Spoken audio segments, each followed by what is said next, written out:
Hi, my name is Charlie. I live in Queens, New York. I go to the Young Women's Leadership School of Astoria, and I will be attending NYU's Tisch School of the Arts for a BFA in game design. I really look forward to making new friends and studying abroad. Hi, my name is Joy. I am currently a senior at Bergen County Academy. So far, I've gotten into Rochester Institute of Tech, Rutgers, and Drexel. My name is Gabby. I live in Manhattan and I attend the High School for Environmental Studies. So far I've been accepted to Rochester Institute of Technology, Rensselaer Polytechnic Institute, and SUNY Polytechnic Institute. Hey there, I'm Lars. I live in Richfield Park, New Jersey, and I go to Richfield Park High School. Next year, I'll be attending Columbia University, where I'll be studying computer science with a specialization in computer graphics and a minor in applied physics. What I'm most excited for next year is to finally get out of my little hometown and live in New York City. My name is Louis. I live in Queens, New York, and I attend the Academy for Software Engineering. Next year, I'll be studying computer science at UChicago, and I got a lot of scholarships for that, thanks to SAA as well as the Quest Pitch program. Hey, I'm Sophia. I'm a senior at the High School of Art and Design, and I live in the Upper West Side of Manhattan. I'll be attending New York University, where I'll be studying game design, and I've received a little over $77,000 in scholarships, which will be very, very helpful. I'm Alberta from Bronx, New York. I go to the Academy for Software Engineering, and I'm going to be attending college at Vandy, Vanderbilt University, down in Nashville. I got in with the Posse Foundation Scholarship, and I want to be a software engineer.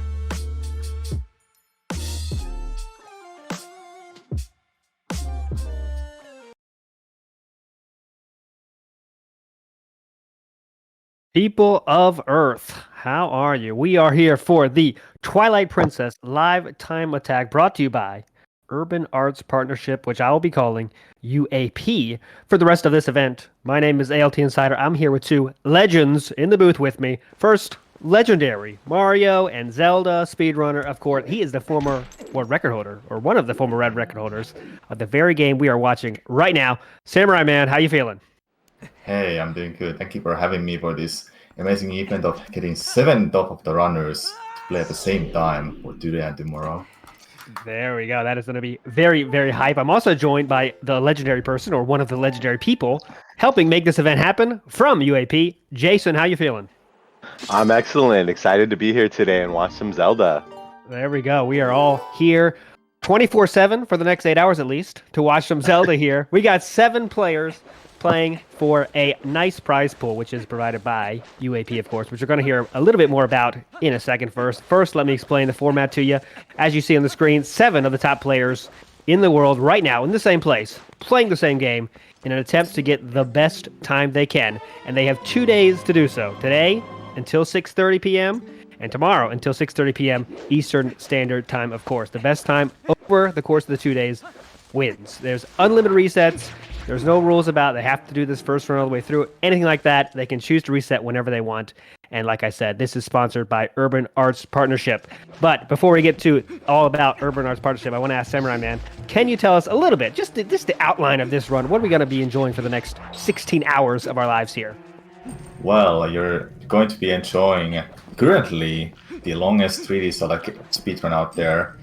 One fact is that Twilight Princess used to be the middle of the longest in a 3D Zeldas. Skyward Sword was 5 hours, and now it's about 1.5 hours because of the new glitches that were found in the past years. And now Twilight Princess is the longest 3D Zelda game for a speedrun, and you're going to be seeing lots of different skips. Dungeons are going to be skipped. That's what any person stands for. You beat the game as fast as possible without the restrictions, and if the dungeons is not required, you don't have to beat the dungeons. And that's the runners are what we're gonna see for today, and unlimited resets. So you may be expecting to see runners to reset a lot in the early game, which is one of the hardest parts of the run, but it gets even harder later on. But when you're past the first half, you can see the runners more or so likely going to finish the run no matter what. Yeah. This is going to be interesting because how long the run is, like you said. It's we're going for the best time over the 2 days, so it's a long run though. So you got to get a run in there to get a finish. So as you see, well, who's going to get the biggest part of that $2,000 prize? But we'll find out. But now it's time to get to our sponsor, Urban Arts Partnership, UAP. Jason, come on, tell us about it. What are the good things that UAP does? Oh my goodness. Well, that's a list too long for our little pregame show because we want to get into the action. But the short version is Urban Arts Partnership is here to help students learn how to make video games. And what we do is we're based out of New York, and traditionally we've gone into the schools that lack funding due to the way that the schools are funded in the United States. And one of the things that we try and do is bridge that gap by teaching students how to play video games. And when we do so, we help them prepare for college and for careers in the tech industry and the video game industry beyond. So we're super excited to be partnering with GSA and this is now our third lifetime attack. And I gotta say, they have just been amazing events. So we're so proud and happy to be partnered and here streaming with you, ALT and Samurai Man today. There we go, guys. So it's going to be extreme hype. So big thanks. I can't give a big enough thanks to UAP for letting these awesome events happen. And yeah, it's going to be fun to spend this time with you for the next 2 days, my friends. So absolutely. As you can see here, we got the screen up for you. The 7 runners are there. Marco is on the left, the spotlight spot. And why do you think that might be, Samurai Man? Why is he in the spotlight? Why does he have the biggest screen right now? Well, just a couple weeks ago, Marco became the new world record holder for this category with a time of 2 hours, 52 minutes, and 24 seconds. And what is also crazy about the top 3 of this game are all with a 2 hours and 52 minutes. They're literally 20 to 30 seconds off from each other, and the 4th place is 2 minutes off from these big beasts. One of the top three runner is not currently here. His name is Mimiso, but Demon is the other runner that has 152, just like Marco. So it should be fun. We got the top runners here to entertain you all and to see them finish this game. So it'll be interesting to see if players do take this, even though we don't have that rule where you have to finish a run first. If they do try to just get one in, get a time in the bank first. What would you do, Samurai Man, if you're in this event? You don't get one run in first and then start your reset runs, or what? I personally would go for the reset for the first run to get a time in. Then I would start accepting resets and be more like heavy on my mistakes. If I make a big mistake, I'll most likely reset. Depends if it's an hour in, 2 hours in. If it's 2 hours in, I may as well just reset for a good practice, or if you want to, you can reset. But it's all up to runners at this point. Yep, and runners can take breaks, whatever they want. It's all up to them how to use this time. And it's going to be interesting to see how, if someone sets the bar really high in the beginning, that's why these events are so fun, is to see how the timeline turns out. Because sometimes, someone gets an insane run to start, and then it's like, we're all just trying to catch that. And sometimes just no one gets a run for a while. We're going to see how that turns out. Now we got I call the sumo portion of this run. Samurai Man, what can you tell us about this? Well, for those people who have played the game in the recent years, you may not remember that this didn't happen this early in a game, right? It didn't. We haven't even entered the first dungeon, the Forest Temple, and not even the second dungeon, which is the Goron Mines. And getting iron boots this early means that we don't have to come back to the Ordon Village later in the run.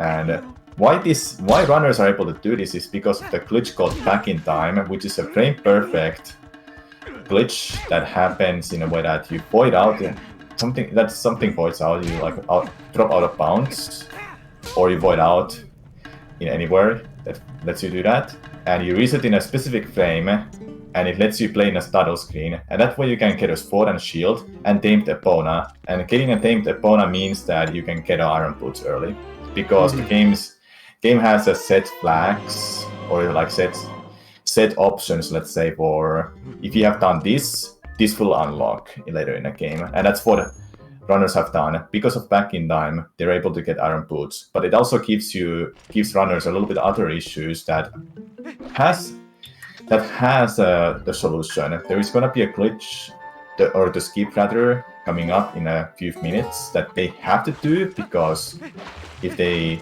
can't do that, then the run will be uncompletable, because the Ordon Village state, let's simplify it this way. The game has different layouts for each areas, depending how far in a game you are. And now getting iron boots means that the Ordon Village is gonna be in this specific area that means that, okay, we've got iron boots, so we're gonna have this Ordon state right now on. And when they turn to Wolf Link, they can't transform to the Human Link until they have gotten the Master Sword. And now after Marco has gone through the Hyrule Castle, after visiting Zelda and getting Midna, runners are not able to go to Ordon Village to get Sword and Shield because of getting iron boots. That is the problem of back in time. But there is a skip called Sword and Shield skip they can perform, which is doing a jump attack of the enemy to skip the trigger that lets you enter the Baron Twilight. Otherwise, Midna will tell you to go get a Sword and Shield, but like I said, runners are not able to do that because of back in time and getting iron boots early. So that's one problem that there was for the route, but back in the day, runners were able to find a solution or a way to not make the run uncompletable like that. There used to be lots of other skips that used to be possible, but then you would run in a wall because you can't get past this. But I'll explain them later when and if I remember when we are in a spot to explain about them. Yeah, definitely. That's the kind of stuff you can expect from this game. A lot of deep stuff like that, and in a game as long as this, I mean, you're going to see stuff like that.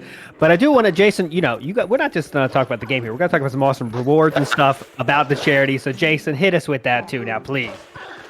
Oh my gosh. All right. Absolutely. So as part of the fun for this weekend of tournaments, we are on Tiltify, Urban Arts. We do have the link in the chat.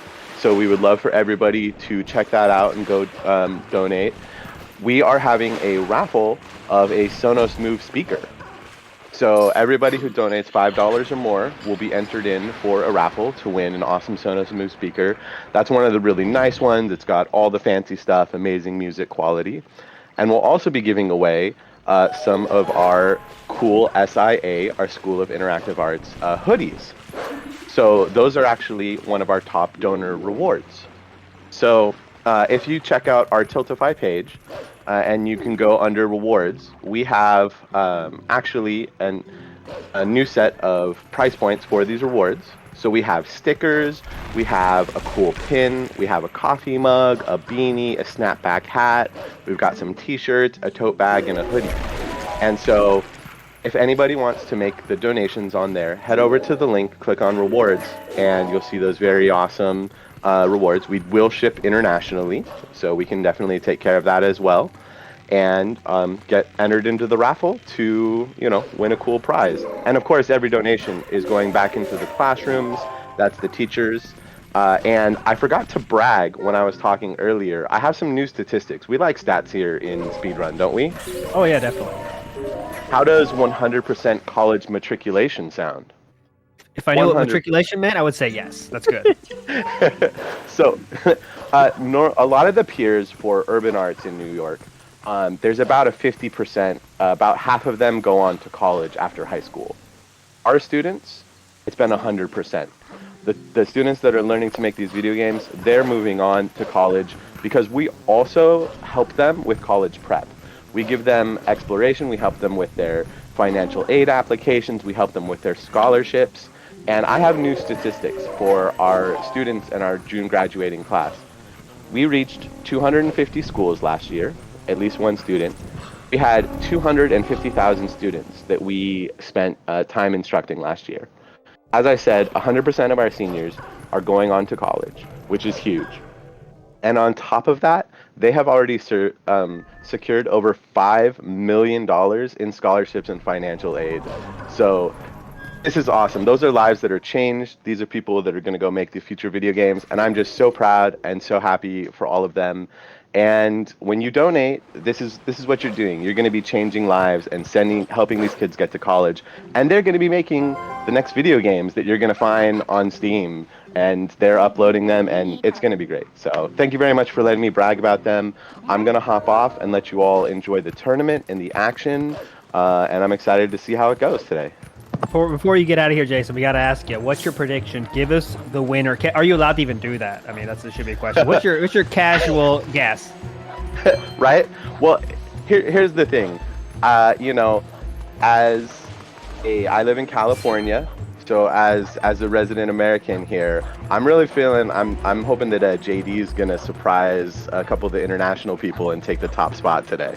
There you go. You heard it here from JD, Jason from UAP that it's going to be JD. So thanks so much, Jason, for letting this happen. UAP doing great things. Great place to donate your money to. And yeah, let's get on with the event. So Samurai Man, can you give us an update? Who appears to be in the lead? What's going on? Currently in the lead, it seems to be Marco with the sword and shield skip setup. So this is the skip that is recovered for the any person and other runners of the game, except 100%. And like I explained earlier, long explanation about the iron boots and the triggers of the game, and because of the back in time, they have to do this skip because the ordinary state is in after the iron boot state, which means that there's no sword and shield to pick up. So yeah, that's what they have to do, and that recovers a trick called the long jump attack, and you have to attack the goblin in a certain ball bling in a certain spot that lets you get enough distance and a little bit of height to reach the trigger that enters for an Twilight, Far Twilight, like Marco is at right now. Same with Zach. Well, almost synced up there with ZachLink and Marco here. This is one of those games, just for people out there, like I know you've run this game at a very high level, the highest of levels.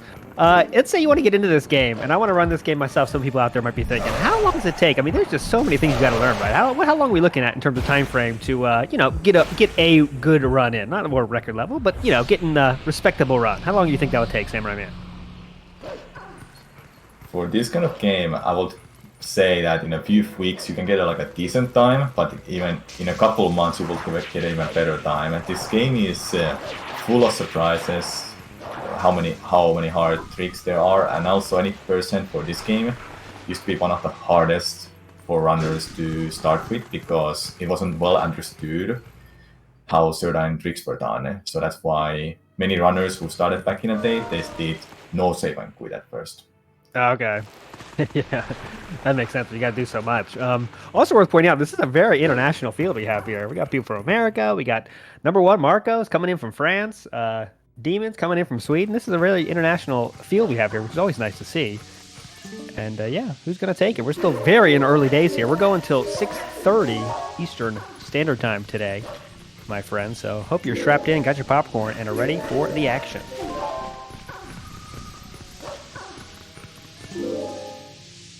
Right at the start, I can see a few runners still being in the first minutes of. Looks like Samurai Man dropped out for a moment, and he's going to be coming back soon. And he's back. Samurai Man, continue.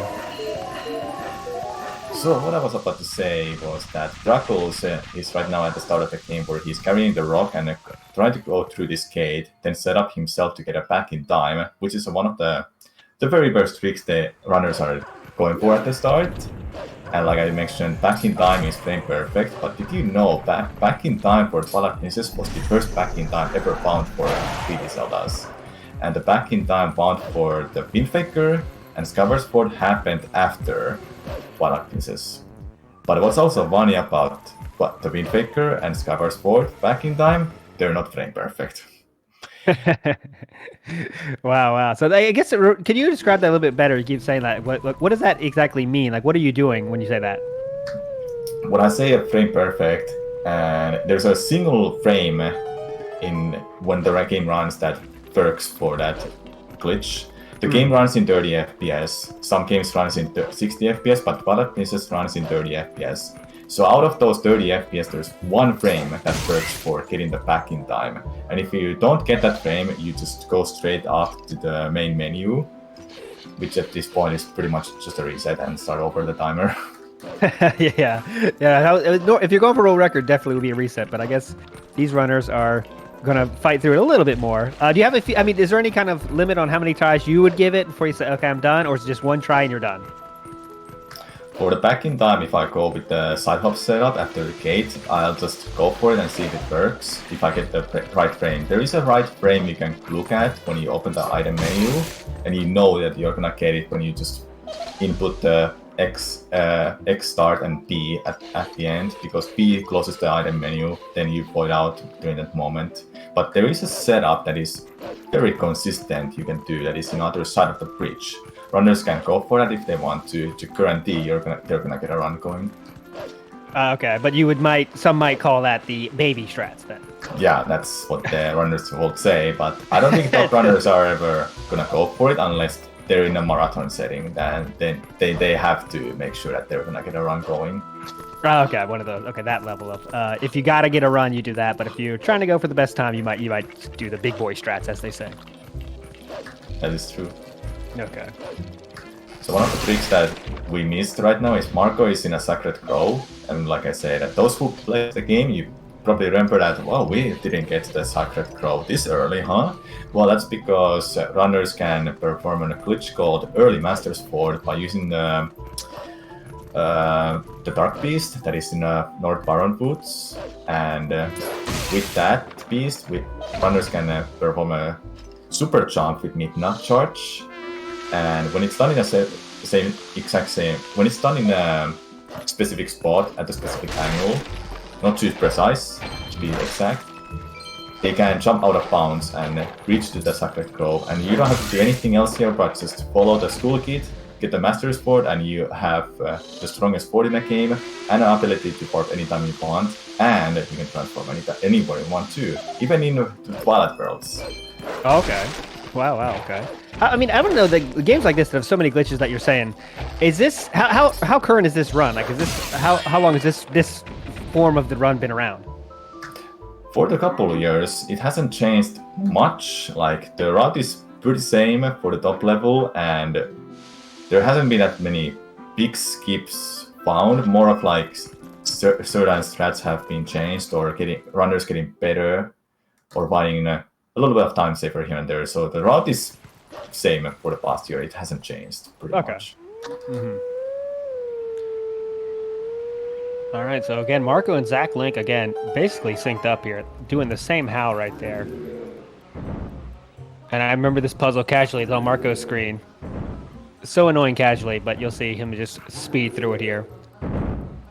Yeah, the puzzle has many solutions, but this is the fastest runners cause for. They can even do it mirrored. It doesn't matter.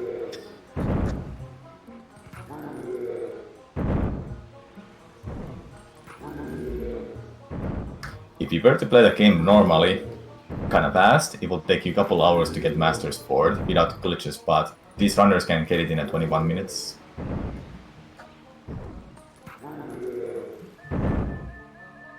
And Marco's about a jump ahead of Zach here, so very tight here. But again, remember, we're just going for the best time over this 16-hour to 8-hour block. So, and the Master Sword is now Marco's. The world record holder is now holding the Master Sword as well.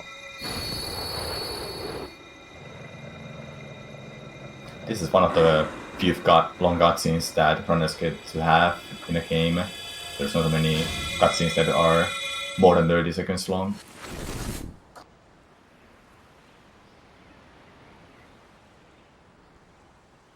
Getting news of the Beast is having some internet issues. He's away from keyboard now. Remember, the players can go, take a break whenever they want, so it's not too detrimental to him. Obviously, you want to play as much as you can, but hopefully he can join us back here soon. I think during this moment when we're watching Marco getting his Master Sword, Zach as well, Bruggles doing Iron Boots, Swiftike is also getting his Master Sword. We can thank all the donation so far. Thank you Sakasios, Jason for $10, ICF94 for $50. Good luck to all the runners, they say. Thank you. Oh yeah, thanks for those donations, guys. And that is not all, though. There is the Bean Seller for $15 and Export FunX for $100 and says, good luck runners. Thank you so much. Expo Van X coming in hot with $100 dono. He's the winner there. We don't have a winner yet amongst the runners, but we do have a leader in terms of donations. But every donation is appreciated, whether it be $100 or a single dollar. it all goes towards that goal of raising money to help those kids.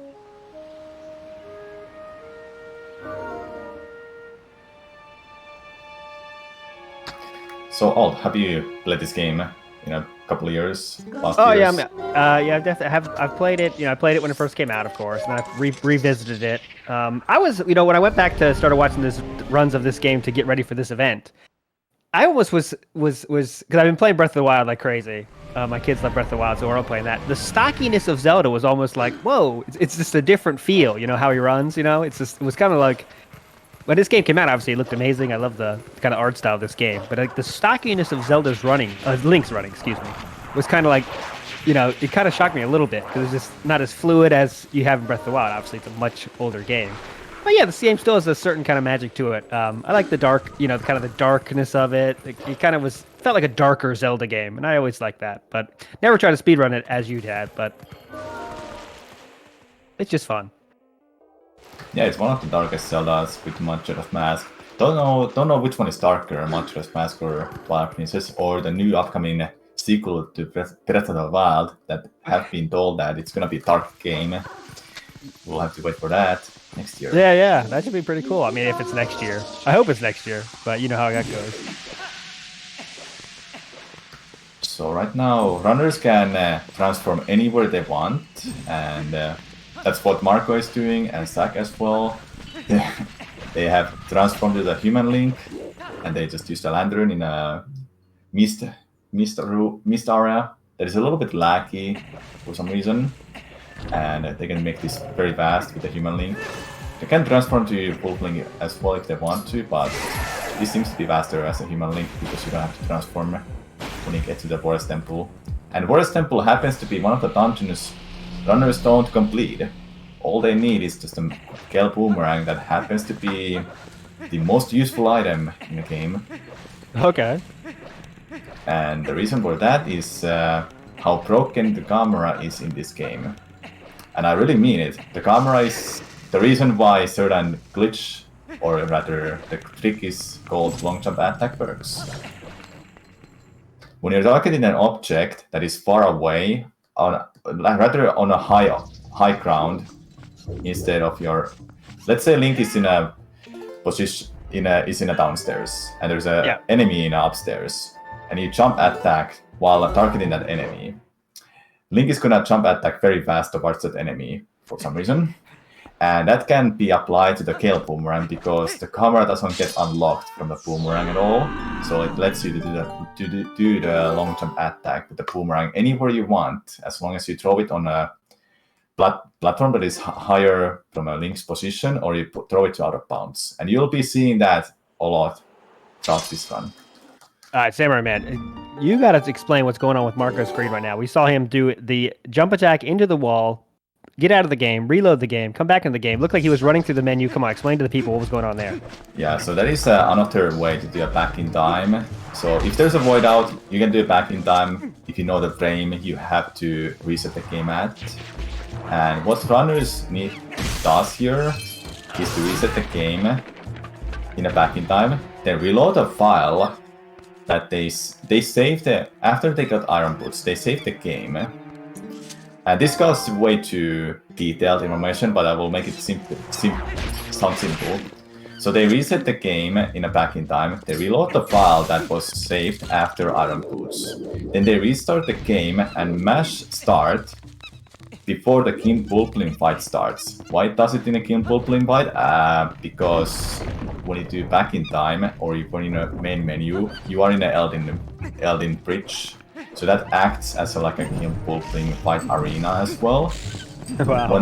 When you reset the game while skipping the cutscene before the King Bulblin fight starts, you put on a certain flag in the game's memory called, or just a boss flag, that is either set to off or on.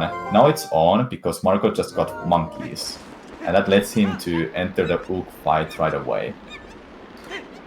Wow. Hopefully that was the best, Yeah, that's the best way to explain it. Like either the boss flag value is either on or off.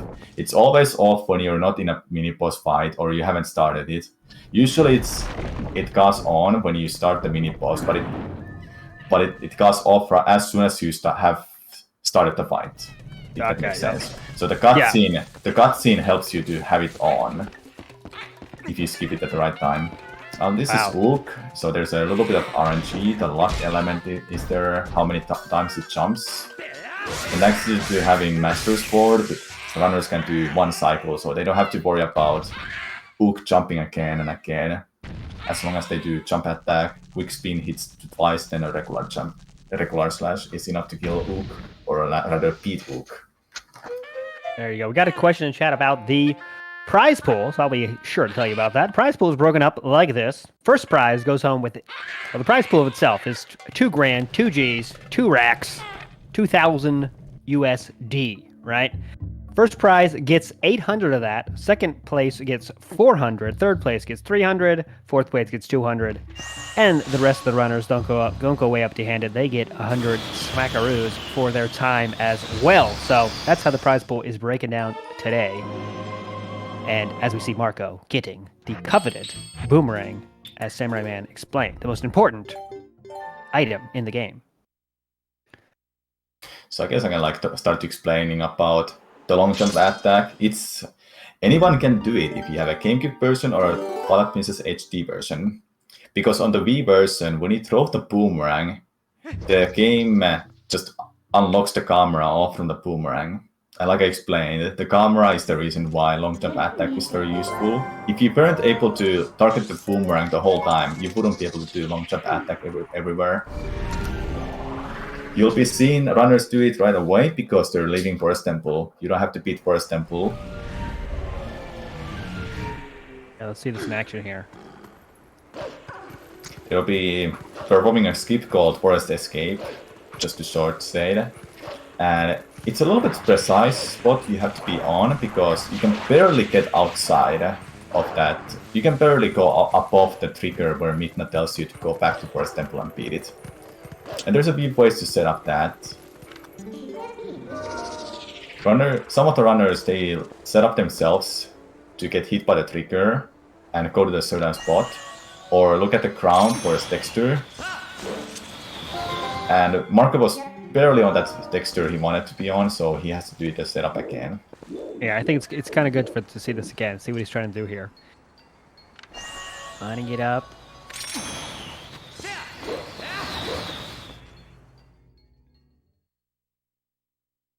And there we go. Targeting at that spot there, far away, even if it's like the ground was barely above of Link's position, so you're able to get long jump attack on that spot. You don't have to target anything else there.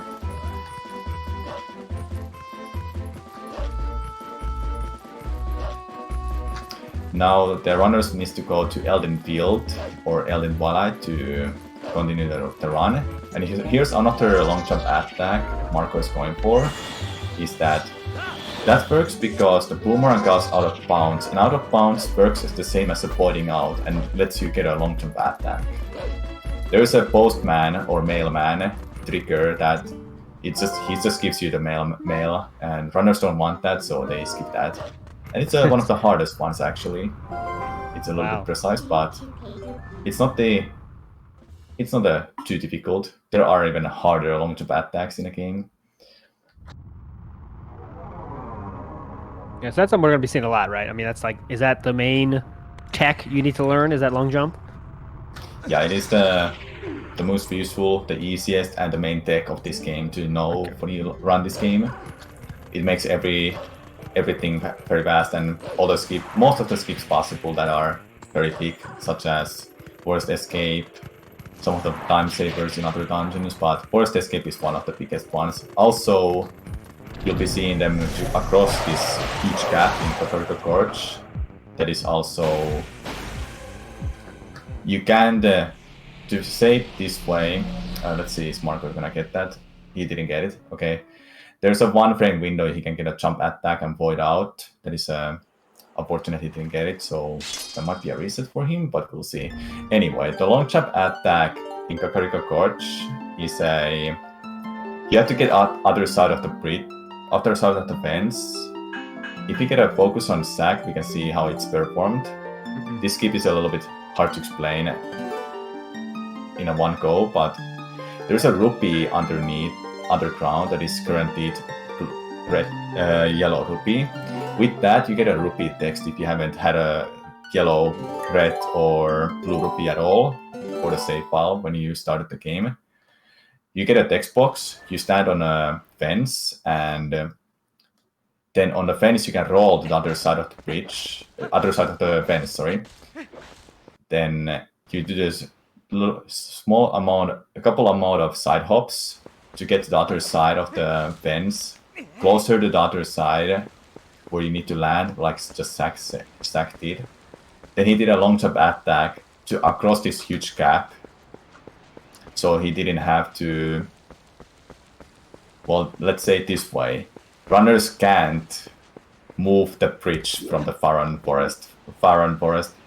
Woods right now because they haven't beaten Forest Temple and they haven't beaten Faron Twilight. So those are the two triggers they will need to complete to move the bridge. But if they don't have to do it, they won't do it. They have to do it. They can do it this way. That is faster. And that trick is just called rupee roll for short. yeah. Name is short, but the setup and explanation is very long. I think like all these tricks could have like their own YouTube channels right now. How much is going on here? So hang on your hats, casual fans. Of course, the experts out there in the chat, you know what's going on. Samurai Man is spitting it loud and clear though. So thanks so much, Samurai Man, for being here to explain all this stuff that's going on in this game that has a lot going on in terms of speedruns and glitches and tricks and tech. But we like to see it. That's why we're here.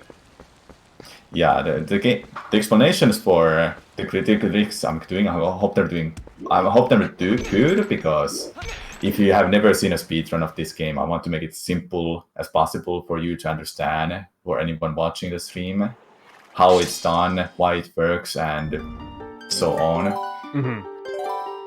Because it can go really crazy when you start to explain certain tricks in other games, like in Ocarina of Time. There's a well, I won't explain anymore, but there's a glitch that was recently found called like a SRM, source requirement or so, and that is like way too in-depth explanation that I don't think anybody will ever understand, even if you explained everything as well as possible.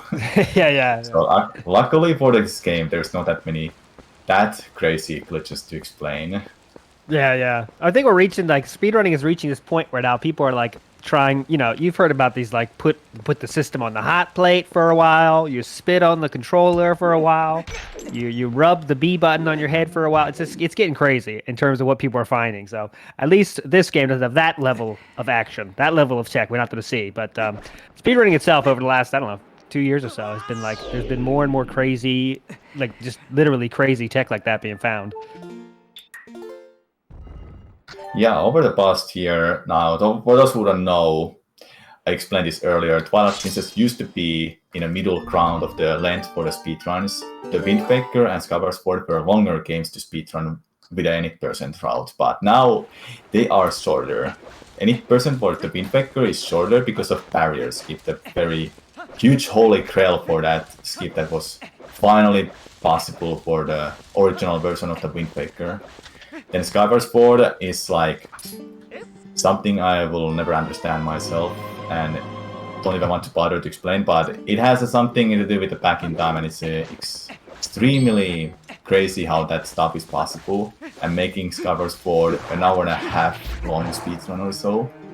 And now Twilight Princess is less than a 3 hour long speedrun, and it's also the longest 3D Zelda game to speedrun for any person. Wow, yeah, it's cool. It's just, who knows what speedrun's going to be like in 10 years or so, when like every game is all the possible skips are found when every game is like 10 minutes, but who knows? We'll see. That's a long time away.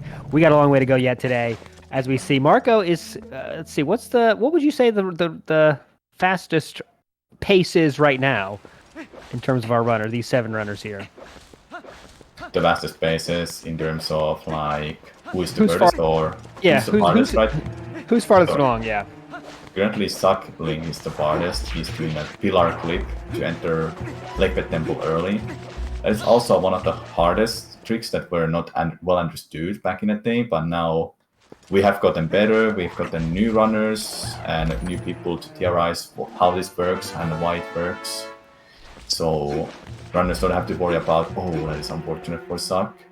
He clipped back in bounds. He wanted to go for enter the Lakebed Temple, and that is unfortunately a reset for him most likely, unless he wants to continue the run and spawn next to the pool in the Lake Halia. It wasn't well understood because how the clip worked to get out of bounds. There was a setup for it. It wasn't the most consistent, and now calling the Midna helps you to get it, make it guaranteed to get it most of the time when you're in a certain spot where you call Midna, because if you call Midna too low, you're most likely not gonna get a clip because you're not high enough to clip out of bounds, if that makes sense. But if you call Midna late, you're gonna clip back in bounds and you can't get a clip anymore. It won't work. And you have this time limit of air meter, and when that runs out, you're dead pretty much. Looks like Zach did in fact give it another shot. Did not go for the reset once he get a time in there. Seems like he wants to continue the run no matter what, and you have barely enough time to enter Lakebed Temple with that air meter, and you can't get it. You can't get air meter in this game any bigger or longer, if I can say it like that. But you have an armor called Sora armor, but for this route, runners, all the runners who are going for, they don't get a Sora armor.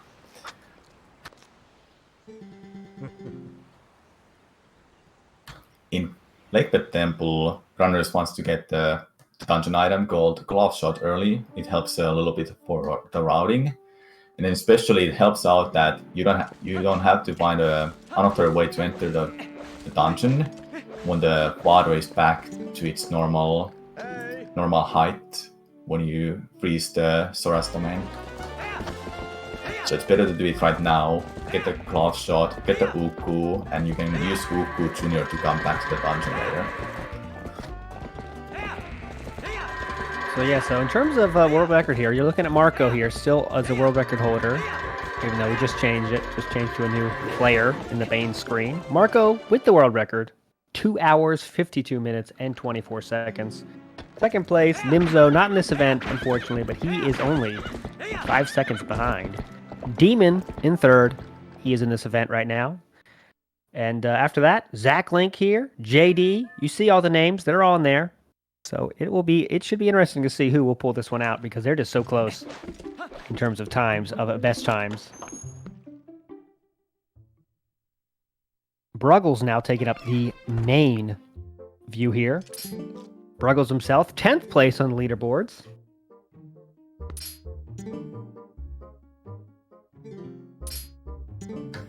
Years ago, it used to be like a legendary, like a myth or so, that when runners had like a time of 3 hours, 5 minutes or so as a world record, there was always a joke, and it's always been a joke around the community for different games that, oh, sub 3, is it possible? Is it possible to get under 3 hours? And now it's possible.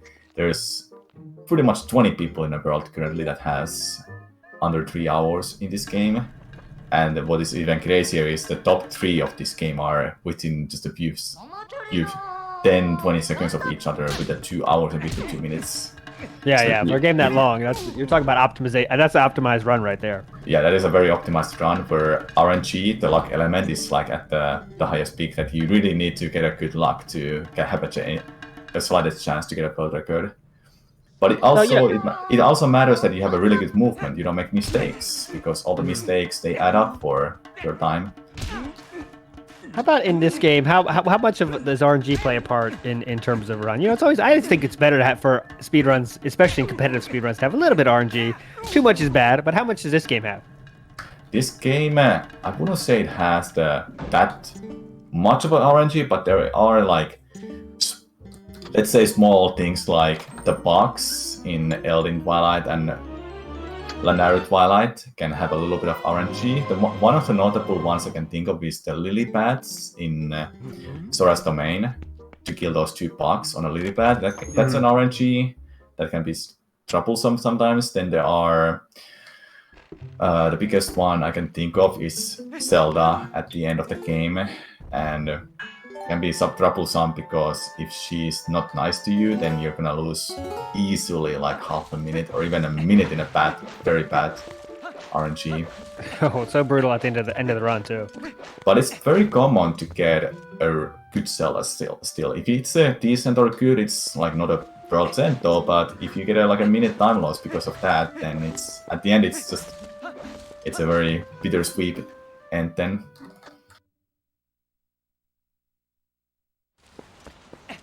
Bruggles is in a forest temple, and there is RNG with the spiders. If they move the certain direction, you can't do anything about it, but if you kill them both, you don't have to worry about RNG. But killing them both is a little bit of time loss, but it's guaranteed that you don't have to worry about time loss from the luck. Okay.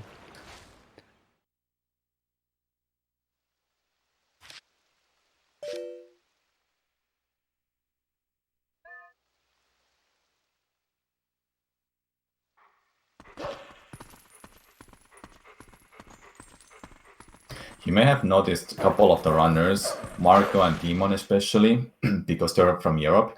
They have a European copy and they can change the language to German. Why though? Isn't German some of the longest? Does German have some of the longest words in a world? Mm-hmm. Well, yes, but for this game it doesn't matter much, since you can skip all the text boxes just mashing A and B. And there are a couple of text boxes that are shorter, like one text box or instant skips text boxes. Meanwhile, English would have an extra text box more, or it wouldn't have a skippable text box at all. Oh, interesting. I mean, you're so used to seeing the Japanese being used because it does take up less space, but not here. Japanese would be faster if it had a one glitch that is very useful for these speedruns.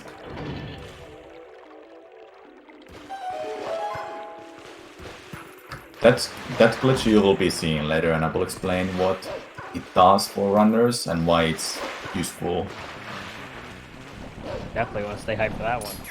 As we are approaching, let's see, we're going at it now we still have a long time left. Go until 6 p.m. tonight, 6:30 p.m. tonight. So runners have to get a run started by that 6:29 to have it count on the leaderboard here. Going for the best time throughout the 2 days of 8-hour periods. And the runners can play and not play as they please. Unlimited resets. Looks like Zach for sure. He's trying to get a time on there. Demon doing the same. Bruggles the same. Trying to get a time on those boards. Just to get a time to shoot for, to shoot above, to improve. Yeah, for some runners, it's a good mindset that, okay, first run is no reset, then I'll accept resets, or just going all in. Everyone is different for their mindset for an event like these. And fortunately, though, nobody's going without anything out of this. They're gonna get some share of the prize pool. Yeah, definitely. Provided again by UAP, also known as the Urban Arts Partnership, putting this event together for us. Great sponsor. You definitely want to support that if you can. So quickly, if you look at Demon's screen in the middle of the spot right now, he's gonna try to perform the jump attack to void out. That is a 1-frame trick, and he gets it there. So in this game, you can't buffer. So pretty much buffering is that when a cutscene has ended or you have gone through your loading zone and you hold a certain button, it will perform the attack or just anything in very first frame. But in this game, you have to press that instead of holding, because you can't buffer inputs in this game. So game runs in 30 FPS. You have 1 frame input to get this jump attack to void out. And why does it matter for top runners is that it saves a minute. Yeah, so Getting over the fence there. So if you don't get a void out and you talk to Midna, she's gonna force you to fork back to the Baron boots either north or south part, doesn't matter. But you can't stay in Kakariko Gorge because of the event that is getting the bridge back to Kakariko Gorge. But like I've explained, runners can't do that because they haven't beaten Baron Twilight and Forest Temple. And why does it save a minute though is that now when Demon got it, he got to the other side of the gorge. He's getting this warp to the Kakariko village. So that means that he doesn't have to come back to the gorge after this. If he was to fail that trick, he would have to he's forced to warp back to Baron Boots, and he would have to do the forest escape twice, not just once. He would do it twice because he would have to go to Lakebed Temple and get the gloves up there. Then he would use Karkarok Driver to get to Upper Sora's Domain. Then he gets the Sora's Domain portal. After he gets the portal, that's when he has to go back to Baron Boots, do the long jump attack to Forest Escape again, then get back to Kakariko Gorge and do this rupee roll that Bruggles is doing right now. And this is not easy by any means at all, even if it's guaranteed rupee to be on that spot. Runners has to be fast enough to set up themselves on this spot, target the fence in other side to get a rupee, then target on the top of the fence to get a launch attack and to get to the other side of the bridge. It's a lot to going, and if there's a backup though, but it's RNG, it's luck. There is a blue rupee nearby the spot where they do the long jump attack, but it's not guaranteed. If they fail that, they are most likely gonna save and restart, so they can try again if they want to. But for top runners, they will reset and start a new run. As we see, Swiftike just took a reset here in rapid succession, actually. So he's starting again, looking to get a run going.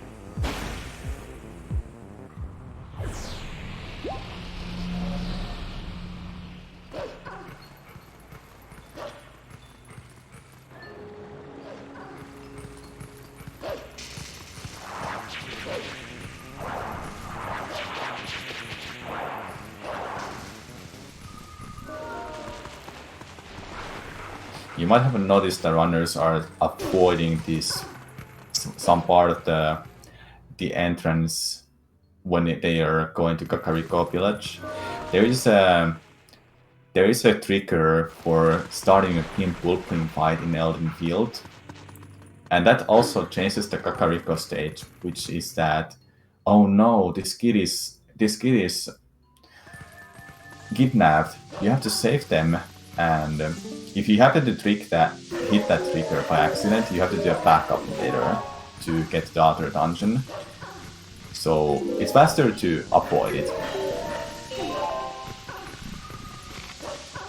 And why the trigger is there though, for the loading zone to start the King Bullpling fight, is because of Iron Boots. Getting Iron Boots puts the trigger there for King Bullpling fight.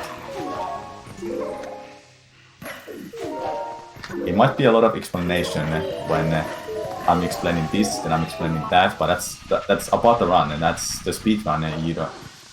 Runners are not beating Forest Temple, they need the boomerang to do all the cool stuff with the boomerang. Yeah. There's definitely a lot in this game to learn, but yeah, it's fascinating so far. I mean, there's so much stuff here in a seems to be very deep speed run. And yeah, I know it's a lot. If you're just watching this game for the first time, guys, I know it's a lot going on, but stick with it. You'll see since there's so many runners, you see the same trick happening again. We see Bruggles doing that trick we saw Marco do. Looks like Bruggles got it on the first try. And yeah, you can just kind of learn the run as you go.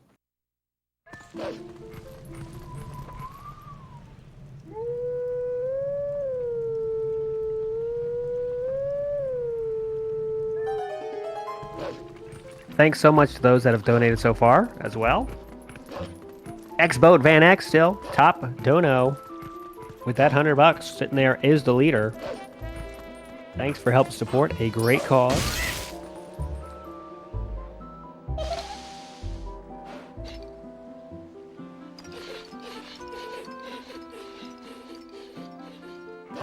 Furthest ahead now is JD.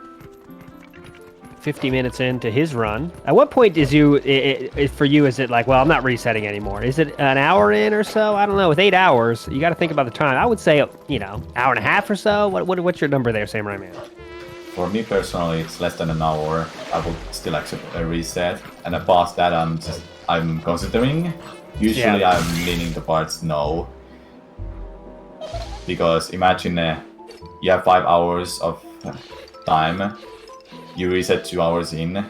You have barely enough time to do one more run and get that run past the 1 hour mark, 2 hour mark, and maybe finish it in 3 hours. And that's a long time to speedrun a video game, especially Twilight Princess. That is one of the hardest Zelda games out there. That is my opinion, Oh, I was gonna say, Samurai Man, bringing the thunder. Hardest speedrun Zelda ever is Twilight Princess. Everyone has their own taste and how they feel what is the hardest and so on. But that's also like, how do you view the game? Is it like what is the hard? What is the hard in this game? Are the tricks hard? Are the glitches hard? Is the movement hard? This is not a Mario game where movement matters more than glitches. Unfortunate for Bruggles too there. Is he resetting here? Let's see. He did not get that clip. That is a reset when runners fails that, but if they want to, they can continue. What went wrong for Bruggles was that I think he clicked back in bounds for some reason. That then he just didn't have enough time to try it again. Pillar clip without Sora armor, you have no room for an error. You can do some mistakes here and there, but if you don't get a clip out of bounds, you're done. You can't swim the surface to get air back. Gotta be so painful. For these long games, I mean, just when you gotta reset, it's so painful because you spent 40 minutes to get to that point. Reset again, and you gotta do it all over again, and hope you do as well or better than you did before to get back to that point again, where you gotta have that, gotta make sure that clip happen again, and might not happen there. But that's the beauty of it. That's why we're in here. Question here. This is a I'm talking to you, Samurai Man, expert of Zelda games and Mario games. Someone says, Beanseller says, this is a very controversial statement, so I want to say it. Wind Waker is probably objectively the hardest Zelda game because of how physically demanding it is. Samurai Man, how do you respond? I agree on that. There you go. No question about the manual super stream. When it was implemented, it's just put a huge barrier on new runners to start learning this game. There are routes that don't have to do manual super stream, and that game is actually insanely weird and difficult. It also has triggers and flags sets that you have to make sure that you've done them correctly, otherwise you will soft lock or crash the game. If one example is Forsaken Fortress, it has different layers for that game. But we're not talking about the Wind Waker too much, we're talking about Twilight Princess, but that applies to pretty much any game that has a little bit of like different areas that changes upon you have continued the game a little bit. Okay, so here's another question for you, Samurai Man. What's the point in the game where if you get that far, you got to keep going? Is there a part like that for you? Similar to my question, a little bit different. Is there like a location viewers should be watching for where if they get this far, they're going to keep going? Or is it past this glitch, they're going to keep going? That is a good question. I feel like it's a very lame of me to say that everyone has their own preference, but for me personally, and I think for everyone, maybe for running this game, when they're past Morpheal, that is 1 hour and a half in or so, then it's like a good spot that, okay, I don't need to reset. There's not like too many hard tricks anymore. It's mostly like a hard movement and strats in later parts of the game. The very first hour of this game are pretty difficult, mostly because of Gorge Void. It matters for top runners. The minute time save is a lot. Elden Vessel, Lanaro Vessel.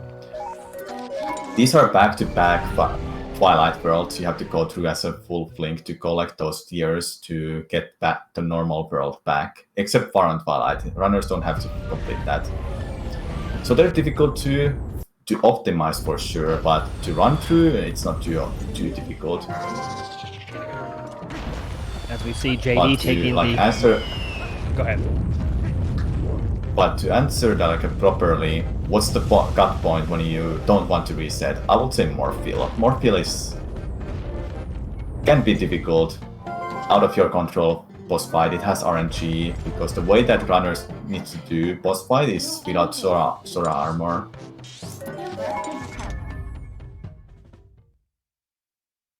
ZachLink in the chat, as well as running, pulling double duty here. He says Elden Vessel. Here he's past that. If he's past that, he's going to keep playing. So there you go. Comment That from is a current runner. That is a good point from the runners of themselves, like saying, do they feel it's a good point for, okay, we can do another reset now, we don't have to reset now.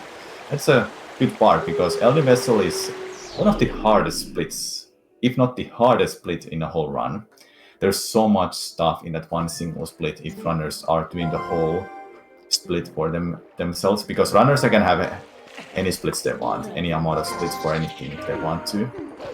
And Elden Vessel is 80 minutes, 70 minutes long at the top level, and Court Void, you save a minute by getting that one frame trick in Kakariko Gorge. You have Rupee Roll to get past the Kakariko Gorge. You have Pillar Clip to get to Lake Bed Temple. There's just so much little stuff that can easily go wrong. As we see in the meantime, JD has taken our main stage here. JD currently 6th place on the leaderboards. He also is high on the leaderboards in Skyward Sword as well. So he knows his way around a Zelda game for sure. It is very cool that if the runners have run this game, they've probably run another 3D Zelda out there. A good one out of all of these runners are Demon, who's done a 3D Zelda challenge in the past year or so, and where he beat all the 3D Zeldas all back to back. What's the estimated time on that? About 7 hours nowadays. Okay.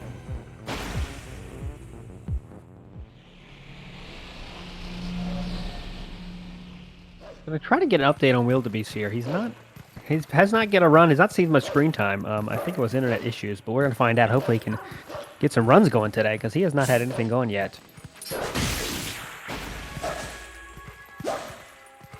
As we watch JD here, still in the early stages of the run, very early stages. Farthest along now is still ZachLink, right? Yeah, ZachLink is the farthest away on the run right now, and JD is right behind him by a couple minutes.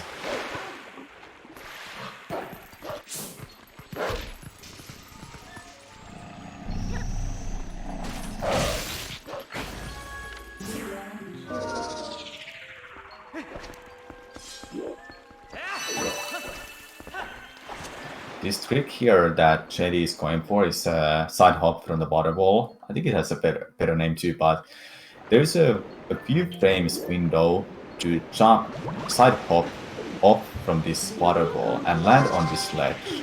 And that saves a little bit of time, a good amount of time actually, to get this one buck here to get a deer.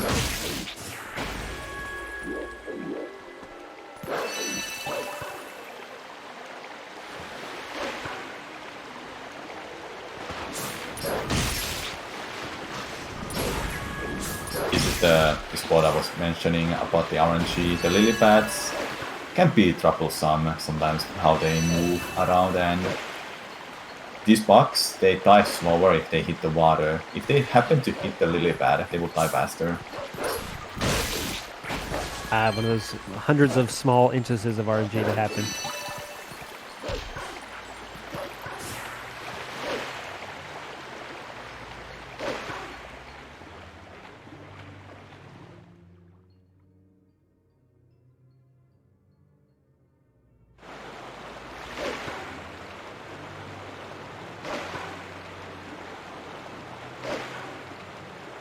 If anyone is ever interested of speedrunning this game, there are tutorials out there, especially the whole any person tutorial by Skyrian that teaches you the basic route, the beginner-friendly route that you can learn for this game. You don't have to go for insane route that these runners are doing. It's a whole different piece to do.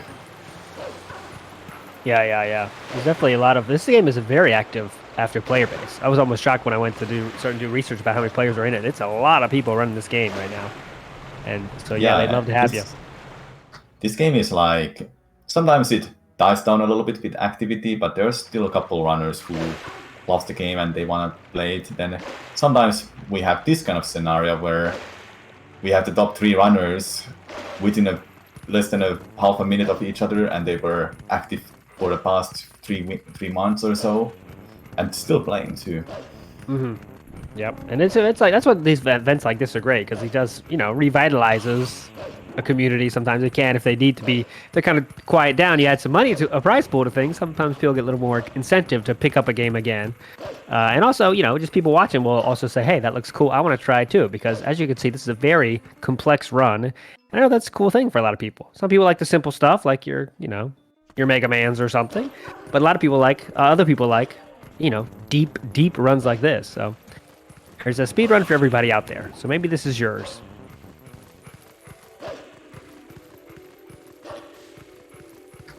JD is right now zooming out here. The reason for that is reducing the lag. Twilight Worlds, when you are there, it lags in certain areas, and zooming out just reduces the lag and saves a little bit of time. That is like a easy granted time save if you just do a one thing called zooming out. JD showing us that water bottle, trying to stay hydrated here. Fakes a focus right there.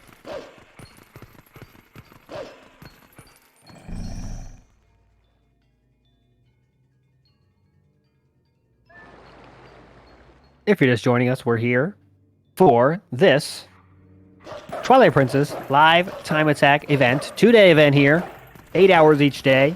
Who can get the fastest time over in that time frame? Unlimited resets. It's all brought to you by UAP, the Urban Arts Partnership, trying to raise some money here to help kids get educated, create some games even. So hey, if you want to be a part of that, you know what to do. Still waiting for our first run, just very early days here, about an hour in right now. So we still got 7 more hours coming at you today. Have not completed a run, obviously, because that's literally impossible. This game is almost around 3 hours to finish at the top level. What's if you, Samurai Man, if let's say you're put you in Marco's shoes right now, and the average run, what's a good time you're looking for? Are we looking for 3:10, or are we looking closer to 3? What are you looking for? Do you say, okay, that was a pretty good run for an event that takes 16 hours? Honestly, I don't think any of these runners will be any happy to get a 3:10 of their time. So average, definitely under 3 hours. But what kind of 3 hours? I think it depends on them and their consistency. I feel like 2:58 wouldn't be like that bad at all for anyone. To get in 2:57, just any of those. Sub 3, I would say, is average. Sub 3, there we go. Looking for sub 3. Everyone will be happy with.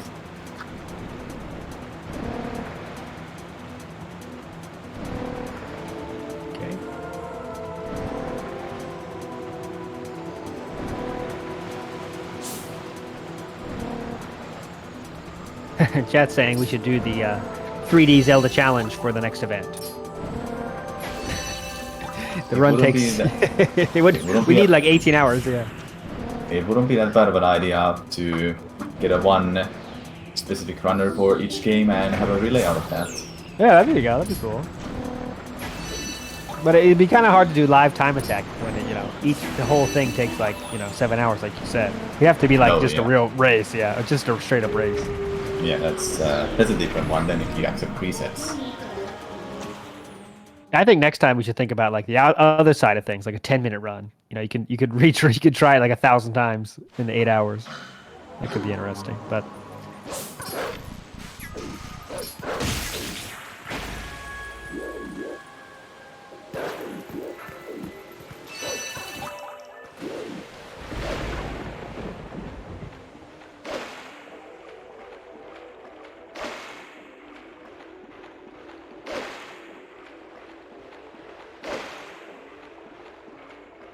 Swiftike seems to be taking a little bit of a break here. Demon and Marco are playing. The Swiftike starting right around, looks like.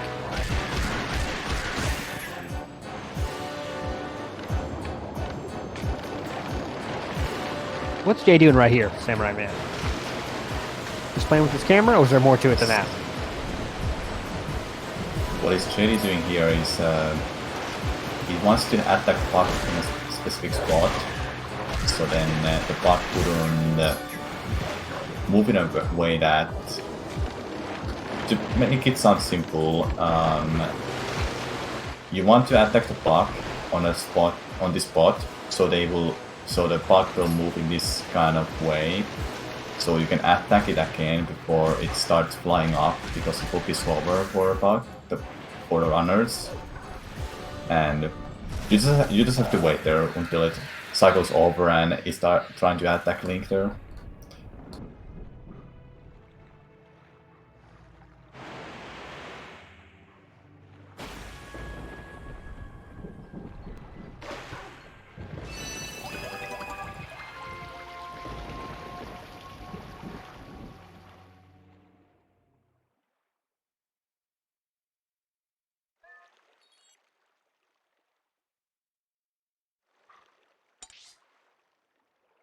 Ah, yeah, Jason reminded me. There was the short. He did have Minecraft. The Minecraft one was the previous one. That was a very much shorter run. That's a game where there's more RNG involved. That was definitely fun to watch as well. For some reason, Minecraft speedruns are quite addicting to watch. Every run is different. You don't know what's gonna happen when you enter the nether and such. Yeah, it's a whole different, definitely whole different type of speedrun. Yeah, but it's fun. I like that kind of the aspect of you have to just think on your feet. Really, it's kind of different than a game like this where everyone knows the route. You gotta execute, right? But a game like that, you gotta change what you're thinking. Kind of like a randomizer, same kind of thing. You never know what you're gonna get. You gotta change your game depending on what you get. But it's all fun.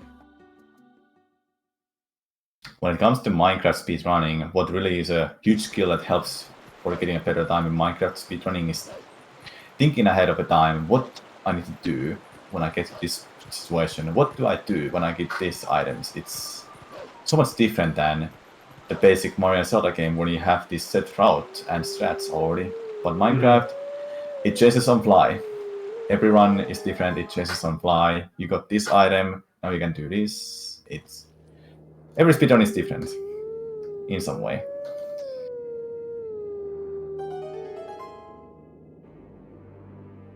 What is Zach doing right now is putting away the bombs.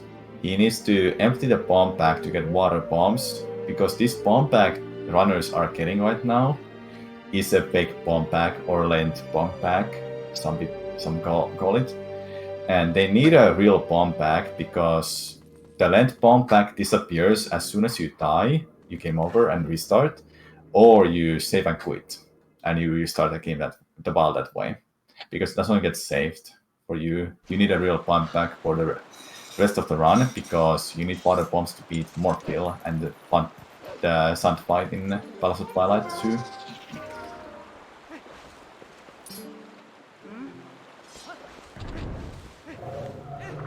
Yeah, so we should update that. Yeah, so looks like we have two people that have not only two runners left that haven't reset at all, right? JD and Zach. I believe so. Yeah. So that's where we're at right now. They're going. It looks like they're going to try to get a run here in the record books, for their chance of getting that prize pool. But we got a long way to go. 2 days of this, so we shall see what happens. Now Zach is drowning with iron boots, using the water bombs to break this rock to get a Coron, and this Coron has a bomb bag for runners.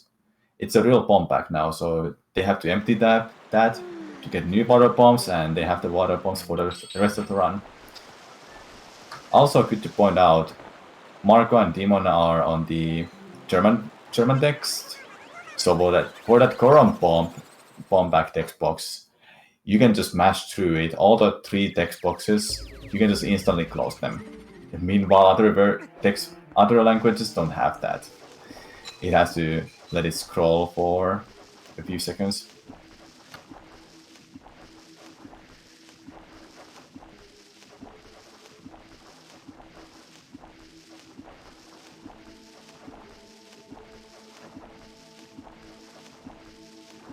Now, for Zach's screen, if you looked at it, he opened the map there and he tried to warp to Sora's domain. Well, that is a glitch called map glitch. When you open the map by pressing D-pad right or D-pad left if the map is not active, and you press set button, which is Midna.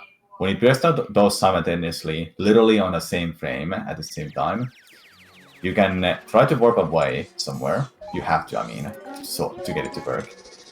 If Midna gets called during that moment, you got a map glitch, which disables loading zones, and that allows runners to enter Snow Peak early. But you have to enable loading zones back, because if you go to and dig to this cave, you soft lock the game.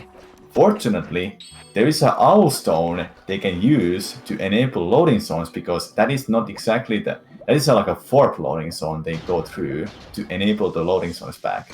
So that is very amazing coincidence that we have that owl stone there to get this one glitch called map glitch to work and make it useful for the speedrun.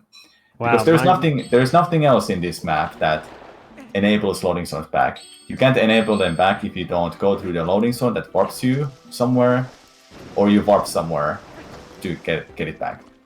Mind continuing to explode here as the things that Samurai's Man is teaching us here about this game.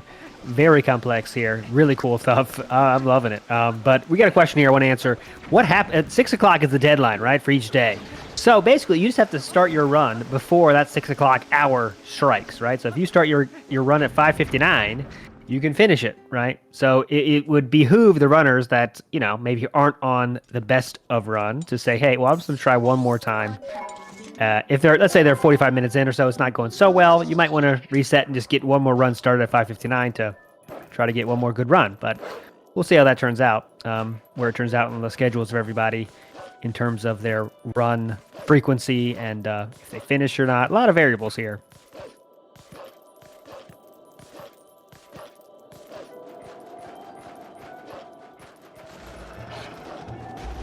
Oh, yeah. Sorry. It's 6:29. Yeah, 6:29. We pushed it half an hour back. So 6:29 is the final bell.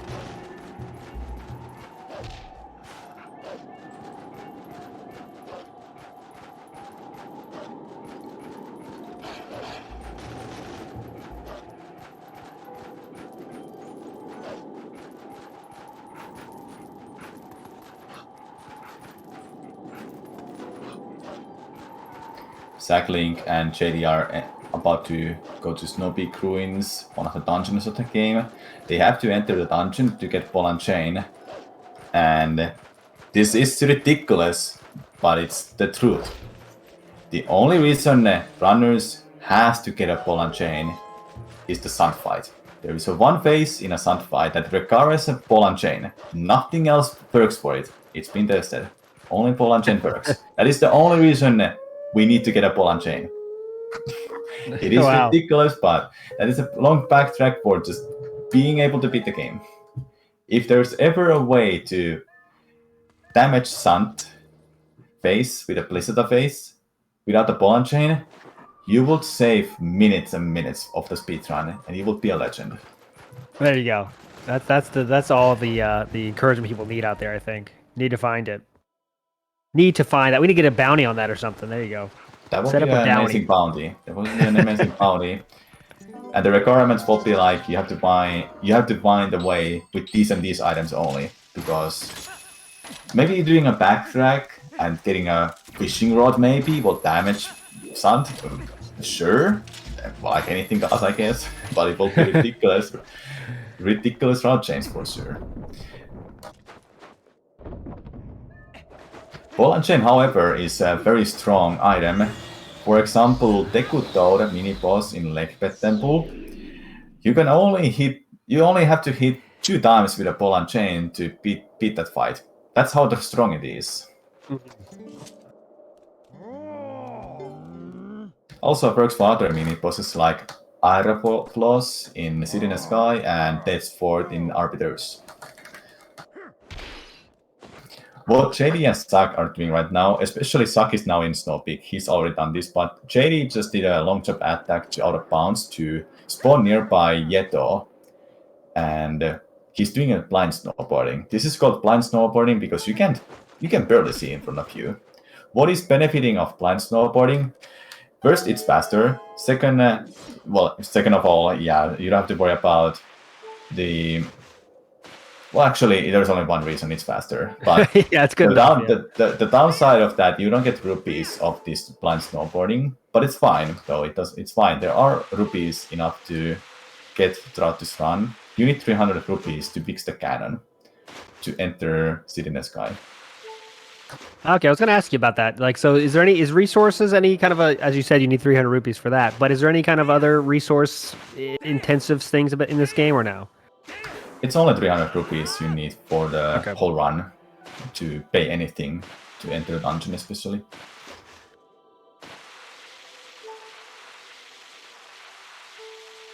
The scariest part right now, JD just did that, was that jump on blind snowboarding. There are visual cues to help you know where you have to aim at to get that jump, but it's a very scary jump. You will start over the whole snowboarding if you void out anywhere.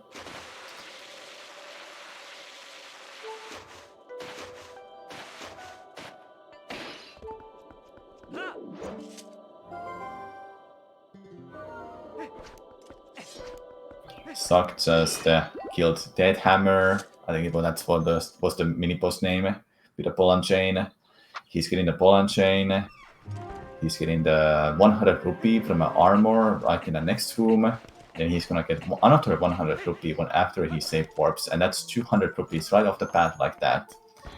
After that, he will have to get some extra rupees in Arbiters and maybe a backup rupee in Electaria if he has to, but I doubt he has to. Yeah, there are enough rupees throughout the run. But a little bit of RNG drops has to happen for rupees too, if you don't want to backtrack or go out of your way to get some rupees. Okay, so there is a situation where you might have to backtrack. This is one of the new routes that JD right now is doing, and everyone of playing here right now is doing, is another Snow Peak Ruins route, where they clip through this ice block, and JD just failed there, but it's a very simple. You just you move the parts that ledge, then it lets you clip through this ice block, so you can skip a small key in Snow Peak and get to the mini boss faster.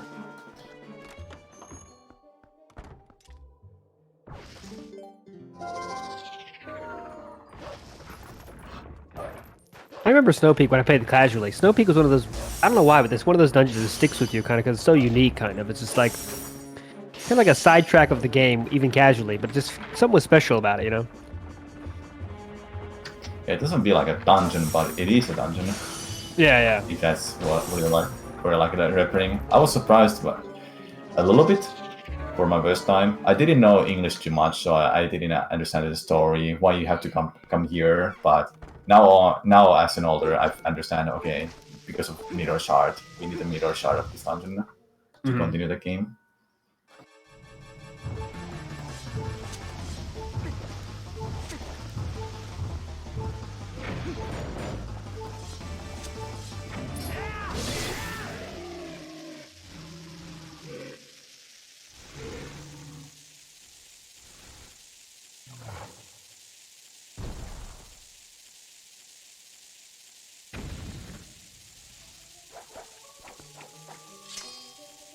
So not sure of the times here. Can't tell you who's, is on the best pace, JD or Zach.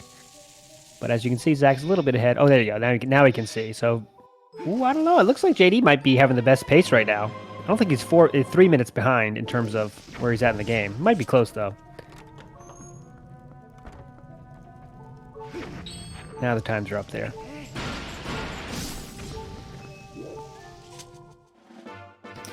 So Zach is right now starting a scary boss fight. Morphil without the Sora armor is very scary fight. you need to use a glitch with a water bomb called Air Replenish glitch. The thing is, in this game, you can't swim with a water bomb, but you can put a glitch with that, like I explained, Air Replenish. When you pull out the water bomb, and before it's in your hand, you equip something over on iron boots to force unequip. Then you start holding a direction to swim with a water bomb, or you don't hold any direction to have the water bomb in your hand. In a few just a second or two later, a few seconds later, when you press A to drop the water bomb, it gives you the air meter back completely, because that is most likely because the game thinks that, oh, you're in a surface, I guess, then it just replenishes your air. And that is a way runners are able to beat Morphle and Phantom's stunt fight in Zelda Twilight. If that glitch didn't exist, we wouldn't be able to do Morphle with water bombs or Morphle without the Sora armor fight.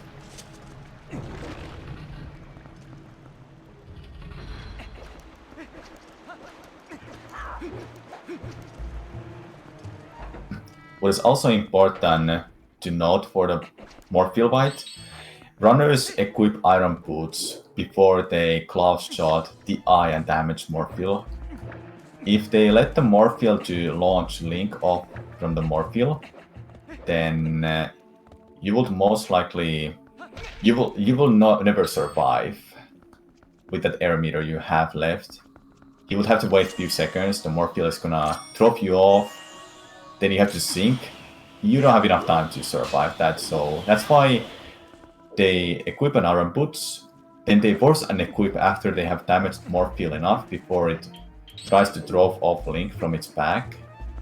Because forcing an equip actually gets you off from the Morphle's back, and that makes it impossible for doing the fight with the water bombs. The one thing I didn't explain yet, JD just did a boss key skip for Lakebed Temple. Lakebed Temple boss key skip is the only boss key skip in a whole game. That is because when you open a door in every dungeon, you go through the loading zone at that point. The loading zone exists. It's not behind the door, it's when you open the door. But Lakebed Temple boss key skip, the loading zone is not right behind after you open the door, it's when you drop down the hole.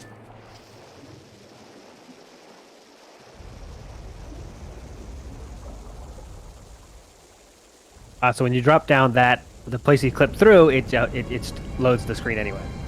Yeah. Without opening the door.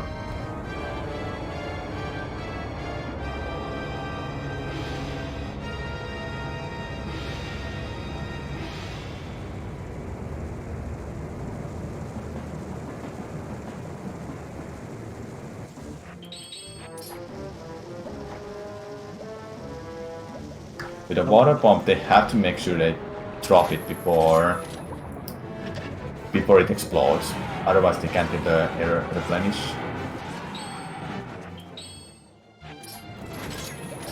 Oh, and Zach is going for one bomb strat. That is a very scary strat because it also requires a little bit of RNG.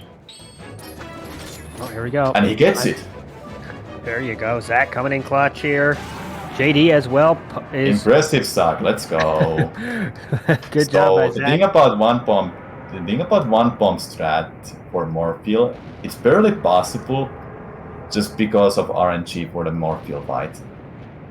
If Morphle went to any other direction there, he would have had not enough time to go for the one bomb fight, and pretty much consider to not go for it at all because you're not gonna survive it. And when he unequips the iron boots, he has to equip them immediately to do it again. Then on the last hit, he has to hope that Morphle is not gonna launch himself to the wrong side or on a bad spot, so he can't claw shot the eye again. Because at that point, you're committed to it. You have to go for it. If you don't get it, you're dead. And he managed to get it there. That was amazing. The two bomb fight for Morphle is the standard and the fastest that everyone wants to go for. But one bomb is special. You go for it, you commit to it. If you can't do it, or if you can't go for it, don't even think about trying it. JD also with the first pop-off of the event. Nice to see that. Love to see the hype there. JD smiling ear to ear, happy, cheesing it up here. Feeling good right now.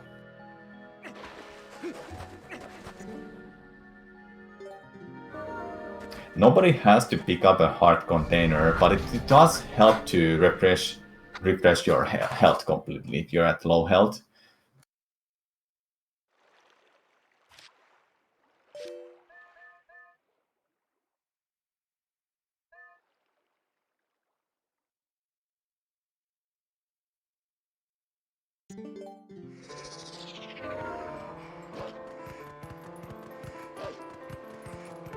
So as you can see here, we got Zach, Demon, JD deep in a run here. Bewildebeest not too far behind as well. Swiftike and Bruggles. Shorter runs now. Not really get deep into the run yet. Still very much in reset zone unless they're trying to go no reset. Marco as well in a run here for sure. Almost at the hour mark. No one has a run on the board yet because that's not possible. Since the world record's almost 3 hours, it would take at least 3 hours to get a run in there.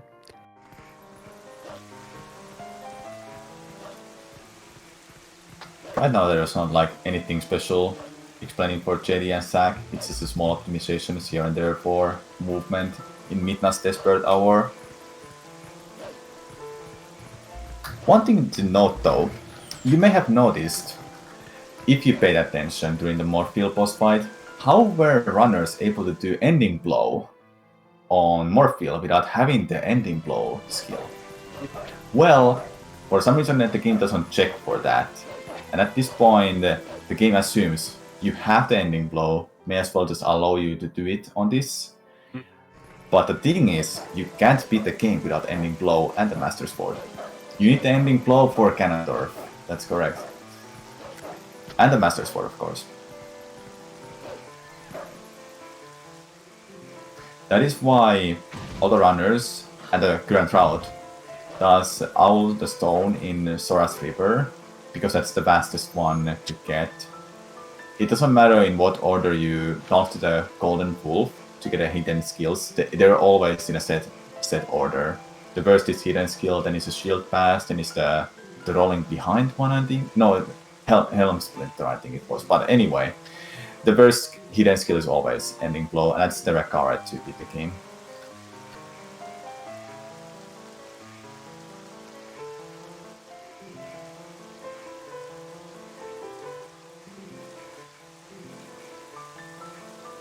For anyone just coming in, we are GSA here, teaming up with Urban Arts Partnership, doing a fundraiser for the Urban Arts Partnership, which is a great charity, helping kids get education, using that education to make games even. So, if you're interested in donating for there, check it out. The link will be in the chat, how to do that. And yeah, that's what we're all here for. We're going to be here for 2 days, 8 hours each day. JD, clutching out that tightrope, and he's smiling about it. I don't blame him. He must be very happy of that one bomb fight. It's a risky strat to go for.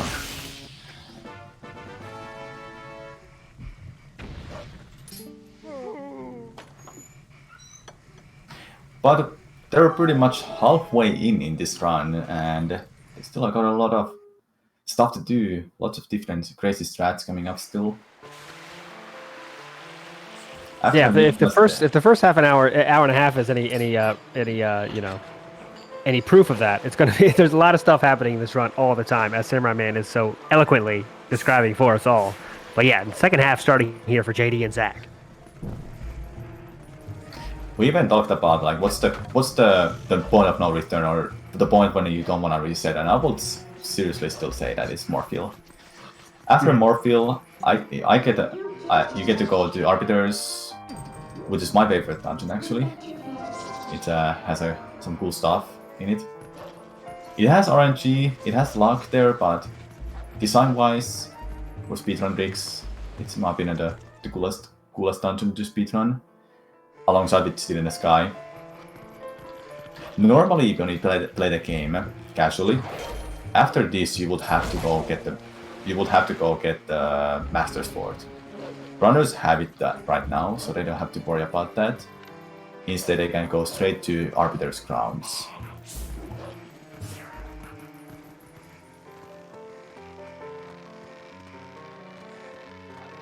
Here you can see Zach getting the ending blow.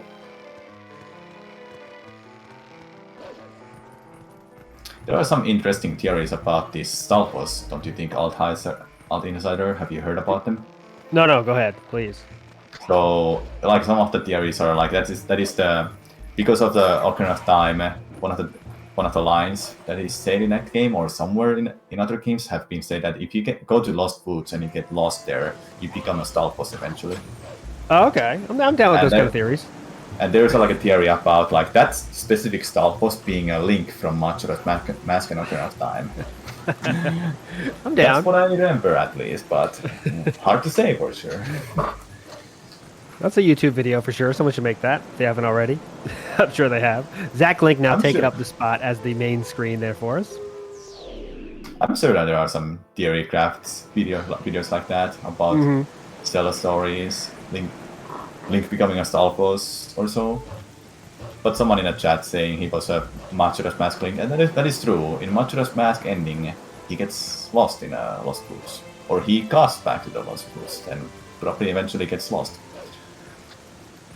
Confirmed in Hyrule Historia. I don't know about that book though. That seems to me like this is just, ALT Insider opinion. My opinions don't reflect any of the thoughts of GSA. That book seems to me like all right, let's kind of just try to make this up so it works. Even though that wasn't the intended story they had, they said, okay, let's just make a timeline so people shut up about it. That's what I thought. That's what it seemed like to me. But what do you think? I think that timelines are interesting theories. Fun thing on the side. I don't take it too seriously. Personally, I don't mind it much. It's like, all right, we need a timeline because people keep saying we don't have a timeline. Here's the timeline, people. And they just, some intern wrote it up in a minute. But anyways, back on the ranch here. ZachLink here on the main screen.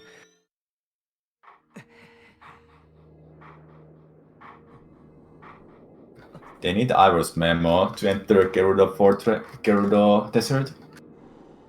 There's some interesting things about Gerudo Desert cutscene when you get there for the first time. There is actually a moment in that cutscene you go and spawn to Palace of Twilight, and there's a good video from Gymnast86, who is another 3D Zelda speedrunner specialized in Skyward Sword, and was the person who pretty much broke down that game just in the recent years. And he made a video about what would still be possible, or what kind of theoretical skips are still in this game. And he mentioned about this cutscene that ZachLink just skipped, that has a Palace of Twilight cutscene loaded in for that cutscene for a while. If there was a way to die in that cutscene when it plays in Palace of Twilight, you would spawn in Palace of Twilight. But there will be some issues, like you don't have double boss shot to continue the dungeon and such as things like that. So it's complicated stuff, but it's also very interesting and fun stuff to listen to that even didn't even know about. It's fun to learn about these new things. Definitely. And speaking of definitely awesome stuff, we got a donation here. Anonymous coming in hot with the 100 smackaroos saying, "Go UAP." Thanks so much, Anonymous out there. Great donation.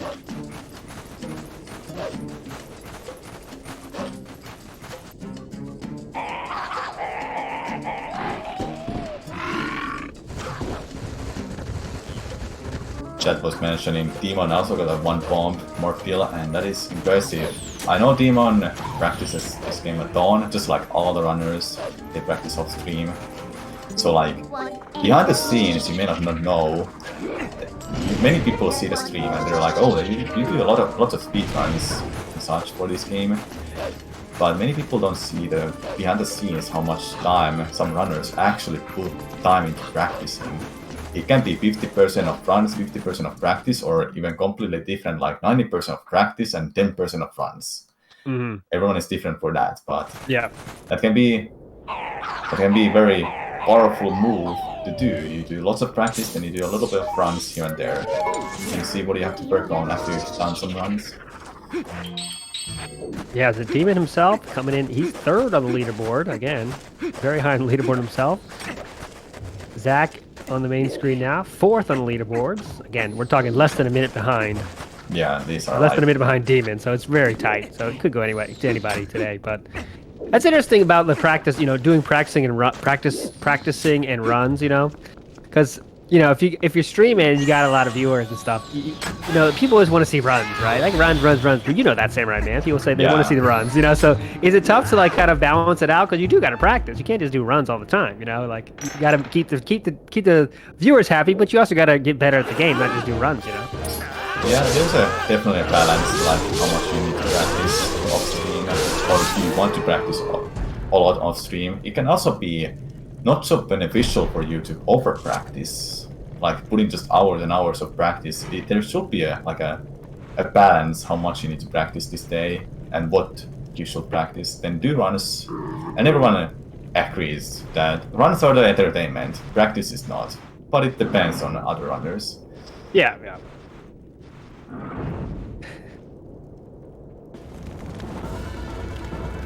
And also it's a good point that a finish run is still a practice.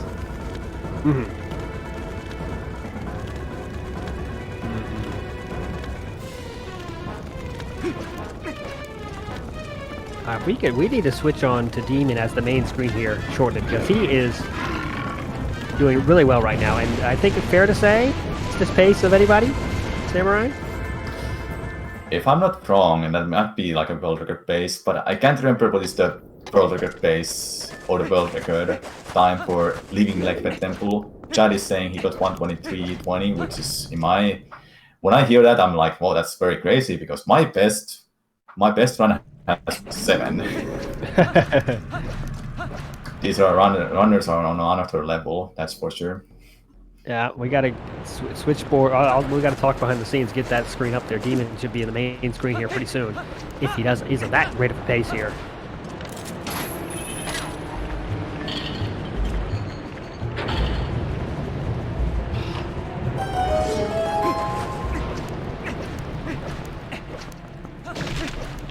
And yeah, as we said, we should see this run finish, because how far they are now, we're going to see this run finish for sure. Also, JD and Demon seem like we're definitely guaranteed to see them finish these runs at least.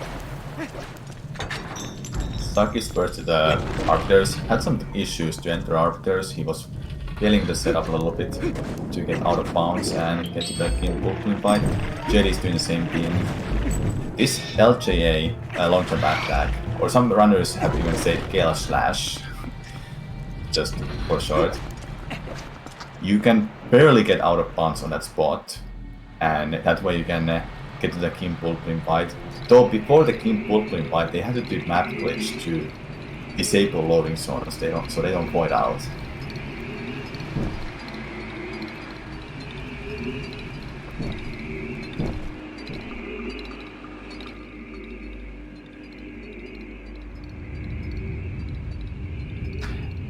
There's skips in Arbiters.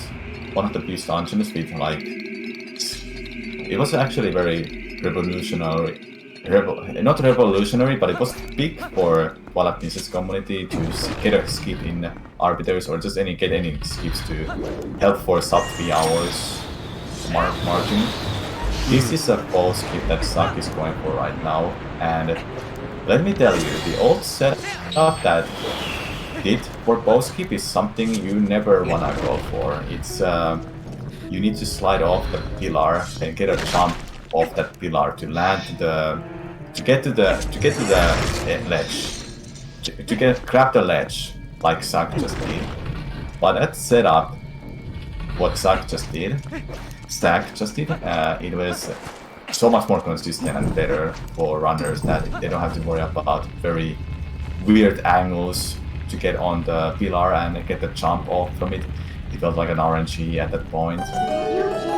So getting that kind of setup that is nowadays used by everyone is a huge plus for runners. As we see, Demon now is taking up the place of the mainstream.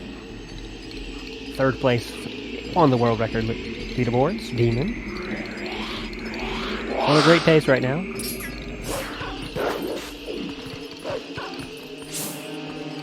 I guess, yeah, we should kind of see where Marco is, because Marco's coming up to that magical, as the chat is now talking about, 122. Marco's not too far from that point. We can see where he is pace-wise when he gets there.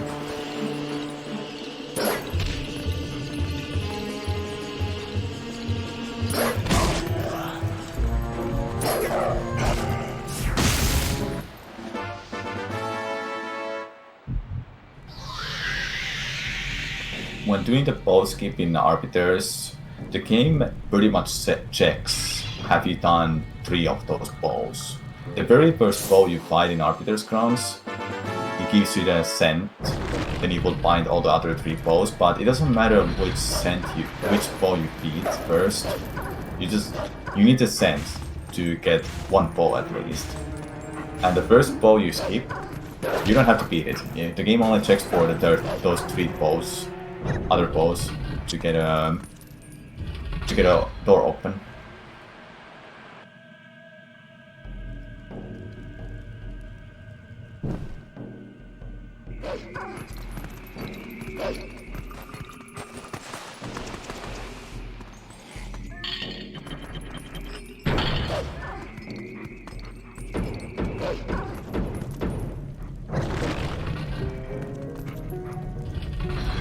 Oh, for JD, that was unfortunate. He barely missed the ledge there.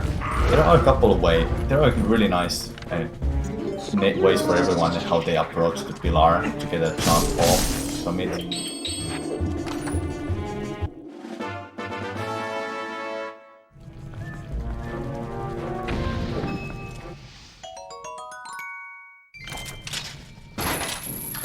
However, these molders can be sometimes a painful RNG to deal with there.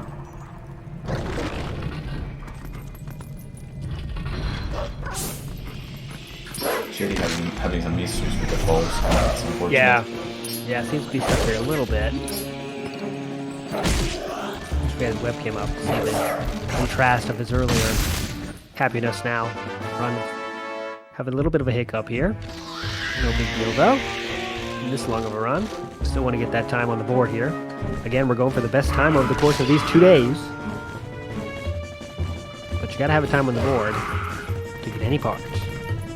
Well, actually, even if you don't have a time on the board, you still get a part of the prize pool. But better to get a time up there if you want to have a chance at the big money.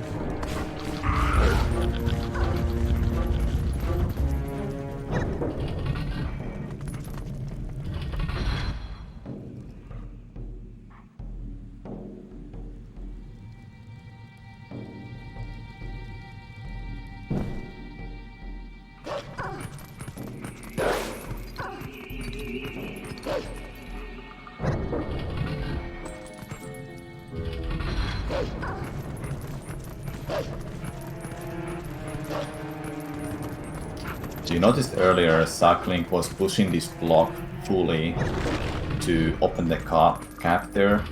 They have to push it 4 times so it stays on that spot.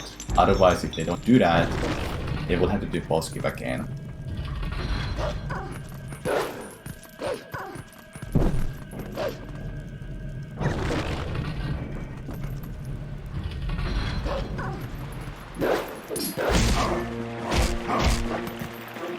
You've seen crowds say every runners having their personal best and sum of best displayed.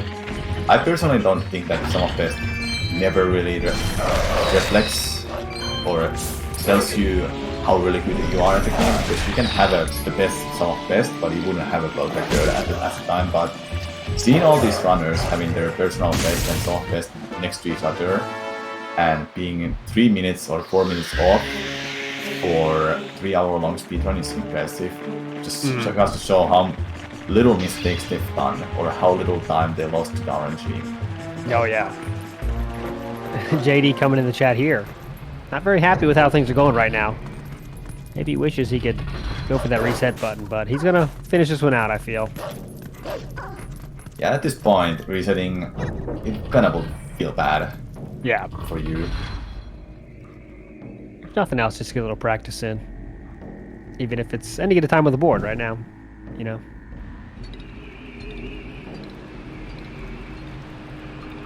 So Zach is done. 3 posts. It's gonna open the door.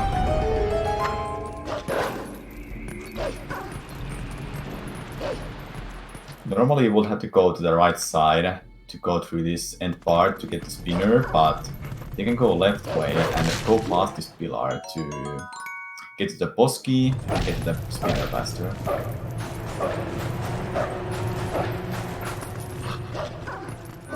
Ah, the spinner. I thought that was so cool. It's a unique and special kind of item compared to other Zelda series items. in my opinion.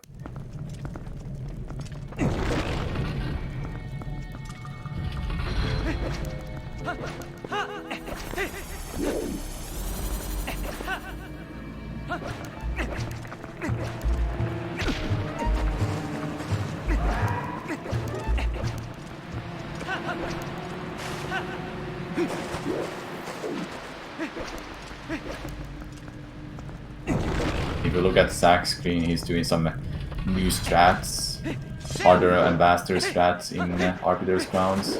So he's getting them. Oh, he got it still. That movement he does on a water, on a sand, is called break slide. I don't exactly know the inputs how to do them, but it has something to do with holding a joystick at down at a certain point, and it's pretty difficult to say the least. So that was very impressive movement from Zach, saving those precious seconds.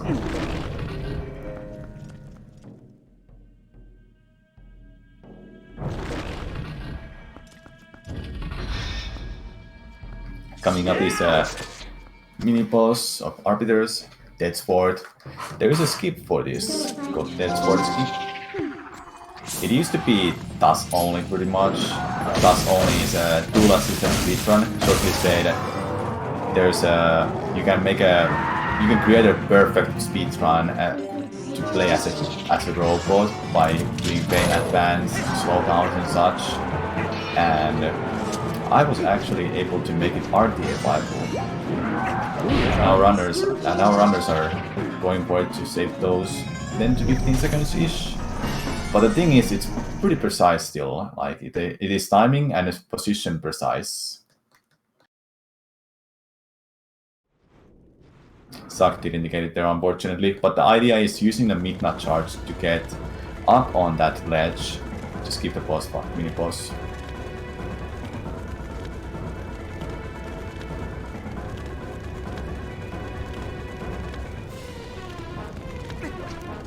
And he gets it there.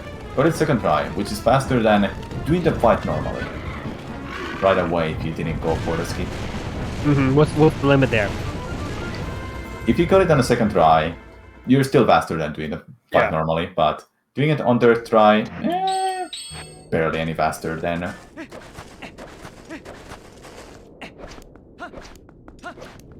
It's also a really cool skip.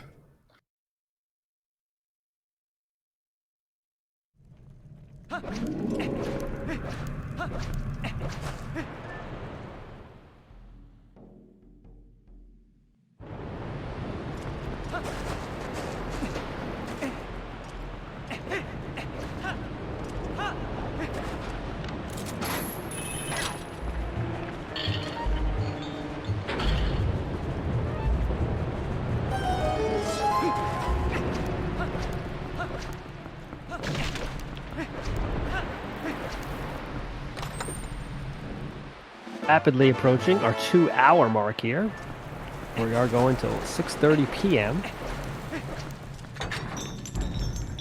Who can get the fastest run in these 8-hour blocks we have today and tomorrow?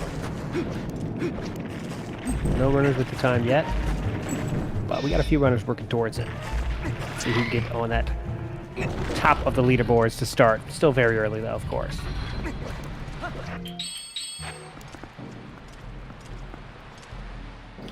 It also used to be very. The community always had these like certain times that we wish this was possible to get. Like maybe one day we can get like beating arbiters in under 2 hours, and now That's like a cakewalk for top runners. They can like beat arbiters in less than 1 hour, 54 minutes or so. It's crazy how fast everyone has gotten, but getting under 2 hours for beating arbiters is still pretty impressive, to say the least. But for getting sub 3 hours, you would have to get better than that still.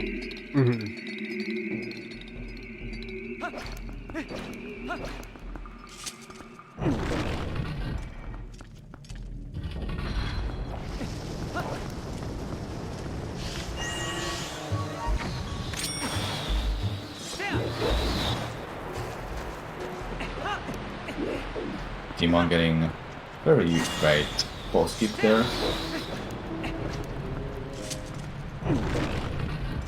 ZachLink doing the post fight of arbiters. Stalwart. It has RNG where Stall Trooper spawns. It can a little bit be bad if they're on your way just when you get yourself up from the wall and try to hit Stalwart's spine.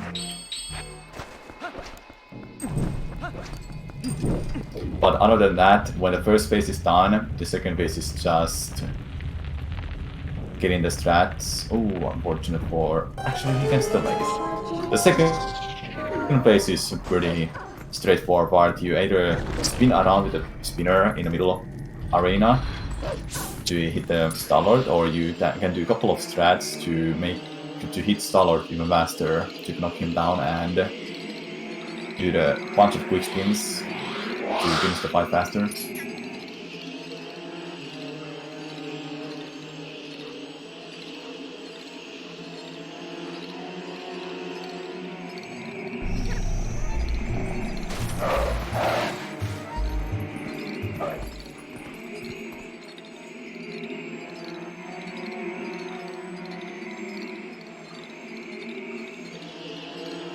That was unfortunate for Demon there. For some reason it didn't hit that one of the bows there. It was targeting multiple bows there. You can only hit the real bow when it's visible. Or you know which one it is.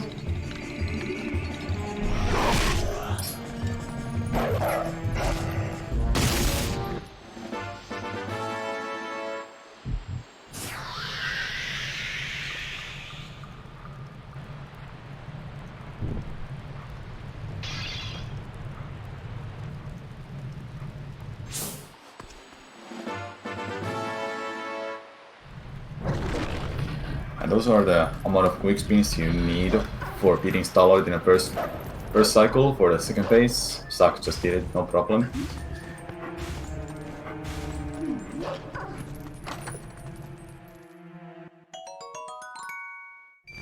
Let's see, so reset this field for us, Samurai Man. So we got who's on best. Demon previously was definitely on the best pace. Is that still the case now, though, you think? I feel like Demon might be still in the best pace out of anyone for like a much better time than Zach is right now. But we can see like Zach is gonna leave arbiters in 156.20 something. Meanwhile, JD hasn't started the boss fight yet, and he would also leave in a 156 or so. So if Demon leaves in a 155, he's definitely in a better pace. But that doesn't mean they're gonna get like a 255-ish, because the late game also very difficult. City in the Sky is technical movement, lots of fast call shot spots you have to hit, and then Palace of Twilight is how can I say Palace of Twilight? It's also movement heavy dungeon, not too many skips. There are strats with the long jump attack.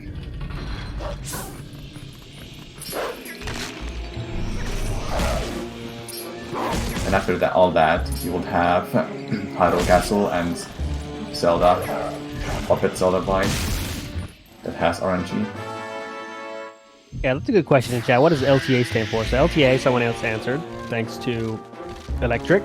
5-time attack is basically where we have a set amount of time, and whoever gets the best time in that time period is the winner, right? So it doesn't matter who has the world record. It just matters who gets the best time during the time period set forth. So for this event, we got 2 blocks of 8 hours. 8 hours today, 8 hours tomorrow. Whoever gets the best time during that time is the winner and gets part part of the 2,000, too large, 2 racks prize pool. That's how it works.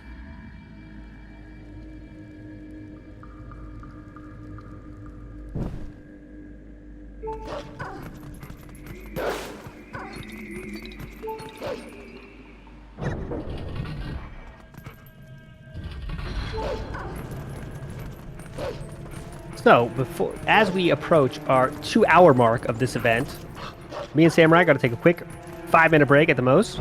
We'll be right back. Enjoy the sounds of the game, and we'll be back with you to keep continuing this hype and see at least a few of our runners get their first time in there. We'll be back in 5 or less.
And we are back in the booth here with GSA and Twilight Princess Live Time Attack, presented by Urban Arts Partnership. I'm here in the booth with Samurai Man, back from our break here, still watching Demon on the main screen. How is his pace looking, Samurai Man? Hey, welcome back. Seems like Demon is in a pace to get... if I have to guess, it might be like a low 155, leaving the Arbiters, but I wouldn't be surprised it's 154. I can't remember exactly the times of how long this cutscene takes and how long the fight takes. It might be 154, leaving Arbiters, which is not a bad time at all, but it's gonna be very hard for trying to beat his own time if he wants to, but he will get a really good time for this event if he gets a great end game. As we enter, as three players enter now the last third of the run here, with the world record being about 252, so had a 3-hour run in our hands. Three runners about 2 hours in.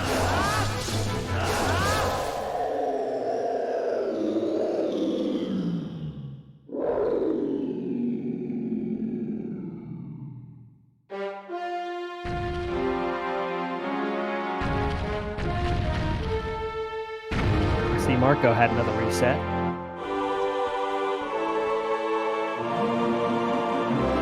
Let's see what caused it, or what led to it.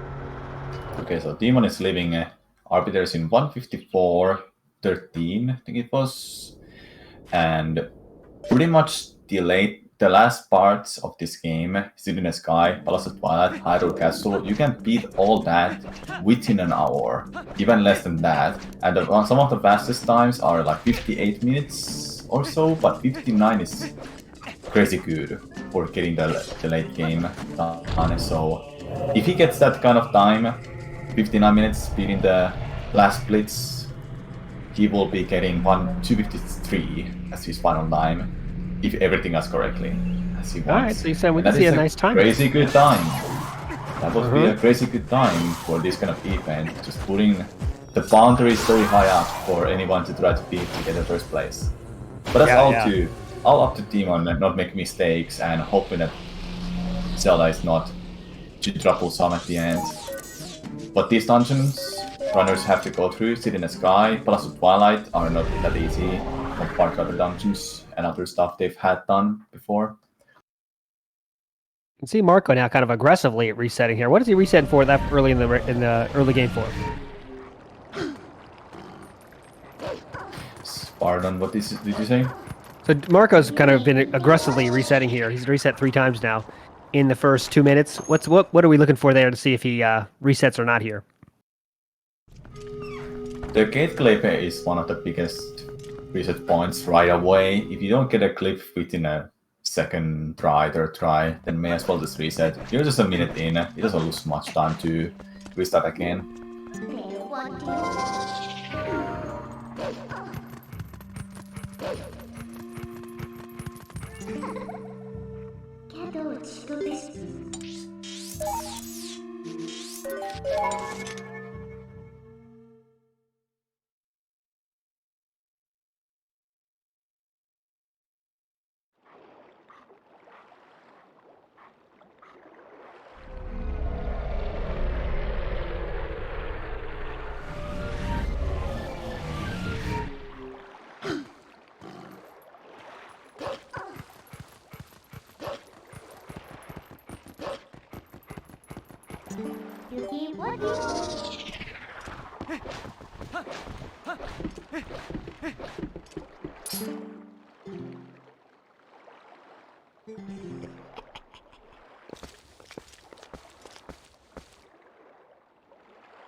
So Demon paying that 300 gold there for that cannon fix. The 300 gold you said was needed? Yes, 300 rupees only required for the whole run. Mm-hmm.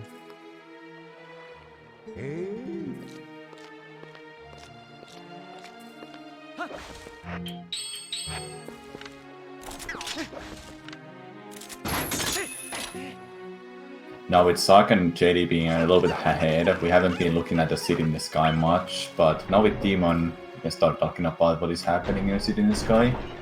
So right at the start of the dungeon, there is a chest that contains water bombs. If runners are low on bombs, they will pick up that to get 15 water bombs. But most of the time, pretty much all the time, runners do have enough water bombs to beat the game with. But enough of that, though, that's just a backup. And the next upcoming rooms, you will see the good use of Gale Slash or the long jump attack with the boomerang. Mm-hmm. And when you get the first dungeon small key, and the only dungeon small key of this dungeon, it puts your reset point, the save point there. When you come back from that room, Arkarok, which is the dungeon boss, is gonna break the bridge. There is a way to skip that trigger.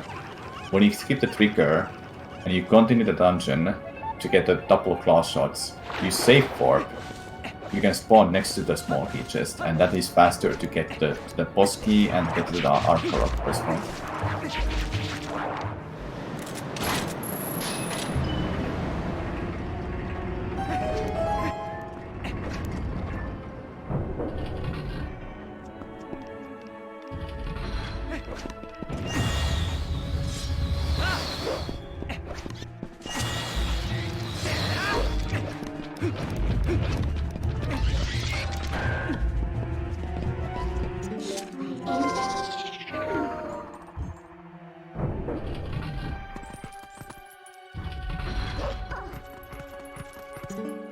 been a little bit, so I do want to remind everyone who is sponsoring this Urban Arts Partnership. Urban Arts Partnership is a way to support students. Let me read exactly what they say here. As to Urban Arts Partnership, we believe that the quality of a child's education shouldn't depend on their zip code. The School of Interactive Arts is our pre-college program that teaches underrepresented students the art and science behind video game development. The program uses game design as an entry point to teach computer science and higher-level coding while helping students develop skills in collaboration, project management, narrative, design, and entrepreneurship. So if you're interested in helping that out, be sure to donate if you can. And you can see more information if you do !UAP. You can learn more about what they're doing and what they support. And they are supporting this event, so there you go.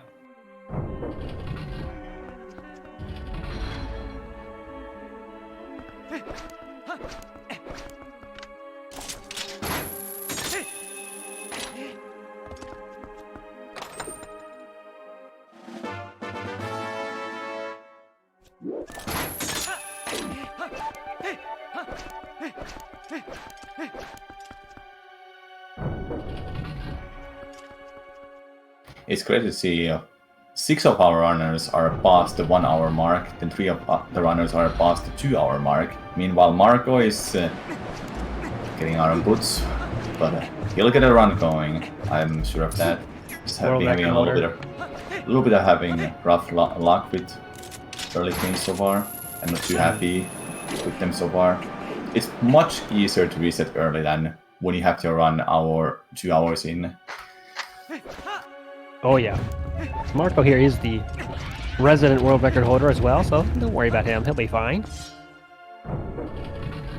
As we are going to... It seems like we're going to see 6 completed runs here, though. Probably, but we'll get our first times on the board here. And we can start working out the calculus of that with each recurring run.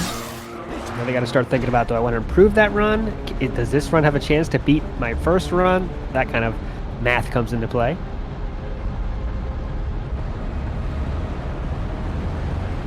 Speaking of like routing and such, now after Arbiters, you only have to beat City in the Sky, then Palace of Twilight. But why need to beat City in the Sky for Palace of Twilight?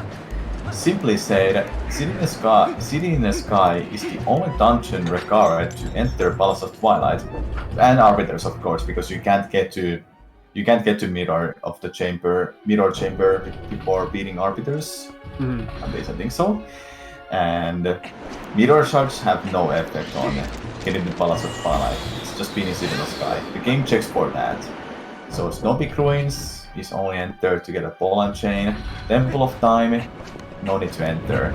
Besides, entering Temple of Time requires you to beat Snow Peak Ruins. The game checks for have you done that?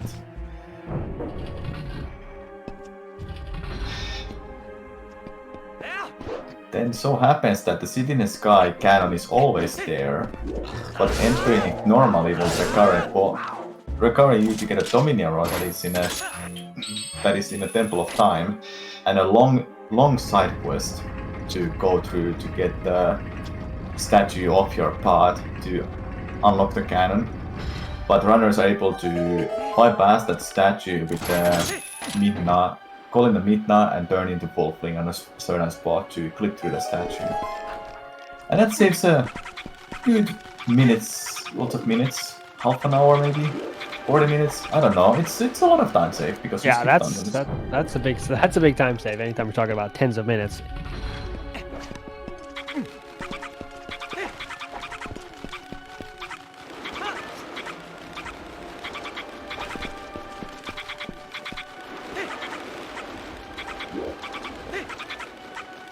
This skip Demon is doing here right now. He can skip getting the updrift or whatever that is called, the tornado thing.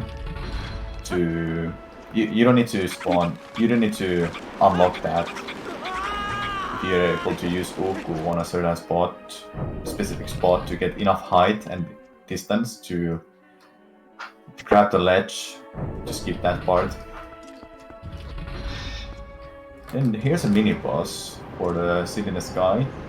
There are there's like a pixel or two, from my understanding, that works to skip the mini boss. But it's a little bit hard to hit those pixels. Fortunately though, it is like consistent when you do a setup for getting to the spot to use the cloth shot. So you can see here, like, demons just got it very fast, but these runners have played for so long, so it's like no issue at all for them. Yeah, that's one of those ones where it looks like it's so easy, like, oh, just jump forward, jump back, then you got it. But it's not like that if you try to do it yourself. No, you have to be in that spot to have exactly like pixel to maybe 3 pixels or so to actually get that. Then you have a time limit there. The Aravols, the mini boss, is gonna attack you, and when it hits you, you're not in the right spot anymore. So may as well just do the mini boss, kill it, or restart it by voiding out.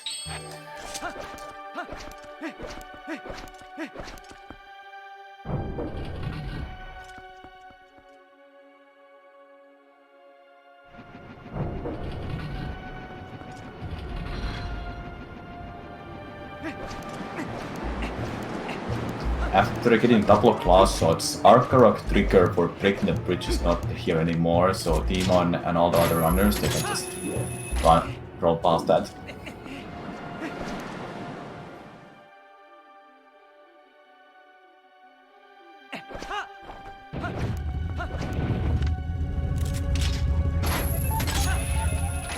I forgot to mention about these what runners does before they enter this room where Demon is right now. That fan is actually spinning all the time, except you can make it to not spin. And the way runners does it, they transform to full fling nearby the door before they enter that room for the first time. It matters because the very first time you enter that room, the fan will always spin if you made it to spin, but if you don't make it to spin, it doesn't spin for that moment when you enter the room again from other sides. That happens because you're opening the door as far as possible as a full fling. It helps because you transform nearby the door then, and it lets you to open the door far away, technically like that, and it doesn't load the actors, all of the actors, from my understanding, and one of those actors will be spinning fan, and that helps runners to save time. They don't have to go through the dungeon after double class shots. Normally you would have to go nearby the small key chest and drop down and do a bunch of class shot spots to get to eventually get to this room where the boss key was. Samurai Man coming in hot. So glad to have you here, my friend. Explain this deep run with us, for us all. Still knowing the old strats is very helpful. yeah, there's a lot to this run. But as we watch it many times, as we will, hopefully everyone out there and myself can get to know it a little bit better.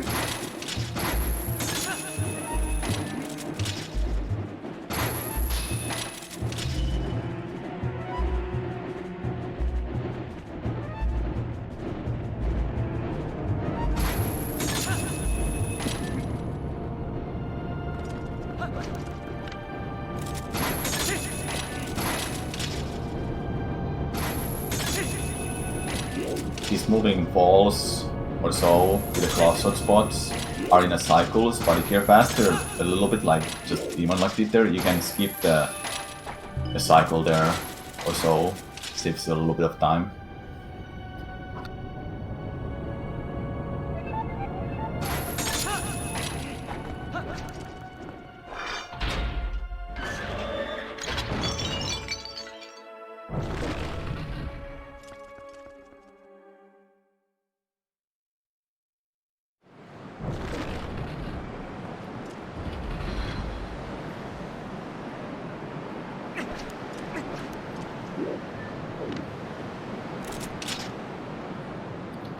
There's like a few, you can work with like a few pixels or so, maybe even more than that, to cloth shot all the way up there to Arkarok fight, or you can just cloth shot the very very far down vines and climb up slowly there. Right now Demon is just waiting. All the runners have to wait for Arkarok to fly around, then it comes back to the middle of the stage. You can just say he's manipulating RNG right there. Yeah, that's true. All part of the plan every time.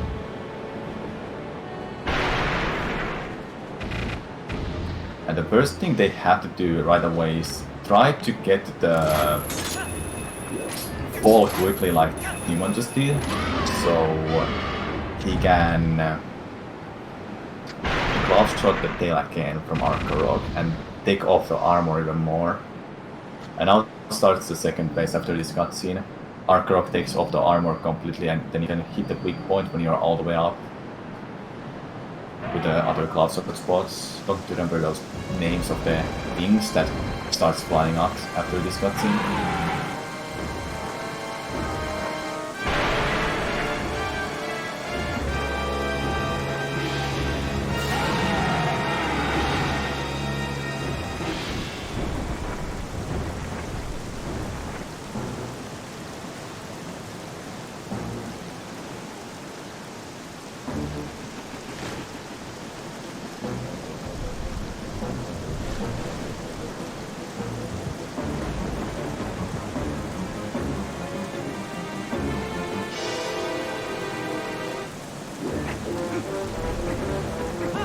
Waiting out here when the second phase starts resets Arkarok's position to be literally in the middle of the stage.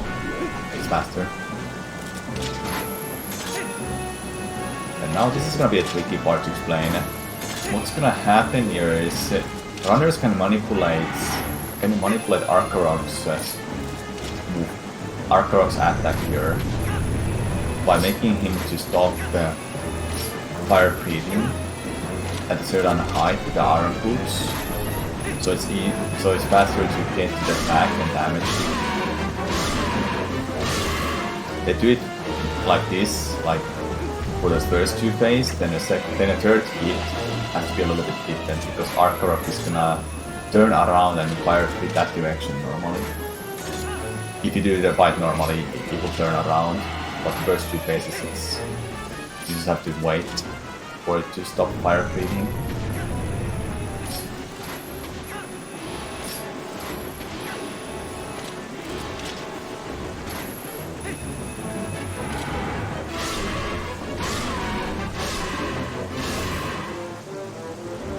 That's the second hit, and the third hit is gonna be a little bit different.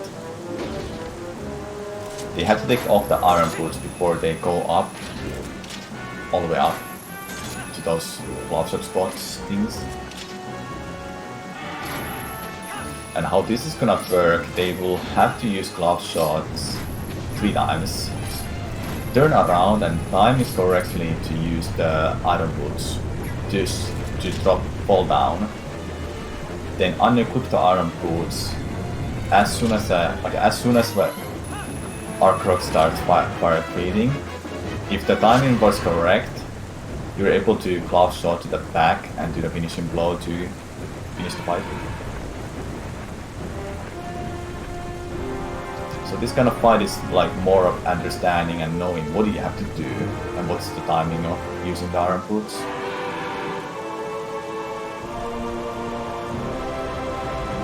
Even taking care of business there.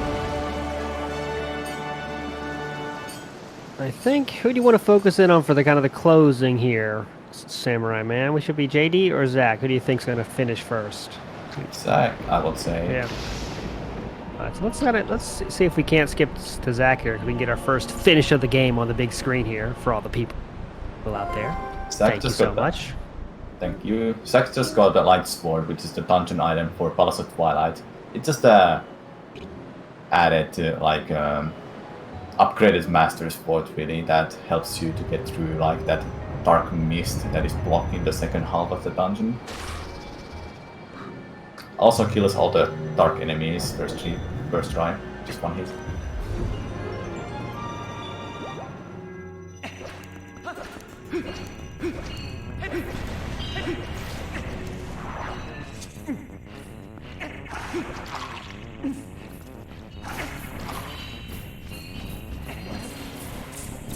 if the runners accidentally hit that dark mist there, they will automatically transport to the full blink, and they want to avoid that because it's a little bit of time loss.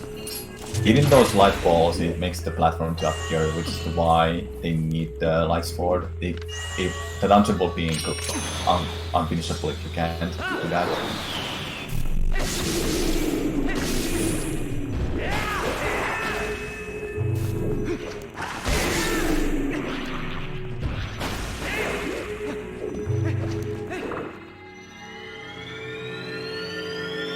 One of the least favorite parts of this dungeon for me personally was that every room you go to has a small key to get to the next room, and this continues for the whole dungeon. And also the dungeon theme was too dark, but after all it's a Palace of Twilight, so that's the dungeon theme. It's it's supposed to be dark. Yep. You notice there Zach was going for a long jump attack setup there, but I assume he didn't like the spots he targeted this boomerang on. The boomerang has to go out of bounds, and you have like a split second to react to when it goes out of bounds to get a long jump attack. And if you don't get it, you just long jump attack to nothing, and you lose the platform as soon as you jump off from it, and you will have to restart all the way from the bottom of the room. And that saves like just a couple seconds to do, but it's like not the hardest either.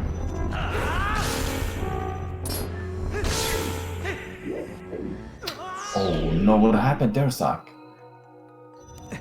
Sometimes in this game when you start running nearby the ledge, it will just automatically jumps you off from the ledge because you have accelerated, I guess I said it right. Yeah. Enough. Mm-hmm. You have accelerated enough to get the. You have enough speed to jump off, pretty much. A little bit of time lost there for sure.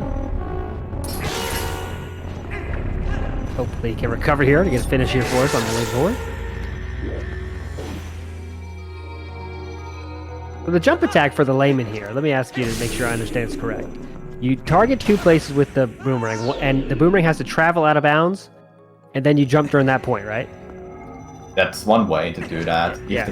You can also put the boomerang on a higher spot where the Link is currently standing. So, for example, the staircase is the one. Mm-hmm. Link is at the bottom of the staircase. You throw the boomerang at the 2 steps higher than your current position, and you get a long jump attack. As soon as the boomerang stays on that spot, for you to get a long jump attack. And the out of bounds is like just you have to hope that it doesn't come back in bounds in time for you to do that long jump attack.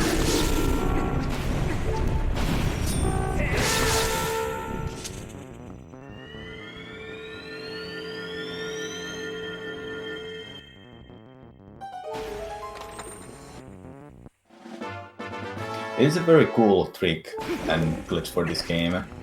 Very simple and easy to do. It's just a little bit of requirements that you need to understand. That what are you required to have before you can get a long jump attack, because it is literally in a game. You can do it off the enemy even. It is left to the game for some reason. I assume it must be in a game because of if the enemy is far away or in a higher spot. For some reason it just won't let you do a jump attack faster the party. Yeah, I'm seeing now, like it's all over the place. You're doing a lot in this run, so it seems to be important to understand for everybody what it is, I thought.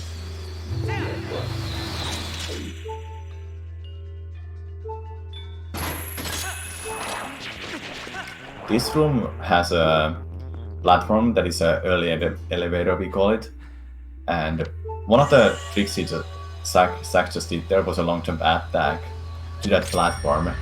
I actually implemented that part to make it possible to reach that elevator faster or make it consistent to get this. And that's been helping all the runners to get this elevator faster. If it wouldn't be for that, then it would be just like a little bit of luck where the sun head is spawning, so you can kill it faster than quickly claw shot to the last claw shot spot to get an elevator. because it's in a set pattern, it's in a set cycle. There's no RNG for it.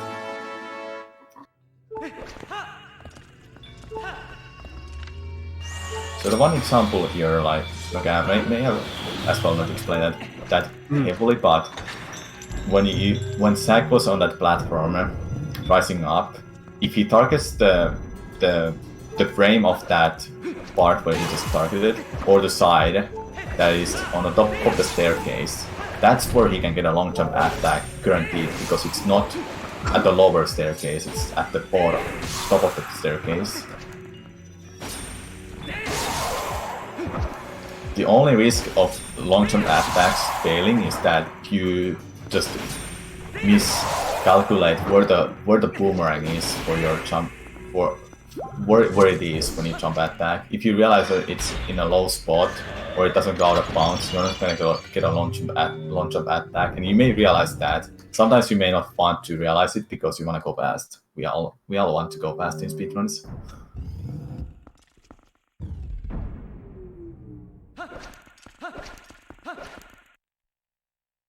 Time for the coolest boss fights of this game, Sant.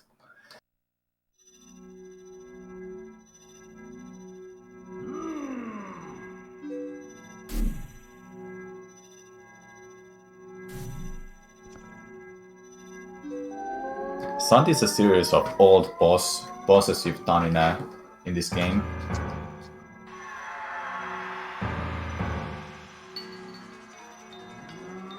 Which I thought was very cool. Yeah, that's always cool.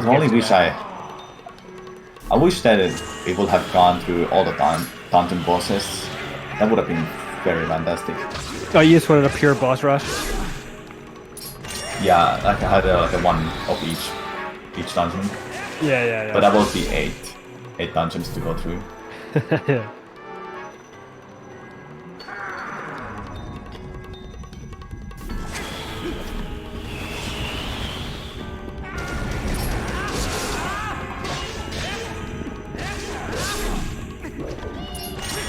There, what Zach just did is a series of Zelda attack to the sword, because how Sant fight works is that he doesn't have health really. He has like a set health, if that makes sense. Or okay. The easiest way to explain, no matter how many times you hit it, I think the best way to say that the strongest hit matters to get the Sant done, the fight done. It's a little bit complicated, but in the last phase I can try to make it simple when ZachLink gets there.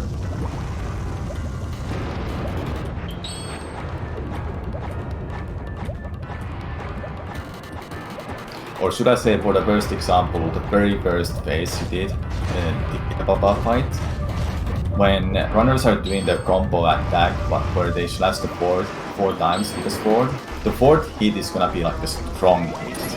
That's the only the hit that matters for the Sant fight. When they do that strong hit once, they hit it again for the second time. That's when the phase is over for Sant.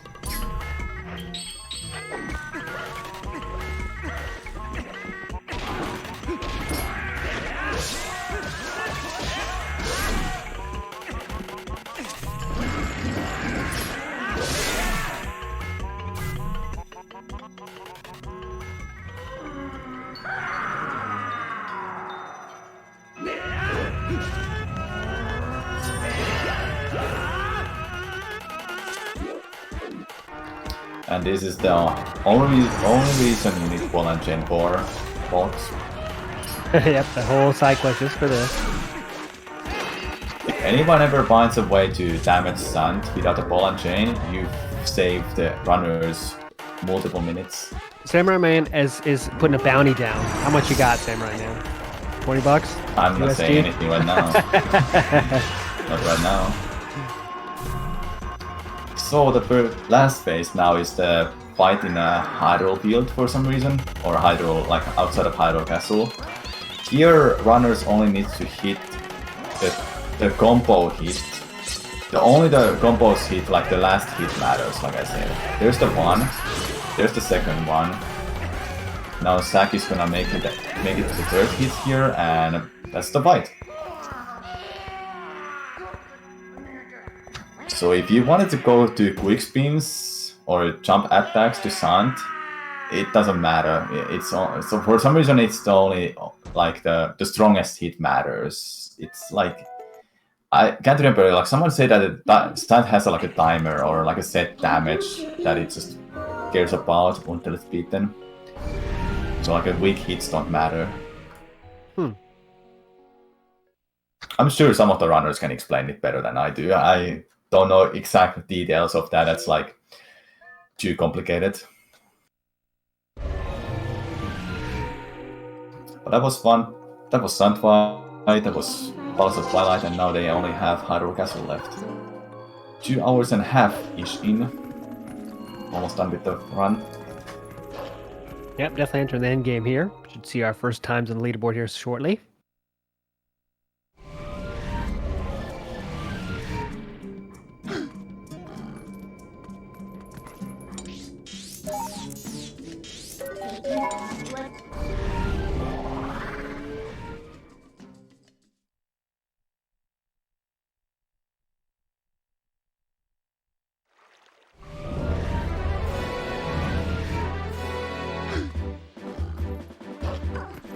There's one more Mailman trigger they have to skip, and it's right here where Zach is right now. Throwing the boomerang out of bounds just really guarantees to get it, as long as you're doing it in the right spot.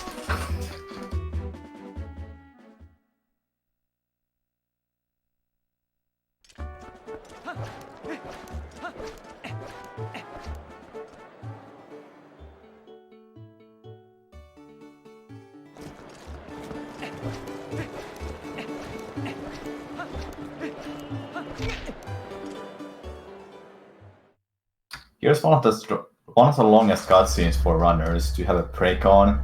This is an unskippable cutscene. Takes about 2 minutes.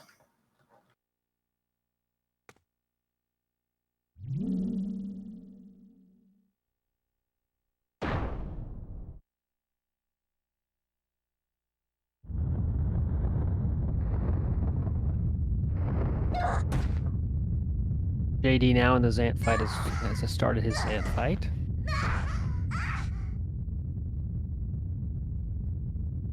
Demon not far behind.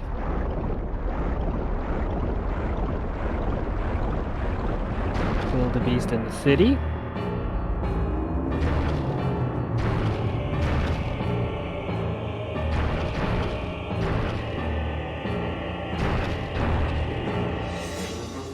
Swift and Bruggles are doing Midnight's Desperate Hour. Marco doing Rupee Roll.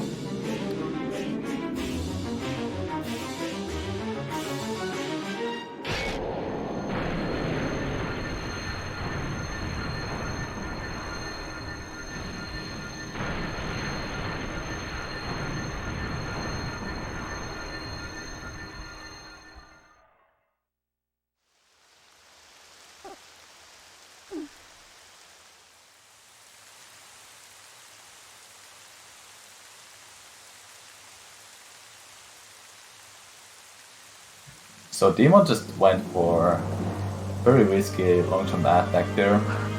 That is risky for that reason that for some reason when you throw the boomerang on that spot and you try to like just long jump attack, even if there's like a voiding out underneath you, for some reason underneath the void out there is actually ground, and that counts for not getting the long jump attack. If there's nothing underneath and there's a void out, you can get a long jump attack, but if there's a ground underneath the void, it doesn't let you get a long jump attack. So in that case, Demon had to throw the boomerang that goes out of bounds. And it's risky because if it doesn't go out of bounds, you don't react to it in time, you just have to restart that whole elevator section again.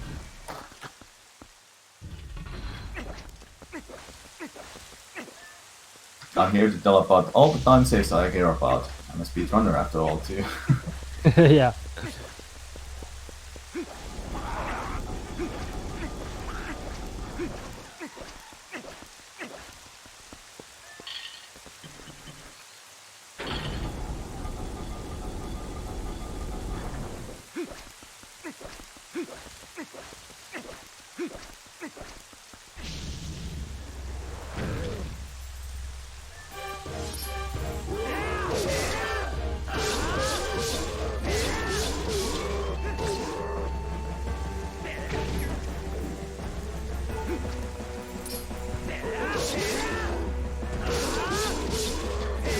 this game Boblin does a lot of damage. And Zach just got a 4 heart damaged there from a Game Boblin's attack. Luckily he had 5 hearts, so he survived that.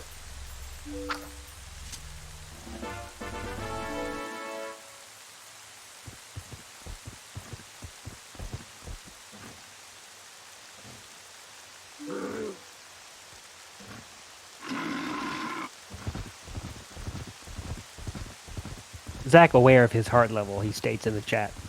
He was aware of his 5 hearts and used that to his advantage.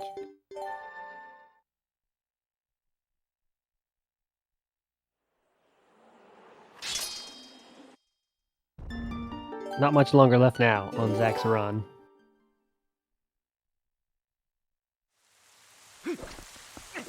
We will see our first time on the boards. Get your guesses in now, chat. What will that final number be?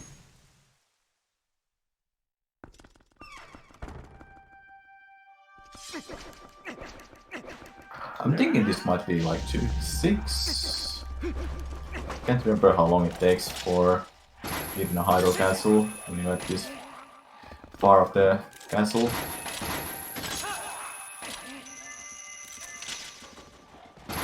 So we got a 256 call from Samurai Man.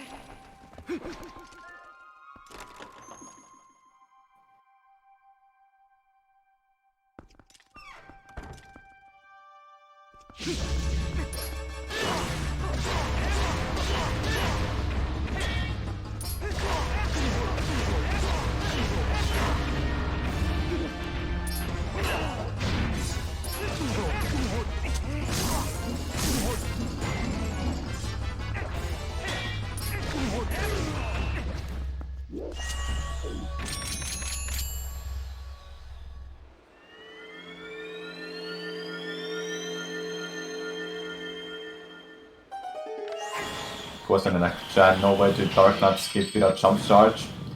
No. As far as I know, there is no way to skip the Dark Knight without the jump charge.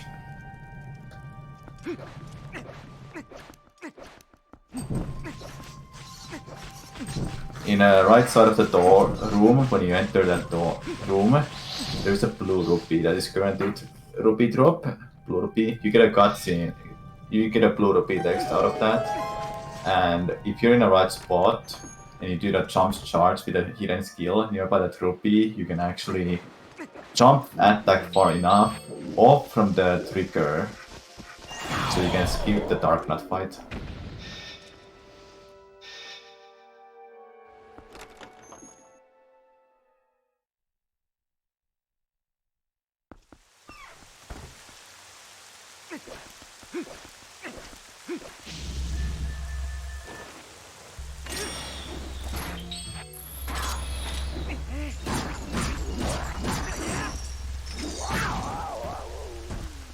Launchen is very strong for killing mini bosses, like I've mentioned. And Ida Balls is one of them.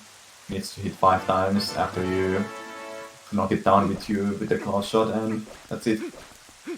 But it requires you to time getting the claw shot out of your inventory as soon as possible when you claw shot Ida flows.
Did you know, if there's a way to enter Hyrule Castle early, you're actually able to skip double claw shots? Wait, so there's a lot of levels there. So if you get in there early with somehow, as in with cheating, not glitching, but like somehow manipulating the game, you don't need that. Yeah. Interesting. So you can actually skip all of these sections with the double claw shots and spinner by doing a bomb boost and with the Gale Boomerang. But it's pretty difficult, but if there was ever a way to enter Hyrule Castle early, we would have those strats then to do at the end of the run. Sounds like we need another bounty then. We got 2 bounties now.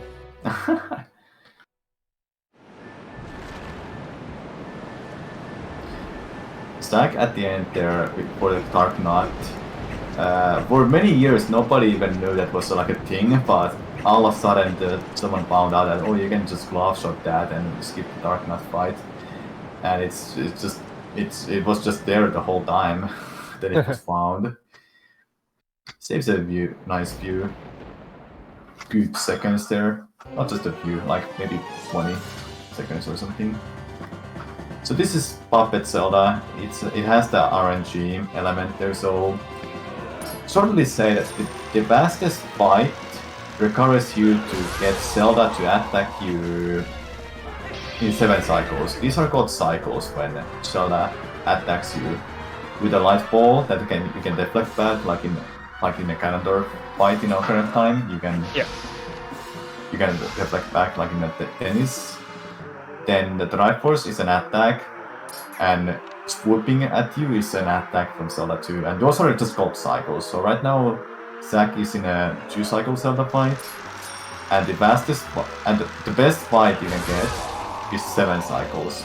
Now that is 3, so he's gonna get 7 cycles Zelda, maybe, or he's gonna get 8. It depends how the game wants to. Does the game want to be nice to him? Well, similar to Link to the Past, it's kind of like the same deal with Link to the Past with the blue balls. Yeah, that is like same thing, Arcanine blue balls in Into the Past.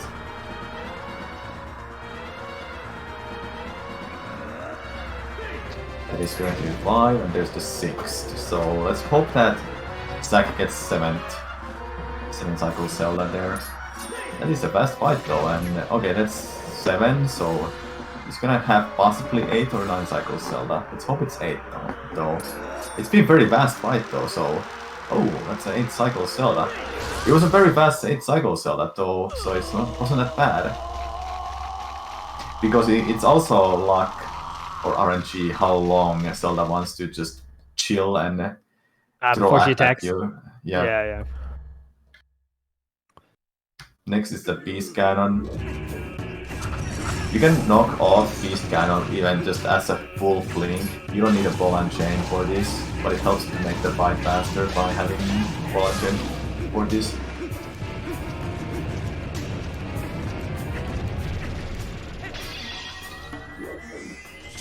I think my estimate is quite good.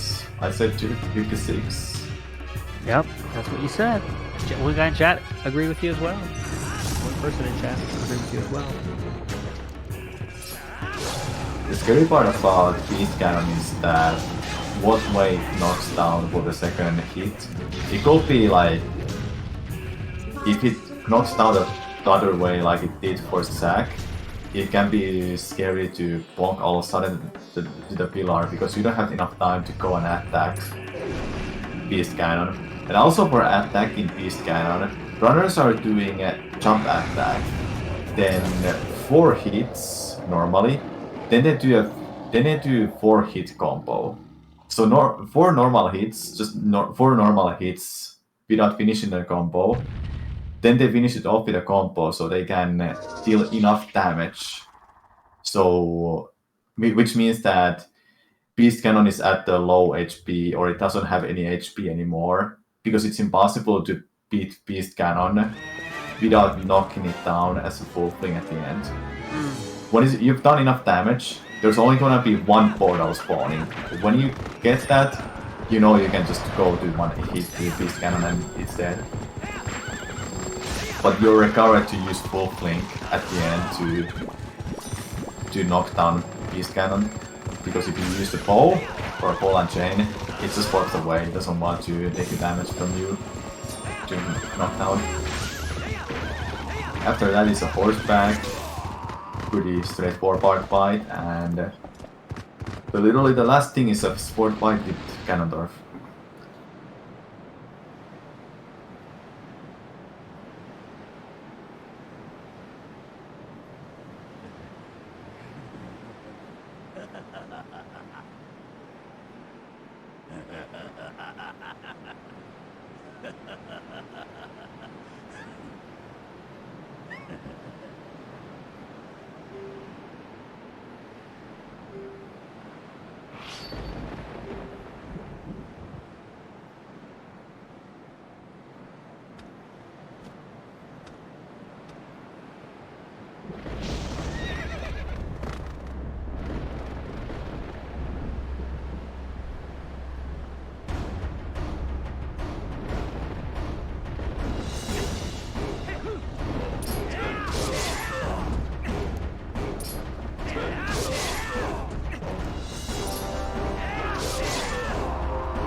All right, there you go. Samurai Man right on it. 256. And someone else said mid to definitely not FX. Congratulations to you. You said definitely mid 256. It doesn't get much more mid than that. 256.33 is going to be the first time on the leaderboards.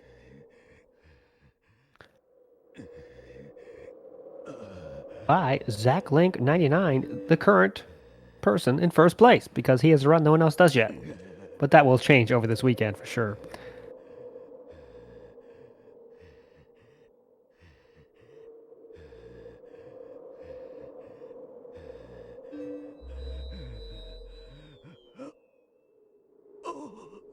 So if we could switch to JD, please. Board operator, you're right on it. Faster than I even said it. Let's see how JD does. Didn't see how many cycles he's getting on the Zelda, but what... Let's see what time this ends up being.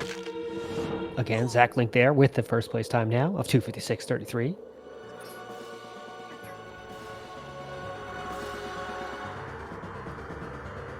For reference, that is a mere 4-ish minutes away from the world record, which is amazing for a lifetime attack run. That run right there would put him 9th place on the leaderboards. So think about that. Pretty good run there by Zach to start things off out of the gates here.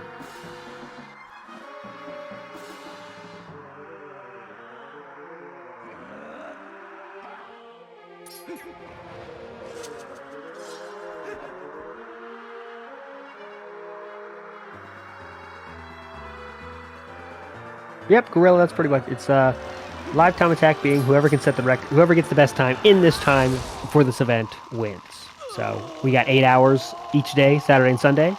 Whoever gets the best time during those time periods is going to take home the prize.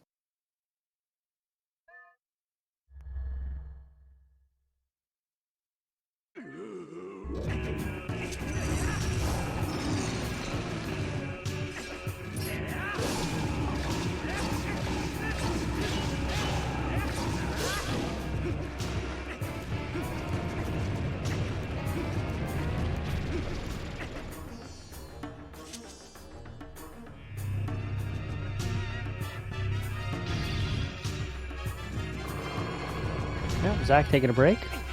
GG's. First time on the board, sitting pretty with first place. for the time being. JD coming up fast though.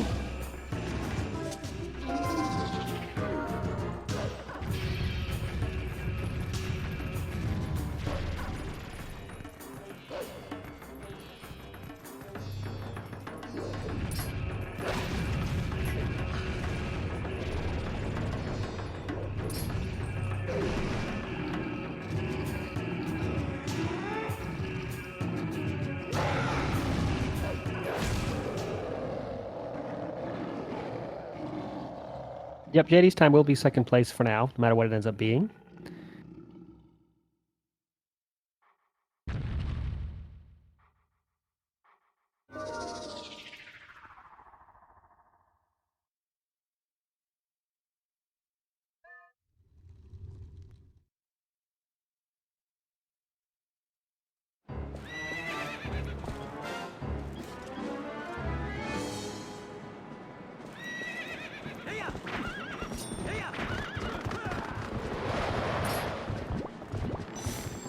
All right, JD starting the horseback fight.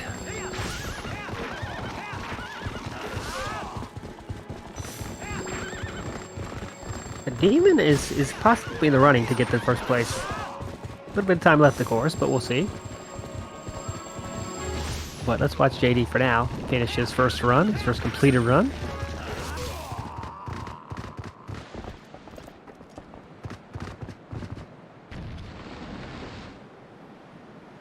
By looking at the time for JD, it seems to be a low to 59 for him.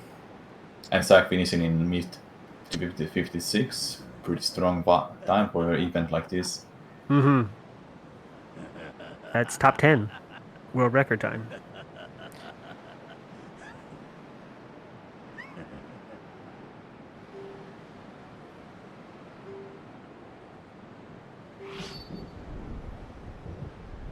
We got to get who did that amazing guess before? You got to guess again. What time are we looking at? Even though it's a little bit later in the proceedings here. Samurai Man saying 2:59. Wicked Glinger. Wicked also saying it's 2:59. Demon's the one to keep your eye on, though. That could be pretty good. For JD, I was off. Seems like it. He just got 258. Thumbs up for the fans.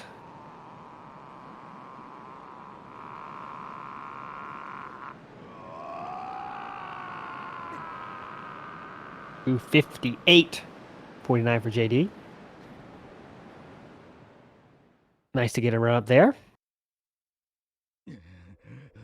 I think he'd like to improve that, though. And good thing for him, he has a lot of time left for that. We're going till 6:30 Eastern Standard Time tonight. And tomorrow, start again 10 a.m. to 6 p.m. Who can get the best run during that time period? We're switching to Demon here.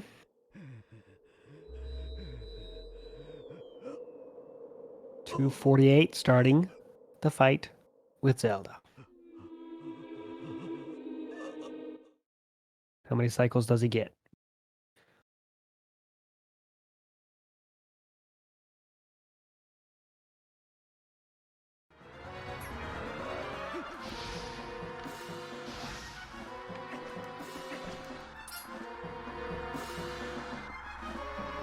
Looks like she's taking her time a little bit here. Now she goes.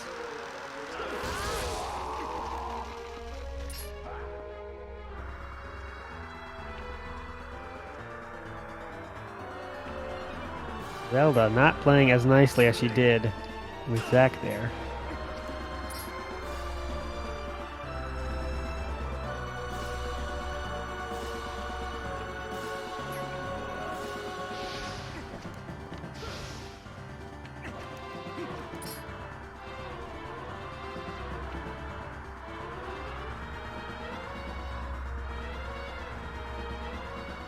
Again.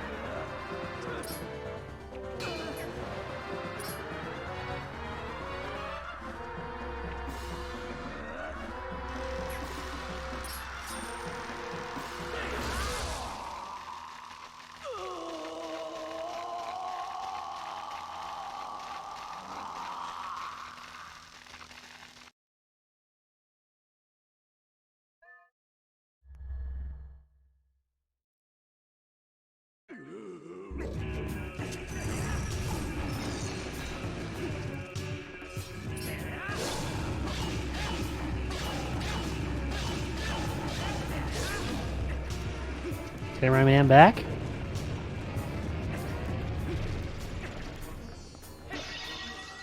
Not back yet. Internet problems for my man Samurai Man. But we're working through it. Even here, eyeing up first place.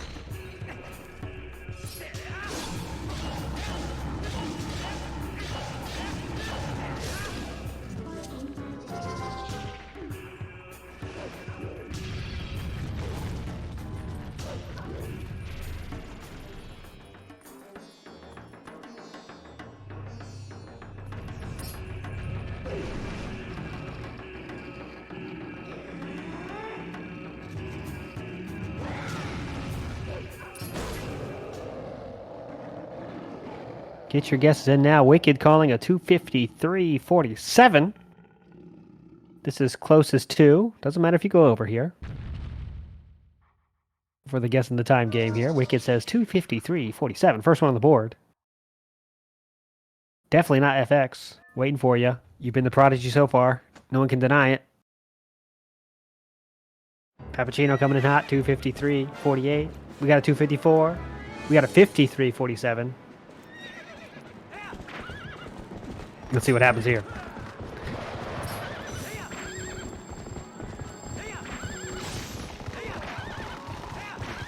Like to see the guesses here now. All right, well, someone's going to be winner here. Someone's coming in hot.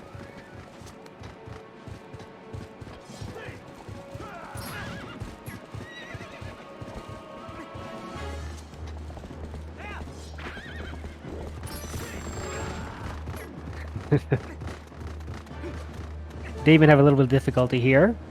Some of the people with the better times, unfortunate.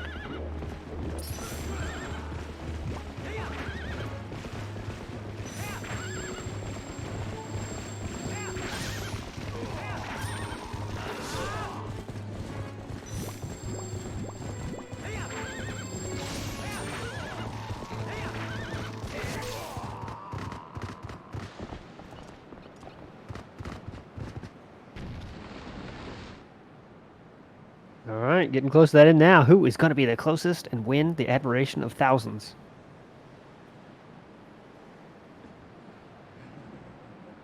Wicked, we can't accept that. I think we have to get the cutoff before the horseback fight. I think that's fair. We have to have some kind of rules here. Not the Wild West.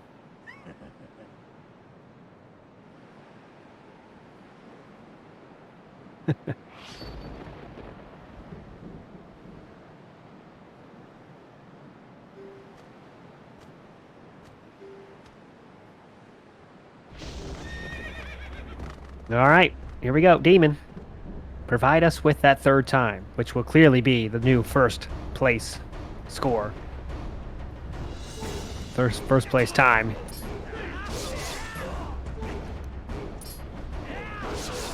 Looking to take home that 800 Buckazoids. But we got a long time to go before we get to the finish. 2:54:17.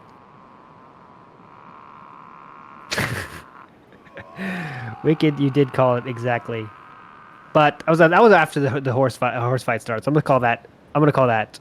That's off. Your first guess stands. So who got closest here? Let me scroll up here. We got a 54. I think that's it. I think that is it.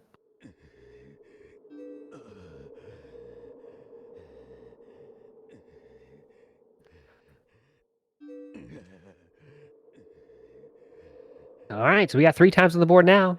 Demon with first, Zach with second, JD with third. Still waiting for more runners to finish. Looks like next will be Bewildebeest. And we have cut to him now. Bewildebeest he is 11th on the leaderboards currently, in the world record leaderboards. What kind of time do you think is possible for him? Struggling a little bit here, trying to have something to work. Then I see Steeman got a low 54. It's a pretty strong time for an event like this, putting the barrier high up there for the first place. GG's to him. Yeah, that demon time would be a let's see, that would be a 5th place world record time right now. So pretty good.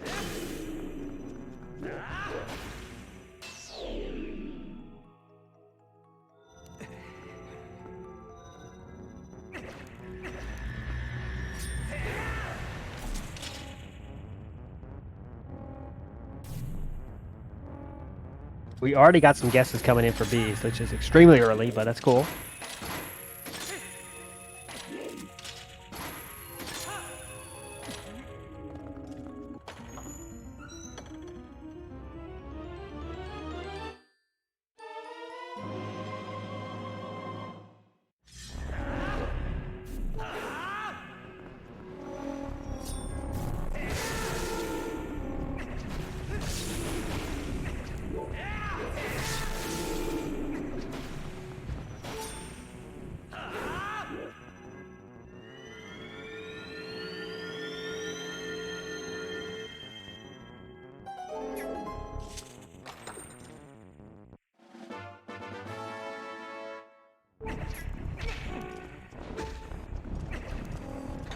Remember, man, you got to decide for the audience. When do we have to cut off the guesses for time? When's the best time? I would say before. When you get the boss key in Hyrule Castle, that's when you cut off the time. Okay, so you heard that. Chat, you heard that. Hardcore guesses out there. Yeah. Before the boss key. Because the closer you get to the boss, by the final bosses, a little bit easier it gets. You still have to sell that though, but make it a little bit more fun and fair. Let's put it on a boss key. There you go. It's now officially in the rulebooks.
Seems like JD is off to start another run right away.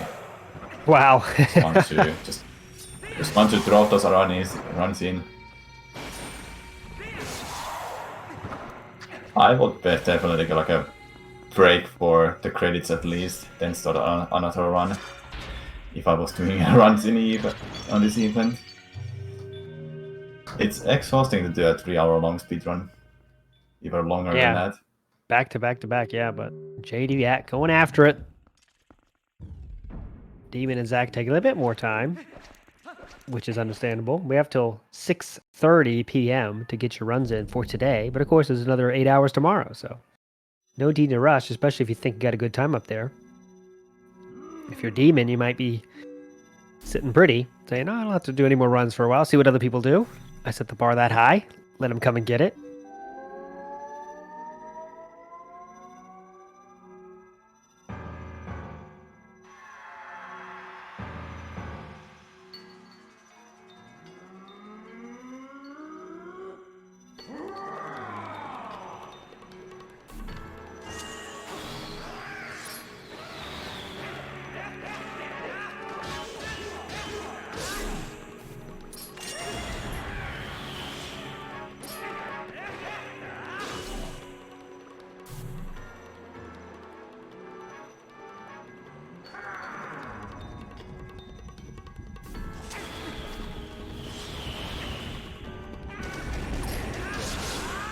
Someone calling a 53 in this event. Definitely not FX. 53.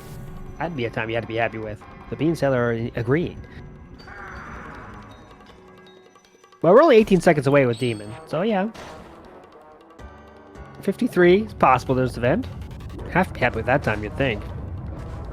World record would be hyped though, but we'd all like to see a world record. And that would be pretty cool.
Alright, how's Beast Zant fight looking?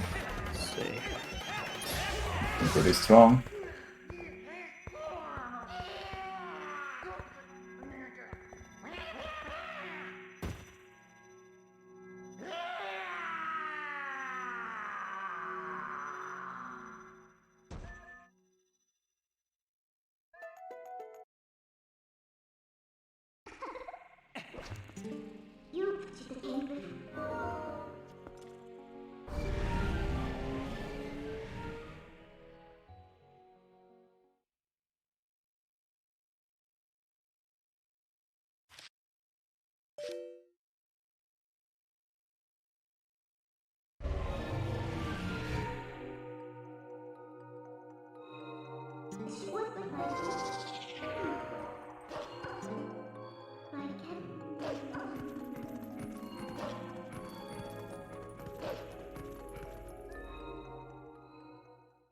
Hello, everyone out there. Having some issues here mic-wise, but I think we're all getting out. All the new people out there, all the new people joining us, we are here. We are ESA. We are GSA and ESA all together in one. We are GSA. We're teaming up with the Urban Arts Partnership to help some students get some education, make some games, do some cool stuff. We will be joined by Jason in a little bit to talk more about that again. But what we're doing here is a live time attack of the Twilight Princess. 7 players, as you see them on the screen right now. There's 2 8-hour sessions. 8 hours today, 8 hours tomorrow. Who can get the best time during that time period? They're going to take whoever gets the best time gets the biggest chunk of the $2,000 prize pool, and all the other runners get a little bit of money as well, depending on where they finish on the leaderboards. As you can see, we've had 3 people finish so far. Demon at the top with his 254.17. But yeah, just 3 runs on the board now. Bewildebeest here is about to finish himself. We shall see where he gets on the leaderboards.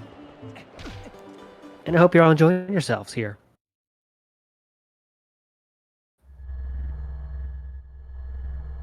Beast has had enough of this run, says see you. A little bit of a 2-minute cutscene, though. Good time to take that break. Get that stretch in. Get that 7-Up. Get some of that Fanta. Whatever you choose to drink.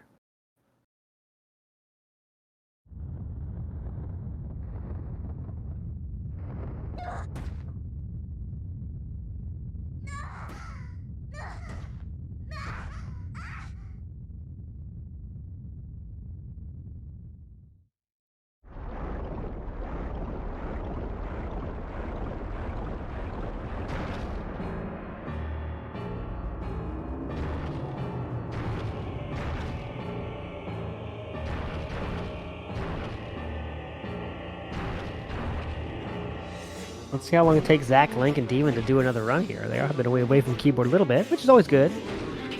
The world record right now, good question, is a 2:52:24 by Marco,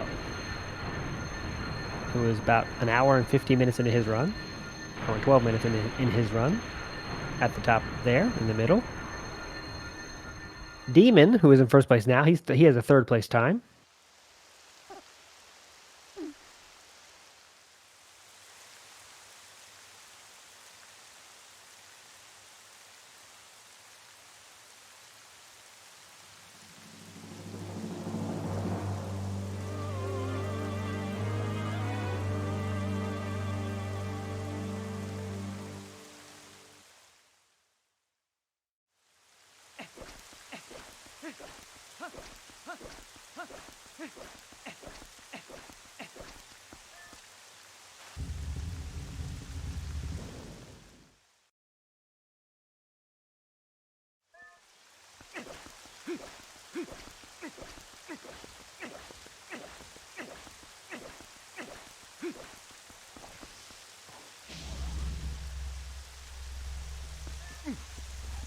We got a nice donation here from Rinny. $20 from Rinny coming in hot with a donation. Thanks so much for that. And her comment, or his comment, his or her comment, is just a heart, which means a lot. Thanks so much for that donation.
What appears ZachLink is back to his runs. Run just started there for Zach. Demon still taking a break. This event is running until 6:30 p.m. tonight, and tomorrow starts at 10 a.m. and goes till 6 p.m. tonight. So 8 hours each day. 16 hours in total for the math majors out there.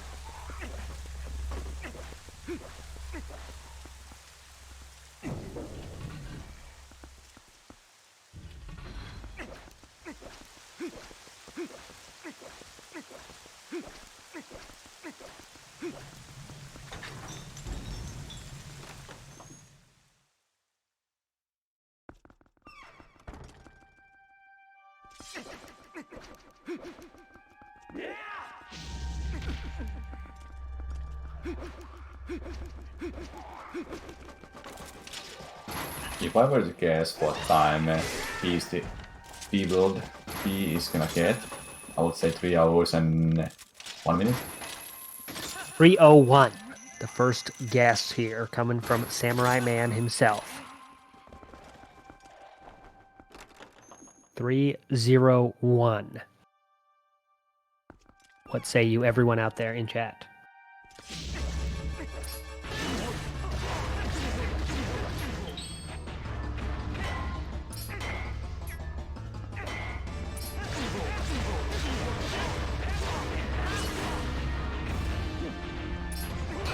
Wicked coming in hot, agreeing with you. 301. Bean Seller with a high 3-0. Definitely not FX. 301. So many 301s. You guys are.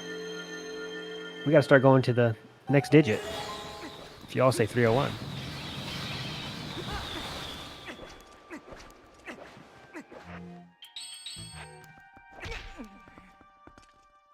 .303. 301.47.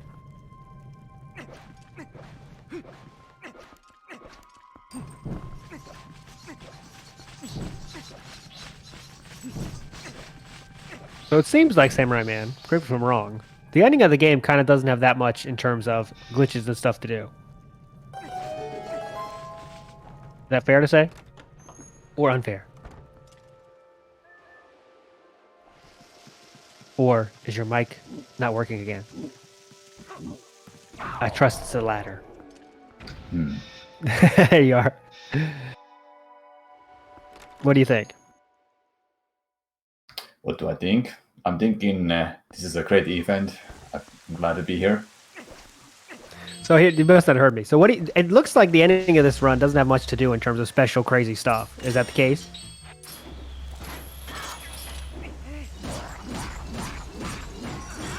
I just missed what you said. I'm sorry. So it seems like at the end of the run is kind of like elementary, meaning there's not a lot of difficult stuff happening here towards the end of the run. Once you get to this point, you know. Yeah, there's nothing like that is going to screw you over, but a couple of things like the mini boss fight with the Adables and Dark Knight, and then just the puppet Zelda.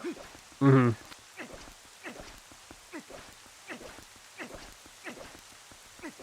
All right, a lot of guesses now in chat. I'd like to see that. We'll see who is the closest.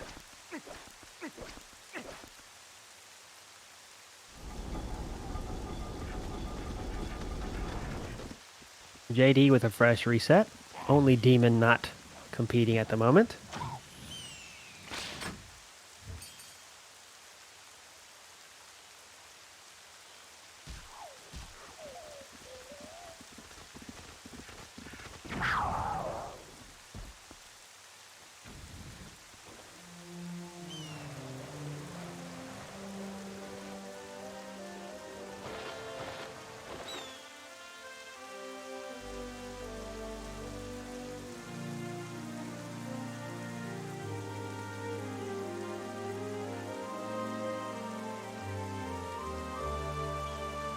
Yep, deadline is approaching fast. Get your guesses in.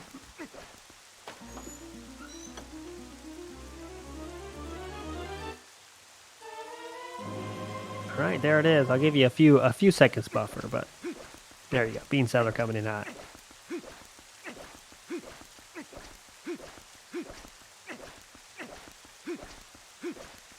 Yeah, like 18 people said 301, so it's probably going to be 301.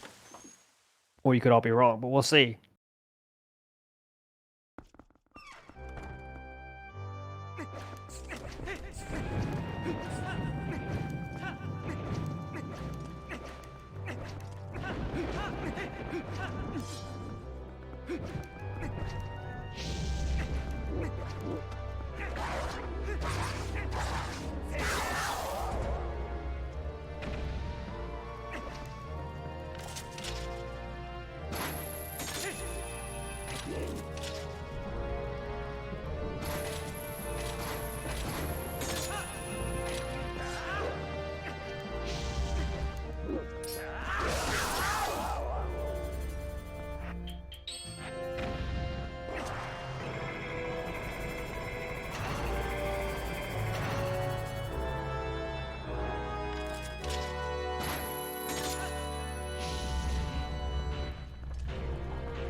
What do we think about Marco's pace here?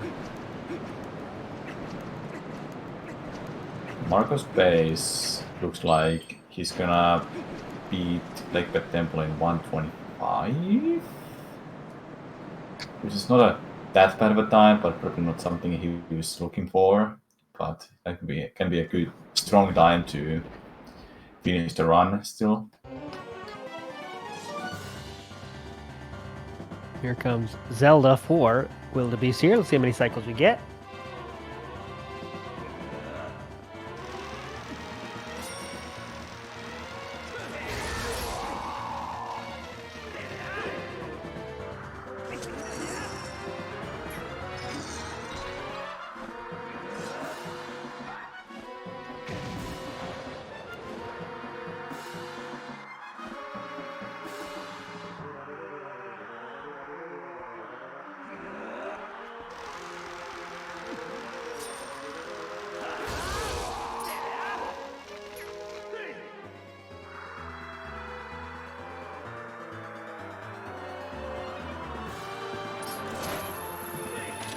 Oh, Marco's pace is like even better than I thought. It might be like 124 even. Yeah, that's gonna be a 124 leading like the temple. Or maybe even a high 123. I can't remember the timings for that. Definitely want to keep an eye on that. World record holder Marco hasn't completed a run yet, but looks like this one will, for sure.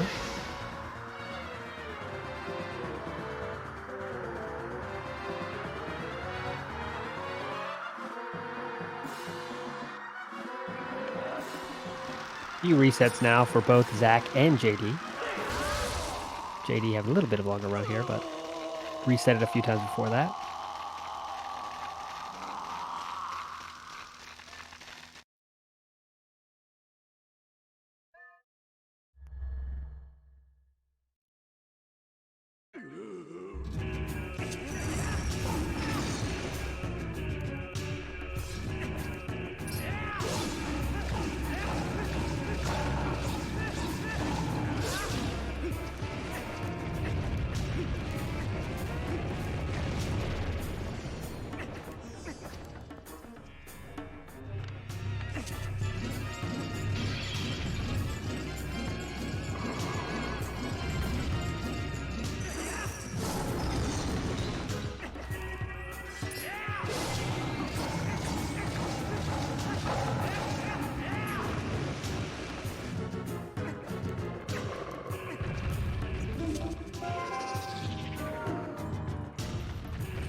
It seems like it was a very good guess from a lot of runner people in the chat saying 301 for Wildebeest. That's the kind of pace we're looking at right now. Yeah, it's like 10 people said 301. You guys are geniuses. You did as well, Samurai Man, way early. 301. Yeah, I did. You gotta come up with some kind of... Yeah, probably like probably overshadowed Swiftike completely during this event, but he's in a balance right now. He seems to be in a decent run too. Yep, definitely want to get him some screen time here too after Wildebeest finishes his run.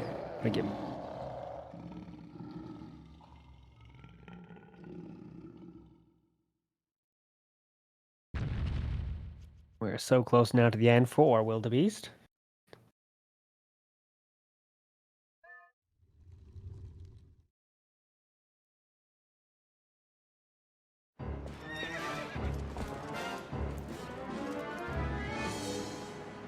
Hello. Welcome in. It's good to be here. Please introduce yourself to the beautiful people. Hello. My name is Ian, or I used to like the operator for most of the big tournaments this year for a long time. I've been there for a lot of years. For sure.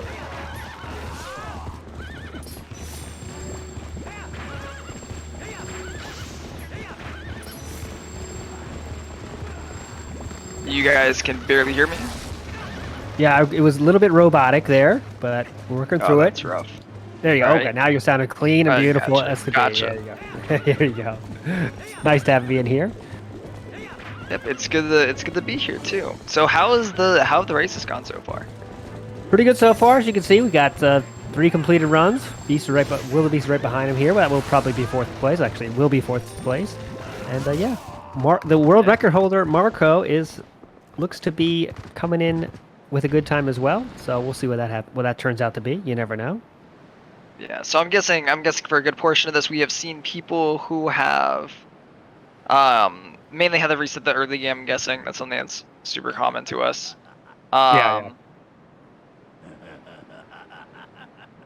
All the drama now lies in if Wildebeest will get a 301 or a 302. Many people in chat said 301, but it's looking like it's going to be very, very close. Razor thin margins here. Let's see what happens. Yeah.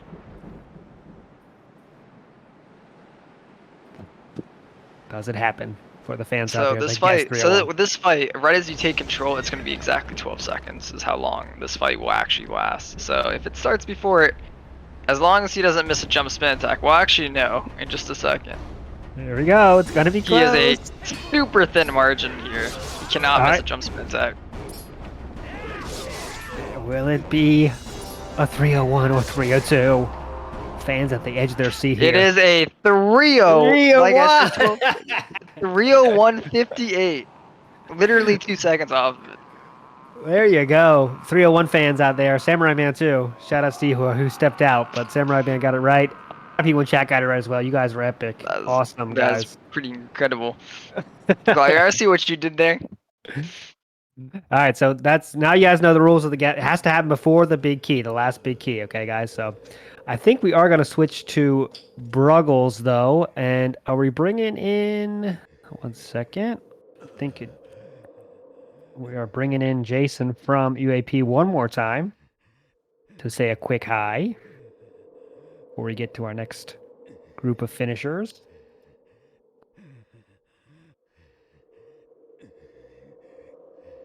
Let's see here. As we go to Swiftike, first time on the big screen. Go ahead. Hello. So far, so My apologies. I just kind of jumped in. How's it going, Dan? Oh yeah, it's cool. It's good to have you here. Go ahead, Cam. Go ahead. I was gonna say, so how have runs been today? Have we seen a lot of active resets, or has it been mainly a lot of runs? I see that we have almost every runner near getting a time in, which is good. Yeah, it looks like we had two people started with just, hey, I'm going to finish this run no matter what. And then some people kind of did us, a little bit 10, 20, 30 minutes in, then did another one. But, we're getting them finished. But I want to talk to, we have welcome back Jason from UAP, the sponsor of this event. Jason, how you feeling?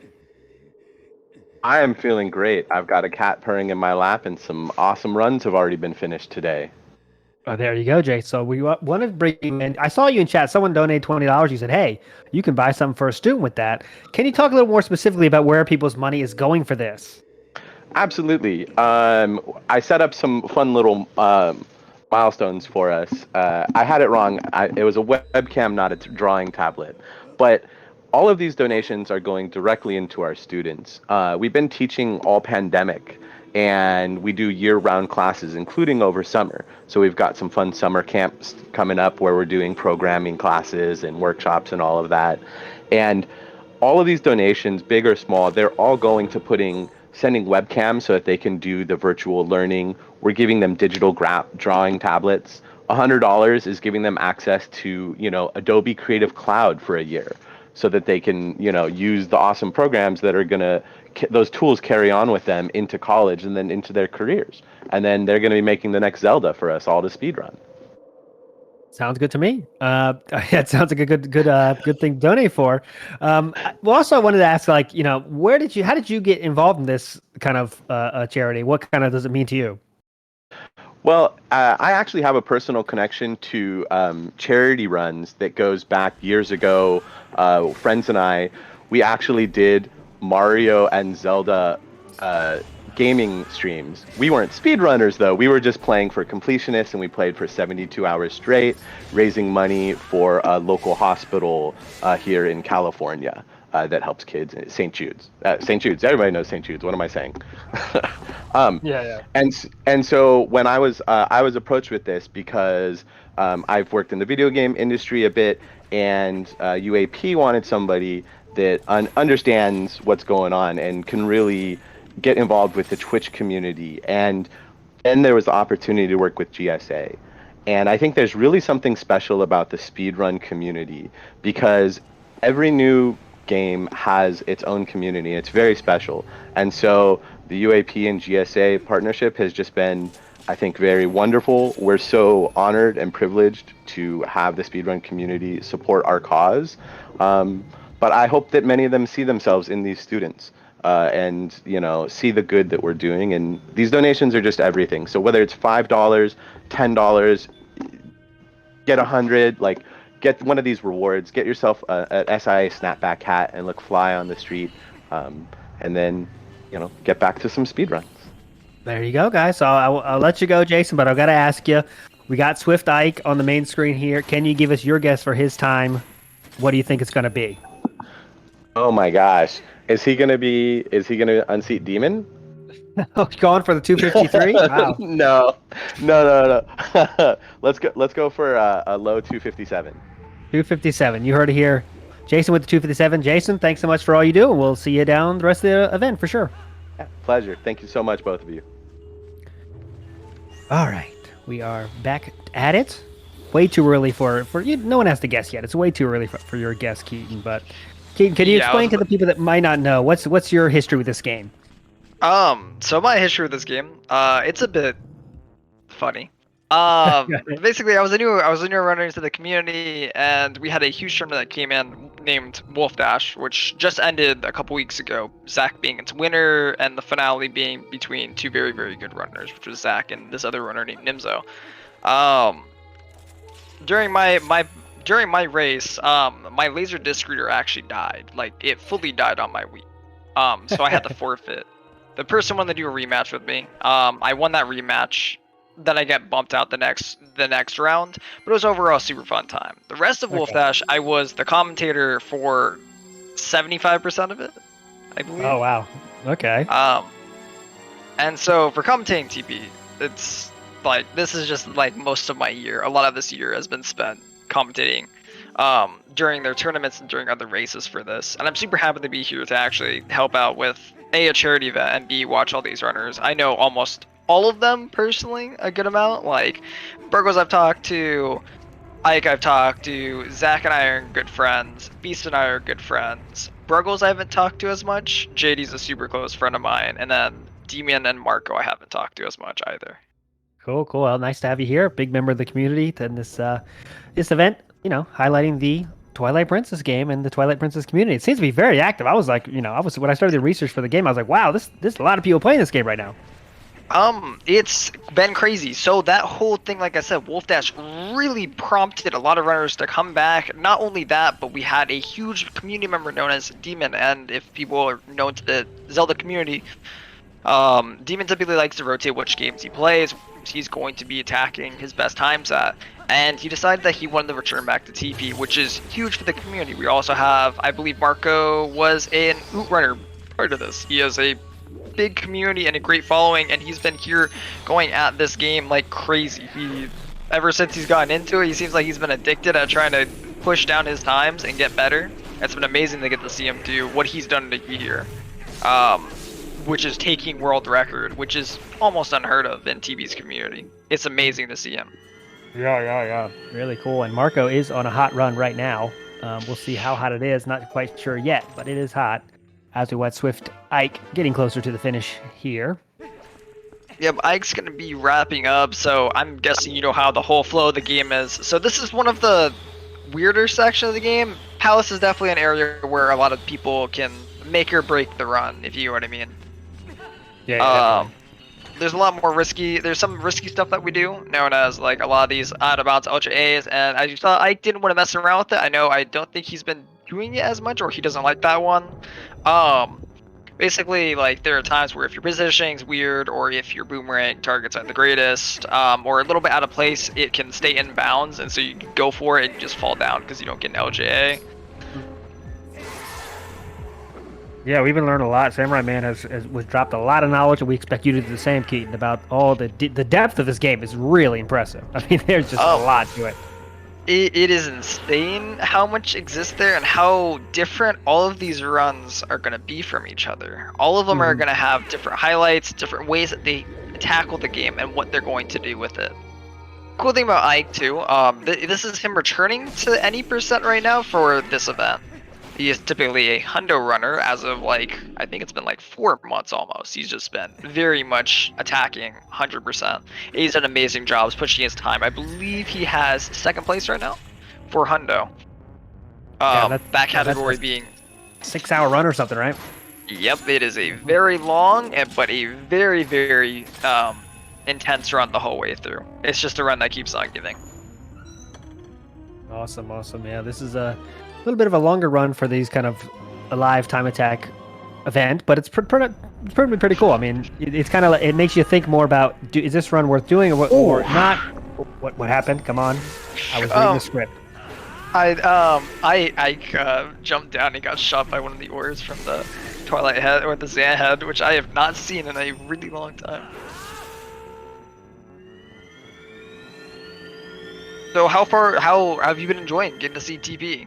Oh man, I'm loving it. Really cool stuff. I love all the explanation. I love how the deeper you go, the better for me. So I was saying like all these tricks could have a YouTube channel dedicated to themselves, you know, because how deep it goes, you know, all this kind of YouTube content now with speedrunning is coming up, and a lot of stuff would make good videos, guys. So we need more speedrunning content. So someone should make it if it's not already there, of course.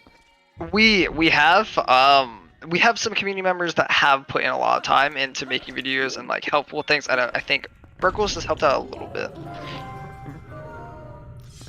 Yeah, a lot of stuff in here. We've seen a lot from Zach too, who has created a ton of strats and different things for the community, has helped out a ton in inventing new stuff. Currently, Marco's doing Arbiter's Ground, which we're going to see a lot of the new tech that Zach has actually done. I wonder, is that going to do the first thing that Zach has been? There's a one frame there where you can pick up that chain, and right before the animation is done, you can actually let go of it and get a roll, and it'll still do the animation of the gate opening, all that. If you're early, you lose a lot of time though. But there's no problems getting it. Like it's a little bit faster getting it and a little bit slower if you, or it's literally the same if you are late. And yeah, literally like you were saying with TP, it is incredible the amount of stuff that is here and the different variations of people's runs. All these runners currently are doing the route known as Gorge Void no ZA, but we have a lot of runners who are active in our community who don't do that route, and there's a whole nother route that's still very fast and can keep up pace with it. Interesting.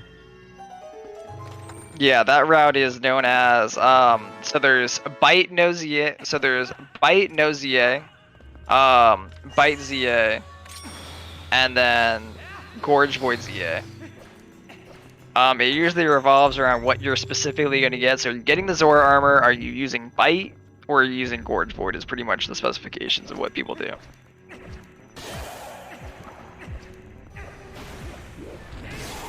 I like the AFK screen that we got from JD there. BRB food. Gotta do it. With an 8-hour event like this, you gotta do it. We have a lot of runners who used to preparing for races, people put stuff in their like name thing, because it for TP unfortunately a lot of like streamers and a lot of people like to, you know, have a command that's like name the file for like channel points or stuff like that, right? Yeah.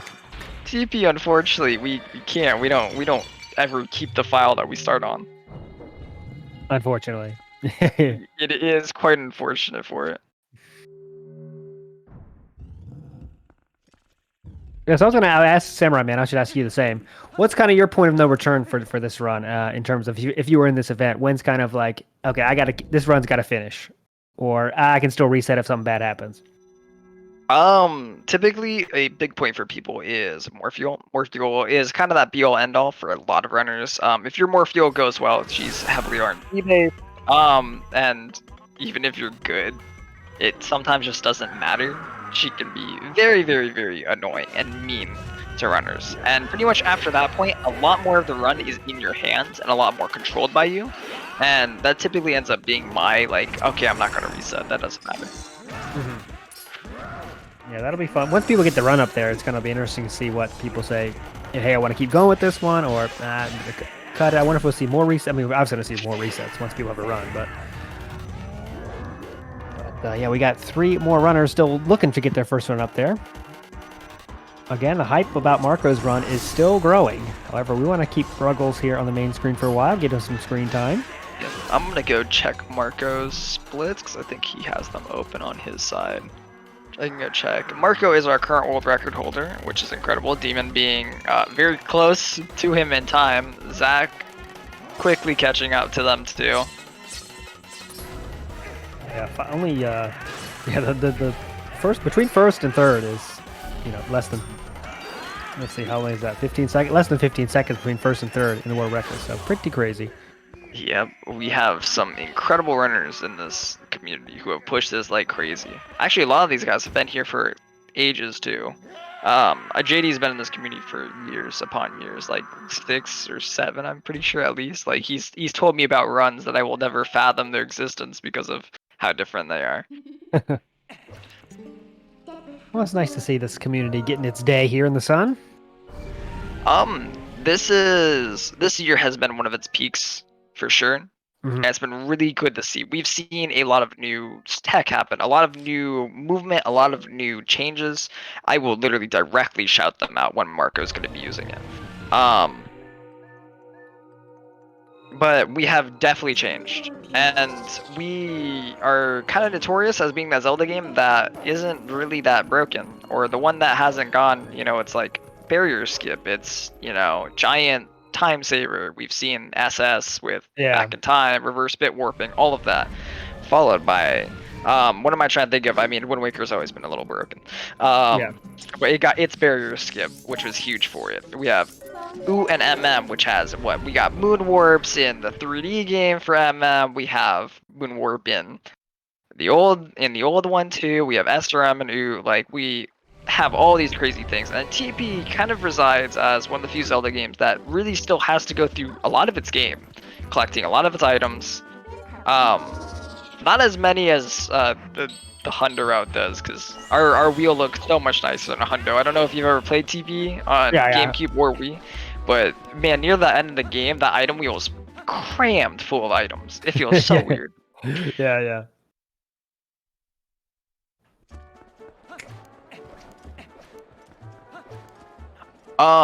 And yes, Electric, I did just explain, but the reason why there is no file name incentive is literally so we start the runoff by doing a trick called back in time, where we void out on the same frame as we reset the console, usually by holding XB start, and this immediately takes us to the tile screen, which we then save that file over. That file is a new file, and so the old file, since we never saved on it, it doesn't have an actual, never existed. You have to save in the game for the file to actually fully exist.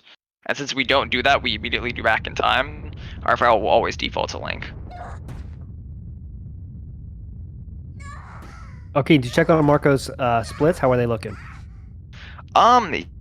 Doing relatively good. I know some of his time saves. I think he says some more in the later half, but he is on for sure a 53. He's around the 53 pace right now. According to his splits.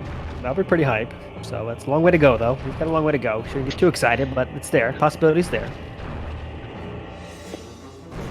People run Hundos, so their chat can choose file names. Yeah, the only category I believe that actually does get to choose their file names is 100%.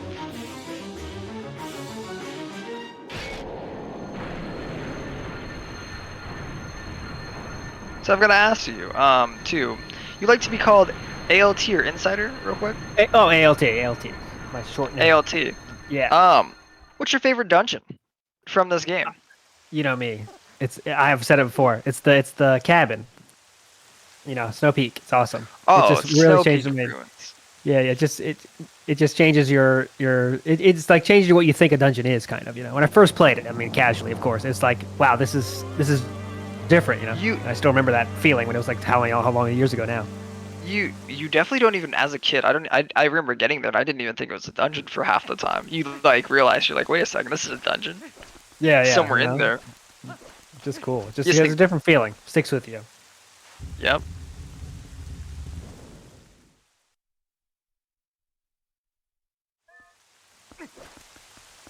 And welcome in, Jake. It's good to see you. Jason is back in here. I think we're waiting for Electric to come on in. Because I will be taking my leave for today. But it's been really fun. Fun 4 hours. Yeah, good to talk to you. Well, too bad we got to say bye now. But wish you good luck the rest of the 4 hours. Good luck to everyone in chat. Chat, love you. Keep guessing your times. And I'll see you tomorrow at 10 a.m. for another 4 hours of fun. Good luck to the runners. Dean, good luck. Good luck, chat. Thank you. Thank you again for helping with this event and helping with this charity event and helping support TP. There you go. See you tomorrow, guys. See ya. How does the timing work for this? Jake, that is kind of... I think when I came in, it was being done just like people trying to guess times on what they believe like people would get near the end of the game. Like people would ask like, what do you think Bruggles is gonna get by the end of this? That's something I suck at in the community. Like I'm not gonna lie. Like I usually can't tell times unless I'm looking at splits. I won't even go check Bruggles. But it was just taking guesses at what we think a player's time is gonna be or where it's gonna be close to. Oh man, it feels crazy to see 6 games of TP at once. They're screen capturing our timers. We had to use a certain timer font. Wait, really? They made you... Wait, did you have to... You can change timer fonts in Live Split? Did they all start at the same time then? The event started with them all, but it's not like they're in an exact race, if you get what I mean. How it's being handled is that they all get to reset if they want to reset. It's trying to make sure that they're getting the times that they want. So they get to reset in the beginning of the game. You know, like say your bow slaps you down, you're leaving iron boots at an 8:30, and you're like, well, that sucks. I'm gonna reset. You know, I think it's a race between their final times, which currently Demons of First with a 2:54 in a race, which is legendary so far. Actually, not the best time we've ever seen a race, but definitely really good. Zach with a 2:56. JD in third with a 2:58, Beast with a 3:01, and then Ike, Marco, and Bruggles have not submitted a run. Though currently Marco is on a good 2:53 and 54 pace. Thank you, Bean Seller, for actually helping clear that up a little bit. And the person with the quickest time by the end of the event, the person with, I think you could pretty much say it as like an event PB, is the winner, or is crowned the winner.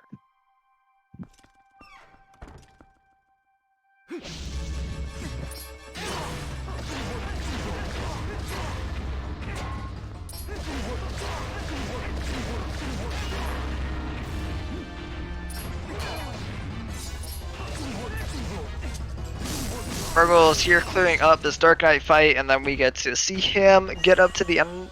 Pretty much just going to be wrapping up the rest of this game. Zach's already up and started another run. We have them going at it right now. There is a ton of time left. A lot of these guys can reset, do another run. They have the options to, a lot of these guys are going to be able to get in a second run, easily have time to reset and mess with things if they need be. There's more than enough time to see some amazing PBs come out from these people. And I would definitely expect to see it from both Zach and Demon, Marco, all of these guys are probably going to be pushing their times like crazy. 8 hours each day of the grind. I mean, for a TP runner, I'm not gonna lie, this is kind of a casual day.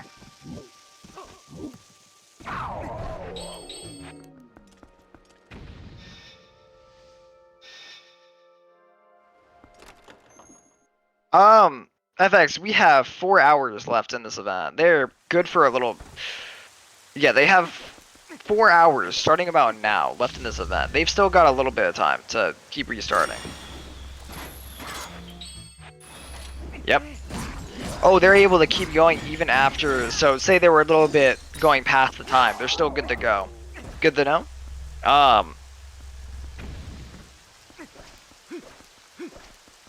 Right before 6 p.m. EDT. I really hope all of them are very nice and do not start a run at right before. No more resets after 6 p.m.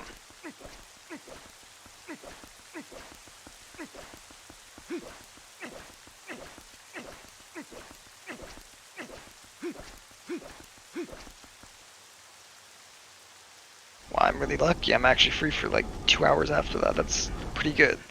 Hopefully we don't see someone actually go for a reset right near the end of the event, or that would be a little brutal.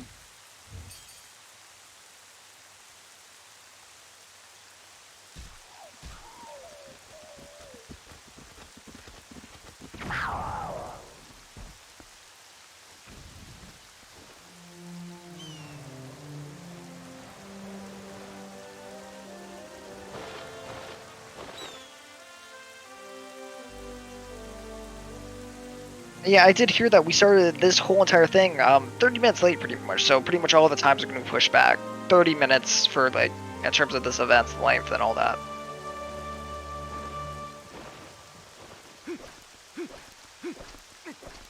Hey, you push the buttons, that's an important job. Restreaming is a great business. It's a great service to the community, always. So we've got Bruggles picking up the big key, so any final guesses on what his time is going to be near the end of his run? We also have Ike getting really, like, tailing right behind.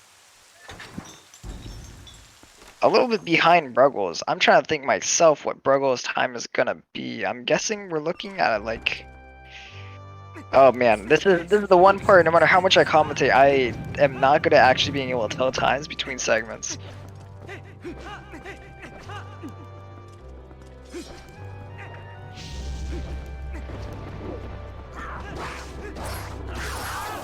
$258, $258, 54. Alright, I'll do a $259. $259, 15. And hello, everyone. Hello, welcome in, Electric. It's good to hear. It's good to see you. It's good to be here as well. I was watching a little bit of the earlier stream here. Kind of walk me through where are all of our runners at right now in terms of times and in terms of these current runs. Currently, we're about to see unfortunate void out from Bruggles. We're probably going to be seeing a sub-3 time coming out from Bruggles near the end later half, so 250. I think 258 is probably going to get spelled out there, but 258 to 259 right here coming from Bruggles. We have Ike tailing right behind with, I think, he's not going to be hitting that same time. He's going to be probably 3 something. Who has the worst Zelda so far? I have no clue. I just got in. I actually have no... Yo, Demon, if you're here and you've heard, do you know who has the worst Zelda so far? So Electric, I'm aware that you don't have a crazy amount of experience with TV, right?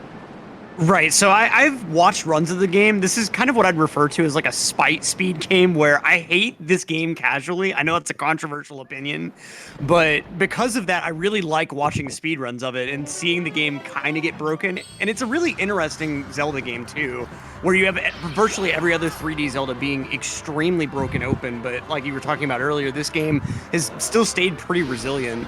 And so I'm familiar with a lot of the major high points. Like I'm familiar with Gorge Void. I'm familiar with how awful Morpheal and Zelda can be with RNG. But I haven't run the game personally is kind of my level of experience. Gotcha. I'm happy to, for anything you have questions on that we do within the run, I am very, very easily going to be able to tell you anything that you need to get caught up on. Also, I'm sure there'll be various things that I just don't even know to ask about too. Also, welcome in, Kayla. It's good to see you. Beast had a 7 cycle. So, wait, Beast had a 7 cycle, so for Zeldas, we've had 2 7s, an 8, no clue about JD. Those are some pretty good Zeldas. Though Zelda ends up being, a lot of people overfixate on the whole, what's it called, what cycle you get, so 7, 8, 9, 10, right? There's a more important part to it though. You can have very slow and fast versions of these. A fast 8 is faster than it's actually a good amount faster than a slow 7. That's pretty much the window in which she will use her attacks in between these waiting periods, and it can be really frustrating because even if you get one of these good things, she can bleed time away just because she wants to wait. She just wants to float there for a little. Yeah, those variances and patterns can certainly be really annoying, especially when you're just on the verge of a run being either a PB or a record. You know, it's like, okay, I need the good pattern this time, please. Oh man, the finale of our Wolf Dash race had both of the people enter at Zelda at the exact same, like pretty much within frames of each other. And you can already know she got to decide who won and who didn't right at the end point. That's pretty much the worst possible scenario there. Rip Demon taking a reset here. We see a bunch of these guys in early game right now. Zach messing up Ruby Roll over in that corner there. That is a bit rough. We're hopefully not going to see him reset. Hopefully he can get the back. And gets actually unlucky there. Gets another 10 Ruby.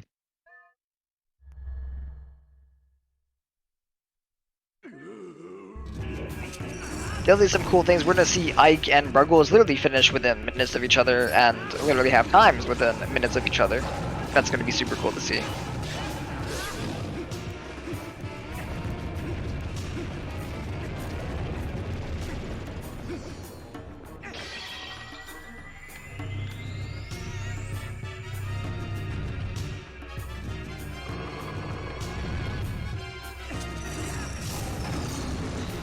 Yeah, now that we've seen we've seen people post down some runs, we're definitely gonna be seeing people probably go for a nice reset until they have a good one going. Other than just more fuel and Zelda, we have some really hard RNG segments right in the beginning, Electric. Usually, these two are known as Goats and Bo. Sorry, I typically slip up on their names half the time. But they're pretty RNG-induced segments that people reset to you quite often. They're quite frustrating because you gotta wrestle this guy over here, which we can see in JD's screen, where he's gonna be slapping this guy shirtless. Yeah, you know, Gligar, I might have said boats and go too many times in my life to stop. But this is pretty much rock, paper, scissors with a little bit shifted statistics, pretty much.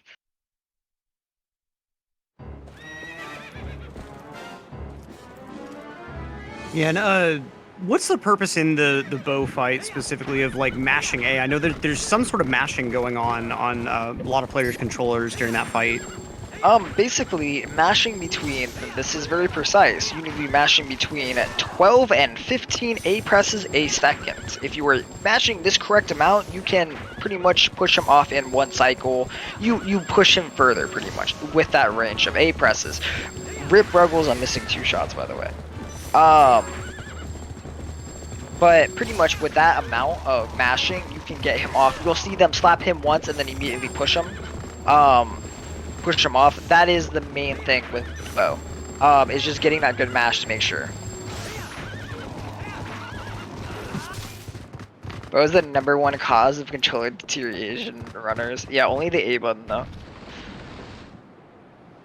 He is our big mash segment, and he isn't very fun to have to go through, and especially when you're getting bad RNG, because even when he's pushing you back, you need to be pushing that 12 to 15. Correct me if I'm wrong on those frames, but I'm pretty sure that's exact.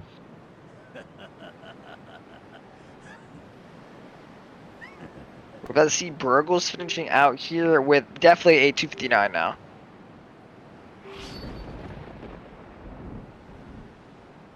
Also, cool thing to note, Electric, whenever the runs hit a point where, right as Ganon, like they gain control over the run, like over like this fight here at the end, this fight will typically last 12 seconds. Like, if it's done right, it will almost always be 12 seconds.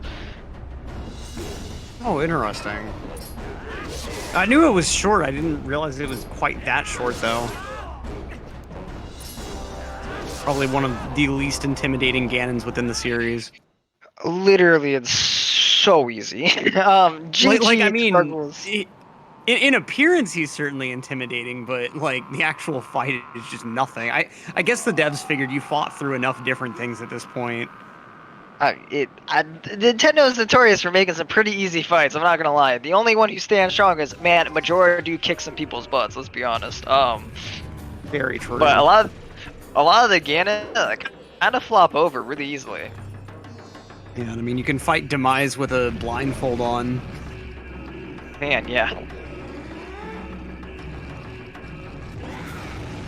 Yeah, definitely this Ganon fight, and all these fights are a bit harder casually, but it's kind of easy because this is probably the biggest part where like you don't need the speedrun to pick up any of this. If you had knowledge on how people did Ganon fights as a kid, you could just literally do this. It's interesting when you see like somewhat casual looking strats still make it into a speedrun.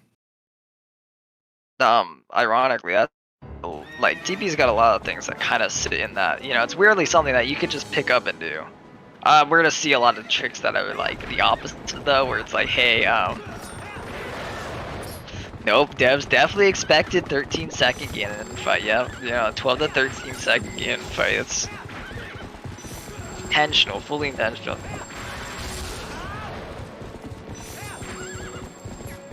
Yeah, it's interesting how this run does have like a fair amount of fast casual play, and then you'll just randomly have like, oh, here's a frame perfect trick, and you'll lose a minute if you miss it. Have fun.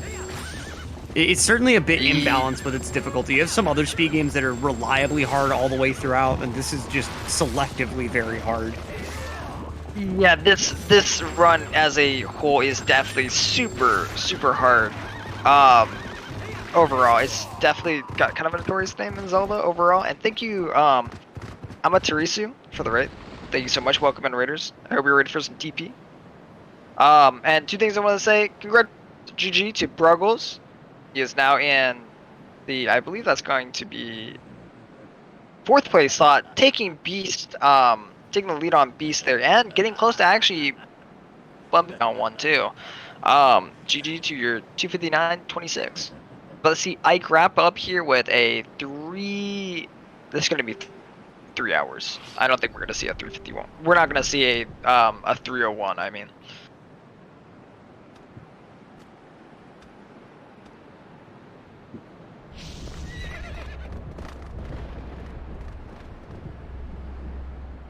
I know, Gligar. We have some missed quick spins in a lot of games. Or in a lot of crazy runs out here.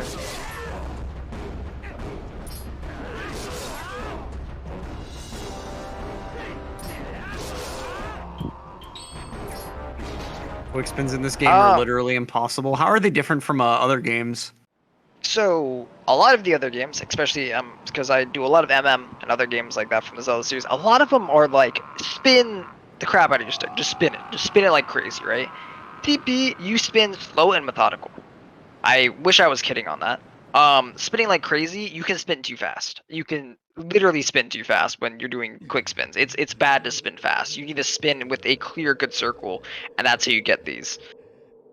I see. Awooga, someone mentioned MM, of course.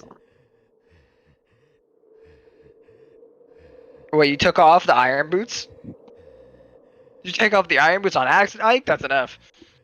Ike closing out. GG to Ike with the 3-hour flat time, taking the spot of. Give me a second to look at it. He's going to be taking Beast's spot so far. Kind of crazy because 2 of these runners here, I know Beast and Ike kind of don't do this run that often. Also, JD doesn't either. So that's really good that he has a 258 in this race because he has been messing around with SS and a couple other games. Ike is our Hundo runner currently and has been pushing Hundo for a lot of months straight. We also have Beast, who is playing Wind Waker more so right now than anything, doing Wind Waker and music. So it's amazing to see these people come back and still hitting some pretty good times.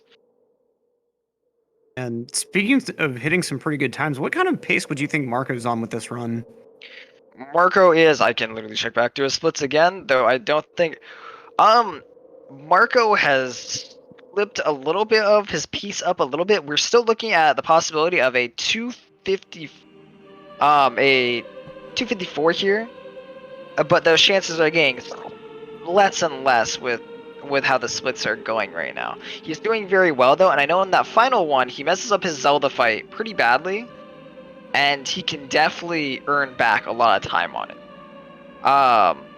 At least a good 15 seconds for free for just getting your auto spins. Just getting his gem spins. I play a video game. Thank you, JD. You do play the games pretty damn well too. And we'll see. I'm sure Marco's probably going to be on pace for at least second place here. Unless something goes horribly wrong with this run, I wouldn't really see this dipping down past like a 56-30 territory. He's definitely got a good amount left, and there isn't a crazy amount of stuff, but wait till Palace is over. Palace is a bit of a notorious name to it. That dungeon, it's not really difficult, and a lot of stuff that you will see them do is like really easy to follow along and do normally. It's also one of those things, if you knew it, you could kind of just do it if you casually just did it. It's nice that you're forced to get the spinner, so you're not having to do a ton of things unintentionally here. I think, like, aren't there a couple of spinner uses here that are effectively the only reason why the spinner is still obtained in the run? Because I know that in Hyrule Castle, anything that requires the spinner, you don't actually need it for. We need the spinner to access big things that we need. We need to clear Arbiter's grounds and unlock the Twilight, that Twilight mirror chamber. That thing has to happen. That is like literally hard coded for like that's pretty much a necessary flag that needs to happen in order for us to go into what's it called? Palace of Twilight and all of that. Why is Palace of Twilight required? Because Palace of Twilight, beating Zant and completing that, I believe, is the trigger that allows you to break the barrier to get into Hyrule Castle. And that is how vital that is. Other big triggers, I'm pretty sure beating Morpheal and clearing out Lakebed and Midna's Desperate Hour is the trigger for Hyrule Castle to even, the actual one, to even be there. So those are necessary things, and pretty much we're doing everything we need to hit those flags and be good and go straight to the castle right after. Right. And it's just there's such a long chain of dependencies for different things. Like I think there's I remember watching a video from Gymnast a long time ago about a lot of like almost big skips in this game. And there's like a chain of like I think 6 or 7 different dependencies in a row that like if somehow a way of obtaining the last thing were in a glitchy way were possible, you'd be able to skip like 2 different Twilight teardrop gathering sections, like just all kinds of parts of the game. Yep. It is kind of sad because of how many things are like close to existing but not there. Right. Also, the one that I really remember is that there's a cutscene that plays like sometime in the desert that actually does put you on the map of the Palace of Twilight, but you would have to somehow find a way of dying in the middle of that cutscene after having watched another cutscene in another area beforehand. So like there'd have to be a major discovery to make use of that, but theoretically if you could die in that Palace of Twilight cutscene, you could make it to Palace of Twilight through that cutscene. Also, guys, I agree with, if we're looking at file names real quick, we got Ike up there with the donate, please. If you guys are feeling charitable, please donate to the cause of helping kids from poor economic stances and all races, help them to be able to afford college and helping them prepare for going to college and higher level education and pursuing stuff like coding and other of the fine arts. The Urban Arts Partnership and, of course, the School of Interactive Arts are just really, really great resources for a lot of underserved communities. I mean, last year they were able to help over 250,000 different students, and people that participate in these School of Interactive Arts programs, 100% of them end up attending college afterwards. And these are people that come from schools where the average college attendance rate is around like 50% or so. So they're making a very demonstrable large difference in a lot of people's lives, and there's certainly a worthy cause to donate to. And of course, if you go over to the donation pages, you'll see all kinds of different rewards that you can get for various donation tiers. And remember, every $5 of your donation will get you one entry into a raffle for a Sonos Move. A nice little Bluetooth speaker for you. So be sure to get those donations in. Any amount counts for this charity. Definitely an amazing cause that is worthwhile and worth it for anyone that wants to donate to. Seems like it is an amazing program that tries to help out these other communities and other kids be able to find school and find a way of bettering their education, or something everyone should support.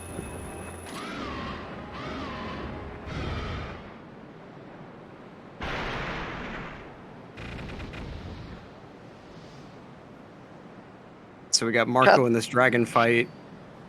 Yep, we got the age-old tale of Argarok. So currently he just skipped a phase of it by being able to cloche onto the grates and take him down a second time, so he didn't get to fly around again. That's our quick Argarok. It's not too hard, it's just aim quick, you're good. I really like some of the grapple hook exploits that you can do. Like, I know there's one that's not really RTA viable in City in the Sky, where you, like, I think it allows you to skip the fight right after you get double claw shots or something. You have to hit a claw shot target over a gate, and it's like an extremely narrow gap. What, you mean area alpha skip? We do that every run. Oh, wait, that's in every run now? I think I remember a time where, like, it was people would go for it, but they wouldn't get it very often. I might be thinking of something different. It's area alpha skip, so yeah, it skips that mini boss and you get the double claw shot, right? It is a 1 pixel shot, is what we call it. So you have about a 1 on the, I'm trying to think, X. It's on the Y-axis. On the Y-axis of the game, right? It is a 1 pixel shot. We have set up so that you don't void out when you get the shot, because you can actually do it in a couple ways, but you'll void out. Typically, you'll get crushed by being in that small section. But in these positions, and actually a good amount of positions, you will get that. Getting that shot will just let you skip the fight, and all runners go for this. I haven't seen someone kill Ariaphos like in my life. I'm not even gonna lie. Like, it feels like. Maybe it was I may have been watching like a more mid-tier runner that might not have been super great at the trick yet. I'm not sure, because I seem to remember someone saying that, oh, this trick is so hard I'll go for it, but I don't know. That's wild to know that it's like a top level trick now that everyone goes for. It's even something most newer runners are gonna pick up. Like, it's not something that you ignore. It's pretty much something almost everyone will pick up. Like, wow. Even coming into the game. It's not the greatest, but it saves so much time over actually doing the fight because of cutscenes and the fight's length that you can pretty much mess it up, like, I think, what, twice and still save time? So it really is like a thing you should definitely always go for. I already knew I didn't know that much about this game, but I've already learned so much more in just a few minutes of being in the booth. Oh man, trust me. There is a lot to this game that's interesting. We're about to see a Argarok flame cancel here, so put on Iron Boots after it goes past that P-hat. We do 4 shots, wait for it to go past the P-hat, put on Iron Boots, take off Iron Boots when he shoots this way, and you're able to cancel his fire and get the shot here. How that works, I've been explained it. Something with how he interacts with it. I think he thinks he's hit Link or something. Like, it's crazy how he works or how he's programmed. It just works. That's the main thing I'll tell you. Like, I know how it happens or like how we do it. I just don't know the internal reasons on it.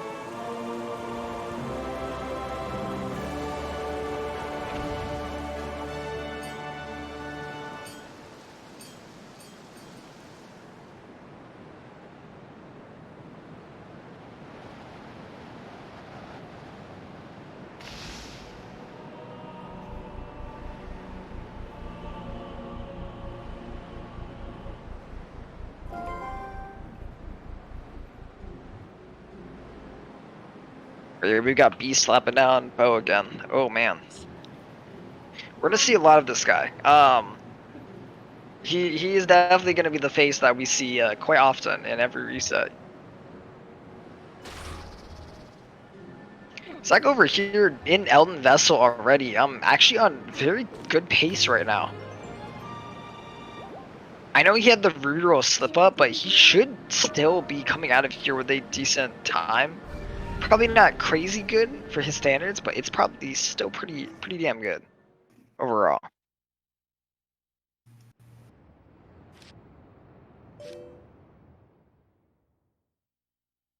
Doing a trick now known as Wolf Bombhouse skip, which, if you didn't know that trick, killing this bug right before you enter this house actually skips the whole entire animation, this bomb house having to explode and all that.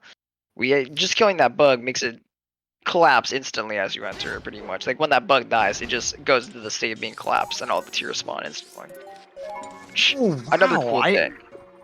It's been so long since I casually played the game that I never realized that, like, that was actually a skip. I know I've seen this section a few times, but I never realized. Wow. Yep. That's typically really creative. in casual gameplay, what you do is you walk around. Basically, there's like a little area that will trigger that bug spawning, right? And we do an LJA, or Wolf Bomb House skip is the other one, which is harder. Where they're gonna do a jump over that's really pretty precise. And then kill the bug before it has a chance to even enter the house. And instead of crashing like you'd assume the game would, it just skips the cutscene and spawns all the tears. For some reason, TP is really weird. In some of the tricks, just work because they just do. Some of the states of the game that are accessible, like we have planes on the field known as when we see someone get the first thing, which is known as Ending Blow. Ending Blow, which is used to kill Ganon. It's mandatory for a run. It's the only reason why we have to get one of these howling statues later on and complete it, like actually like howl at it and get that done. Is because after we get Ending Blow, it spawns us back in Pharaon. We never clear Pharaon Twilight. What's even more surprising is that Pharaon Twilight, it ends up not being in Pharaon Twilight, it ends up being in cleared Pharaon, but with Twilight. Which is a state of the game that I don't know why it exists. I don't know how it just does, but it's really probably one does. that just the devs kind of ignored, like, okay, in the normal sequence of events, this never happens anyway, so we just don't need to be concerned about it. Yeah, so like I'm assuming it has like the graphical effects of Twilight without actually like having, of course, the tears and stuff spawned in. Yeah, it has all of the graphics of it, but it's on the layer of the map that isn't Twilight, isn't meant to be Twilight. Yeah, it has a lot of the things that work there, which is why you get Ending Blow and you're able to be in it. Which is cool because theoretically, if we had some wolf statue, if we had a wolf in a certain area that spawned us in this exact area we're looking at for Zach Eldon, we could skip a lot more of the game. But we can't. Big requirements. The reasons why I already told you, Lake Bed and Minutes Desperate Hour are required for a run to actually be completed. Pretty much. I don't think that will ever change in our lifetime, unless SRM Ace ends up becoming a thing and we have some kind of warp in. But typically, like, that's going to be always required. And to actually get MDH, you need to beat Lake Bed. And so sequence of events that have to go on is we need to get down. Big thing that ends up, this is always going to stop us from doing a lot of these things. Basically, because we have to open up the barrier for the Hyrule, we always need to kill Zan. And Zan, being that requirement, has one extra requirement that goes with him. You'll see one item that we get specifically for this purpose, known as the ball and chain. Yeah. It's only required for one phase, right? And it's just the only thing that can damage him. The Blazetta phase of the fight is required, is a hard mandatory to have the ball and chain. Yeah, because I think I've heard before that there's even been experimentation with anything that's recognized as a damage source, which is a pretty wide category of things. Like, apparently rolling into an enemy with iron boots on counts as a damage source, and like even that's been tried, and like nothing works besides the ball and chain, just to stun him. That it doesn't even. It's not even the thing that causes the damage per se. It's you stun him with the ball and chain, and then you get to hit him. Yep, you hit his toe, and he's like, ow, that really hurt, hops around, shrinks for some reason, and then you get to hit him. Quite crazy of a fight. Zan being one of our coolest fights in the whole series, in my eyes. Like, amazingly well done fight. I really like it when we get, it feels like theatric fights, you know what I mean? Where, with Zan, you literally go through almost all of the game's areas in his fight. Hearing tracks, remixes of his track plus their track. That feels amazing to see, and it's so cool that they did it for him. Yeah, I really like those multi-stage boss fights where it's a lot more than just one thing you're having to like do 3 phases of, like the Imprisoned, let's say. Like I really like where the boss dynamically changes between each individual phase and gives you a lot to work through. Are you stating you like the Imprisoned? I don't. That's the point. I was like, you related a great concept to probably the most notorious boss of life for that. Yeah, no, I must have misworded something there, because no, the Imprisoned is a trash fight. Goose is a trash character. Don't get me started. I could rant about how much I hate Skyward Sword all day. Groose! Just like, Groose, my main man. What do you mean? He's such a two-dimensional character, and it's such an annoying trope that he plays. I get his point, but like it just. he just ends up annoying me. You like mold norms more than the imprisoned, Zach. Relatable. But yeah, Goose.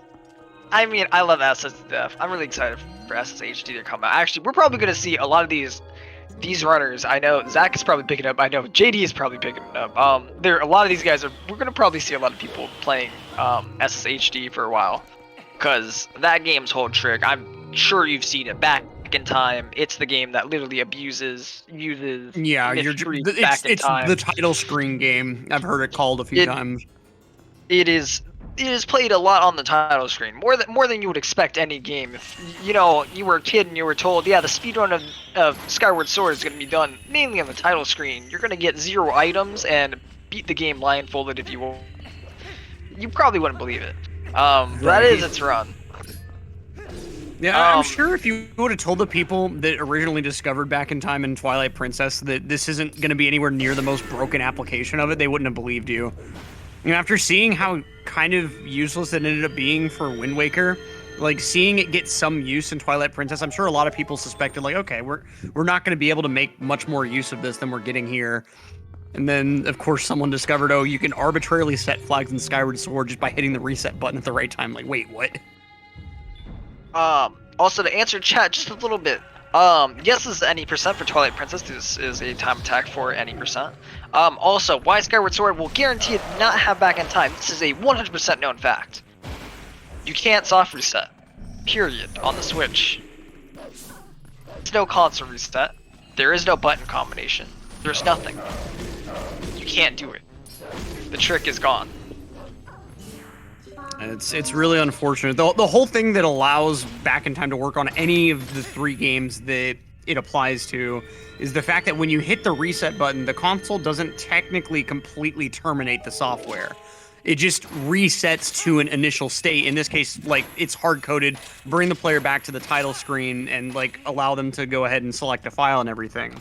And so by resetting on a particular frame and causing a respawn to happen at the same time that the game is attempting to just bring you back to the title screen, the respawn occurs on the title screen. Like, it absolutely requires that reset layer that, like, if you just go to the home menu on a Switch and just close out of the software, you're doing effectively a hard reset, which would be the equivalent here of, like, turning the console entirely off. Yep. And so, unironic, I don't even think they even had to think about patch. I don't even think they patched any of it for SSHD. I would doubt they even looked at it, because they probably looked at it like, wait, they can't even reset. They probably realized, wait a second. Maybe that's why the Switch doesn't have a reset on it. Maybe that is why they don't have a soft reset anymore in these games. I wonder. Well, to be fair, like, a lot of modern games are running on a higher level on the hardware anyway. So, like you have, like, an actual operating system that's running on the hardware at all times. Whereas, like, on GameCube and before, pretty much, you would always give the game full control of the hardware, in essence. On the Wii, I think things get a bit more complicated than that, but, like, on the GameCube, for sure, the game is controlling everything about the hardware. So if there were some sort of soft reset functionality on the Switch, it would more than likely be in the form of the OS hard resetting that software and just not resetting itself. Yeah, 100% here. We still have 2 runners, just to get back on the runners for a second. We have 2 runners who are still AFK. We have Beast resetting in the early game. I think Demon. About to get a 29 boomerang, which is very good for a race. Sub 30 is always welcomed and very, very nice.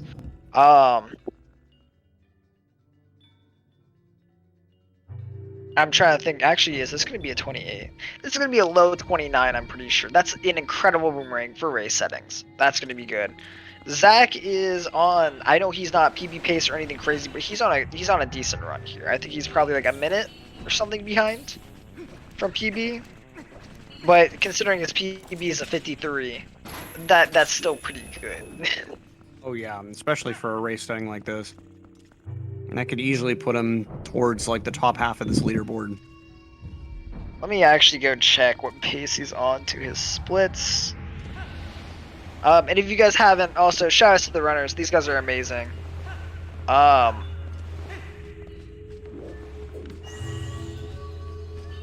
He's ahead of average, which is 56 pace. It says he's definitely not on. He's not like PP pace.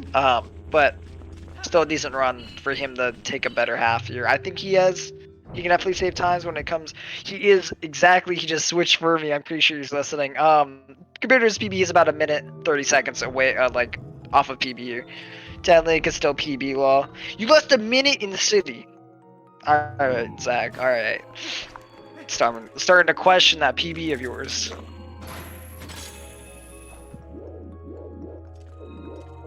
Marco over here is wrapping up Palace of Twilight. I'll go check real quick how he's looking. He's lost a little bit more time, but he hasn't really lost much. He's been bleeding seconds in splits pretty much. Yeah, which, I mean, you can't expect to play every split perfectly for this kind of game. It's really about just minimizing how many seconds you're losing per split. Got to get those frame perfect rolls. Yeah, actually, that's the crazy thing too. Why this game's also got a pretty notorious got 29 boomerang and 2057 MS, then missed an A press. Yeah, that's a bit of our game.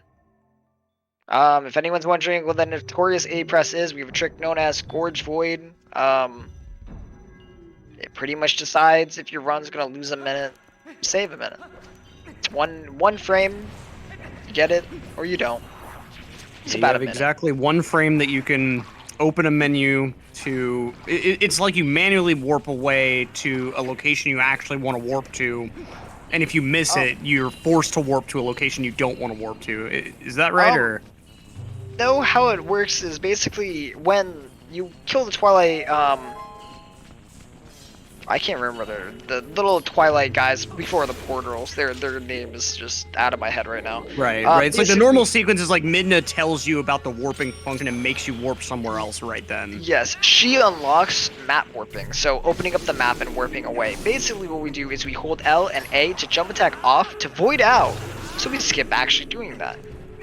Which we're gonna go back and get it, but the good thing about voiding out is that we skip this whole walking through high roll, we skip doing another back and we skip doing another force escape and all that stuff, and we just do Gorge Void, open up the portal in Elden, we come back, and then we get hit by it, because you want to get hit by it so you can do a thing known as map warping. Why is map warping vital? When we're warping the cannon out of the basement in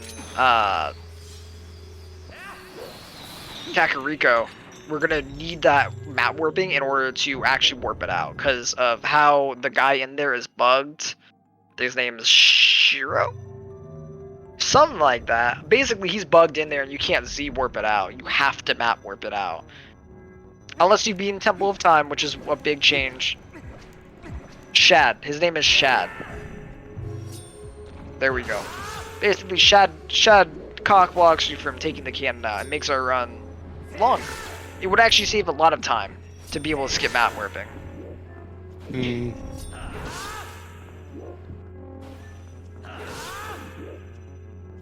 It's unfortunate how many things like there are a lot of things that are convenient to have around, but it's unfortunate how many you're forced to get. You know, something like map warping. You know, it's nice to be able to use every so often in the run. Like it kind of incorporates into the route, but it'd be so much nicer if we could just skip it.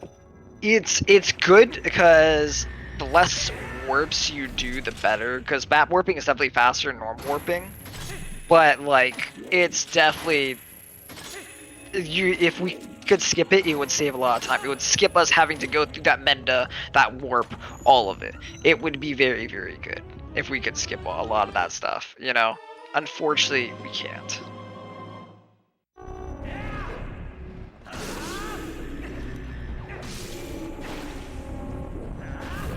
We got, looks like Zach finishing up that Twilight section there.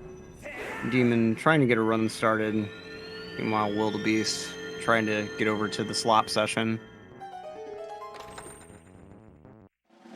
Yeah, it's a lot of early. We're gonna be watching a lot of resets. Like after their first run, like we said, there's a good chance we're gonna see people resetting constantly. Zach has now cleared both Twilights. 107 out here.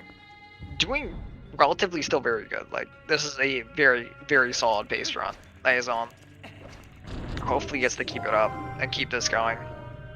If he's quick enough, we could actually see a whole nother run from him in our time, and he would fit the time slot perfectly still. That's pretty awesome. Yeah, we can see someone actually do 3 runs, yeah. It's certainly an interesting consideration to have to make, because I know there have been some other events before that have like been in this format but running for 24 hours. So you could kind of decide like, okay, I want to take a 3 or 4 hour break right now, but then come back later. But with this specific format, you're having to decide like, okay, do I want to be done for this session, or do I want to go ahead and do one more for this session? I don't know. It's an interesting decision-making dynamic to know that you will have a future window to do runs, but will you feel the same? Will you feel as prepared when that future window comes, you know? Yeah. And I definitely think it's something solid to keep a good head plan on actually doing runs and making sure you're doing runs. A lot of people will get stuck in the mindset of reset, reset, reset, reset, reset, reset, reset. And people overfixate on the idea of resetting when there's definitely a lot that you can do in this game, even if you get hit by RNG in the beginning. You don't know what you could have gone, you know? You don't know. Maybe this was the run where you got an amazing more fuel, right? Maybe this was the run your Zelda was going to be faster than anyone else is out here, you know? It could not be, but, you know. Right, as long as you're not losing a ton of time towards the early game, you know, you may as well see it, especially like you were kind of talking about earlier, you know, as long as the run is worth it up to this point, it's nice to be able to take a run through Morpheal, just to be able to see what kind of Morpheal you get, whether Morpheal ends up making or breaking your run. If you had kind of a mediocre start but a good Morpheal, that's probably a run worth continuing. A good Morpheal, and then just like overall your play. Maybe today's the day you're playing this run. You're playing great. You're playing amazing. Maybe some of the stress is off you because you're like 15 seconds behind PB from Bo, right? You're like, who cares? Right? I'm just gonna keep going. I'm gonna do my run, right? And you play amazing. You've caught back that time. You've pulled it back, right? I've seen people start from the red, end up in a lot of green in the end.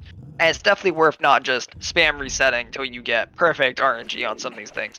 We're actually going to be seeing, speaking of that, we're about to see Beast actually take a pretty good Iron Boots out here. It's about to be a 718 Iron Boots. Pretty great time. Most people all going to be accepting that. That was not bad at all. If you're wondering, no, there is no such thing as a sub 7 Iron Boots so far.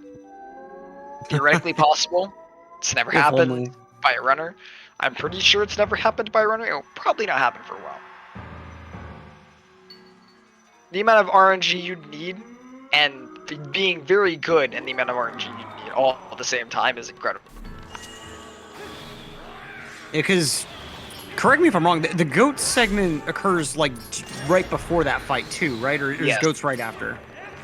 It is right before. They are double RNG with each other. They are one in the same. And they both suck. Goats is RNG for different reasons too. You know, it's kind of neat how like it's sort of parallel with Mario 64, where you have a lot of stuff that, to an extent, could be considered RNG. Like at a high level in Mario 64, you've got like Salt Cannonless, like Island Hoppin' 70 star, BLJ and 120 star. You've got a lot of like really hard tricks that to some runners it's almost RNG whether they get it or not, right front loaded at the beginning of the run. It's interesting to see that this run is somewhat similar. You have 2 major RNG factors, but they're within the first 10 minutes. So if they go wrong, you just reset, forget about it. Oh yeah, definitely. There's so much minor RNG too in this game. Like I could go into a list of things that are like the small variables we deal with in this game. The minor ones. We always have our thing of like, these are our bigger RNG things. Also, I love that JD taking out the lantern. Basically, if you're watching this cutscene where JD's in, this is meant to be kind of a cutscene that's cinematic-ish. But since we did back in time, the game is kind of broken, and so we just talk to him normally, but we have to space it out, like how it would in the cutscene with the camera panning and the transitions.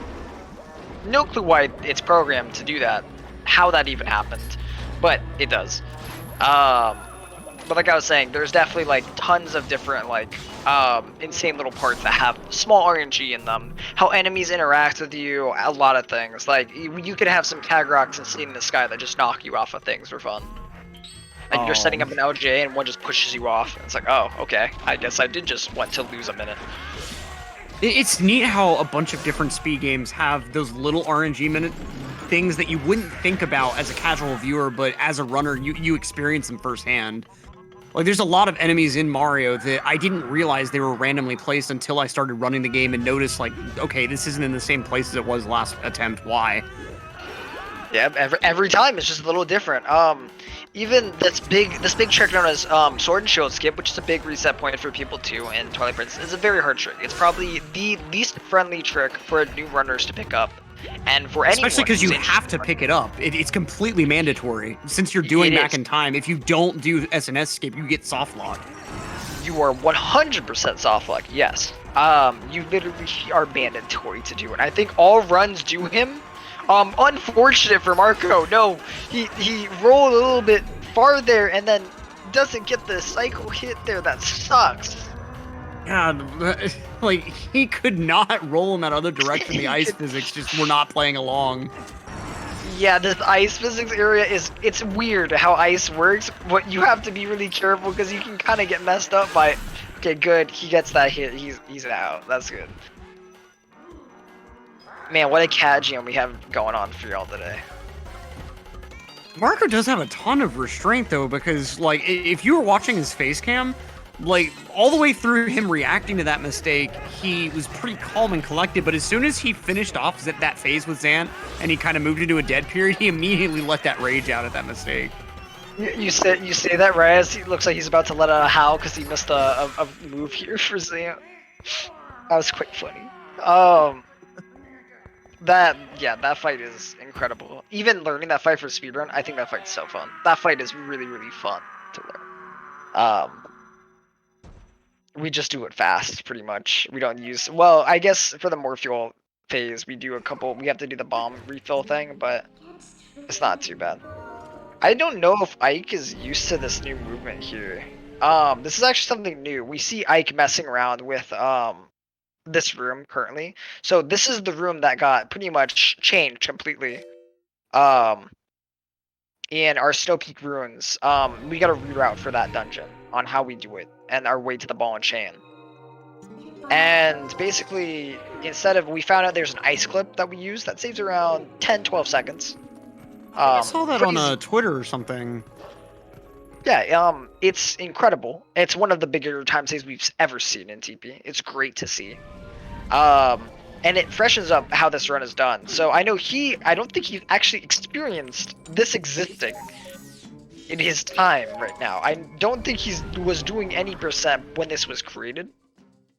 And so it's interesting to see. I think he's literally trying to like figure it out and mess with it right now as he's doing it. Oh, wow. That's a very bold strategy. I mean, he certainly still has more than enough time to start another attempt within this window. And so, you know, it's not like this practice time is going to cost him a chance to do another attempt today. And of course, he still has that whole window to do attempts tomorrow. But yeah, I mean, if he's able to get it consistent enough, that might be worth doing. Yeah, this clip right here. Yeah, that was the one that that's the new clip that's done. And so what he's practicing, I know he can get the clip. I know he's probably versed in that. Basically, it's the movement 2 in that other room. So there's jumps onto these little wooden pillars. Great job, Beast, on that. Oh my goodness, Beast. Okay, Beast, slow down, buddy. That is a amazing enter Pharaon there. 1340 enter Pharaon. Great job, Beast. But basically, yeah, the movement in the room prior used to be a double LJ over where we got a key and then we boarded out, threw some bombs, right? That's been changed to the route where we go through the ice clip and all that. Basically that room, because we're no longer doing that double LJA, you can rather go to the right and do a claw shot, or you can take this kind of risky roll. If you know what you're doing, it's not risky. But you basically roll off and then you roll onto these little wooden pillars at the bottom, right? The little like wooden seam stuff. And you just roll all the way over to the door. And they're very close in time, but claw shot aim is inconsistent in how it times. You're not always gonna aim perfect, if you know what I mean. Aiming, right, you can mess up. Rolling, there's less of a discrepancy that can happen between there. Right, and it's a bit of a blessing and a curse that, like, the platforming mechanics of Zelda games are it's almost like Dark Souls platforming. It's like you do a move and you're locked into it. You do a roll, like you're pretty much locked into that roll and wherever that roll is going to take you. To a limited extent, you can like, direct things with the stick, but it's nowhere near like Mario where you have pretty precise control over Mario's momentum in the air and exactly how he moves. Oh man, yeah, you guys. You're an SM64 runner, I'm guessing. I'm not a good one, but I do play it. Hey man, I mean, I know all this stuff on TP, but I don't have a time that's even on the leaderboard. It's like it's so interesting to see the parallels between Mario and Zelda. These are like the two giant giant platforms from these companies. We're about to see Zach also do the ice clip, but he's in an actual run here. Nice job, Zach. But yeah, there's so much movement control in your air. There's so much momentum control in Mario, period. It's a lot different than Zelda and how we play. It's really interesting to see. You guys have this insane amounts of mechanics and how you move. I messed around with Odyssey a little bit. And it's just that one's mainly about your jumps, your movement, your ability to keep going fast and do these things precise. It's not like everything seems that it feels like the windows for a lot of things are a lot bigger and they change. They're able to be changed and kind of affected by how you do them. But it feels so much more in your control. While with Zelda, it feels like Zelda's really methodical. Being too fast at things isn't always the greatest. Being too fast oftentimes can actually make you lose more time. And that might sound weird when we're talking about speedrunning, but there's a lot of cases where you have to do everything methodical. In our rolls, we do one frame. TP is the Zelda game that has one frame rolls, pretty much. You want to be getting this one frame. If you drop a one frame going up a slope, you lose a lot. Your last completed any percent run was your last PB. Damn, Mike. Also enjoy dinner, homie. Good job on the run.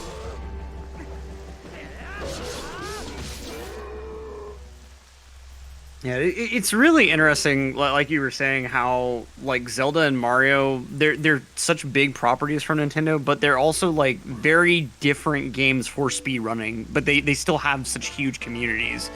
Like SM64 and Ocarina of Time kind of represent the extremes of like what speedrunning can be.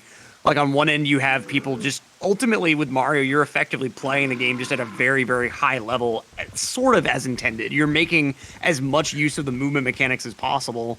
OOT, you're not really doing anything as intended and making as much use of like in-depth little engine quirks as possible. Like it's like the most you can utilize glitches in a game.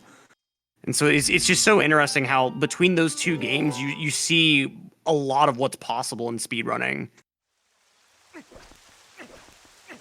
Yeah, it is definitely crazy. I know I've watched you, my favorite category, which is the one that Richard runs and has world record in. Amazing person in the speedrun community, period. But his runs and the category of, what's it called? Defeat Ganon and all that version of SRM and their whole entire run. That run is like it's short, right? But the amount of optimization, the amount of like every moment is almost calculated. Like every single movement you're doing in one of these short categories in Zelda is literally just like known. Yeah, you know what you're gonna do. I remember back in the days when that was the any percent route. There was one point where I think for like 6 months or a year, the biggest discovery was someone saved 3/4 of a second with the movement out of the crawl space where you get the sword. Like, it's insane how optimized that category got, and it's incredible to me that a sub 17 with that route was even possible. Like, it's I think a tad underrated just how insanely optimized Torge got at that category. It's crazy, and it's amazing to see how good like people have gotten in these categories. Also, I agree with you. I think you can definitely PB. Keep pushing at it. Take off this rust and push. I know you can. You haven't left TP. You might be in a different category, but the movement, everything stays with you. You've been honing that in over time.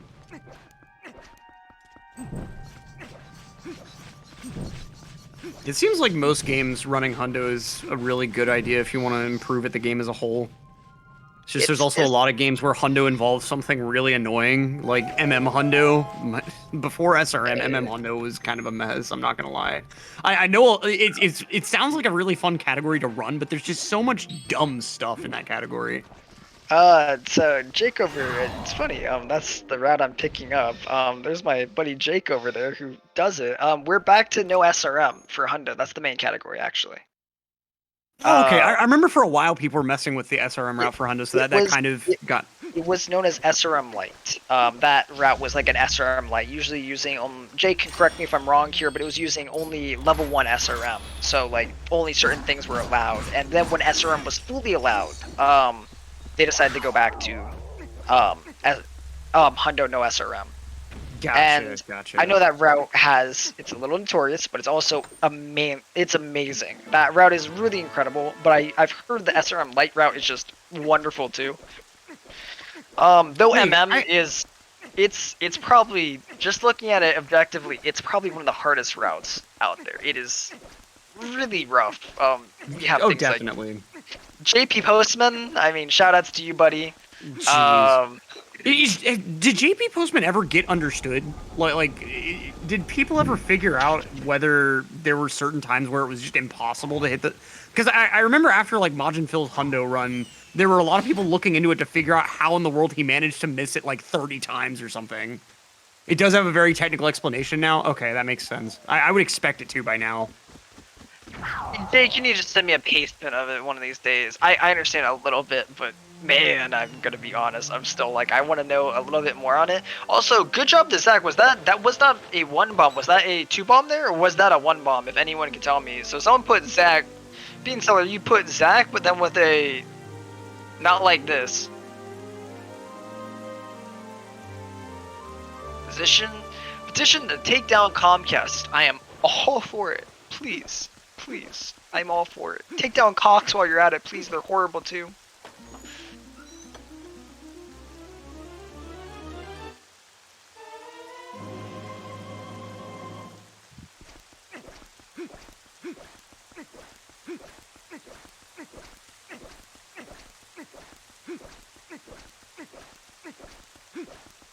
Yep, Cox. Yeah, I know. They have the funny name.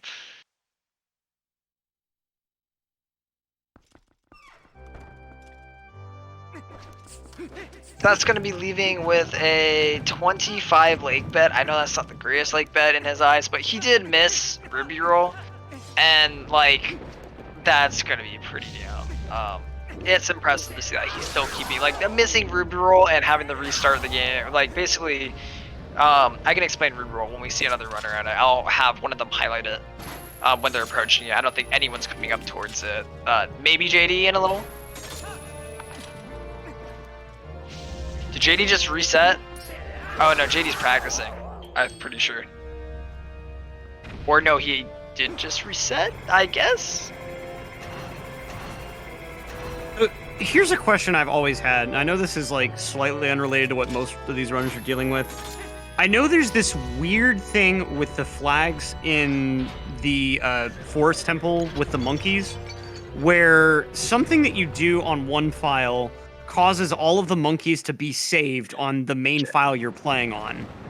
Gotcha. So actually I can explain what that is. So I need to tell you about how boss flags and triggers work. So basically, don't ask why I know this. How boss fights work is it's like a number that raises up for this, like, for these like bosses. It's this like number pretty much will like raise to like 20 or something like that when you're walking up to like a boss fight where you're about to be in a boss fight. So it's like a weird way how they set up these boss fights, and like collecting the monkeys and doing all that in the temple, I'm pretty sure raises that normally, and that's how it's supposed to work. How it works, what we do, we have a file that's so we use back in time to abuse it, go into one file to enter this mini boss fight. So basically, if you continue off of back in time, pretty much, if you enter a file after back in time, you're going to be placed into the King Boblin mini boss fight, or boss fight, right? That sets off these flags known as early boss flags.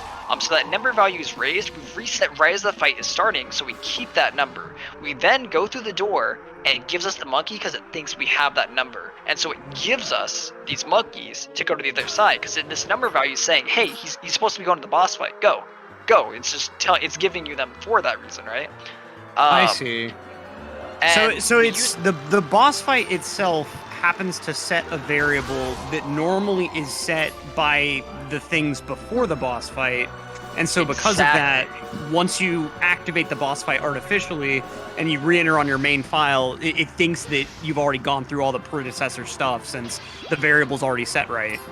Okay. Exactly. I was kind of under the misunderstanding that I thought it was like an issue of a shared variable where the boss fight happened to use a variable for something that the monkeys just happened to also be tied with. I never knew that they were related in that way. The monkeys are fully tied to that number 2 of that number being amped up, because you're supposed to get to that mini boss fight. Like, if the monkeys weren't the reason why you crossed the bridge, right, I'm pretty sure that wouldn't happen, but since they are directly tied to a cutscene of them hopping off of each other, right, and then making that bridge for you to go across, they shared. And so that's why you're just given the monkeys and allowed to go over. Glad you're anyone in chat can correct me if I got it wrong, but I'm pretty sure that was the right explanation of that and all that. And that's a trait that I've read about before and like kind of thought I understood, but it's always vaguely confused me. And actually, since we don't actually use the whole value either, we keep some of it, and so then later on we go and enter Lakebed Temple, right? And we actually still have early boss flags active, which allows us to pretty much go into that fight, and the cutscene will play from the wrong side because it thinks we're at that point with the early boss flags. And so that's why we're able to go in. That's why we're able to go in backwards.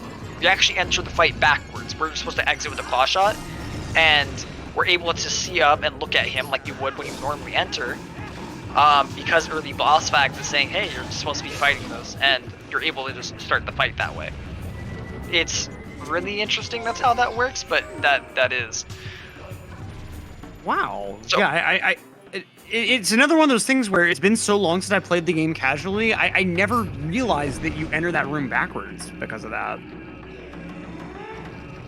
The Lakebed Temple, I think, has to probably be my favorite temple in the speedrun, at least. Just because of all of the little things that you do throughout, like the clipping into the fencing on those stairwells. It's just such cool movement. Oh, the Bosky skip is so cool. The fact that we've seen that, actually it was changed this year or a little bit before this year. It was changed a bit, the movement and how it went. And it's cool to see how it has changed. Now, we found out that going casually and just rolling was actually faster than doing the LJAs we did and all that. Kind of crazy. It's mainly because of the LJAs, and like I said before, aiming isn't fun to have in your run. If you can take out aiming, you take out inconsistency. It's 100% like way better to be able to take out these little aiming segments and all that. That's an interesting standpoint. It's mainly because as humans, you're not always going to get the perfect targets, right? A lot of our targets for LJAs are very precise. You need to be hitting this like a certain window of these areas, right? And so having to finesse it and get it into these right areas is awkward. And you can do it fast, and theoretically, sometimes it could be equal to it, right? But why would you want to chance that when if there's another method that doesn't include that it's always going to rather be faster or equal to it, you know? And that's kind of how New Lakebed works, or basically the new route that we do in it, which we'll see later on.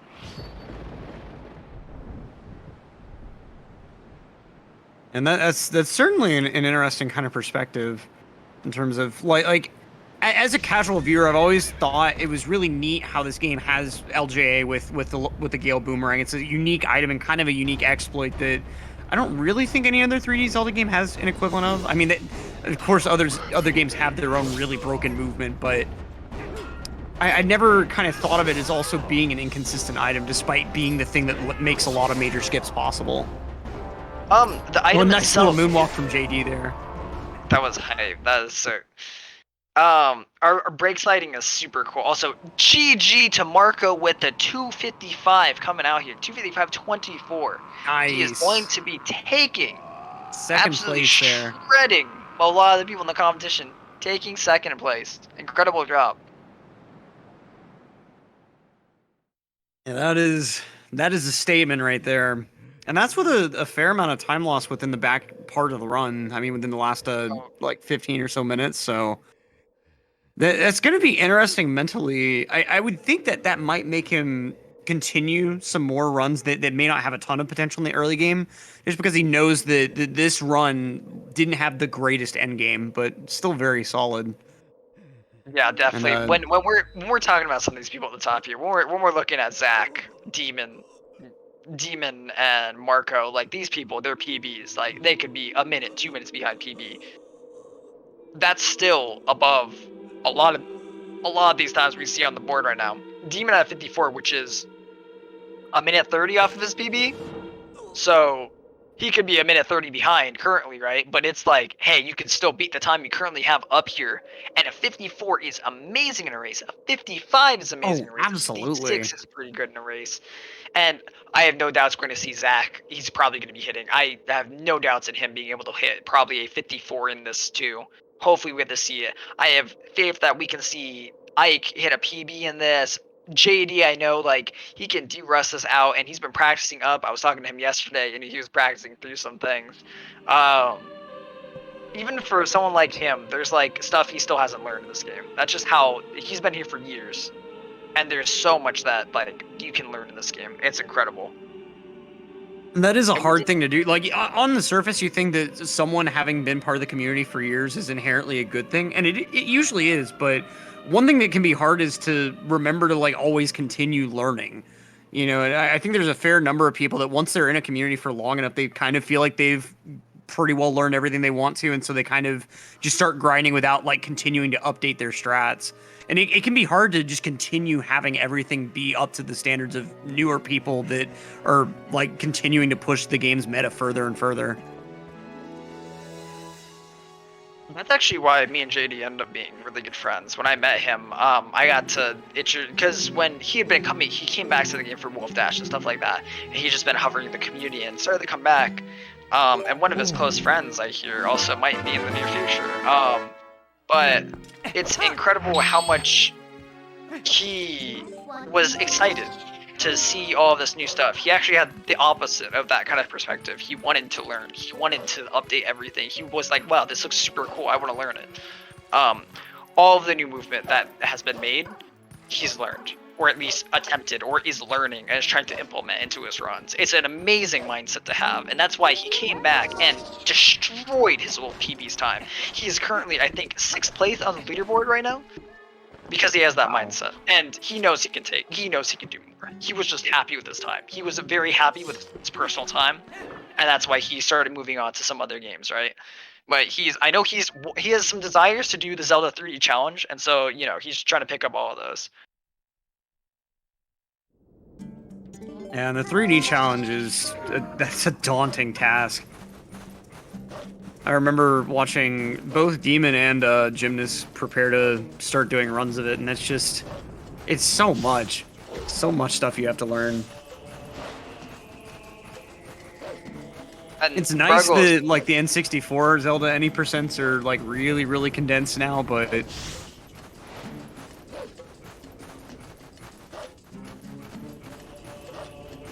yeah, it's crazy. So we just saw I do an LJA there. That's a backup. That's the backup right here.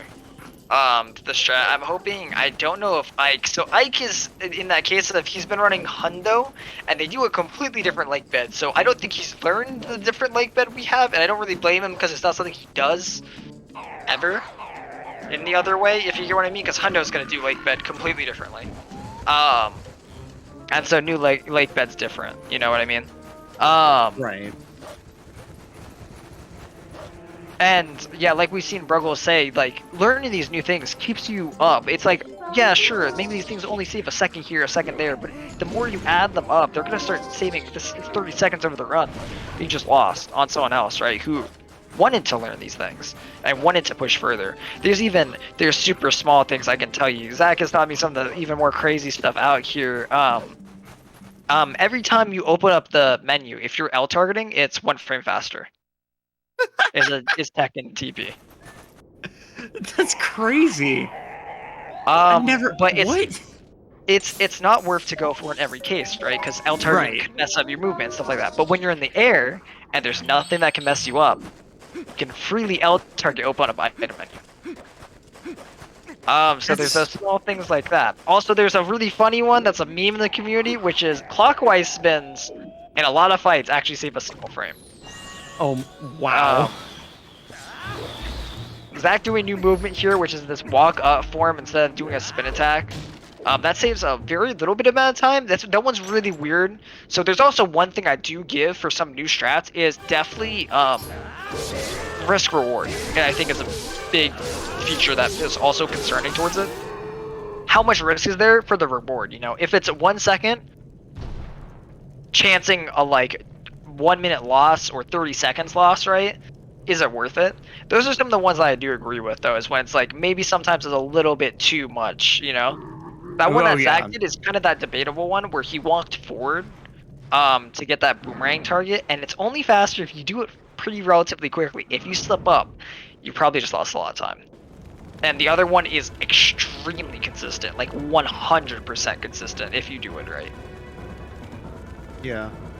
Clockwise is mostly better, but sometimes KB better for King Bulblin. For some reason, in clockwise spins, they don't allow you to get the final hit if you do a clockwise spin, so you actually have to do counterclockwise spins on. So KB. if you want to be optimal, you have to spin 2 different ways in this game at different points. Yes. That 100%. is. I already knew this game was pretty demanding, but maybe it's just my limited sample size, but everyone I've ever asked about spinning the stick will always say that they'll spin a control stick one way. It only feels comfortable one way. The other way just feels wrong. It feels like, you know, it's like you're having to fight your thumb to do it. Me personally, like I feel more comfortable spinning clockwise. So that's kind of ludicrous that as a speed game, this game expects you to be able to just do both. And I mean, I'm assuming that a lot of the spins are spin puts for Ribsack, he bonked on like something that looks like it shouldn't have bonked. That's unfortunate. Oh no. Was that a bonk off the fence, I guess?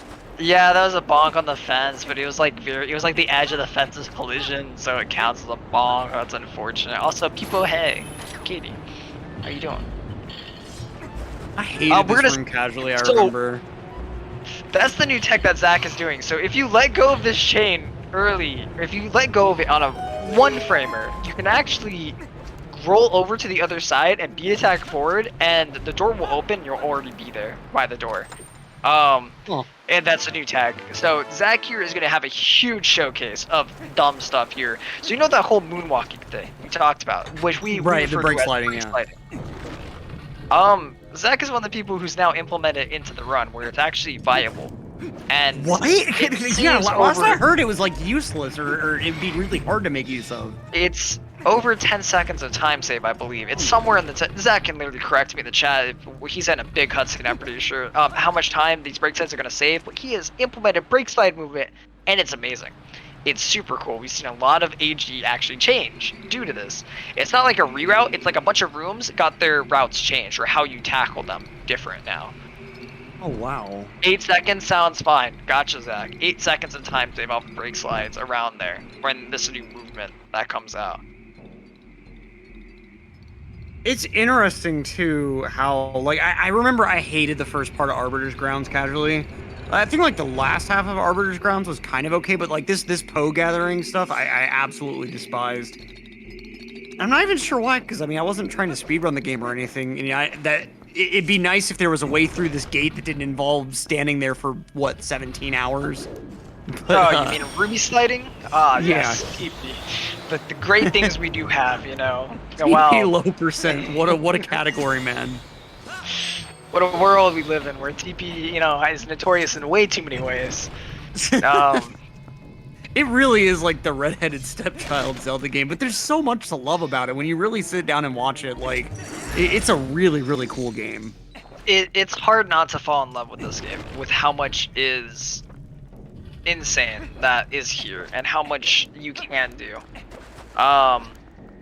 And it's so amazing, and how unique this was. Like, oh my goodness, like, isn't it weird? Like, this is the game you turn into a wolf. Hey, you're like, oh, okay, dude. Like, first, like, what we got MM, who's already the stepchild, and you got like TP who's like, I want to be edgy, I want to be a wolf now. You know, it's like, okay, which is Yeah, also funny. complete with during the time of emo this game, styling hair. like everything. It's just like, and that's kind of a thing of the time because I remember what was coming out. Twilight came out. We had the Sonic the Hedgehog werewolf game. Like, isn't it funny? Wolves are just bad for like the next couple years. A huge deal. So it really is like a weird game out of the franchise, but it has so much charm and so much amazing things that were put into it that make it amazing. Real quick, I want to put some detail to what Zach's going to be doing. This is going to be, misses the Poe Minute there. He's going to be doing some tech right here, which is, this is some of the new tech that we've implemented in here to try and make this room faster. He gets it here. So we used to stand all the way back at that circle where, whoa, he missed the Poe. That's really sad. Oh, he actually gets it back though anyway. He probably didn't save any time off of that. But we now move the Poe forward, and also there was a task strat that he was doing where you saw him bonk at that door. That was him trying to get the Poe right as it became attackable. Okay. Which is like, which it's not super duper precise. It's actually not too bad from what I've heard from him. It's not the worst. It's definitely something you lose no time going for it. You just bonk at the door, right? But that was movement that Dean found.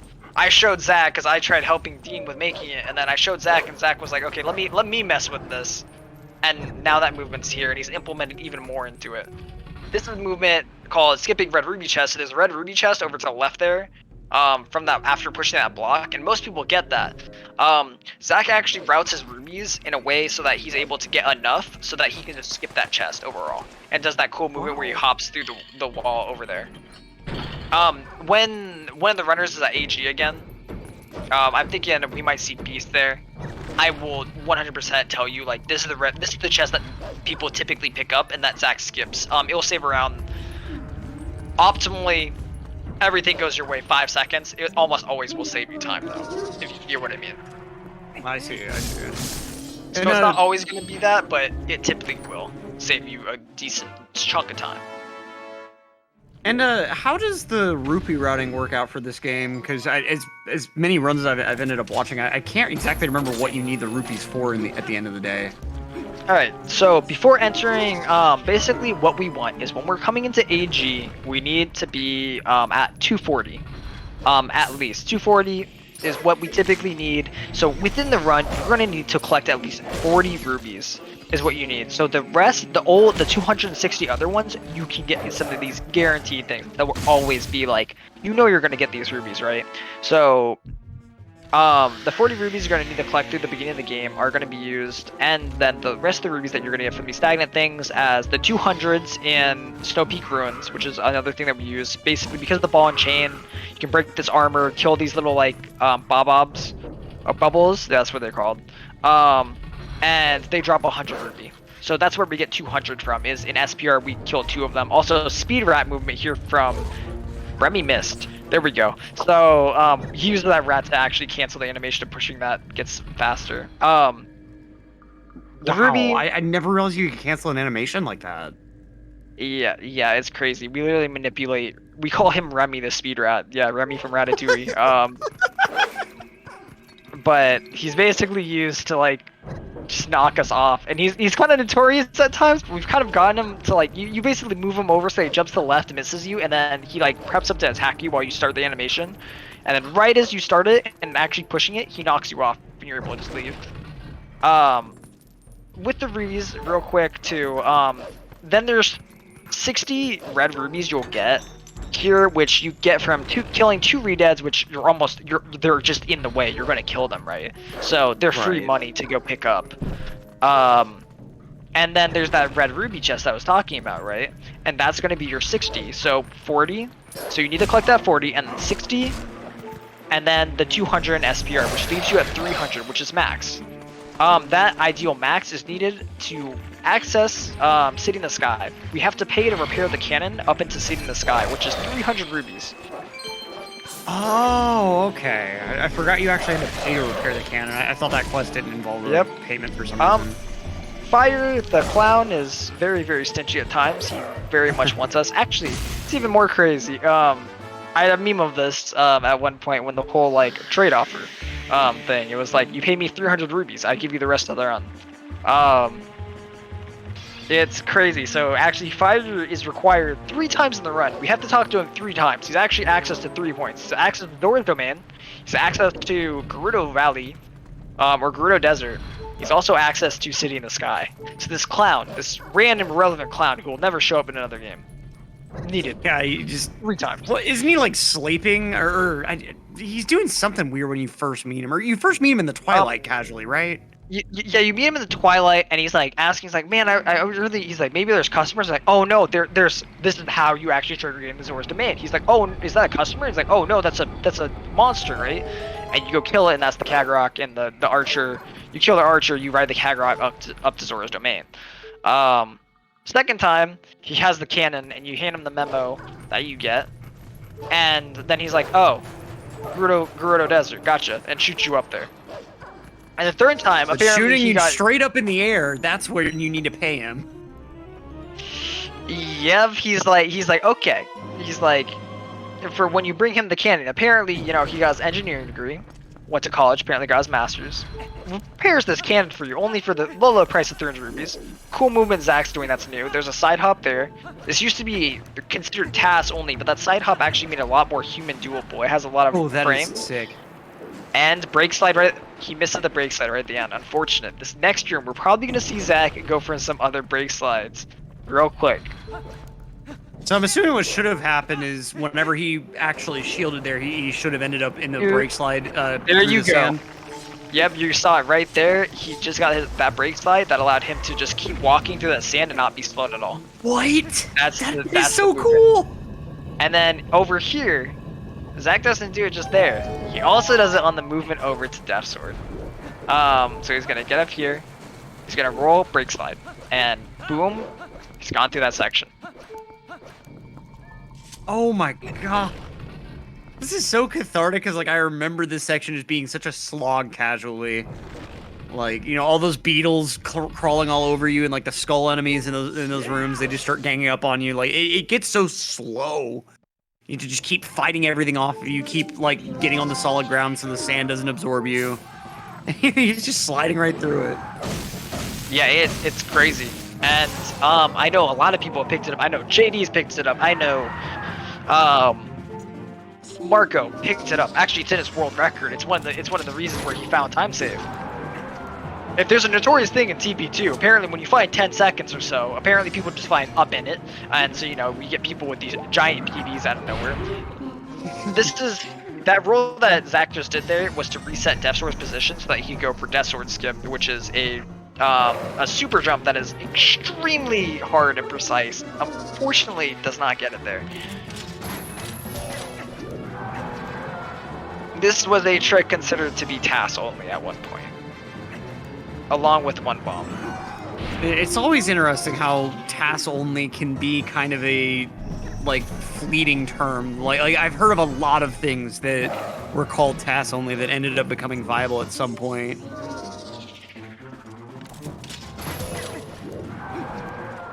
Yeah, it certainly is interesting how the community standards of what would actually be worth trying to practice and get consistent at changes over time. Yeah, you start to hit things. It's like, how unhumanly possible is it? I think people started figuring out setups that were better for, like, things that made it better, getting a better understanding of these tricks. There we go. Zach gets Death Sword Skip, third try. Unfortunately, rolled some bad. I know it's weird when you try and manip his RNG, so, like, you'd rather get good RNG, which you did that last time, or bad RNG, where he spawns, like, in the wrong position. You have to roll to make him get in the right position. I know that messes with runners. That it will mess with how they do it. But, you know, getting it still, period, really good. That's a hard trick, and I struggle to get that half the time.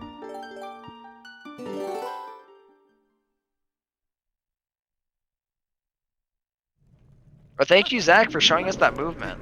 That was pretty damn amazing. That was really, really sick. I'm trying to think of people. I'm pretty sure Ike might not do the movement just because, like I said, unfamiliarity with it. So I might be able to show off the old lake bed, and old AG movement, in this, because I don't think it's something that he implements into his runs at all. Because I think Hundo just does different stuff. Hundo's a whole different monster of a category, you know. Oh yeah, absolutely. So it might be something they might implement soon. Is TP like some other Zelda games where hundo is considered like 100% pause menu completion, or like how is hundo defined for this game? Hundo is defined by, I think, yes, pause menu completion. You need a wooden shield. You need all these things. I don't know the exact conditions on it. I just know a lot of the things you need to do. Collect every single Poe in the game. That is, you need to do that. You need to get every single Poe. Save Giovanni. I'm trying to think of what else. Doing all of Agatha's for the max wallet, right? Getting the super armor, whatever you call it. All the heart pieces. All menu items for pause menu. Yeah, okay. And then I'm also assuming all item wheel items too are required in there. Okay. All So pose, pretty heart much pieces, about the key same. items. Yep. I know is weird and it wants you to get dungeon map and compass. For some reason. Right. I don't know why Hundo has that in its requirements, but it just is. I think it's in the requirements just because those things do show up on the pause menu in those dungeons. I want to say is the reasoning. I'm not exactly sure on that one. Oh yeah, their definition specifically is anything that doesn't get reset by Song of Time, which I think those happen to not get reset. Do those really not get reset, Jake? I had no clue those items didn't get reset. I thought the map and compass did get reset. I had no clue. For some reason, I thought the keys got reset, but or maybe that is how the rules work. Is like the map and compass don't get reset, but the keys do. Huh. Yep. Interesting. They do not. Keys and boss keys do, but not map and compass. That's crazy. It's nice though whenever games are able to like make a very succinct definition, like in one sentence like that. You know, like OOT is like get everything on the pause menu. Yeah, Zach reset, unfortunately. And I'm not gonna lie. There was some good reason for it there. So wasn't worth what the exactly outrage. happened with that boss? So Stallard is RNG based. So this is another notorious thing for RNG. So his little stall troops will get in the way of you hitting his spine. You hit his spine with a spinner going through there. It's the only way you can do damage to him right there. Basically, he can spawn them, and they can spawn right where you're going, and they can literally block you. They can bounce you around, make you get stuck, force you to have to go all the way back up. So much can go wrong there. And sometimes you hit a point where it's just like, man, I'm done. And Zach, he was kind of already behind and messed up a little bit of the movement that went on. And I'm guessing he just figured, you know, it's better for me to restart and just go for a better run. Because I think he was going to be like 2 minutes plus 3 minutes behind PB. And it was like, hey, there's not a point, you know. I can do better in the next run. Rather save time so that he has time to reset and get another run going first. I see. That's certainly a sensible position. Yeah, when you're in those cases, it's just like I think it hit the point where I don't think he figured he could beat his current time on this board right now, the 56. And he was like, there isn't a point of going when it's going to be such an uphill battle to probably not even beat my 56 on here. You know, like you said in chat, like it just wasn't even worth the extra hour. And you hit that point with TP. Like, even when we say getting past Morpheus, it's like, yeah, you don't need to reset. It's like, so major things can happen. You still hit a point where it's just like, man, it's better to just save the time, right? Like, say you drop 2 minutes in an area. It's like, okay, well, what's the point of keeping going when I can, you know, actually go for a better run? Right. Gave it his all the way through, which is good, though. Currently, we have everyone back in early game. And then 3 AFKs, because I think Demon's also AFK right now for a little bit. You know what I'd like to re-mention? Our sponsor. They are our sponsor, right? That's what they're considered? Or partnership? Well, yes. Partnership. The UAP partnership, the Urban Arts Partnership, help raising money for, so this is a charity event where we are trying to raise money for this organization that helps kids go to college. They help prep kids in high school for furthering their education and getting a better education in college in a lot of the fields of the arts and technology. It's extremely relevant towards our community as speedrunners. Like many of us get interested in things like coding and other stuff like that. It's the exact kind of fields that they're trying to help kids get into and help diversify these different fields it is an amazing cause to help for. So if you don't mind, please donate to this charity. We have, like you said, there are some incentives that you get, right, for donating. Absolutely. And so I'll go ahead and get the link pulled up so that we can go over some of those. Like I was saying earlier, every $5 of your donation will give you one entry into a raffle for a Sonos Move Bluetooth speaker. And so, like, what I mean by that is if you donate $10, you'll get 2 raffle entries. If you donate $20, that's 4 raffle entries. And of course, if you hit there are a number of minimum thresholds where, like, for instance, if you donate $15, you'll end up getting a School of Interactive Arts sticker. If you end up donating $50, you'll get a coffee mug from them, $75 for a beanie, and they will also be included in a raffle as well. They'll be raffling off 5 of their hoodies, which would normally require a $250 donation to unlock. So there are a lot of different things that you can end up choosing as rewards depending on the size of your donation. And these go directly into classrooms and various other operations that this organization takes. And like I had mentioned earlier, any student that takes part in this organization, pretty much all of them go to college. They have about a 100% college matriculation rate, and they've helped over 250,000 different students in various types of ways. They have, of course, like a video game design program, but they have other sorts of programming classes and all sorts of other technological-oriented resources to get kids that may not otherwise be exposed to STEM into doing STEM and computer science type stuff. It is an amazing cause, and it's definitely worth looking into. They are an amazing organization that's here to help kids, and like what else could you ask for? Helping kids get out there and further their education. Starting. What other kind of cause would you want to help? You know, it's an amazing foundation. So please, if you have extra money or you're wanting to, consider donating. And any little bit helps. And, you know, like I said, the thresholds for those donation items, I mean, technically speaking, you could win that Sonos speaker through the raffle with just a $5 donation. That would get you 1 entry into the raffle, and that technically is enough to win. And you definitely can. Like, also, welcome back, Demon. He just messaged that he's back in it.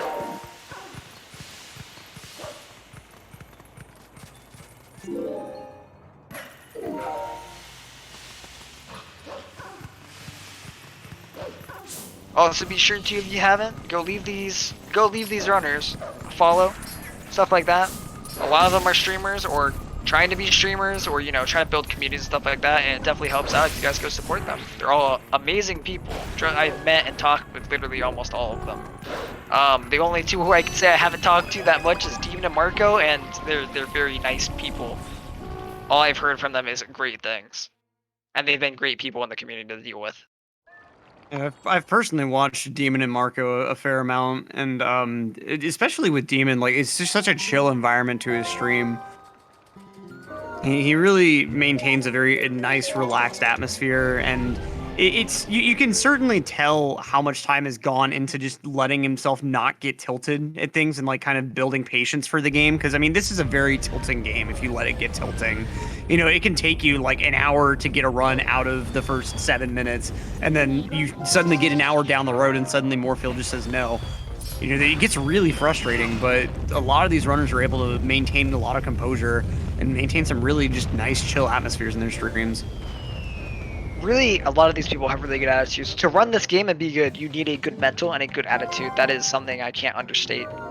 Is probably the key thing you need to be good at this game is actually mindset. Mental is just inhumanely needed for this game.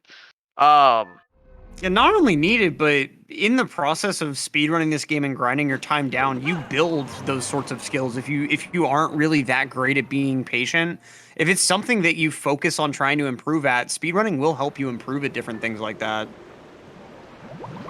I've noticed myself with Mario, like I've built techniques to make myself not get as angry at different things or be able to dissipate that anger more quickly. That's something that I'd struggled with a long time before, you know, ever really trying to build up with Mario, so.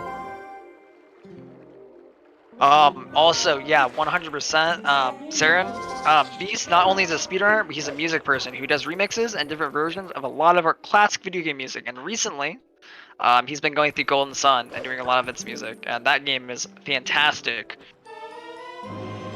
Unfortunate bow from Marco. Yeah, F. Yeah, we have a lot of early game, don't we, right now? Beast, good job on being the one who's out of early game.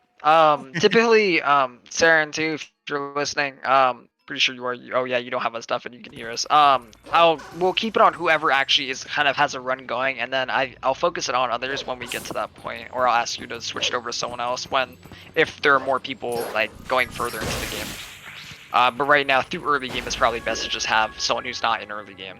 If anyone's used to TP, early game is gonna look like early game. It's gonna be they pick up a rock, go to a gate, clip through the gate with a roll. Yeah. They do their bog clip, then back in time, they do boats and go. You literally go through the same stuff, and it's gonna look almost mesmerizing how much you're gonna see. Like it almost might go through that rock at the gate. Sick of this. He's like, I'm done. Throws the rock at the gate. Oh my god, that's my favorite thing in the world. That's such a mood. I think most speed games at this caliber kind of have their like jail segment. Like with Mario 64, it's Womps. Like I've seen Womps so many times. If I pull up a runner stream and they're in Womps, like that's my cue to find something else to do, like on my phone or something, and wait for them to get out of Womps. Like you've seen it once, you've seen it a million times. It just kind of you know what's gonna happen. There's so little that's gonna be different between these people, and it's like once someone gets through like your bow and stuff like that. Once we see Bruggles over here going through the first high roll segment. Once he's out of this, he's gonna go do sword and shield skip. Once he's out of sword and shield skip, next he's gonna have to do EMS. After EMS, he's gonna then probably need to go do Gorge Void, all that stuff. These are heavy reset points, all of this stuff. That's gonna be like, well, that's unfun. What? Beast? Did he get hit by the side hop? Like what? So he skipped. How? I'm not gonna understand that one for a while. If anyone actually understands what happened for Beast, he got hit by Minitex as he was swimming. I'm just confused on what happened. I don't know. I don't think he hit that on. I don't think he hit the button. Like, that was just weird. Interesting. Well, I'll take some, Jason. Thanks for the offer. Yo, I love nail him on over. Chicken fajita sounds good. All I've had is a single croissant today. See, I had 2 mandarins and 2 mangoes. Ooh, mandarins are really good. Also, mangoes are like my favorite fruit. Oh, they're so good. One of them was, I think, like maybe slightly overripe, so it was like a little bit bitter, which I'm still completely fine with. But the other one was so sweet. It was like eating raw sugar almost. It was crazy. Don't worry, Jason. I'm getting angry crab tonight. It's gonna be a good meal. Just gotta save up my room for that, you know. Looks like he called Minda by accident. Okay. I was wondering, Wicked. I was like, that looks really, really weird. I didn't know if there was like a text box that she prompted herself, but then, yeah, that's good to know. Bruggles here gonna be doing SNS. We gotta hope that that goes well. Once he's out of SNS, we might see a second person actually getting out. And yeah, Saren, Angry Crab's a restaurant that's like basically like, I'm trying to think. I've never been there before. Serve you buckets of like crab, shrimp, all that kind of stuff. A lot of fresh seafood.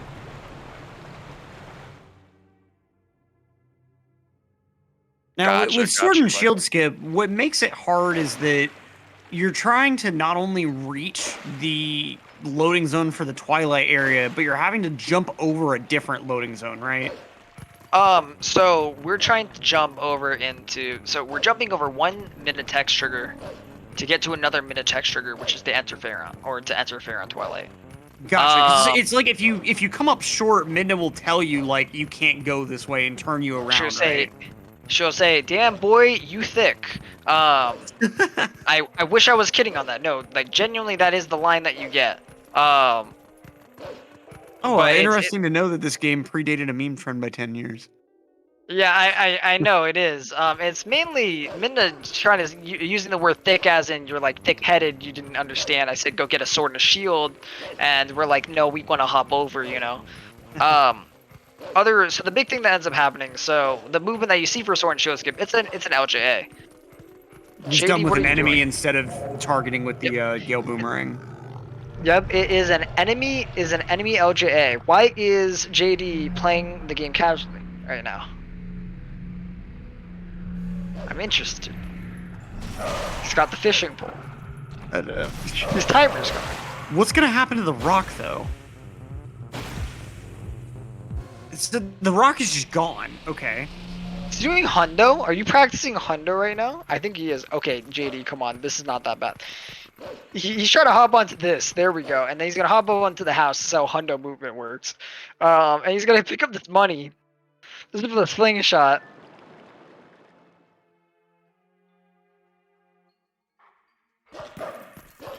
Money. Well, I would assume that a hundo run would take a little bit longer than an 80% run. So yeah, I'm just gonna go ahead and reset that one.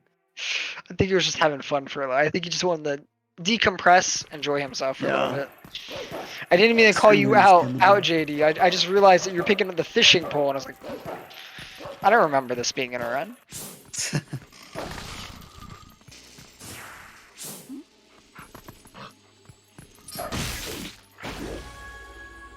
I've always really liked that LJA because, like, the ground there is so close to being accessible, but, you know, just slightly out of reach. But by just doing that nice jump attack on an enemy target, you're able to just immediately access some really nice out of bounds. Wait, in which segment? In the sword and shield skip, I mean. Oh, sword and shield skip. Yeah, it feels so weird that you're like so close to that portal, and you would think that it would cross the whole way through, but they were lazy. They didn't actually do it all the way through. You hit like another, you know, you can hit into the other Minitexture that's there, or the other, you know, one. And it's crazy. They're not how that expecting you to works. be able to try to jump at it from out of bounds. We don't go out bounds at all. It's mainly just the height that we just have momentum from LJAs. That's just all we need. It's just the speed. So like whenever you jump on top of like a fencing kind of area, that's not considered out of bounds, or am I like thinking of the trick wrong? You're thinking the trick wrong. So all sword and Oh, shield I might be skip getting is confused gonna with the master sword early. Yeah, so right here, Bruggles is doing EMS, where you use that enemy that's called This the is what I was thinking of. That's my bad. This is what I was thinking of. That's called a Minda super jump there, and basically we use the B attack in a precise angle to hop up out of bounds. That one is 100% you hop out of bounds, and then hop back inbounds. Dude, that one I've always thought was really cool. And then the one that you have to do for early master sword is really cool too. That was early master sword right there. For some reason, I thought it led you right into the master sword room. Is there some kind of skip with like the maze with the skull kid beforehand? There is, but that one is not worth it, and I think requires extra stuff. I don't know too much on it, but yes, it does exist. I'm pretty sure there's a way like out of bounds around it to the master sword, but that one's just it's not useful. Of course, the speedrun is all I know. Oh, I see. I see. But you are correct. There is one that does exist there. Yeah, I think I was just getting a little bit confused and forgot a couple of... I think I forgot this interim movement between you actually going out of bounds and then you actually getting the sword. Yeah, we do have the chase down. We gotta play Skull Kid's game. We do. I was waiting until someone noticed LMAO. JD, it took me 3 minutes. It took me the fishing rod to notice you doing that.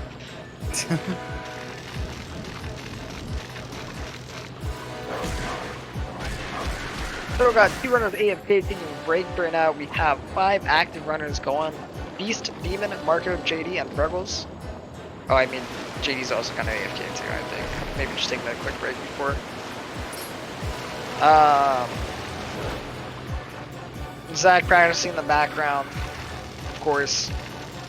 Marco at our favorite Manbo here. Bruggles actually escaping early game. I think he's going to be on, I think, a decent pace here too. It's not going to be crazy, but it's going to be fine. And by that I mean, no, it's going to be very good. I'm just being dumb. So they actually that's funny if you just watch that like little Skull Kid hit that he did there. He does that specific movement so that he gets down to the ground earlier. Like you fall off and you end up on the ground, so you're instantly able to dash once you're out of that cutscene. Oh, wow. It's like the momentum after the hit takes you off that log, I guess? Yep, when you do it's an LB attack, I'm pretty sure. It just makes you go further, and so you just kind of like slide off. Huh.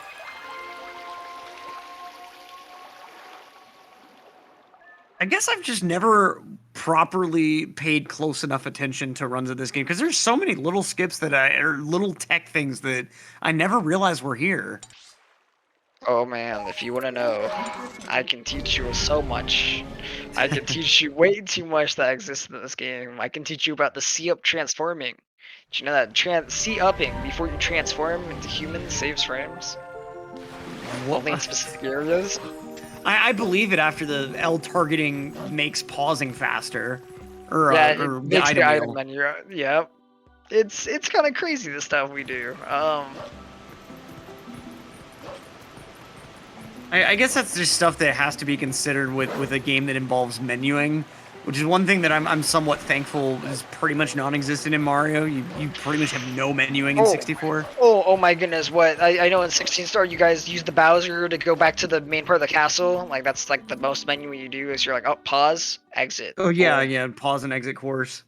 That's about the most menuing I think you guys do in those runs.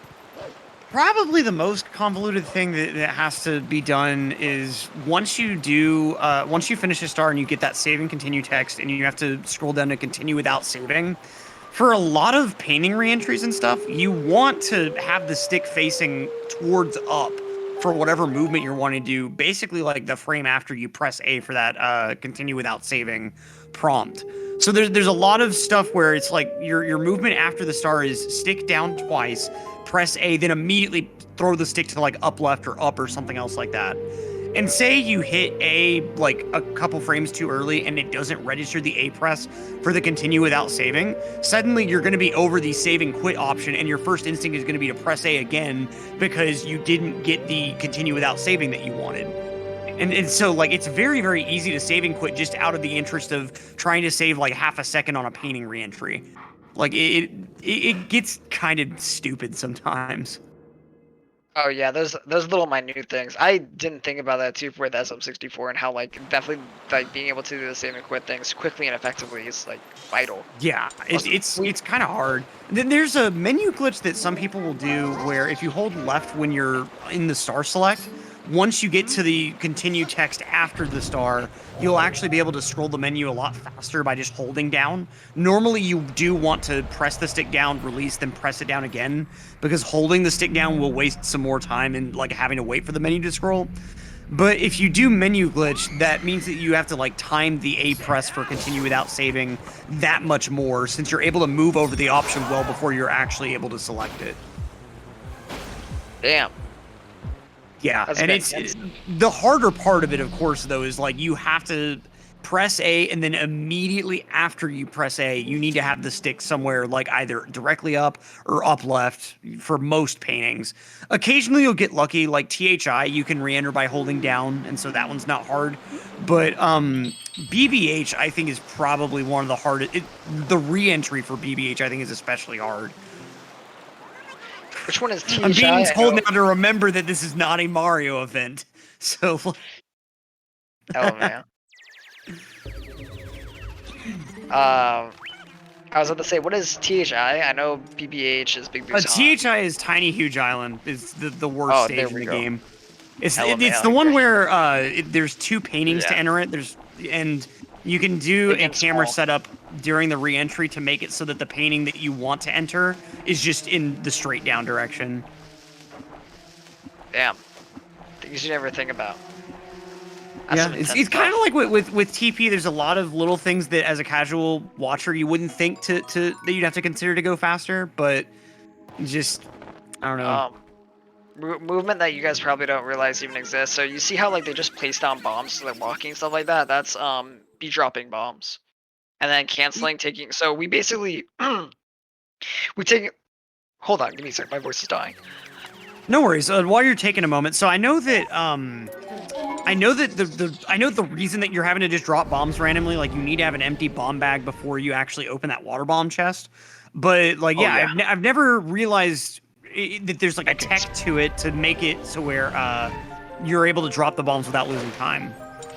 Oh yeah, so what we always are going to be doing, love you too, Lucas, welcome in. We do a thing called dropping bombs. So you're canceling having the bomb in your hand by taking out your sword, but then we roll to cancel the taking out the sword. And then we repeat that multiple times over. So we don't lose time. I see. So it's like you're basically, in this case, it would be like hitting X, B, then A, like in kind of quick succession? Yeah, you're basically, you're going to hit X, then BA. Yeah. Like, it's going to be super quick movement with each other, and it's going to feel really good. We're about to see some really cool movement coming out from Beast, I'm pretty sure. So, why we jump with the bombs? You saw that trick that he did there where he rocketed up. That's called rocket link. So basically, in the first couple frames of when you're taking out bomb, if you press A, or if you open up the I menu, force unequip Iron Boots, you're swinging at the bomb, and if you immediately hit A after, you go all the way back up, or you'll just rocket link all the way back up. This is this really cool human movement here where you do a dive, you land on the rock, and then you're able to drop 3 bombs and enter in.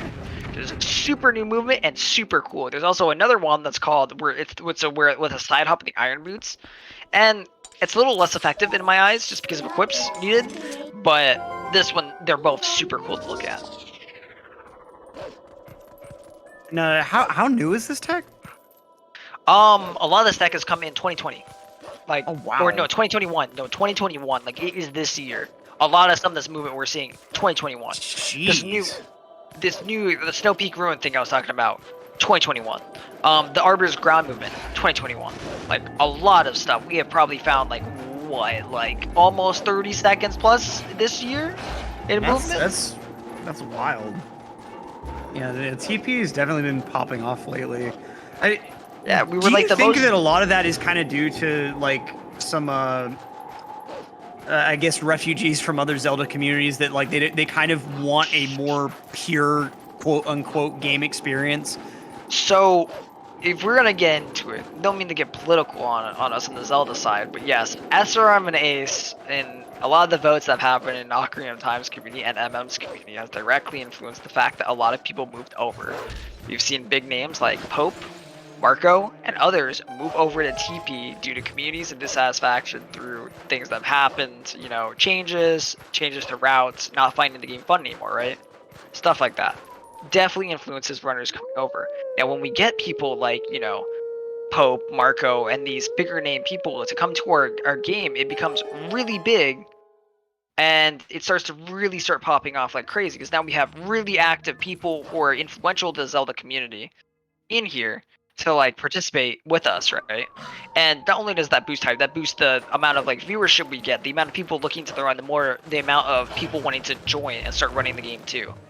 And we've seen a huge boom from that, followed by we also had the events of Wolf Dash happen. Wolf Dash 3. Wolf Dash is typically known as our big tournament that happens semi-yearly, kind of, like every other year, I think, almost.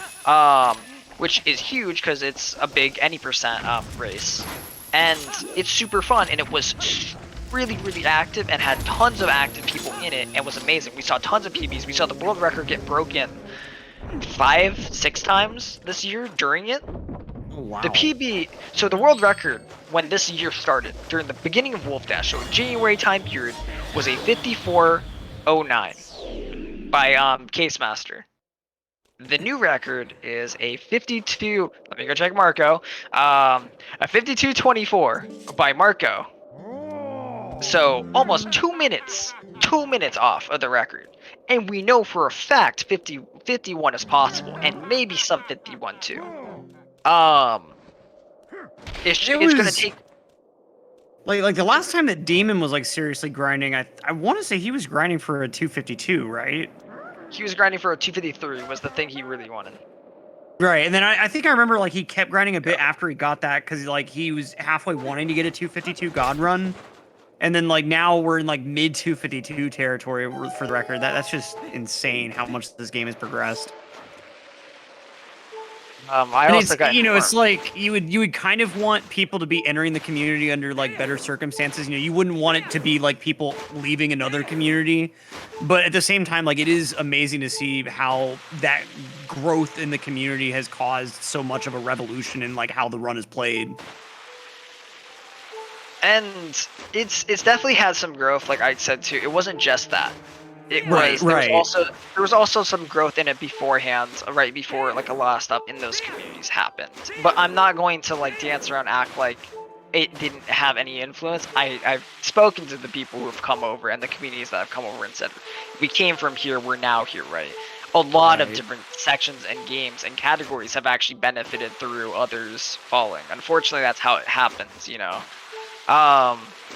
Yeah, and it's kind of a double-edged sword of like, you know, I'm sure there's a lot of people that think, well, if you don't like the new categories, just run what you were running before. But it's not really that simple for a lot of people. You know, even though I'm sure there's most people that speedrun aren't doing it just to get on a leaderboard, but it also, you know, feels a certain way to know that you're getting record in like the any percent category as opposed to something that might be considered more arbitrary.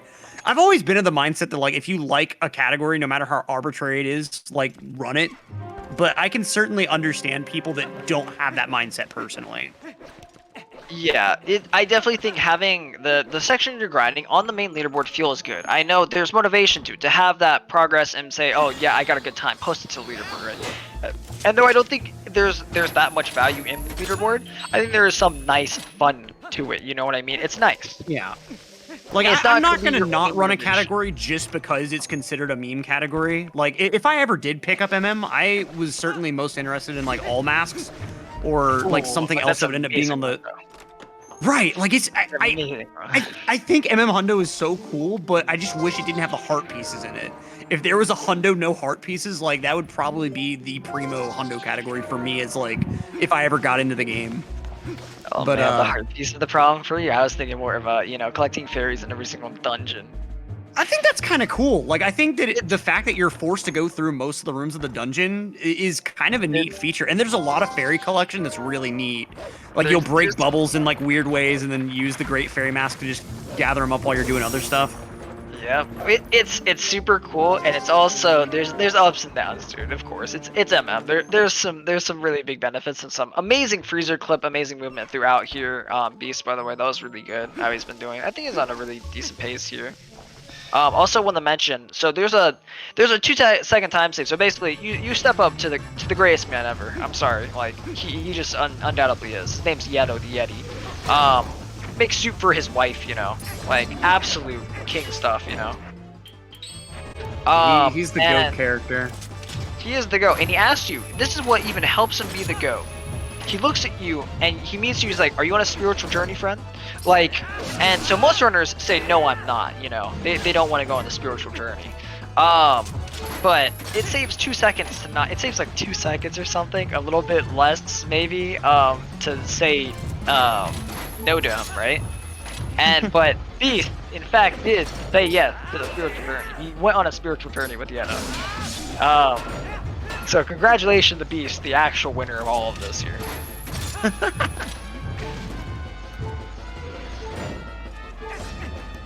I love Yeto. Like that character is amazing. Oh my goodness, Beast is struggling on this fight. This is unfortunate. He lost like. I'm 40 just seconds. now realizing that you don't have to shoot at the claw shot targets. You can shoot at any part of the cage for this fight. I remember this fight being really brutal casually, and that's probably partially why. I think a fair amount of my distaste for this game comes from me not understanding certain things about it.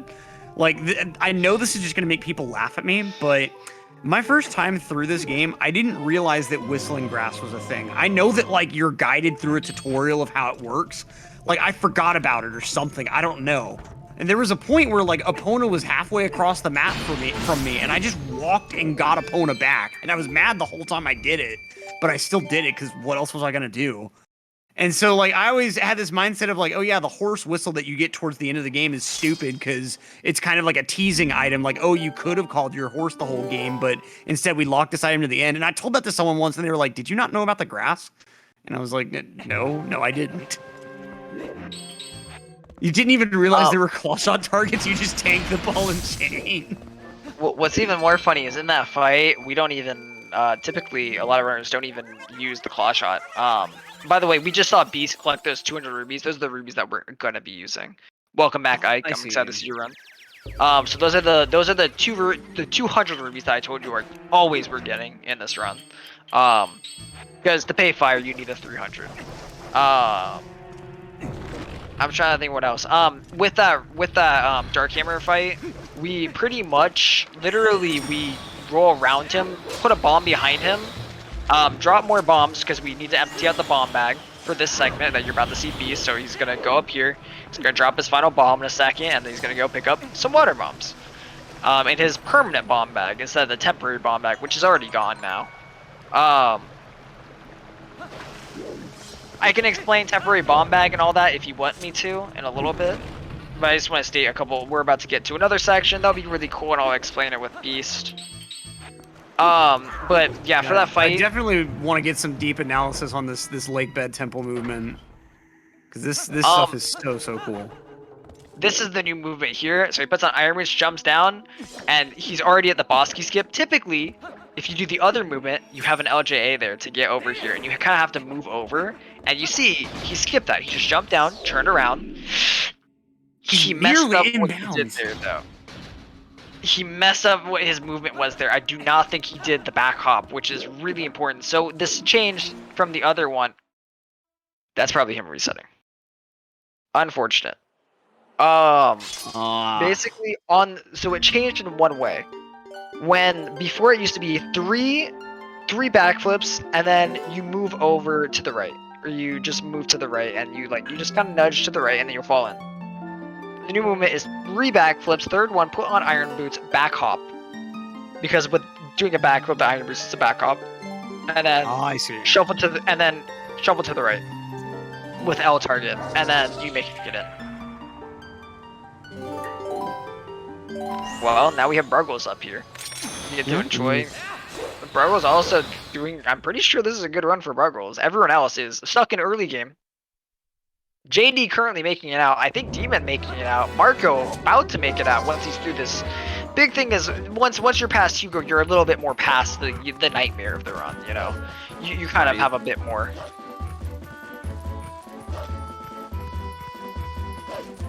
So is Gorge Void right after this part that the Demon's at right now, or is it a bit later on? Right now, Gorge Void is going to be a little bit later on. I know it's after one of these group fights. I just don't remember the exact time it's supposed to be. It's somewhere in like the 20-minute range, actually, right? It's in like the 30. It's like not 20. It's typically around the 30 plus. So it's after we get Boomerang. So once we get Boomerang, we can do an LJA to get a thing called Forest Escape. Forest Escape allows you to get over outside of the forest here on. And that's how we go over to Elden, and we skip doing any of the extra forest segments. Welcome back, Zach, by the way, and welcome back, Ike, again. See. We now have all runners active. W. Absolute W. Pillar clip coming up on Bruggles' side. I think Bruggles missed Gorge. Maybe, hard to tell. And Pillar Clip isn't super scary for this level of runner anymore, right? I know it used to be fairly scary, but... So, over the years, it's gotten a lot easier. For newer runners, this is probably another one of those huge barrier tricks that scares runners. There's a lot of control here, and we tested it. There's things like early sync, so syncing early and like shuffling into position so that you're lower. It gives you less air, but it saves you more time. It's basically like we've learned that you can gamble with more air, you can take more straight shots that give you have more air or less air depending on what you want to do. Bruggles amazing pillar clip there, that was very good. You seem to have like a fair leeway still there. Wasn't like he was running out actively. You can push the early sync really hard to make it really tight. But basically, there's a lot of time that can be saved there based off of how well you do there. The early syncing is good, depending on how much you do. I think we've noted that it could save anywhere up to 3 to 4 seconds. Plus, there being like how fast you get the mid-attack. So depending on what frame you actually hit that and what your angle was, your direction, it's how fast you'll clip through that pillar in the mid-attack. Sometimes you get an insta-clip. Insta-clip is, of course, one of the best. There's also one called Mindless, which is insane to do, and I don't recommend anyone try it. where you don't even use Midna and you just clip immediately and you're able to go through. Those are extremely hard and very precise. You're not typically going to see it too often. Yeah, maybe on like a run that someone thinks is already dead anyway, and they just want to kill it pretty much. Yeah, you might see it. Instaclip, you'll see a lot more. Instaclip is just you had really good position and you did it very, very well. You'll see Instaclip a lot more. Typically, even if you get a Mindalist or Midnalist, yeah. What will end up happening is like you open up Midna anticipating that you weren't gonna get it anyway, so like it doesn't matter. Typically, even if you get it, you're already opened up Midna because like why wouldn't you? It's basically trying to kill your run if you didn't. Right. But there's time that's saved by doing that. We see Bruggles over here, like I said, rolling through this area when typically we'll see other runners. Like there's some runners who would do LJAs here, but that running and then moving that lever, rolling back up, and then rolling over here, getting Oko, and there's going to be a new jump that he does here. Should be really cool.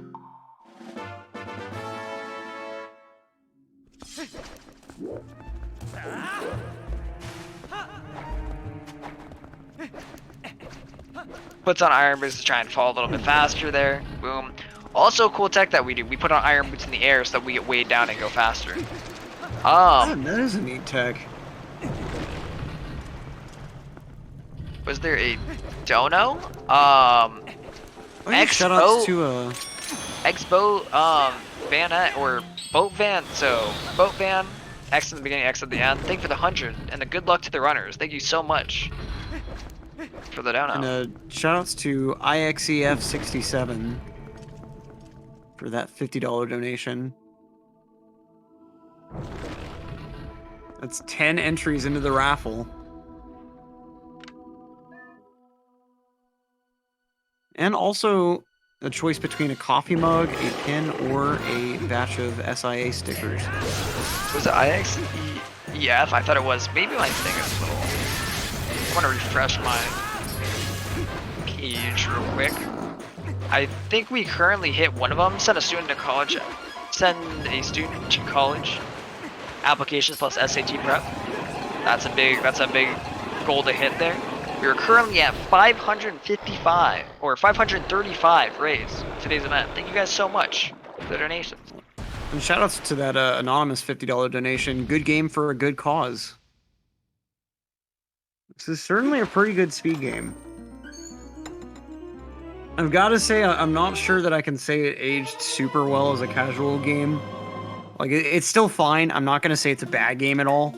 It's just, I prefer Wind Waker personally as a casual game, but as a speed game, this game certainly holds its own. And yeah, Jason, we did hit 500. We are past that minute a little. I don't think we're getting alerts on it too much, or the page is updating quite correctly, I think. So it's a little hard to tell. Is the top ones the newest ones, or is it the bottom ones that are the newest? The top ones, I believe, should be the newest. Okay. Gotcha. So yeah, we had Anonymous, Boat Van, and then we have the one beforehand, which was Swiftike's biggest fan. I think I might know who that is. Maybe. Yeah, I know who it is. It's Swiftike's biggest fan. At 100%. That's me. I'm his biggest fan.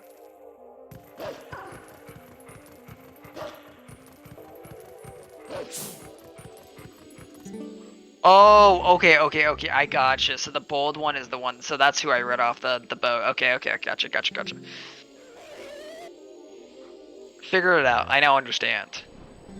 It makes me kind of mad that this puzzle that Demon's on right now, like, has just, it's obviously going to be a replicable solution. You do the same solution every time, but I swear I spent probably like 20 minutes on that stupid puzzle the first time. Every kid is a child. Every runner literally will tell you, yeah, as a kid I sucked at this. Like, it took me 30-40 minutes. Like, it doesn't matter. It's like, it takes you so long to like deconstruct it, because the whole problem is you have to think like, okay, where do I need the giants to be in order to walk them into that central position? Like, you got to solve the problem backwards, basically. Yep, and you pretty much make a big box. Actually, it's actually how you end up doing it in the end. It's literally left, down, up, right, down, left. takes so long for every move, too. At a point, you're like, okay, I get it. You're going to jump to the other square. Like, fast forward, please. It is actually pretty sad. Yeah, that segment does lose a lot of time and just how slow it is. It genuinely is pretty sad. I think it's literally a minute segment to this puzzle that we have the solution to instantly. Right. Trying to find the fishing pole, maybe it's just me. Alright, you know, I'm not gonna lie. You and me might have something in common, Saren. I also really love this out of bounds Bruggles is doing now. This doesn't even save that much time, right? Since like the path is mostly straight. It can save a considerable amount of time because you just get a straight shot instead of having to go through the actual rest of this thing. It definitely does save. I can't remember exactly. I'm gonna throw the number 12 out there. Zach or someone in the chat can correct me. Yeah. I'm gonna be right back. I'm gonna go use the bathroom. I'll be a couple minutes. I'll be back in a little. Of course. I'll try not to say too many incorrect things about this game. You got this. I believe in you. Yeah. Like, obviously, it does get a tad old, you know, just you get to flap endlessly in the void, but I don't know, out of bounds have just always been cool to me. Alright, so which SM64 stage is this flying segment most like? I'm gonna say Cloud Stage, since that's the worst flying stage, anyway.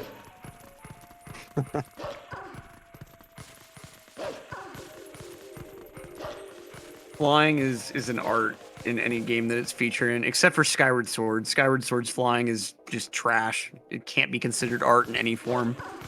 I think someone needs to sit me down and explain to me how flying is supposed to work in Skyward Sword, because I think I just didn't get it.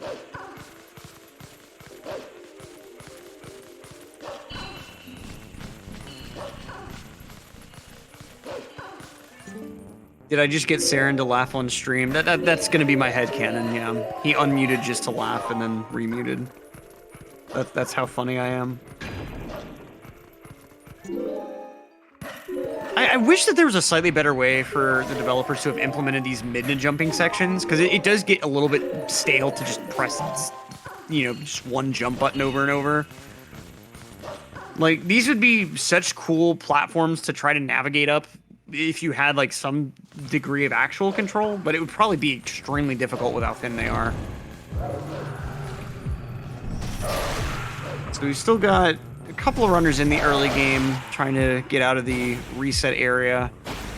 A few runners going to be approaching Gorge Void here in a few minutes.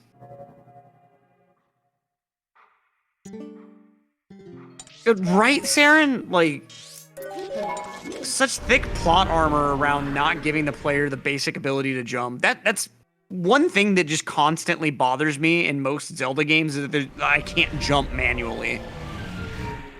And while I'm sure it does make dungeon design a bit easier to have that limitation in place, you know, developers know the player can't jump unless we give them the ability to with the ledge or something. So we can, you know, very carefully design puzzles around that fact. Like, even though it makes dungeon design easier, it still is just kind of infuriating. Yeah, Breath of the Wild just went way in the other direction with that. Which, I mean, I kind of like that, even though it probably did make my gameplay experience a bit worse from me just, like, trying to climb different things just because I could. I know that I did not approach the Rudo village at all the way I was supposed to. I just climbed up the side of the big stone tower and made it work with, like, a bunch of stamina fruits and, like, different other crap. And then later on I was like, oh, okay, there's a walking path that leads here. That's cool. I think something along that path was required for one of the shrine quests. I can't exactly remember. We got Bruggles just exterminating some bugs.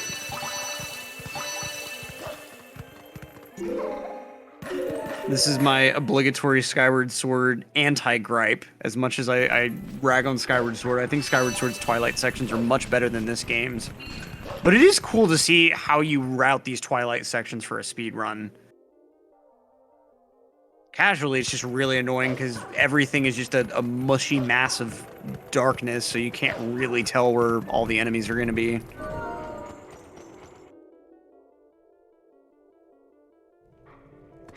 JD getting his boomerang, mid-29. Seems like a decent time.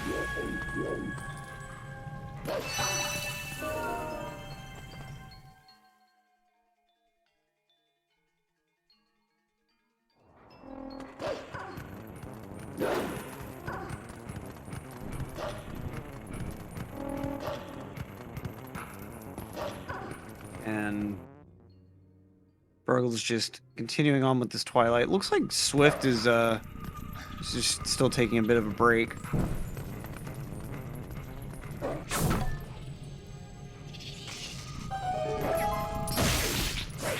I know, Jason. Like, I can't give you attention all the time. Please calm down, kitty. It's Ike's birthday. He's allowed to nap on stream if he wants to. Yeah, yep. I never said it was illegal.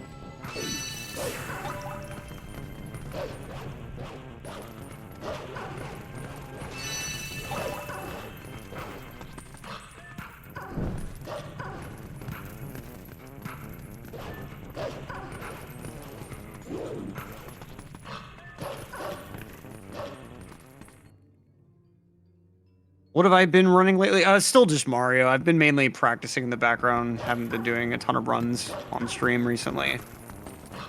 I've been trying to get more consistent, both in just practicing things until I kind of alleviate any inconsistencies, but also just getting more consistent with playing the game.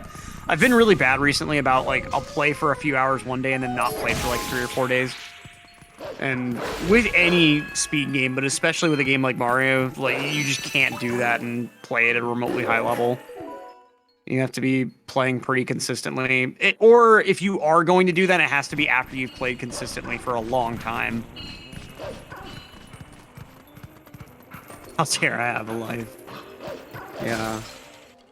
I feel like I probably just needed to switch games or, like, take a long break, and I just didn't really consciously realize it until I had just stopped playing for a little while. But I mean, at this point, I'm actually motivated to play the game again. Like, I've been playing more recently than I have in months, so I don't know. I guess if I start realizing that I'm falling out of it, I'll try to pick up another game. Maybe this game should serve as a candidate. Who knows?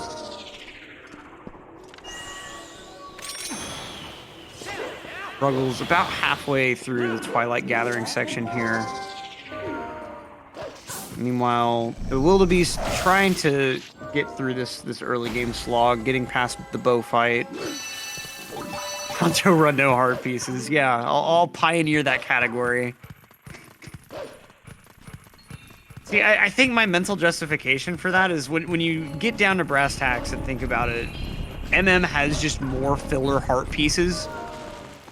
Like, if you think about the number of heart containers that MM gives you compared to OOT, there are actually, I think, like 16 more heart pieces that MM has to distribute over a smaller map. So, like, obviously the devs didn't put a ton of thought into each one. I mean, just think about the Postman heart piece minigame for a moment. Like, from a programming standpoint, it's super easy to implement a timer check and, like, yeah, have someone hit a button 10 seconds apart. Cool. You know, like, that's just, they probably program that in a day. And so, like, it makes sense why that stuff is in the game to kind of pad out content, but I don't want to deal with that in my speed run, every single run, you know?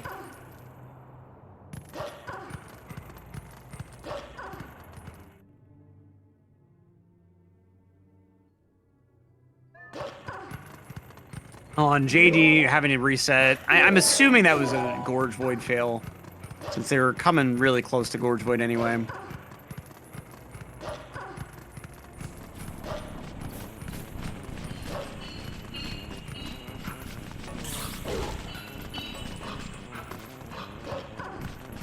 He tried to reply over voice.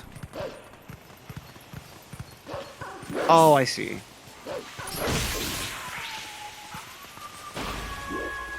It was due to Gorton Wood. Yeah, that's kind of what I figured. And the save text, yeah, that's understandable. Jason in the booth with me. How are you doing? Not too bad. If I was gonna respond to you, I figured I might as well say hi. How's it going? Well, it's going all right in the booth. Got any special shout-outs for anyone from UAP? Well, we did have our studio showcase today. UAP has our own Twitch channel where we actually show off the students and what they've been making. So that's been pretty exciting. That'd be an awesome thing to check out for anyone interested in donating that kind of wants some more information on what y'all actually do. I mean, you can see it firsthand. I'm assuming that would just be like the UAP Twitch page. What would the name for that be? Yeah, it's going to be UAP_SIA. Pretty easy to Yeah. remember, just 6 letters. Exactly, right? Not too challenging at all. And so in the long term, we're hoping to use that as an opportunity to show our donors and supporters the children, the students, they're young adults in action. So whether they're making the games or showing off the games, we hope to have our own Twitch content for you all to view in the near future. That's awesome to hear. Absolutely. So who's on your money to finish a great run for the rest of the day? Because we're kind of getting down to the last chunk of the tournament, aren't we? 2 hours? We're getting close to it. Yeah, we only have a couple more hours left, and so these runners, I'm sure, are going to be thinking a lot more about sticking with a given attempt that they're on. I'm curious if Demon might be able to pull out a 253 today. It would be hard for sure, but I mean, I would certainly be interested, and Marco as well. I mean, the 255 is a very solid run for Marco, and I'm sure that he would still feel somewhat comfortable leaving that as his final time for today, but he has the potential to go so much lower that I kind of feel like we might see a really, really nice sort of live event PB from Marco in this session. I would love PBs during live events is that's the most hype. Absolutely. I'm not sure if we would manage to see a new world record since Marco is the current record holder, but a live event PB, like on this leaderboard PB, is absolutely possible since he's got about like 3 minutes or so of difference. In fact, I think almost exactly 3 minutes of difference between his current live event PB and now his actual world record. I'm very glad that all the runners actually put up a run first day. The question is who has the most ground to make up. So you're saying Marco's got almost 3 minutes you think that he can make up on the back end, right, of the run?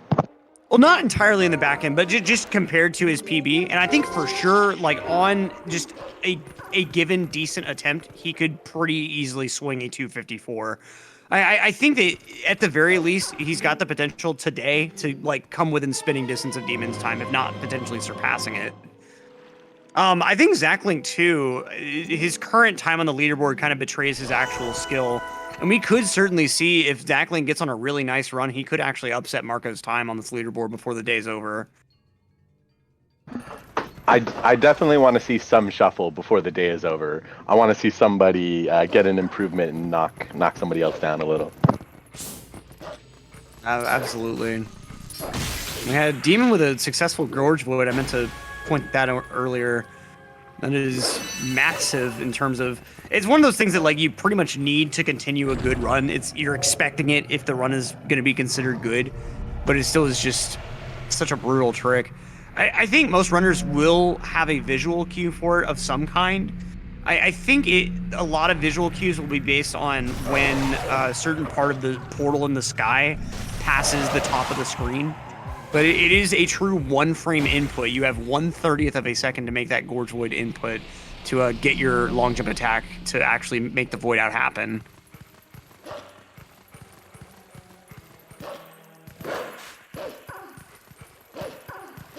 All right, I have a feeling like Keaton... kind of a... Oh, say again? Sorry. Oh, I think Keaton's going to be back in a minute, so I'm gonna bounce and let the pros come back into the room. I see. Well, before you go, as someone that is kind of like a bit more speedrun adjacent, to this community, I'm kind of curious what trick or technique that you've seen today has like most impressed you in this game. I'll be honest, the use of the bombs has been the most fun, because that's something that I expect the jumps, right? Like I knew that going in there'd be crazy jumps and some glitches and stuff like that, but the creative use of the bombs to just get that little bit of boost, I really enjoyed the micro adjustments. That when Keaton was saying, "Oh, we do that because it saves a few frames," right? But when you do those for hours at a time, you could save a half a minute, and it all adds up. And absolutely, and that's something you see with so many different speed games, where the very top tier of people are people that focus on that little minutia like that. Like with Mario 64, there's a whole database online of any given camera angle you could use that would reduce lag on certain stars. Like you can sort by stage and just kind of walk through and see like this camera angle is better than this camera angle because it saves this many frames of lag. Like some games are very fortunate to have people in their communities that are willing to go in and document like this is exactly this much faster than this other thing. I think if there's one thing you can absolutely credit the speedrun community for, it's the love of that labor. Because to make that as a resource. And also, can I say, I've never seen such a competitive scene that was so helpful before. Everybody talking their competitors up and like being, let's do this trick and then sharing all this tech. I just love that approach to gaming and competition. Absolutely. It's really kind of an example of like a communal art in a way, or like a communal competition, if you want to call it that. Like it's very community focused, where the community as a whole wants to see the lowest time possible. And to an extent, like once you start participating in a community for a while, when you see a record, it feels impressive. Just even if you never contributed a strat that runner used, it still just feels impressive to know that the time has been lowered by a human to that point. Like I've seen a 120 star record live. It was Bator's record, and I just remember that feeling of like, it was just impressive to have seen the game done that quickly, even though I had nothing to do with his performance of it directly. You know, it was just the love of the game runs deep between everyone that's in the speedrun community. And kind of by nature, once you perform a trick for the first time, everyone's got the same game. You know, if you're able to perform a trick, everyone else knows they can do it too, somehow. And especially with these older games that you have the privilege of having like input displays available for, you can very, very quickly share like, oh yeah, these are the exact inputs that I used to do this trick. And other people are able to replicate things pretty handily based on that. Well, that seems very advantageous. We talk about all the old games, and my initial impression is, oh, it's an old game, like it's going to have flaws. But the speedrun community embraces old games, and I think that's something that I love. I remember when a friend speedran Super Mario, Super Metroid, when the Super Nintendo was the game of the console of choice, and people are still speedrunning Super Metroid today, aren't they? Oh, absolutely. Yeah, there are a number of pretty big competitors in Super Metroid, and I mean, years after the game's release, there was a pretty significant reroute, I remember, where they went from using the fairly intended route to a pretty unintended route that saved, I think, like 60, 90 seconds, somewhere around there. But you still got guys that are, like Behemoth is such a huge dominating presence in that game. There used to be kind of a community term of like getting Behemoth, where you finally got a really good time, and then Behemoth would just release a tape of him getting a time like 20 seconds better or something. So every time somebody posts a new personal best, the Behemoth just comes and overtakes them. Nice. Right, for a little while at least. I think the competition has gotten a bit more even now, but there was a time period where he was just the guy that was doing exceptionally well at that game. And then there's such a variety of really exceptional runners. Zosti as well. I like watching his streams every once in a while, because used to before like the Twitch DMCA stuff, he would play some like deep cuts of music that he would just like put on albums on his turntable and play some really cool stuff that you wouldn't really hear anywhere else, while he was just messing around with different stuff in the practice ROM for that game. But yeah, it's really nice how older games run on simple enough hardware that homebrewers can make things like practice tools. And like games like Mario 64, Ocarina of Time, even games like this get to the level they're at because of the low-level practice tools people have been able to make. I'm sure that people in chat will notice that when someone goes AFK to practice, you'll see a couple of weird screens come up. Like there's a white screen that'll have the word Nintendo on it. That's all like homebrew software that people have made for the purpose of like loading mods beside games, or like loading games from a USB drive, for instance. And there's a lot of stuff that the speedrun community makes use of that wasn't explicitly designed for them. Like Nintendo was just made for anyone wanting to play a GameCube game off of an SD card on their Wii. But like there are other features that happen to be included in that software that make it appealing for the use of in practice. Nice. Well, we got to chat about the rest of the speedrunning community a lot. That was very fun. I appreciate that a lot. I think Keaton's going to be back soon. Let's see, who's farthest along? Bruggles is still going? Yeah, Bruggles still on their run in the Twilight Gathering section. And Marco and Demon not too far behind. Hello, I'm Hello. How are you two doing? What'd I miss? Nothing much. Just talked about the game for about 20% of the time. And What else did you guys talk about? Interesting. Well, we talked about different games because we kind of, talked about how wonderful the speedrunning community is and the collaborative nature and how much we appreciate that old games are still a part of a brand new scene, a scene that's growing still. And how like older games can end up with communities like making a lot of really nice like practice tools and stuff for them. Like I know this game doesn't have like a full-on practice ROM like Mario 64 does, but I know there are a fair number of practice codes like No, we have actually probably one of the best practice tools ever. Like our ROM there is a board practice ROM now? It is incredibly good, yes. Oh, we have wow. mem files, save states, teleporting. Everything is produced by a bunch of community members, that a couple of which I'm really good friends with, and they have worked super hard to make this incredible. You said there's save stating? There is literally, well, it's called mem files. There's mem files and teleporting, so you can save a certain part of the memory and reload it. So you can like load before load zone, load before a cutscene, load before things. So right? sick. Yeah, I know like you can't have true emulator save states, of course, but that is. I never would have expected something like that on a disc-based console. We also have, what else am I trying to think of? You can customize the menu yourself. You can change its font. You can change its color. You can put on your own, what's it called? Input viewer. So like your GameCube inputs, all that stuff. You can move So it. it's like layout. it's beyond just like gecko codes that you're using for all this, right? Yeah, it's incredible what they've done. They've That is done insane. an Yeah, because the amazing last job. I was aware, how new is this? It's been around. I don't know exactly. I know we've had new patches of it come out like in the last year or two. I think that was where 0.2 and 0.3 came out.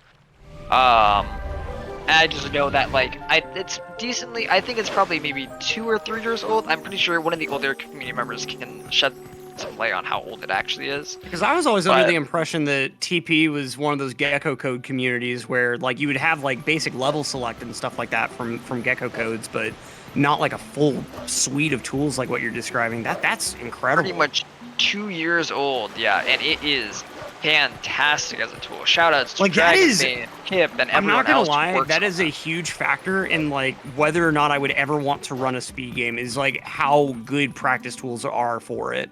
Because I very briefly, when I first started speedrunning, I very briefly ran Odyssey, and I wasn't a fan of how inefficient practice was. You'd have to reload save files constantly. And I think there are basic practice tools for Odyssey now where like anytime you reload a flag checkpoint, it'll automatically reload all the moons and such.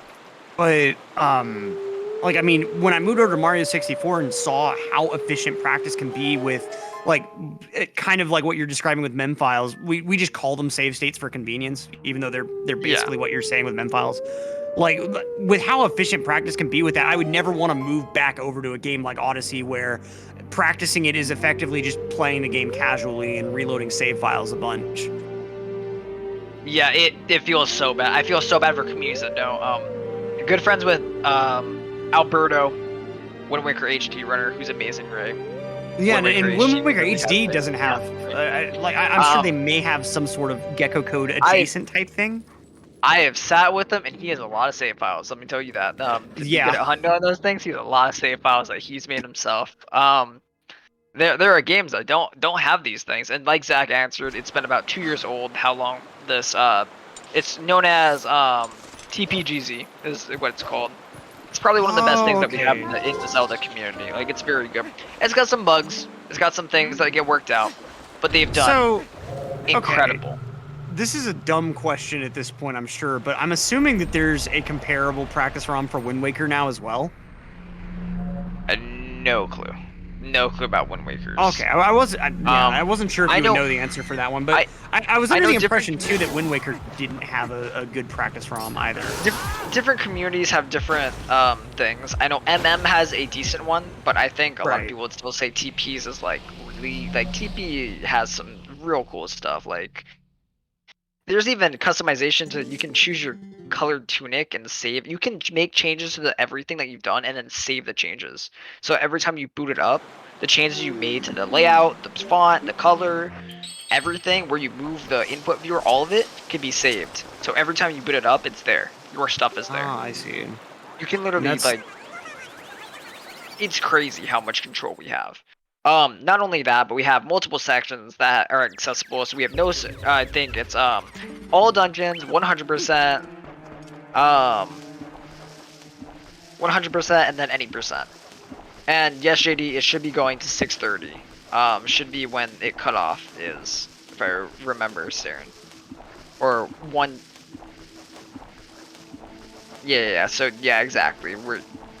There's an extra 30 minutes because the event started late. We got Bruggles going ahead and dropping his bombs here. Marco and Demon just kind of working their way through this not quite early game, but still pretty early overall in the run. And the rest of our runners just at various points of the true early game.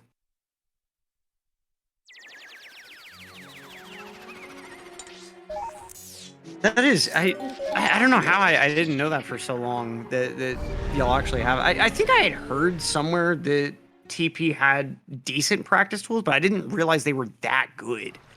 Like I said, I was always under the impression that y'all just had gecko codes. I know we've definitely expanded like crazy. I'm pretty sure even Sunshine doesn't have like a true practice ROM, quote unquote. It just has gecko codes still. And there are a lot of them, and like they're really useful and get you pretty much what you'd want out of a practice ROM, but they're not exactly the same. And maybe I'm wrong in that one too. I don't know. Yeah, it's definitely like the community by community basis. It depends on how active people are about wanting to push things. Right, and like, it kind of depends too a little bit on like what the platform is, because Switch games are almost impossible to make like a truly good practice ROM on or something. But something like N64 or like GameCube era type games, you're able to get low enough control of the hardware that like it's not trivial, but it's a lot more doable to implement some sort of practice features. Because I think like Mario 64's practice ROM effectively runs in the expansion pack memory. And so, like, because Mario 64 isn't using 4 megs of RAM that are just there in the N64, like, you have that area of space to work with in actually designing your ROM. Yeah, there's freedom there for you to be able to do it. It's incredible how much they've been able to like, how much speedrun communities push this push this kind of stuff out. Like, it's so interesting. The amount of tech people and that it's all homebrew too. Like it's not even like someone's being paid to do all this. It's someone offering this up to the community, and usually someone that's not even a runner. Like Glank, the guy that made the Ocarina of Time GZ. Like I'm almost certain that if he is a runner, like he's not like a top tier runner or anything like that. Probably just like runs the game like for fun ultimately. Probably has like a decent time, I'm sure, but.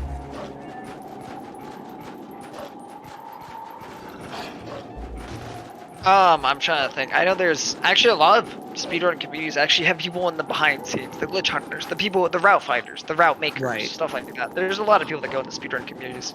We work as a whole, we're like a machine that every piece needs to be here. Also, coolest thing out there too is the people who make these ROMs and abilities for us to like all these tools and stuff like that. They are coders. A lot of them go to school for tech and stuff like that. Actually, something that relates directly to our partnership. It's sending people off to be able to learn these things about technology, learn about coding and all that. That's super important to being able to have these people come out here who help out these communities and all that.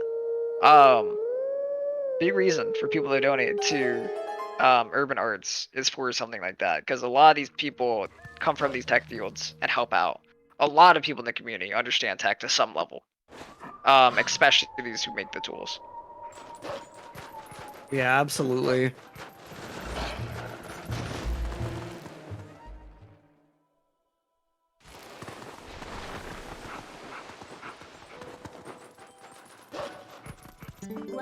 Everyone's still in early game, I see. Marco's kind of escaped it. Marco's on a good run, actually. Demon's also escaped it. Demon is on a very similar paced run, I'm pretty sure. I think Marco might be ahead. So, that movement that Marco just did before entering that house, what did that skip over? Since That I was saw him Wolfram like doing a lot has of. So that lineup that you see us do right outside of like entering that load zone, we hold right on the analog stick, allows us to climb up. That has a that's just so that the setup is always consistent with everyone. Do 2 side hops, a wait, jump attack, wait, side hop, jump. Hold ESS down so you don't fall off. Move back a little bit, and then you move the camera so you make the jump and don't hit the bug trigger. Run over, jump up, hit the bug trigger, kill bug before enters house, and like I said, that skips the entering bomb house and the whole cutscene of like the house exploding and blowing up, right? I see. And so then the bug dies, you enter in, and the house is already gone. It's already broken, and you just grab the tears and go. It's super effective and super fast.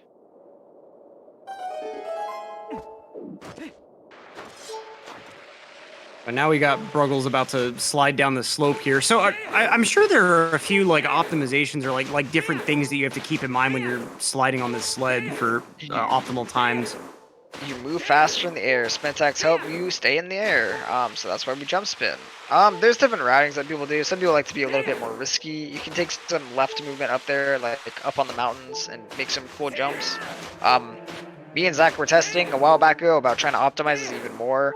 Above that bridge that you just passed, there's actually a void out zone, which is even more annoying. Like, there's so much dumb stuff in this game. Like, I found there's like a part of the mountain you can actually like jump from that you could actually get on like halfway onto the bridge from. Basically, that's how long the jump is.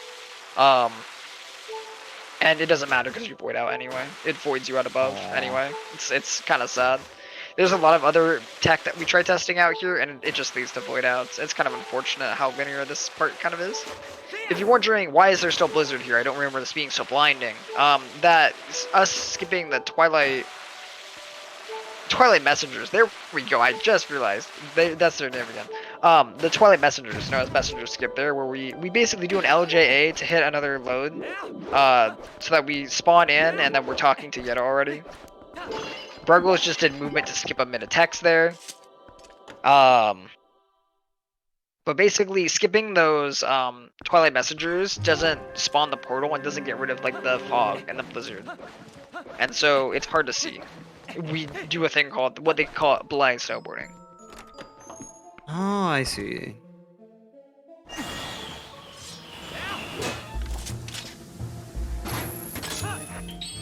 Now, do you think Bruggles is gonna end up doing that new movement inside this temple, or? Oh, 100%. Most of these runners have updated what they're doing, and it would be surprising for me to see any of them not do it. So this is the roll method.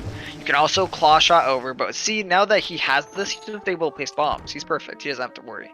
He's able to switch over his bombs really easily earlier and then place extra bombs down. Unfortunately, gets frozen there instead of making the clip. He's going to need to retry this. Oh. I think that might be the first time I've seen the freeze today. It's really unique, basically how. Oh man, he misses it again. I think it's a little too far forward. Yeah, he's really going for it. Oh, unfortunately, getting caught up here. Okay, there we go. Something that's easy to forget about these clips is that they're exploiting code in the game that is meant to properly like force you away from the wall. And so, like, just a slight error and misalignment could allow the game code to do exactly what it's actually intended to do. So it's really unique there because it's an interactions buggy because Wolf Link pretty much like the back legs is where Link will spawn when you transform for one thing, and so like the back legs kind of have like they're like mainish part, if you know what I mean, Hmm. of the entity there. Because it's where Wolflink will stand up. But that forward part of the wolf, like, for some reason, how it interacts, that little ledge there, and how the collision works with those little weird, awkward, like, ledges that you see in that room, it kind of just allows you to, like, have Wolflink push off of it, and then get pushed into the ice, which is super crazy. We had no clue this existed for so long. Also, perfect execution for Bruggles there. You saw him, the bomb explode on his tail, jump, spin, attack, dead. Dark damage. Beautiful.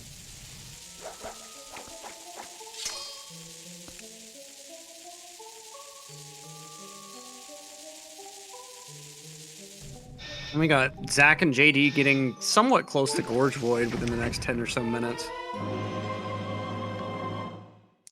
So it's kind of neat. This is a dynamic that I don't really feel like we got with Mario 64, where like, you know, it's you know after these runners get past the first 10 minutes that they're probably going to get to about the 30-minute mark, and then like once they get past that, then you pretty much know they're gonna hit the hour mark. You know. Yeah, that is kind of hilarious that we just saw that Bruggles just hit his bomb, the one that he dropped extra there to try and empty his bomb bag. He rolled into and exploded when he was going for the door. So JD's saying bleh, I think he's restarting. I know it sucks to be stuck in this restart loop of this game. Definitely unfun to see. Yeah, at least he was still pretty close to the start, but it is certainly unfortunate. I think that he was about 19 minutes in or so. Unfortunately, that's part of the game, though, is just restarting. Yeah. If we see Marco and Demon actually continue their runs, there's a good chance we won't see them actually have the chance to restart anymore. Like, these will probably, if they finish up, these are going to be the last runs of the day. Maybe? Yeah, for them, if they actually finish the run, it would be, yeah, that would be the last runs for them. They couldn't do another.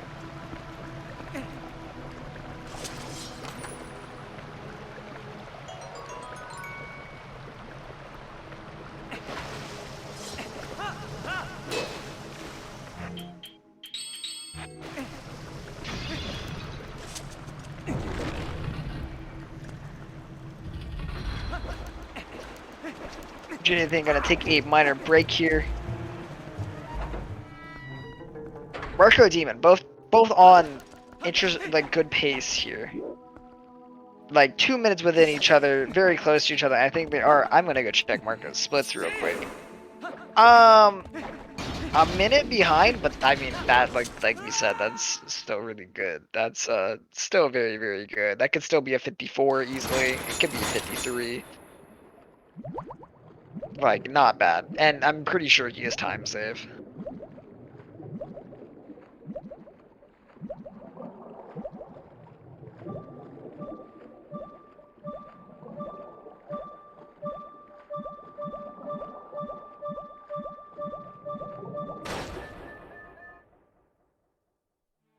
We got more fuel from Bruggles. Alright, Bruggles. Good luck. Spare some RNG for us today. More fuel.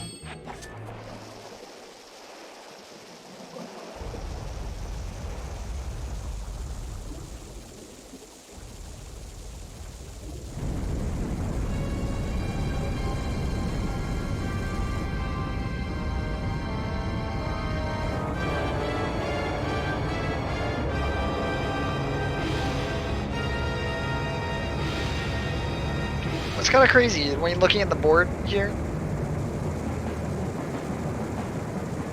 Like where the runners are and stuff like that. This is kind of what was a little bit predicted from like people in the community.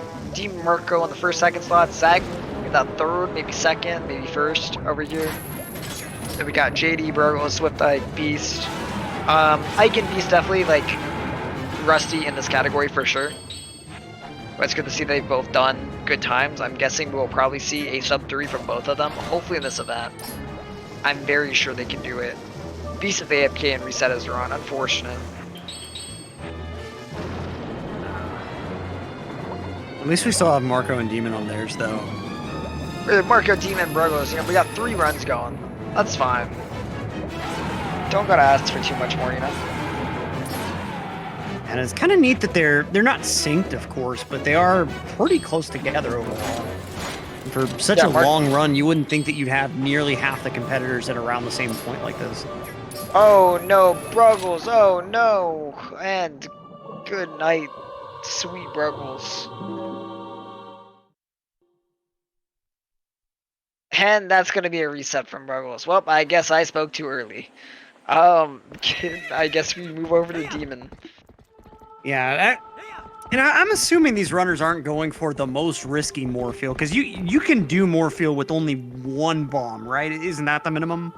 The minimum is a 1 bomb. Typically, it used to be known as a task strat. It's very RNG based. It's very, very unfun to go for. It's very much not recommended, nor is it needed to be a world record holder in this game. So it is quite the unnecessary trick in this game. So the normal expectation for most runs would be like 2 bomb, and then like for a race like this would be 3. No, 2 bomb is kind of just standard. Like, you have a lot of room for error and room to work with. Even with bad RNG, 2 bomb can be very, very done. If you know what I mean. Oh, okay. 3 bomb is like you're still gonna accept it. It's not too bad, especially in a race setting. It's like it's like okay, lose a little bit of time. It's okay. Run keeps going, right? 1 bomb is kind of a meme, and oftentimes a run killer. Yeah, it's something you would go for if you feel like the run is already dead and you just want to kill it.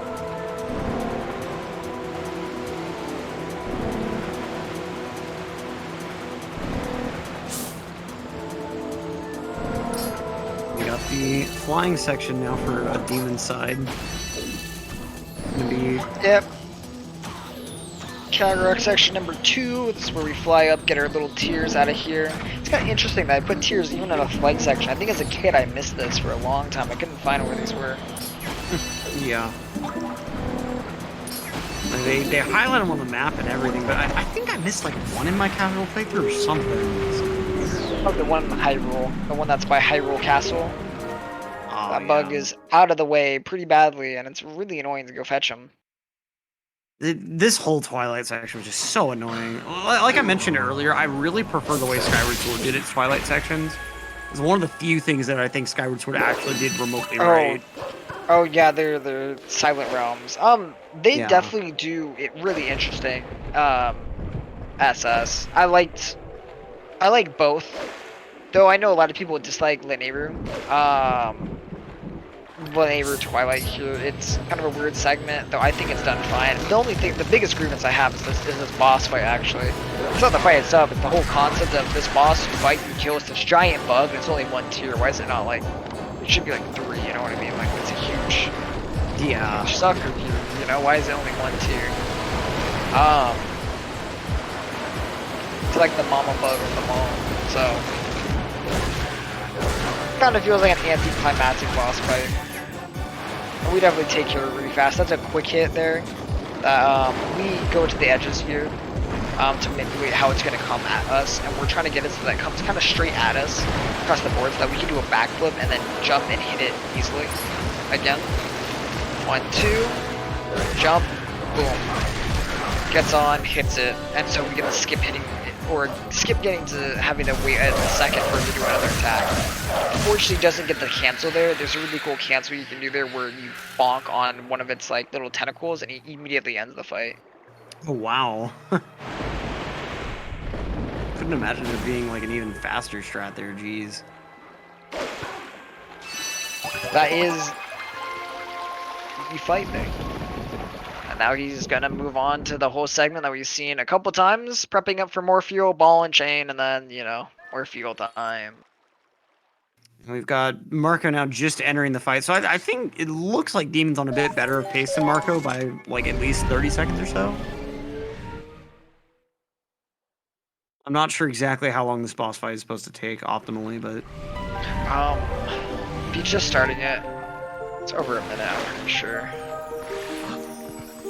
It might be a bit closer than I thought.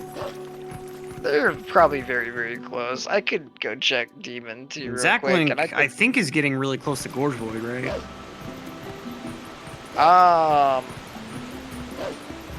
Oh yeah, 100%. So he's about to do Hey, that's a really good time that he has for it there. So he's doing this thing called Force Escape right here. If you'd like for a second, we have the screen go over to Zach so I can explain Gorge Void just a little bit. This is a huge trick. Yeah, this is really simple concept, but really, you know, execution practice doesn't always go super well. Skips cutscene, goes over here. He's gonna do an LJA to jump over, basically hop over a mailman text here, a trigger. Where the mailman goes, freaks me out in this game. Yeah. What do you mean? You don't like him running up being like, yay? I don't like the fact that he looks like he's about to kill me. Like, he looks like he's coming off of like a 3-day bender off something. I don't know. Like, he looks like the most crazed postman in the series. He definitely looks a little different. Right? Like, I'm completely fine with the MM1. I love the MM postman. Oh my god. Do not talk to me about that postman. You're giving flashbacks. The MM Postman's cool. Like, I will say his design's cool, how he acts is cool, even his personality is cool, man. But that mini game is terrible. The worst idea ever. Let's make kids count down to the 100th of a second. Don't worry, nothing will go bad. And then let's not bother to properly emulate this timer on VC and make it literally impossible. It's so bad. Alright, so what Zach's gonna end up coming over here, he did good, skip the mailman, that was what the LJA was for. He's gonna come up here, kill these shadow beasts, and during this portal cutscene, we're gonna see it pan off of the portal. As it's coming down, we will literally see it, it will, like, at a certain point, it will be like, right now, it's gonna go. That's where you have to do the jump, and he did not, I actually, no clue.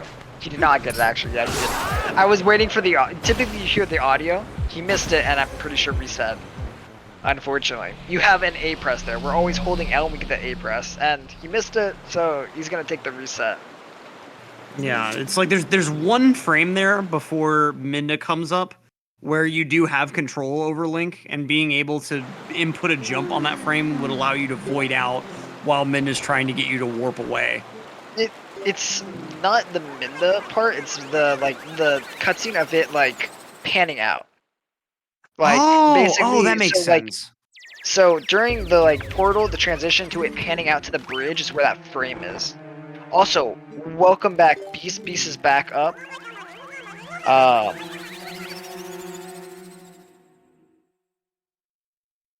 So here's a cool thing over on Ike's. If we can switch over, I can go explain this. The whole, like, force back in time. That's the correct frame he just got. So he's doing a method called item wheel method. See over in the corner, he's gonna hop off. And go into the tile, like, go into the file as he's falling. Go into the second file at a person's house named Bo. It's just one of the files that actually works with this. It's the reason why we have to save there.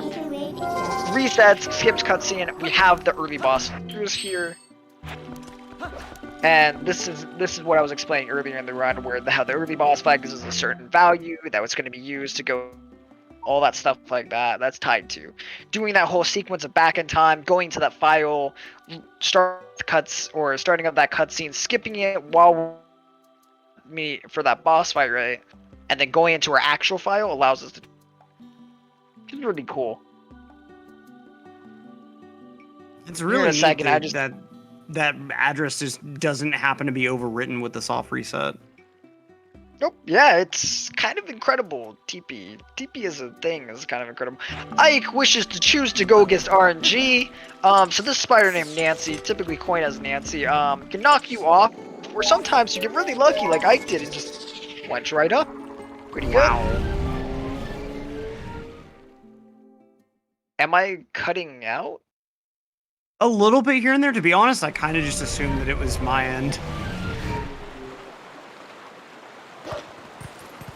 I didn't think I was cutting out too much. My bad if I was. Yeah, I wasn't noticing it too bad. It was like maybe one word every other sentence or something. It wasn't very bad at all.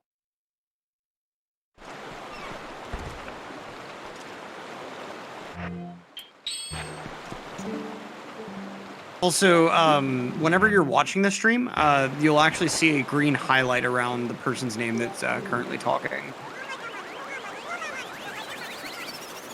Oh yeah, it's a super good way to actually see the difference between the people talking. I always forget that we got our little Discord icons up there. And it's really useful. Yeah, it is having that little interface there so you can view people talking. So here's Ook. So Ook has RNG hops on how many times he's gonna hop. I got a 4 hop. Lowest you can get is 2. The record is like, I have no clue. Don't ask me what the record for worst RNG is. I actually have the record for one of the worst RNGs in this game, which is Zelda. He has 16 cycles, which is wow, incredibly low odds. What's the lowest you've seen for this fight that Ike just finished? 2 is the record low. There's no smaller than 2. You all. Sorry, if I said lowest, I meant highest. My bad. Oh, highest? That one's the one that's weird. It's like in the 20s. I thought I've heard 25 before. It can get crazy. That's insane. I'm pretty sure someone can correct me on that one if they know. That one's the one that's kind of like up in the air. You hear some stories of people getting bad ones and some that aren't. I just know for Ike Zelda is definitely the worst one. I just still can't believe the OOT Dampe record of like 104 or something. Like, lost a 10% roll over 100 times in a row. Okay, what is Norgor? Demon just got Norgor. Wait a second. Go over to Demon real quick. Demon actually just got Norgor. It looks like he reset. What? Wait, why did he reset though? Wait a second. So Demon just got a trick called Norgor. This is an extremely hard trick that is like... It's a double one framer. It's like really odd frames. It's not like 2 frames by each other. It's like 2 frames segmented. It's like the 1st and 16th frame is how Norgor works, which is incredibly hard. I don't know why he reset after that, since I thought he was fine. And yeah, Norgor stands for getting the Goron bomb bag with using normal bombs, so not actually getting water bombs. And it's a really hard trick to do. And I'm surprised he just got it, but didn't say. Did the run die and he was just messing around and went for it? It can also only be attempted like once. You don't get multiple tries on it.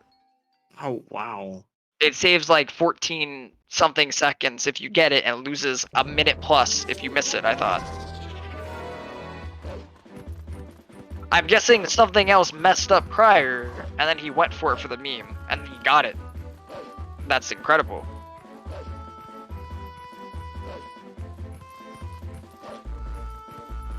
If we could move over to Marco's run. I think he's the next one who's kind of in the lead here. He's doing good. And I think we've gone through pretty much all of the sections that we want to talk about. Ike's about to go do GV soon too. Hopefully we can see a successful one here on his end. Yeah, we'll maybe get to see a little bit of how it looks like Wildebeest just missed his. Yep. Unfortunately, seemingly he's going to just continue on with the run. Kind of an interesting strategy there.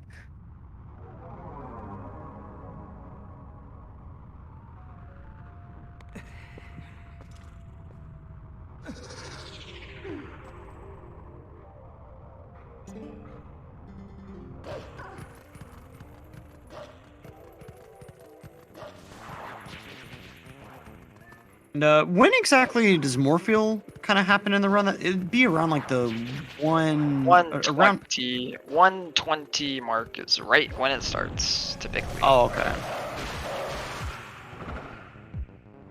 So she is decently far into the run, about halfway through. Very good runners times. About 120 mark. Okay. Or a little bit less, I mean, than like the halfway point, but definitely like near that halfway point for sure. Damn!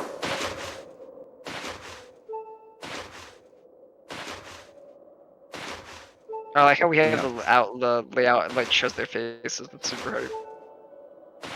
So, is there any particular reason Mario good job why tonight. Marco isn't doing the spin attacks in the air during the sliding section? Some people prefer just jumping. We'll probably see some spin attacks later. We might. There's a spin attack or two. Like, in some sections, people just want to have the control. You can't change directions while in the air. So, you know. Typically, it's kind of good angle and then start doing your spin attacks, and there's a good chance that he just wants more control here. If you do a shortcut, that's easy to avoid on here. There's a lot of visual cues and lineups for blind snowboarding, though. Like, as you see, this shortcut comes out of nowhere. You don't get to see it. You don't get the prep for the shortcut. You just have to know what you're doing. Yeah. Ike messed up reroll, but got Gorge Void. Unfortunate, so he's gonna have to save and quit. And then go for it again. Ruby roll. The reason why we have to save and quit is because we need a Ruby text. I don't think Ruby roll has been talked about too much, but basically Ruby roll is gonna be like, what does it do? We LJA onto a fence. We use a Ruby text to stall it, pushing us off the fence, so we don't like immediately just slide off. After that text is done, we are able to get mashed and A input to roll onto the other side of the fence and then hold on to the ledge. Don't remember back up.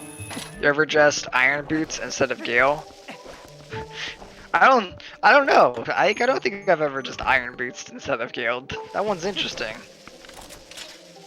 And what is the rupee roll skip over? We can't get the bridge from Twilight. So we left Theron in Twilight, right? So since that's in Twilight, right? We can't go get the bridge and go over. So we jump the gorge with an LJA, but we need to be on the other side of the fence to do that. So allows us to get in position behind the fence that we do an LJA over and then open up the Elden portal. The Elden portal means now we don't have to care about that bridge because we could just teleport over. Target blue and then target normal yellow spot. Yeah. And to be honest, I forgot that trick was in the run. I guess just because it doesn't have like a super obvious consequence. Like, you know, you're not immediately skipping over a boss with it or something. It's not a boss key skip or anything like that. I never knew what it was for like that. Huh. It's really essential to the runs. We kind of have to do it in the other absolutely. routes. We have another part in other runs, like this, like the whole gorge thing stays relevant in so many runs. And getting over the gorge. Bite luckily goes to Kakariko through back in time the King Boblin boss fight and all that stuff. So that one's a little bit different. That's how they avoid it. And that's how Bite Zor Armor does it too. So any route that is Bite does Gorge Void and Reroll. Those are skipped. They don't do them. They do different things in replacement for them, right? That typically end up adding up to being a bit slower. Actually in ZA routes too, to get the Zor Armor, you have to actually ride Epona over that gorge.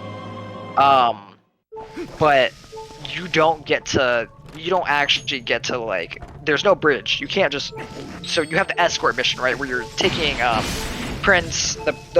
Zor Prince back, right? Because the Queen Rotella tells you, hey, save my son, I'll give you the Zor Armor. In the escort mission, you actually do a thing called an Epona slide, that allows you to get over that gorge, complete that gorge over with Epona. So you and Epona slide across the bridge pretty much. That missing bridge that's there. And I don't know, remember I've explained how it works, but I don't know too much about it. And yeah, Bite loses like 15-10 very optimally, something like that. That is inhumane optimization, and that favors stack greatly towards Bite. I see. So we have predictions on how much it saves and loses, and a lot of people like to say, yeah, but Bite is like, if you don't get a 1 or 2 bomb, you're not saving any time using Gorge Void route, right? That's just kind of fabricated against the other, stacked against Gorge Void route, because typically that's assuming your Bite route was immensely amazing. There's more RNG in Bite route because you have a KB fight, and that's really rough. That King Boblin fight can milk a lot of time out of you, and typically you're not just gonna get it perfect. Right. There's a lot of other stuff that goes into it too. ZA loses a bit more time. I can actually get you the exact times. Let me go. I have in a DM with someone in the community named Simikins. He's a really good member who actually runs that route, but he knows pretty much everything on the routes. But it's only about lower. Timings are very decently optimistic, and then ZA loses a bit more.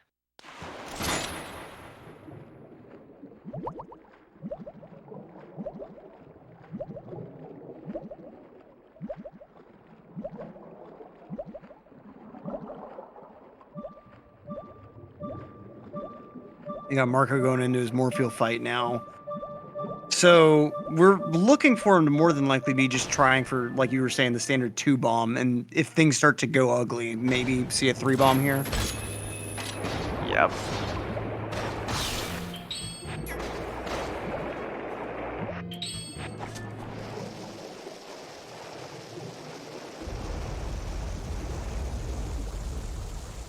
It's a very, very nice thing that pulling a bomb happens to replenish your air. So that's, and I can explain why that works in the game it does. So you're not expected to be able to swim the water bomb. The game assumes that you're up above the ground. Like, it just assumes, it starts assuming things. Like, yeah, you're above ground, which is why Rocket Link happens, where you shoot up to the top if you release it super early or right after. And then for some reason, if you wait, it just allows you to replenish. If you move in a direction with a bomb, so you rather have to hold the direction and continue holding it as you, like, do the trick, right? Or there's the other alternative where, like, if you're holding no direction and you start the trick, you have to just not hold any direction, or you auto drop the bomb and you can't get the air out of it. Weird. It's just a weird way the game interacts with the fact that you're swimming with a bomb and where it thinks you are. Do you have iron boots on when you pull the bomb, or okay? Yes, you have them off when you have to have iron boots on to take out the bomb. Now, in the animation of taking out the bomb, like him going into his little satchel and pulling out that bomb, you force unequip iron boots, which is known as going into the item menu and unequipping iron boots through putting an item over it, which will force unequip them. Now, that action makes the game think, wait, what happened? You pulled out a bomb, you did have iron boots, it's gone, now you're swimming with it. It's really interesting in how it works. That is fascinating. Wow. I'm surprised they didn't disallow you from force unequipping. You know, I'm surprised that when you have iron boots on and equipped, that the game doesn't, like, gray out your ability to move anything else onto that item slot. And like I said before, talking about the bite round on ZSR, it literally says it could only be 5 seconds lost, but that is literally assuming tasks. Like, it's assuming some insane stuff. Like, it's assuming literally everything stacked in your favor. And typically, it literally says to the side of it, add 15 seconds. Just add 15 seconds to it is typically what you're going to do. So 20 plus, typically. All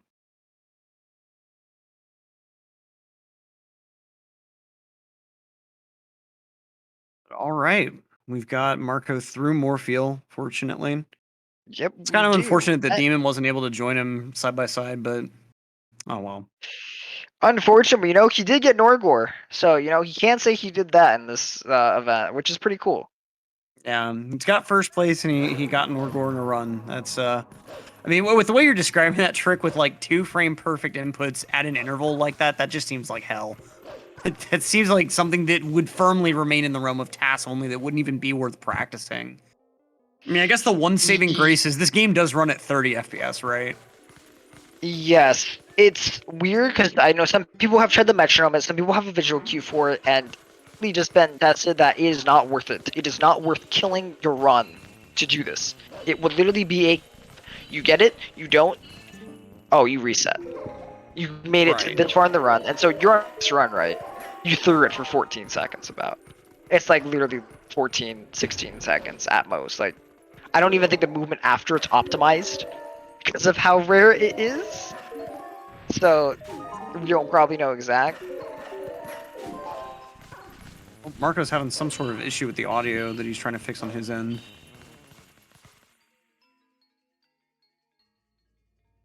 okay. It should be fixed now, apparently. Got it. Gotcha. Also, this is a pretty good time to talk about the sponsor then, real quick. This is a charity event that's going on here. We are working with Urban Arts Partnership.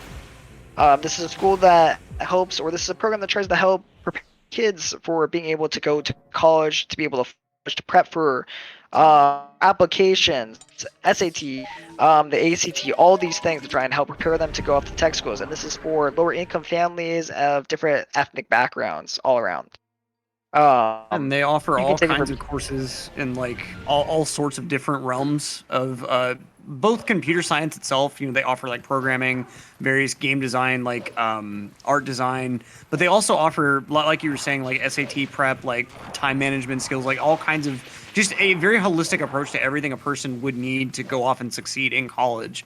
And they have a huge reach. They've impacted students in 250 different schools, 250,000 total different students they've impacted. They were able to award $5 million plus in college scholarships or aid last year. And 100% of students that participate in these programs do end up going on to attend college, whereas a lot of their peers in these school districts, around like 50% of their peers would attend college. So this is a program that's making a huge impact in the lives of these kids, and it's teaching them a lot of valuable life skills through lenses that are very approachable. You know, like a lot of kids are like, yeah, I want to be a game designer growing up. And that ends up being, if it's executed properly, a really good way to get kids interested in computer science as a whole. You know, someone who's interested in designing games at 15 might be interested in designing software at large by the time they turn 18 and decide to go off to college somewhere. So it's a really valuable lens for getting kids involved in a field that's very lucrative and is only going to grow going forward. And so it's obviously a very valuable and valid charity to donate to them.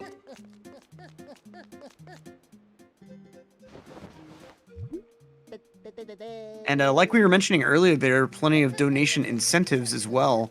Like we were saying, there are various donation incentive tiers where, like, if you donate $15, you can get a set of stickers. You donate $50, you can get a coffee mug. $100, a snapback hat. These are all selection things. Like, once you get one of the higher donation tiers, if you'd prefer one of the lower items, you know, you donate $100, but you'd prefer to just get the coffee mug, you can still select the coffee mug. But in addition to that, we are also having a raffle for both a Sonos Move speaker and 5 of the SIA hoodies. Every $5 of your donation gets you 1 entry into that raffle. So you donate $25, you get 5 entries into the raffle.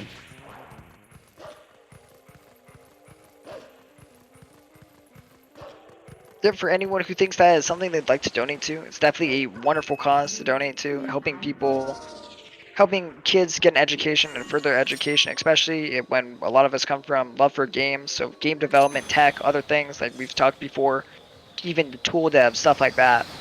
These are skills that these kids could use to go anywhere and come back to these communities or make games for the future and definitely have a better living. And it's definitely a wonderful cause to donate to. Absolutely. And if you want to see some of these students work, I was told earlier that they actually do have a Twitch stream that they'll like have the kids stream some of the project that they're working on. You can see that at twitch.tv/ I believe it was UAP_SIA. But absolutely check out this organization. Gonna throw the links into chat. Also, we just saw Beast get a very good Gorge Void there. That was him hopping the Gorge with an OJA. Nice. And I don't think I've seen many failed EMSs, Zach. Maybe like a single miss, but like I don't think we've seen like a true like, yo, it was super bad.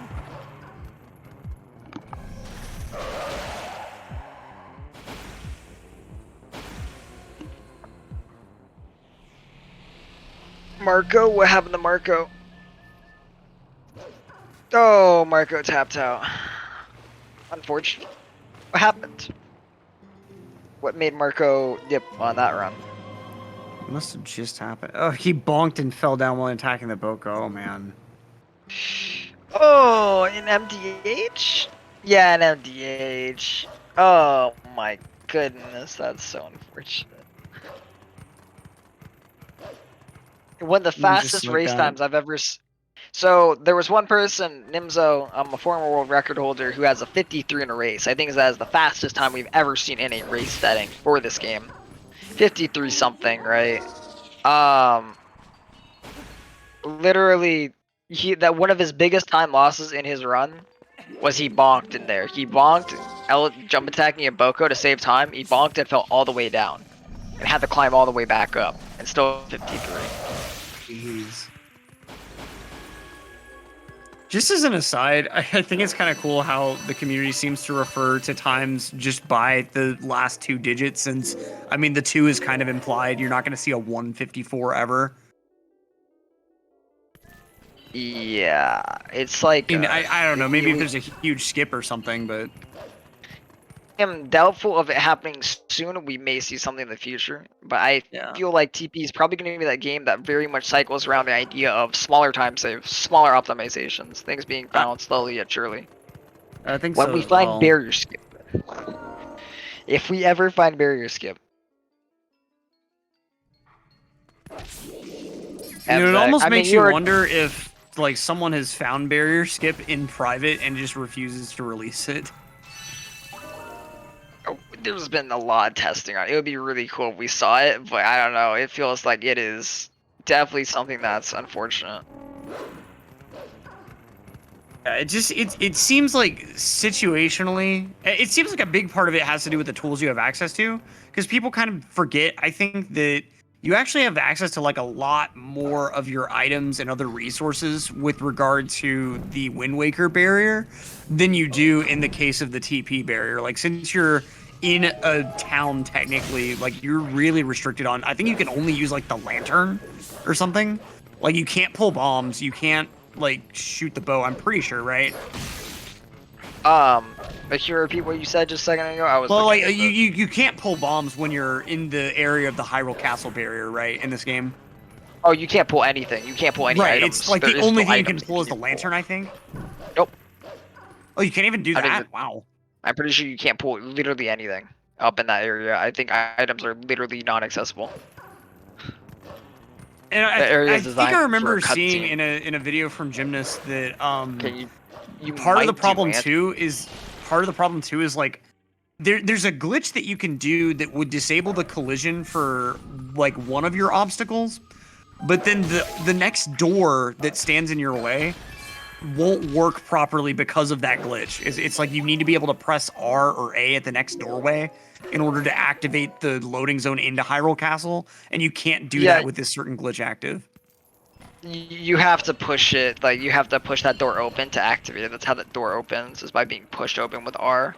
Right. I haven't looked too much into that video with Jim and him talking about it. I just a lot of complications to get past that barrier. There's a lot of things, and it's weirdly like we're kind of close and we're not close at all. You know what I mean? It's like both. His video goes over like a lot of theoretical huge time saves for this game, and it's interesting how many of them are pretty close to working. That there's just a couple of factors that just don't quite exist. And it kind of like makes you appreciate how lucky or unlucky, I guess you could say, other games are in being able to have like these huge exploits, these huge skips. You know, it's really like it goes to show you how much of a small chance coincidence it really was for all of this stuff to come together. It's a miracle and also a downside in different ways. It feels like it's definitely a up and down. Do you want your game to end up like MM or Root? Do you want SRM to control your game? Or want to like or you could be like TP, where your game is more of dictated by TP. We see a lot of the map, we see a lot of the game, we genuinely see a ton of the temples, a ton of the areas, things that in these games that are super broken, you don't see any of it. You don't get a lot of the game's personality. Luckily, TP's personality gets to shine through what we see in the game. And it's amazing. Like, we go fast, our game is cool, it's full of fun tricks, it's full of interesting different tricks that we all do. But it's not ungodly broken to the point where we don't see anything. We have this thing called a boomerang that's mandatory because it has its unique glitch that we use everywhere and exploit everywhere. Used in almost every dungeon, things like that. We have all these cool items that we still get to see, like the double claw shots, which is almost unique to this game. It was introduced in this game using Skyward Sword 2, but I feel like wasn't utilized as well as this one. Yeah, I certainly have a better memory of the double claw shots from this game. Like, I feel like it was a more useful item overall. And I can certainly agree with Saren in chat saying Twilight Princess is definitely in its glory years right now. It certainly feels like, at the very least, like there's almost like a new renaissance of, at the very least, just interest in the game. We've seen all the other Zeldas. We were referred to the one that got nothing last year, the one that wasn't broken, the one that, where's your big skip? When are you guys gonna save it 30 minutes? When are you gonna do something crazy? And now looking back at it, I feel like communities are looking at it as, wow, you guys still get to see your game. You guys still have a lot of what your run was based off of. You have a lot of this here. Though a lot of us are willing to welcome big change. If a big change does happen, I know a lot of people will want to adapt and learn and actually see what TB can do. And we're excited to see what's in store for the future. And like I said, we're not done. We've been making small improvements, but small isn't big to us. It's huge. Years prior, we didn't. Sub 3 was this immense mountain of a goal that felt like was almost impossible for some people. And now Sub 3 isn't even a top 20 time. Now even Sub 254 isn't like, now the 53 and 52 weren't even like a big fathomable thing at that time. But we've seen it get pushed by optimizations, people pushing, people really wanting to see this game go down. The game big breaks. The community made it faster. We made it faster through pushing it through strategies and innovation and new ideas, new minds coming in, introducing new ideas, and slowly pushing it down. And that's something that's beautiful. Certainly. I think that's what's largely attracted me to the Mario 64 community as well, because it's a double-edged sword of, like, you do wish that you would see big changes in route, or which you do see with this game, but you do kind of wish for those big skips to be found, but at the same time, like, it is a really, really great thing to just see the time come down sheerly from the community getting better at an existing route, or just, like, micro-optimizing everything they can. Because, I mean, there are plenty of members in the Mario community that they'll come up with little things that will save, like, you know, frames here or there, maybe like half a second, quarter second here and there. But it's all, like, all of these major milestones that have happened have been, like, a product of all of the community's work to just squeeze every ounce of possibility out of the game possible. And ultimately just from people getting better at the game over time. It's just so great to see.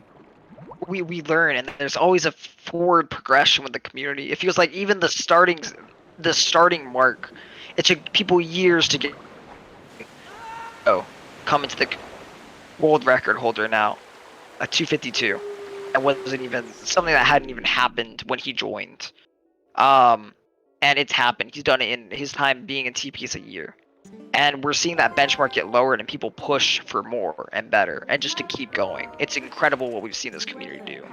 And I can't wait to see it go more, because I know for a fact TP isn't anywhere near done. We're gonna see this game hopefully start like right now. I feel like in the Zelda atmosphere, we're like the second most popular right now. I would have to say for speedrunning wise. I think we're the only one that really beats us out right now is Oot. I think Oot's still like breathing pretty hard because I don't know. Oot's one of those always figure will almost always have that top spot. Yeah, Oats, he's never gonna die. But like we've seen TP go from kind of this game that had a lot of runners but not as much hype. And now we have a ton of runners and a lot of more hype around it. We have this event to show it. This wouldn't have happened if we were still what we were last year, you know? It's only gotten bigger and better. And we've only seen many things happen. And it feels like we were that quiet community that now is like, we've gone now and everyone's like, whoa, what's happening with Twilight Princess? This game exists?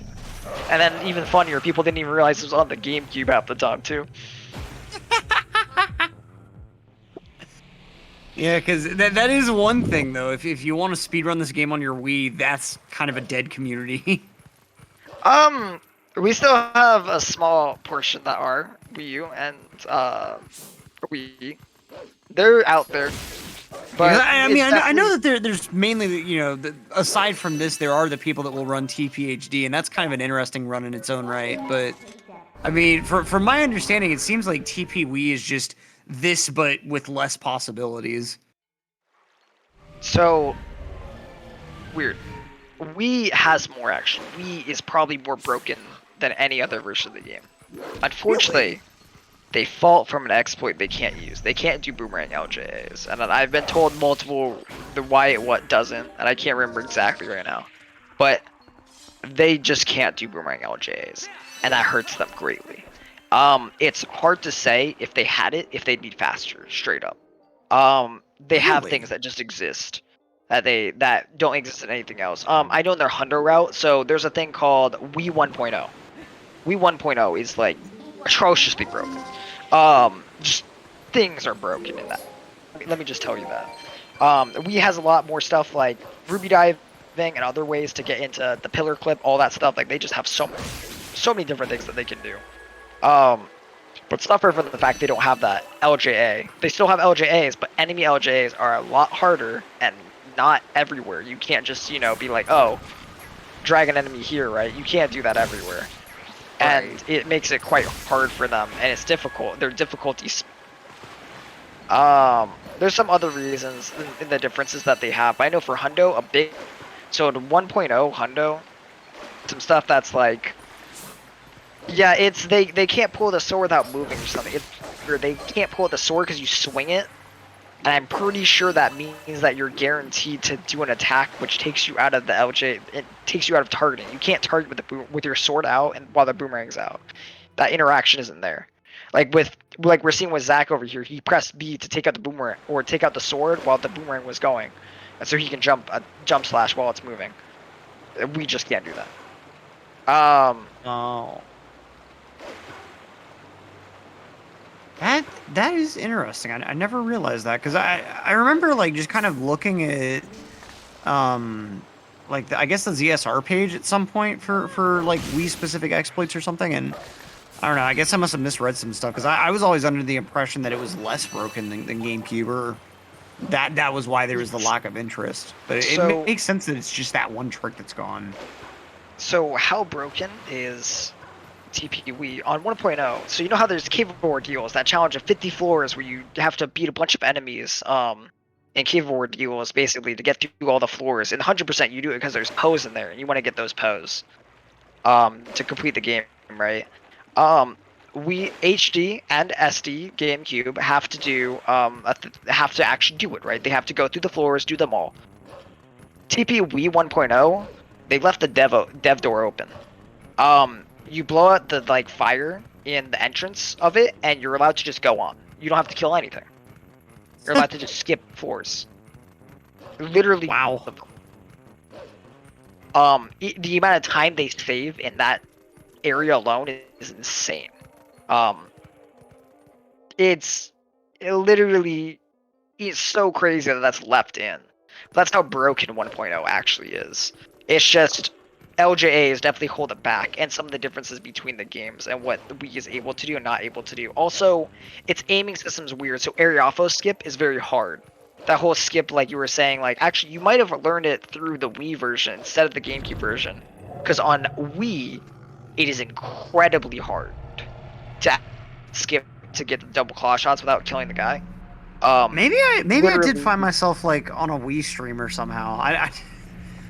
Because I don't remember ever watching someone run it on Wii, but maybe so, because, yeah. Maybe. On Wii, it is infathomably hard, because the, like, cursor moves around and also changes and affects how it works. The trick does. Like, it spins around. It's super, super weird how it interacts. Like, it's something that, like, the Wii runners literally say, you don't know it unless you're a Wii runner. Like, you'll understand if you are a Wii runner. But that trick is much harder. Not only that, you have the motion controls, which is like LMAO for trying to get a pixel shot, you know. Right. It's so brutal on theirs, and I've still seen a Wii runner or two get it as a meme, like, oh dude, cool, I got it, you know. It's like your run's dead and you're like, oh cool, let's go for Area Alpha skip, you know, like fun. That trick, by the way, I found out it's like literally almost 2 minutes or something. of time save. Oh wow, yeah. I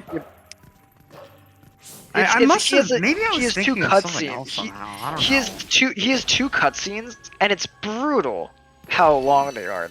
Like he has a dying cutscene, transition cutscene. Like this game's we're the Zelda game that's got skippable cutscenes, dude. But I'm not gonna lie, we have more cutscene time than any other Zelda game currently. Like we literally spent we spend so much time in cutscenes in this game. He's picking up the phone with a legend. Demon going ahead and going offline. It sounds like. Looks like he failed Gorge Void. Unfortunate for Demon. I just know that he doesn't want to keep going a crazy amount. That was actually a decent run too.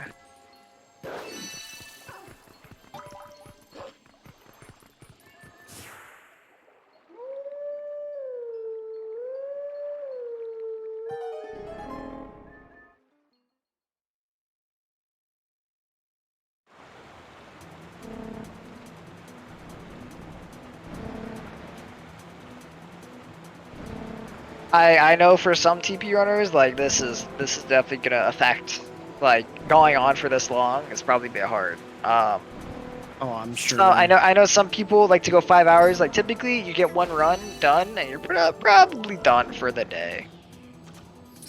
It's a little bit rare to see people want to go for double runs, stuff like that. That's gonna be 6 hours of your day easily if you're doing 2 runs in a day, and it's brutal. Such a demanding game. Oh, with how intensive the stuff we do is, it definitely will start to wear not only on like your physical energy, but your mental energy. It's like, oh man, there's so many small optimizations I'm supposed to be doing, but I'm getting sloppy because I'm tired. It's like, yeah,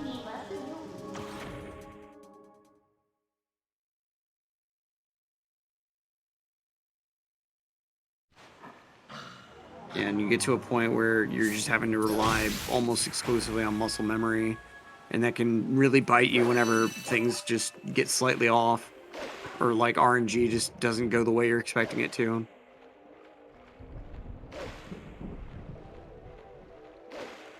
it will definitely start to wear onto a runner. What a day for runs. Yeah, today, like, this game is incredible. We have literally seen so many people push things. Like, we have that time over there by Demon, that 254.17, to show you how amazing that is to see in a race. That was literally, give me a second to do the math. Why is my brain stopping here? 8 seconds off of world record at the start of this year. And he got it in a race setting. And to him, that's 2 minutes slow. That's a bit slow to his PB.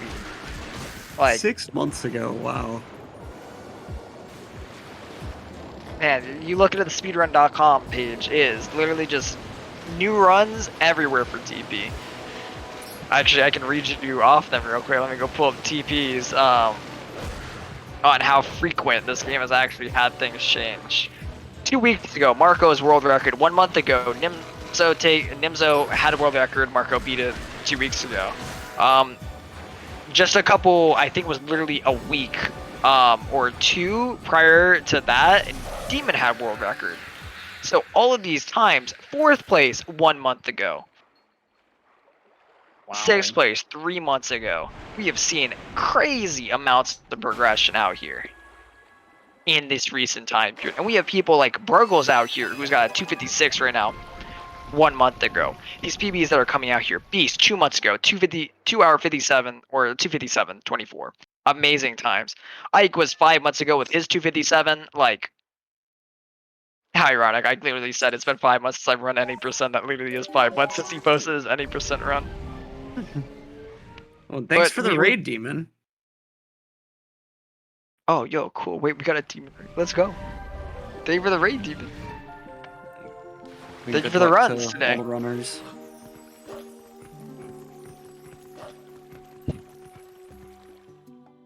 And oh, we got a $10 donation from Anonymous. Shoutouts to KM Keaton, Electric, and the comms today.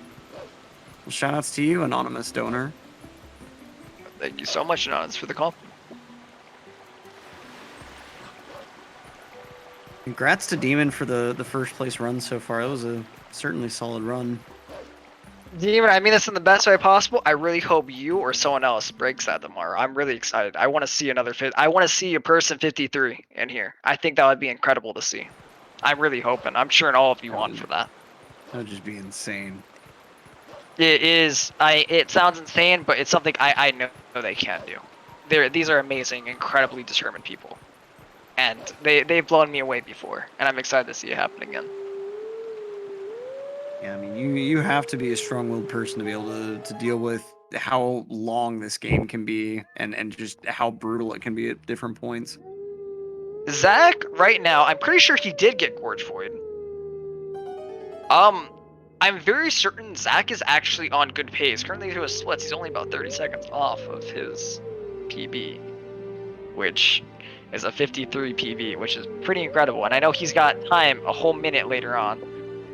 And confirming in the chat, he did get Gorge. I know it's possible, Demon. I'm really hoping for it, but we kind of know how I understand how TP is.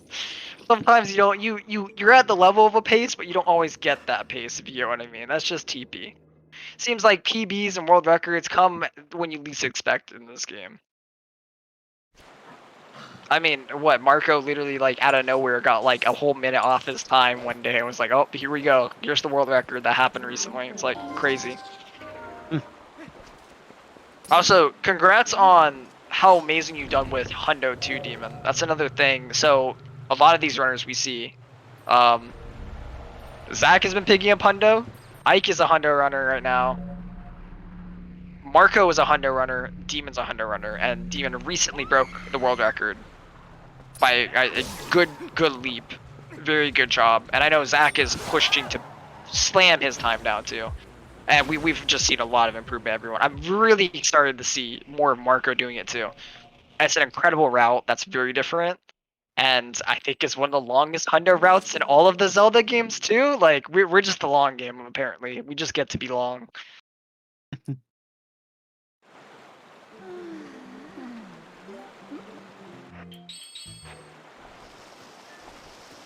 Oh yeah, this is Iza, by the way. So right now where we see Beast, this is where we get that temporary bomb bag. We save her, she gives us the bomb bag to help her, and we place 3 bombs and people leave. Oh, they forgot that you can use Akko to leave, I'm guessing? I'm pretty sure. I don't know what they intended. So like this bomb bag's a temp bomb bag, so it has conditions. Saving quitting gets rid of it. Dying gets rid of it. Clearing a temple gets rid of it. So that's why we have to use this one to get a real one, right? Also, this current segment that you're watching right here, this is what Norgor saves. So you'd actually have to Oko in, and then Oko out, and warp to Zora's domain, right? And that's how, then you go do Norgor. It saves this segment of you dumping the bombs. Oh, that's what Norgor saves.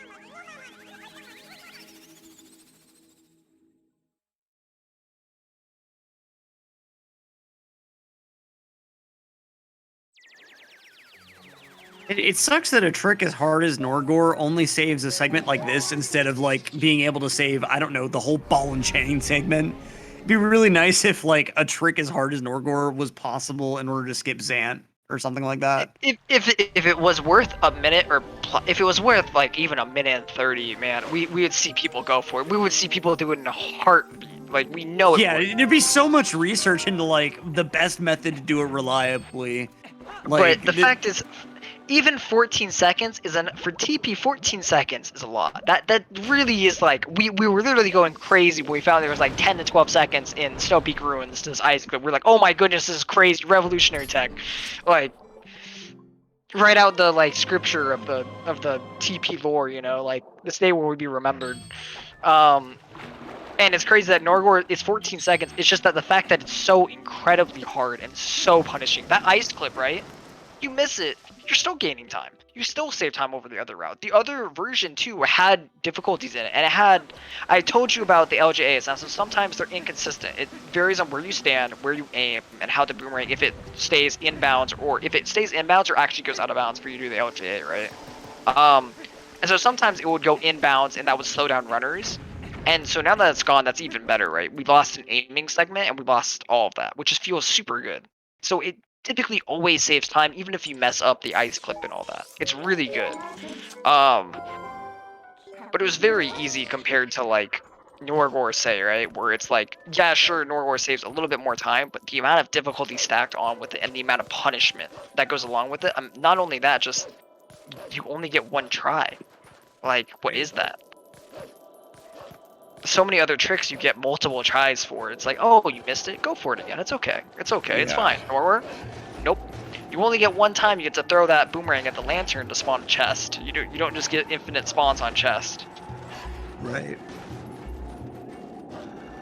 And if you bothered like saving beforehand and trying to reset, then you've wasted all of the possible time saved.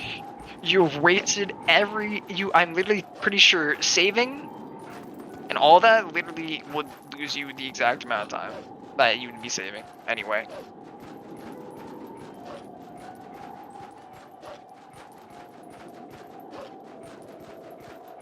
So, Wildebeest, just messing around on Snow Peak. We've got all of our runners, save for Demon, messing in early game. Zach, of course, with that run past Gorge Void. Not sure if JD got Gorge Void in their run.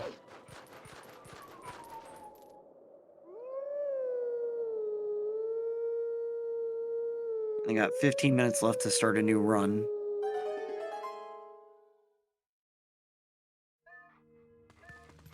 Wait, Lamb, really?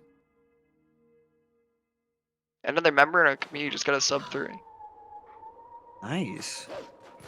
That's incredible. Let's go. That's another. As a W for the community today, that's another runner who actually has sub 3 now. A 258.12. Yeah. Yeah, that's another pretty sub handy 3. sub 3. Wow. Dang, amazing. That's gotta feel nice to get your first sub 3 and have it be a 258. I'm not gonna lie, it happens a little bit more often than we'd like to state. So typically people get mentally blocked at the whole sub 3 thing. It tends to be a really big mental barrier for people, and we'll see them very much a possibility of getting 258, 257, stuck at that 250 or that 3-minute barrier, right? Because of how brutal it is. And then when it happens, you're like a minute ahead. You're like, whoa, I got a 258. And it's like, because you had the ability. Your mental just kept stopping you half the time. You get stressed out. You're like, oh my, is this the sub 3 run, right? And that typically blocks people out from actually getting those runs.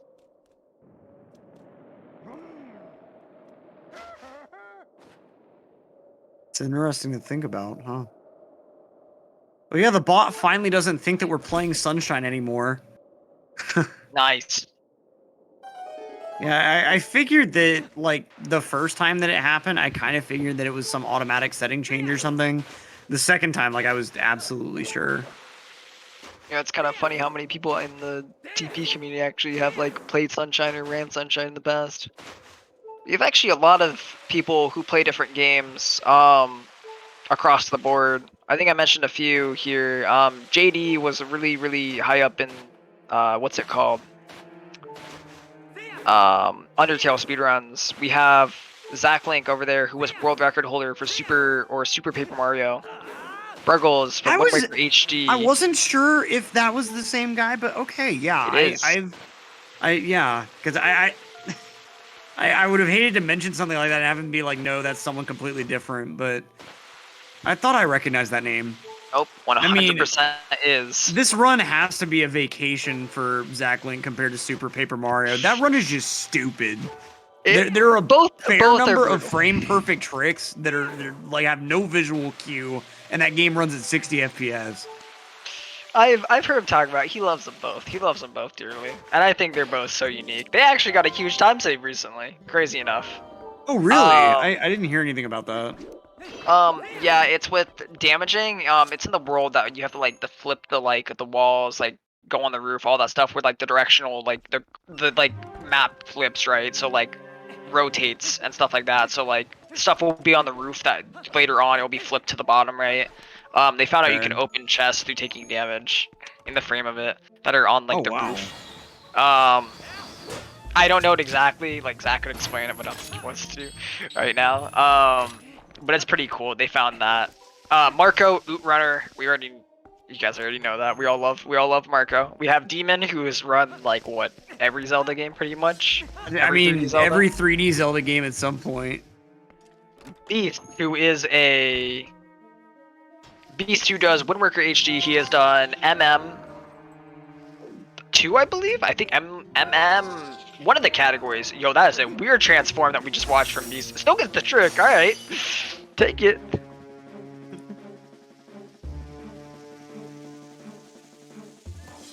Also, to be completely clear, because I do know like Zach is here in the comms, I'm not saying that SPM is a bad run. I'm just saying it is so hard that like I would never be caught dead trying to do that myself.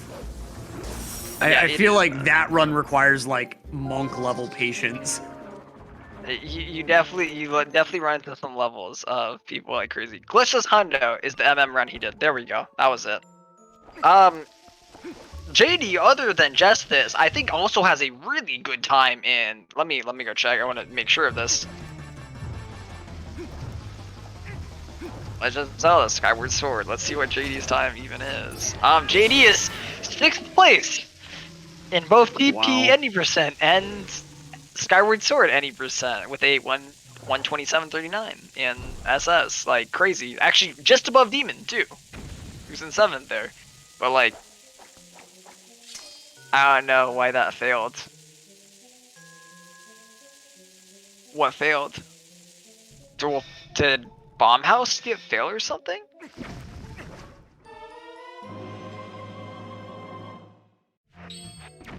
Oh, nice segue, Saren. And speaking of segues, have you heard about our sponsor?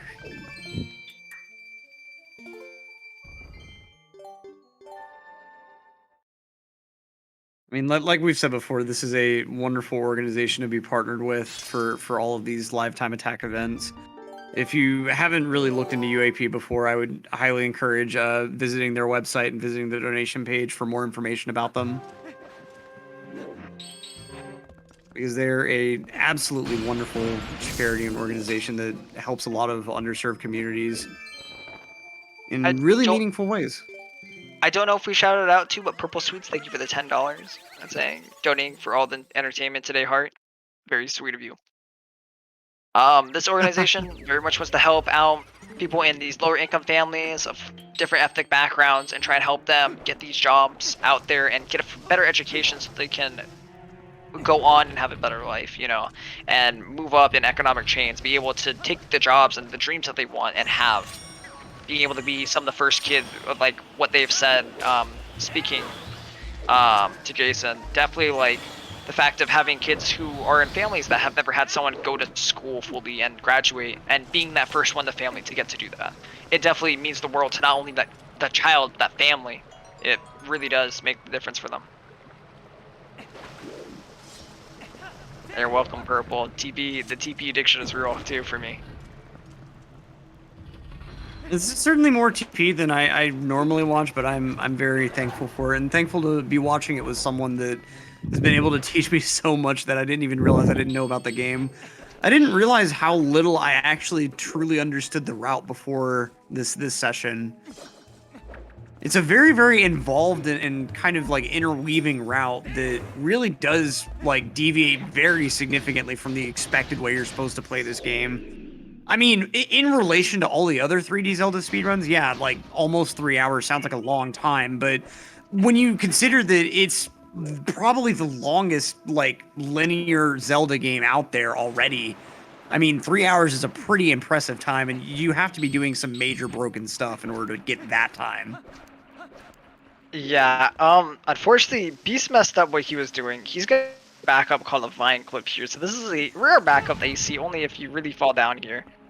Where a bomb clips you through. When you're climbing the vine, there's a setup for it that's literally just so easy. It's so, if you don't know it, you don't know it. But if you know it, it's like incredibly free. I might show him later this. But it's basically you put a bomb at a certain point, you drop it right when you get to the vine, you're just able to move and it instantly gets the clip for you. He's gonna actually go under the boss fight, kind of pop up here, and then fall back down, and then it's kind of odd how it's gonna work. I'm trying to remember how the rest of this section works. There we go. I believe he got it, and he's now gonna be in the Morpheal fight, right? Yeah, there you go. And that's the other way to clip into the boss fight. Oh wow.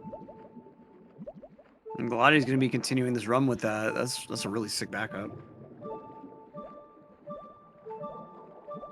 Yeah, there's so many dungeons in this game. I remember when I played this game casually and I got through Arbiter's Grounds and I was like, okay, I'm about to be going into like the last dungeon. Like this game is almost over. And then I see the broken mirror and I'm like, you've got to be kidding me. And of course the game tells me like, oh, now I have to go somewhere else for these mirror shards. If I had been really enjoying my time with TP, I probably would have been really happy that like, oh yeah, there's more dungeons. But all I could think in that moment was like, there's more of this. It's more of this game. Yeah, I think TP has some of the most like, I think we have some of the most solid dungeon design of the Zelda games. I feel like we don't have dungeons that I remember really appreciating and some that I just was not that big a fan of. TOT is the one that a lot of people like to hate, so Temple of Time. Weird mechanic, definitely unique. I give them props on it, the whole like guiding the like statue all the way down, back down to the temple, destroying everything as you're going through with them.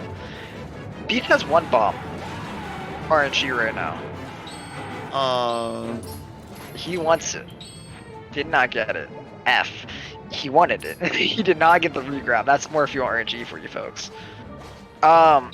Like we were saying though, TOT ends up being like this case of like it's very, very long and kind of tedious, but it's a very unique and interesting dungeon. Snow Peak Ruins is like very well known. It's super interesting, a super cool concept, right? A house that like is overrun by monsters because of this mirror that Yeto got for his wife. It's wholesome, it's cute, it's amazing, like amazing area. Seeing this guy is super cool, especially in any percent. I think even in the normal game, it's pretty cool. I can definitely agree that like City in the Sky was halfway a highlight. I've got to be real that Oko was another NPC that was kind of aggravating to me. Not like I will say the most aggravating NPC in the Zelda franchise is Fi. I think Fi is the worst companion character ever, and I hope no other companion character is anything like Fi ever again. Like I just despise Fi. But I think if it wasn't for Fi having so much of the whole like gimmicks over like your batteries, this, that, right? I think Fi would have been written really well. I think Fi is actually a decent character. It's just the fact that it's overrun by the whole trying to hold your hand. That Fi ends up getting drowned out. That's really what it is that like it gives the player no agency. The crap where like she would keep going, oh, there's a percentage chance of thing happening up ahead. It was like she would take out any sort of subtlety or tension in a situation. Like, okay, yeah, I pretty much expected there to be an enemy around this corner, but thank you for confirming that for me, Fi. Like, it was just... And the times that she didn't talk to you seemed to be the only times where you may have actually halfway needed help with a puzzle or something. She definitely, like, it was really weird how they end up using her overall, even though I think some of the segments where you actually get to like speak to Fi, not as just like the guide, I think her story parts are good. I think they're well done. I can kind of agree, like the concept of a character being like the spirit inside the Master Sword is a cool concept, and like having that be your guide is a natural fit. She genuinely is like still like, and for her to actually now, she's in every single game. She will always be in any game with a Master Sword. She's in. She is a part of it. She's one with it, but sealed with it. Just cool. But it's unfortunate how they ended up using her. It really is, because I feel like they could have done so much more.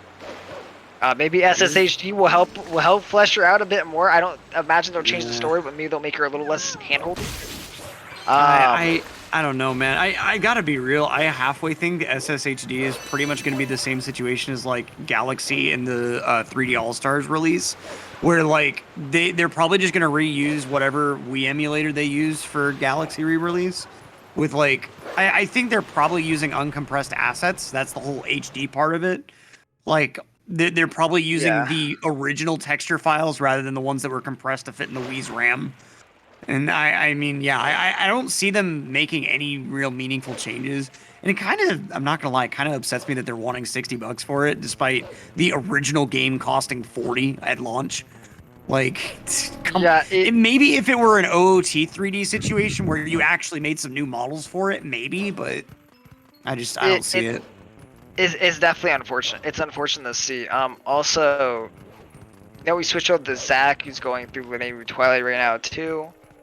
Oh, and we are going to be closing the opportunity for runners to start new runs pretty soon. I think it would mainly affect like Ike, if so, but Bruggles and Ike. There's a good chance that like they might just tap out, and like if they don't get a run they're happy with, like, so we could see him go all the way. I've already given you guys kind of the time slot. I might have to go like 15 minutes, like basically I've got like another hour 20 with you guys easily, but after that point I think I might have to jump. I do need to try to leave fairly soon, unfortunately. I'm good going solo for a little. Any of the runners can actually, if any of the runners are listening and your runs are done, if you'd like to come join us, like Zach if you'd like to, Beast if you'd like to.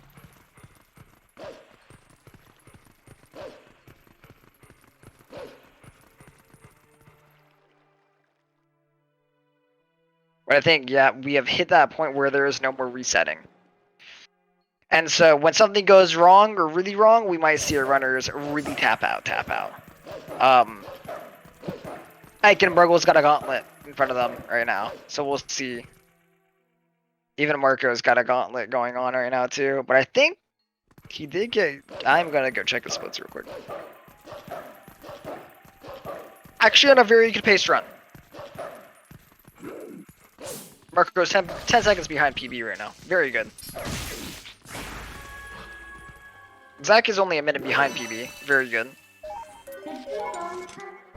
I remember this section being so aggravating. The Twilight gathering that Link was in right now, ZachLink. Like moving through town with Wolf Link is so weird. Yeah, so he doesn't get his actual dash speed there. It's like limited and it's really bad. So what we do is the start of it is still really fast, so we spam dash resets by doing AB, AB, AB, AB, and it's 4 dash attacks that allow us to, so that we still gain the movement. We'll just keep spamming that over and over again. That's the movement that you watch there. Oh, wow. To optimize it because of how bad dashing is in that section. Dashing is super weird in how they control speed throughout the game. The speed does change throughout all of the game, like how fast Link goes, how slow he goes. Like it definitely like it varies, it changes based on the areas. Like the spinner in some segments, the spinner is so cool if they just unlocked its speed in Hyrule, but sadly it's only fast in like Arbiter's Grounds and a couple other places. But like that's just examples of how they control the speed of items in certain areas. And Wolf Link in like Hyrule is super fast. In Lanayru, it's incredibly fast, and a bunch of them, it's just insane how fast it is. But some sections, they're just capped at this really, really low speed. That's interesting. I didn't realize like there was that many different ways for it to be capped that way. Yeah, it's like use the spinner in Stalward's room, and it's super fast. Because of that fight, right? You think of Stalward, and it's like, whoa, the spinner's fast. We're going across. We're bouncing over the sand, right? Mm-hmm. But other rooms, obviously, it doesn't need to be that fast at all. Yeah, it's just mainly for the mechanics of the fight and to make it. Oh, F. Zach missed that. Oh, F. Zach missed the bug again. Yeah, there we go. Oh, a small little mechanic. We really don't like to hit bugs into the water because them dying in water loses time. Their death animations weird. Also, oh, funnier thing for Wii 1.0, which I talked about. Also, thank you, Dry Guy YouTube, for the raid. Welcome in, Raiders. Really interesting fact that you get. In Wii 1.0, if you kill a bug and it lands in the water, it actually doesn't die until it sinks all the way down to the bottom of the water. So Lanayru, there's a tier that, like, that one behind Fire's house can actually sink all the way down this water, down by the temple, and takes forever to come back up. Jeez. That is crazy. which I'm pretty sure it's a run killer, just straight up. Like it just straight up is. Like a lot. Like we is like I said, the most broken, but not always for the best reasons. Yeah. That certainly sounds unfinished. I mean, kind of makes sense that the Wii 1.0 would be that way, considering like it was kind of like, oh, we should make this game our launch title for the Wii. It was Let's rushed. go ahead and delay its release for a few months. Yeah, just to port it on over. Definitely rushed release with console. It 100% is, which was cool because I found out mine is actually one of those rush copies. And there's actually there's a way you can actually check what copy you have, and it's kind of cool. I'm guessing it's like the disc like on the inner ring, whatever the yeah, on like the specific... inner ring. Yep, 100% named it. Yeah, because I think Metroid Prime is the same way, where there's like 2 or 3 different disc revisions, and like you can tell them apart based on like that serial number type thing on the inner ring of the disc. Yep, he is definitely quite unique. I think we've got some good downtime here. It's been a little while. We can talk about the partnership again real quick. This stream is a charity stream that has a partnership with, to make sure I'm getting the name, with the Urban Arts program, which is a program that helps kids out with getting money and having the opportunity to learn and prepare for getting ready for college and setting them up for success to be able to go to college and be successful, going to tech industries. And a lot of these kids are coming from poor economic situations and families, and also multiple different ethnic backgrounds. It's an amazing cause, and if you guys would like, it would be amazing if you could donate some money to this cause. We have some incentives that you can get for donating. I'll let you take it from there, Electric. Yeah, so their incentives range from just a $15 incentive where if you donate at least $15, you can get a batch of SIA stickers, School of Interactive Arts stickers. But these range all the way up to the $250 tier, where if you donate $250, you get an SIA hoodie. And there's plenty of donation tiers in between, like $100 would get you a snapback hat, $50 for a coffee mug, $150 for a long sleeve t-shirt. And alongside those different sort of reward prizes that you can get, there's also going to be a raffle for both 5 of those aforementioned hoodies, as well as a Sonos Move speaker. And that raffle, to get an entry, you just have to donate $5. And each $5 of your donation gets you 1 new raffle entry. So if you donate, say, $50, that's 10 raffle entries right there. And so, I mean, this is definitely an amazing organization to donate to. They specifically try to get kids interested in like comp sci and other STEM sort of interests, but like mainly through the lens of like offering game design, other like interactive type art courses alongside other courses on like college prep, like different like SAT and ACT prep, other testing sort of prep, how to apply for scholarships and applying for different colleges. They're a very holistic program that really tries to provide as much of a service as possible, and they have a demonstrable impact on the communities they serve, where 100% of students that participate in the School of Interactive Arts programs end up moving on into applying to and getting into colleges. I mean, they've helped over 250,000 students just within the last year, so they're certainly a very hardworking organization that is certainly worth your consideration.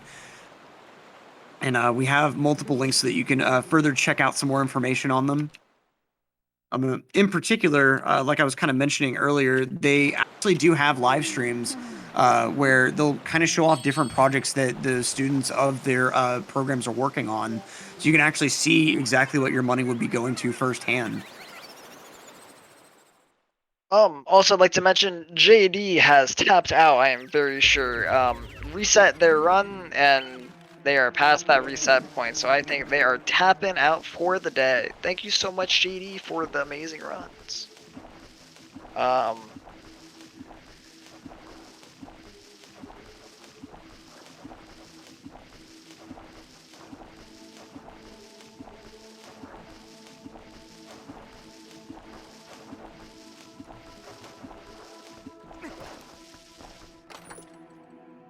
GG, JD. Congrats on, hey, bringing in a sub 3 run. Anyway, tomorrow we double 51. Deal. Let's see. I hope you have an amazing rest of your night, JD. Thank you so much for participating in this event.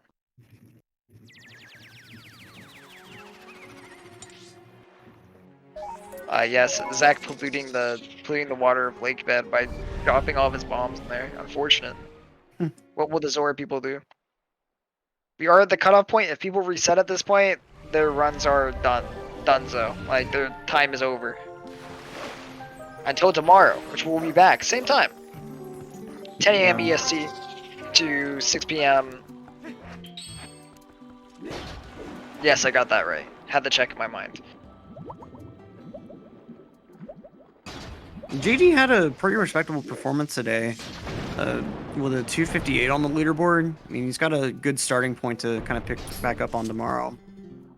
Yeah, he is 5th place, nothing to scoff at. I definitely know he can, or he's 4th place, definitely can probably pick up, go even faster. I know, like, he hasn't been super doing TP a lot recently, so it's kind of like, he's definitely, like, having to get through the game. Has been picking up a lot of new stuff, too. So that's definitely going to also be affecting him, and it's definitely getting more comfortable with TP again. So hopefully we'll see even better times coming out of him tomorrow. For sure. Unfortunately, this will be it for me. I gotta get going, but it's been a pleasure co-comming with you, Keaton. Like I said earlier, you've taught me so much more about this game that I didn't even realize I didn't know beforehand. And I feel like every time I watch TP, I'm gonna have kind of at least a new appreciation for just how deep a lot of the optimization goes. Because I mean, this. Well, thank you. I think for anyone that doesn't speedrun a game personally, there is just a whole world of little tiny things that runners have had to focus on that just lurks kind of beneath the surface of every game. I remember like when I realized that for Mario and like just kind of how cool that was to me, how deep all the tech goes. And so it's so cool to talk with people from other speedrun communities that can kind of show me how deep the tech for their games go too. There's something special about all speedrunning games. There's something in all of them that means the world, and definitely has, pieces and parts to it that are amazing. All of them genuinely do. They have their own. I think there are like very few games that are like truly bad speed games. You have games that are better for you as a speed game than others, but I don't think there's any game that has no value to anyone, I don't know, maybe a game that's exclusively RNG, like a slot machine or something. I mean, who knows? I guess auto scroller games are a bit harder to do for speedruns. I guess those runs will probably not be as good. Yeah, but they have score attack communities. I mean, they're covered. Yep. Well, thank you so much for being here with me today, Lich. It was good. I was really happy that I actually got someone to co-commentate with. It makes me happy just to have someone else here to talk to. I'm happy I got to teach you about TP, and you got to witness our insane run. Of course. And catch you around, and I hope the rest of these runs are pretty exciting for you going forward. I hope at least one of these finishes, so that you've got one more run to watch to completion. Hopefully we'll be seeing Beast and/or Zach wrap up their runs in an hour, or like an hour and a half. It'll be really nice to see. Of course. Well, take it easy and chat. Thank you so much for having me. And yeah, be sure to look into UAP. They're an amazing organization that I'm definitely happy to have been able to spend the time today to help benefit. So, and with that, peace out, everyone.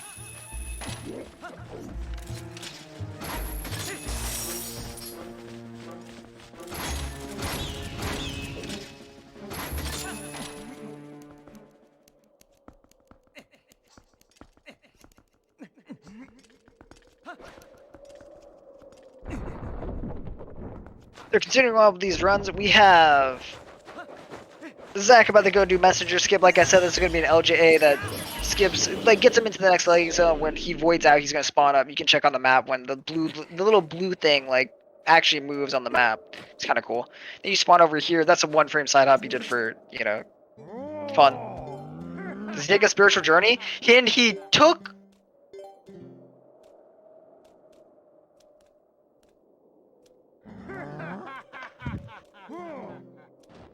What did you just do, Zach? I don't know what menuing that was, but I have no clue what I just witnessed from Zach's menuing there. Something went wrong.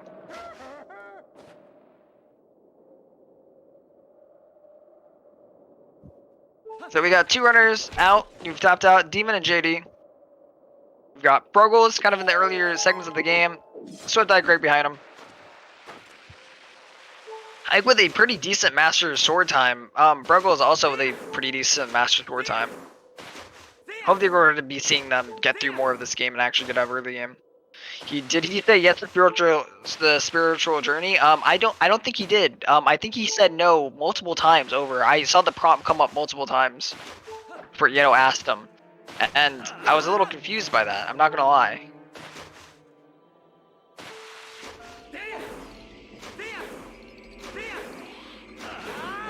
I wonder if Beast is gonna do the new tech that is actually used in this room. I know that's something that wasn't there when Beast used to do runs. And it's been a little since I've seen him run. These guys spinning in that circle is complete RNG, by the way. When they're spinning quickly around you, there isn't much you can do other than, he's kind of moving them closer, but definitely not probably aware of the very, very new stuff that's out there for them. He has lost a lot of time to just bad RNG there. Every time they do those fast spins is literally completely RNG. There is nothing you can do there. Yeah, he's been focused on WWHD, I figured, FX. He's definitely been grinding it really hard. RNG's gonna bop him a good amount of time. JD? JD, you're in here? Hello. Hello? Hello? You forgot my man JD? How you doing? I thought I would pop in for a second. That's good. Do you want to talk about your runs today and how you feel overall? Not too bad. It's going all right so far. I'm having fun, having a good time, Definitely a heavy grind day, I feel, for a lot of you guys. Like, I feel like a lot of you guys, it's definitely like, you do some resets, you get a run going, you finish that run, and then your day's done, You're like, I did good. Pat on the back during the credits, and then you're done for the day, right? But yeah, you definitely feel pretty burned out by the end. yeah, I was about to say, this is a lot of TB to intake. It's crazy to see the times that we've actually seen already. Like, this is you coming back, already at 258. We have Zach, 256, Marco, 255, Demon, 254. Kind of insane how we're going. Now we just need a 257, we're set. We have, oh my goodness, we actually can count out. We have a 254, 255, 256, 258, 259, 301. Oh my goodness, you guys are counting by minutes here. Literally everyone. That's crazy. The only one we didn't get is 57. Yeah, 57. Oh, we need, if Beast pulls out a 57, we have perfect counting. We can truly be counters. That would be pretty great. How are you enjoying some of the new movement in HE, by the way? I know you've practiced to get that up to date and stuff like that. I don't think I got to see you get a run to that point. Yeah, I got it successfully. That's good. It looks so fun and looks so interesting when someone actually gets it. Like, it looks amazing. It is pretty fun, yeah. I enjoy doing it. It's a little tricky, but practice makes it more consistent.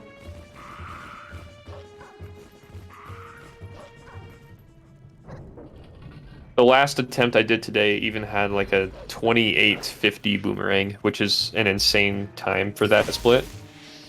Yeah, that is, so any sub 30 time is typically considered really good, but like definitely hitting 28, low 29, 28 is like incredible. You're like, wow, that's a good boomerang, Good boomerang. You're out of that early game pretty well, and it's pretty dang good. And then Twilight's killed it. I fell doing bomb house skip. Yeah, and then I fell in Lake Hylia during linear Twilight, so I just decided to start kind of paddling around and stopped there. I still remember when you started doing hundo for a little bit. You got the fishing pole. I was like, huh. Yeah, dude, didn't you see me do the whole hundo run? Yeah, you did the whole hundo run today. It's crazy. Yeah.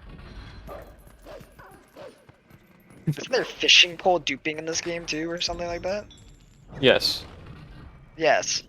That's some notorious trick I've never actually seen happen in my life yet. I've never done it. I don't think it has any use in any run, doesn't it? It's literally like... Not quite yet. Not quite yet, true. That's the There's not enough fact. really, not really enough ways to do it in an applicable way. Yeah, I guess I'll head out and do some other stuff for the night. I'll see you guys tomorrow. Well, thank you for joining us, and thank you so much for doing all these runs today. It was great to get to watch you again, and for you to participate in this event. Oh yeah, it's fun. You know, it's good to have you guys too. Yeah, we're a strong community, pushing further. You know, doing Yes. our best. It's crazy to imagine that we're even having one of these events. Mm-hmm. All right, awesome. Yeah, I guess I'll head out then. Yep, you have a great rest of your day, JD. Thank you so much again. You too, guys. Have a good one.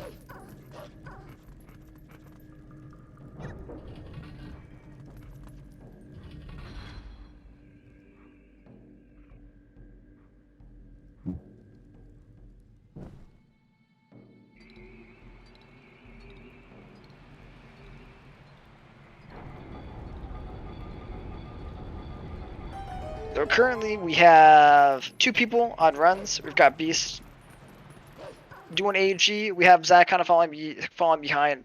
Has done They're both doing amazing, actually, keeping up this hustle. I'm really surprised. We'd rather see I get a really good boomerang here.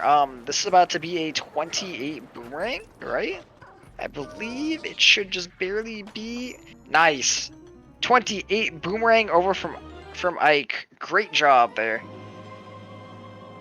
Zach put crying. I don't know how I jumped off like at all 3 times in a row. L.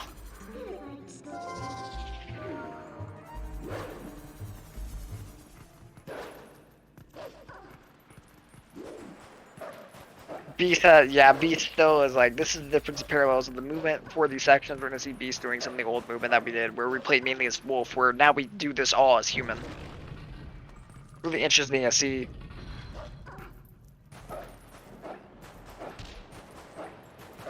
F. Oh no, the bunks! Okay, he's still going,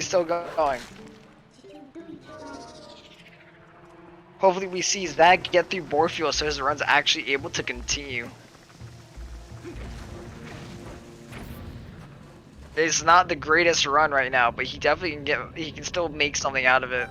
The Beast taking unfortunate. Not too bad. Oh no, this claw shot aim though. He was a little bit too far back.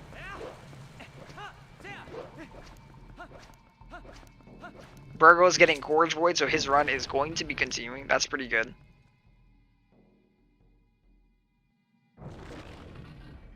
Ike about to be trying his Gorge Void out soon too. It's gonna be exciting to see. Is that going for 1 bomb?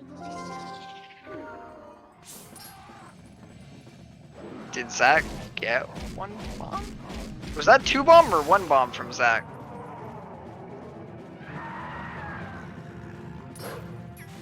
Did you get 1 bomb, Zach? Alright, well that's a W from Zach. That's another 1 bomb in this event. That is incredible to see.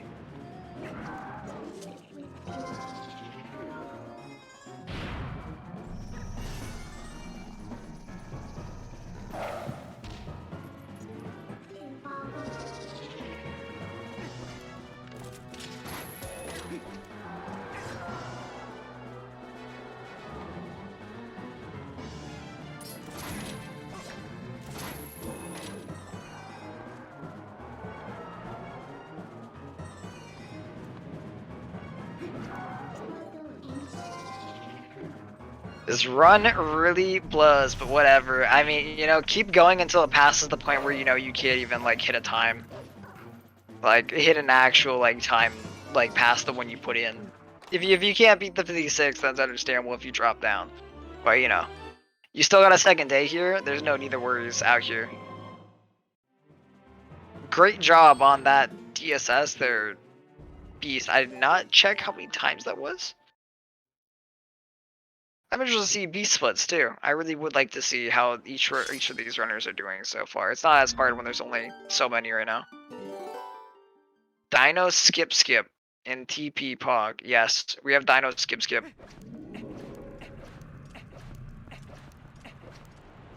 That's crazy. I've actually been messing around with the SMO a little bit, so I know exactly what you are talking about. And that skip is so hard. DSS is so hard in SMO, unironically.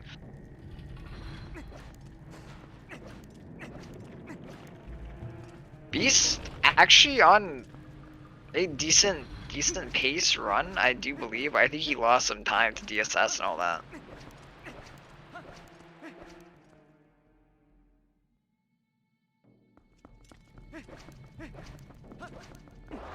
Is that a real gold? Zach, I must ask. What does DSS actually stand for? It stands for Depth Sword Skip. That little jump that they do, the minute super jump that we watched Beast do, that is known as DSS. It's a minute super jump that's pretty precise, position precise, and then frame precise. It's not frame perfect, but depending on your position, it can be very, very tight, and is a very tight trick overall.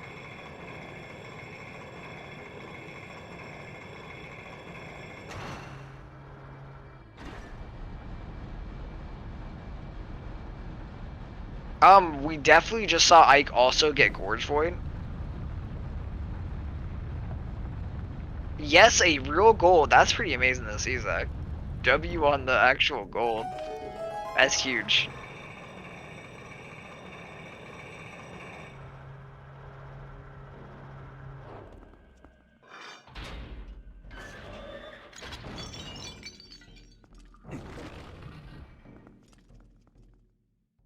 Hoping to see some runners actually get some runs that get pretty far in, you know?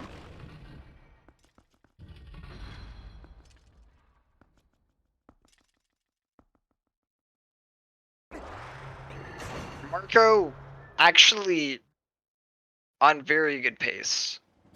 Marco is very close to his PB, and his PB is world record, so that ends up being incredibly good. Very good to see. That's amazing. That's incredible to actually witness. We have a very, very good pace run over here coming from Marco. That's clawing its way out of early game. Zach's still on a very considerably good pace too. It's actually not. It's fairly good, even though he's behind in the splits, but it's still pretty good. Beast, I believe, is still on PB pace to some regard. I don't know how good his early game is. Ike has a very well-made run along with Bruggles. These two actually have both amazing. They just got some pretty good boomerang times. They can make a lot happen from this. We could see some incredible runs coming out from this end half, or this end of, you know, the event. Hopefully, we won't see anyone get some major, you know, downsides that end up causing them to reset. Bruggles here about to do pillar clip, and this is one of the final tricks in the game that are really big, you know, time destroyers here. Gets the clip over, moving on through, and it looks like he's going to be done. He gets through there. Let's go. He is out of the trick gauntlet. Ike unfortunately getting caught by Forest Escape here. It's going to be okay. Hopefully.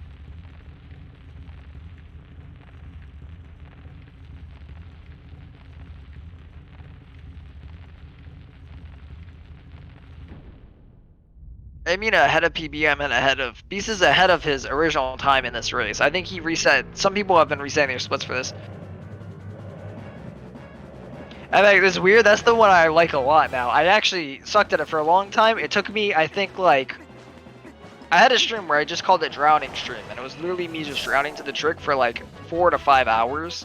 And after just practicing a ton, it definitely starts to like solidify, it feels. Like, at one point or another. But I guess it... definitely depends on the person.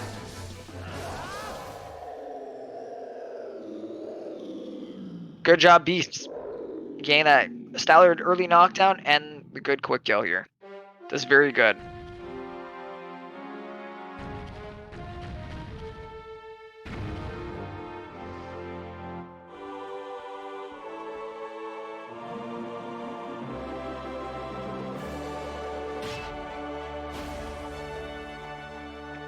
That's a rip. The calling really early is a little rough.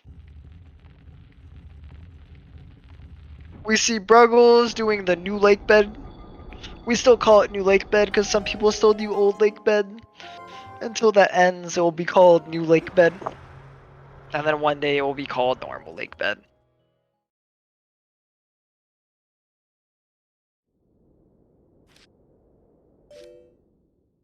Yeah, camera and pillar clip is definitely this like essential thing. Having the camera not go super weird on you is nice, especially because you have a tight window that you're trying to meet for the swimming.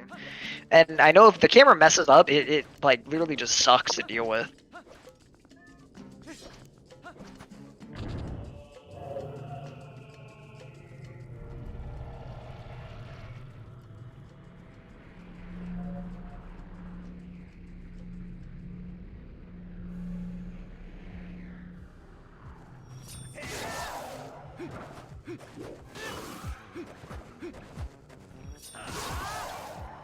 Oh yeah, that's typically if you get certain camera angles, that means you're like completely early.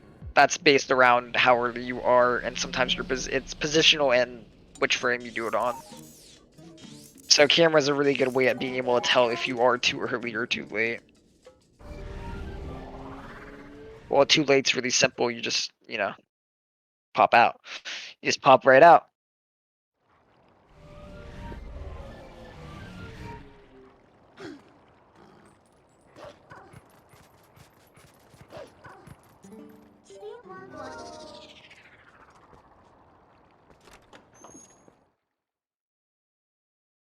Beast is about to go enter Sydney. We're about to do a trick called Seed in Sky early. I think this is one of the first ones we've really seen get to end-ish game. I came in at the end of a lot of people's runs, and it's kind of nice. I got to finally see someone who's kind of going over here. Yeah, Bruggles over here on Deku Toad got one cycle. We're about to see Ike catch up and is about to go Deku. I think they both got good pillar clips. They're doing good. They're out of that. A lot of the early game gauntlet is finally done, and they don't have a crazy amount of run killers to deal with. They've got a couple of small things, but nothing too crazy. And then, of course, more fuel when they hit that point.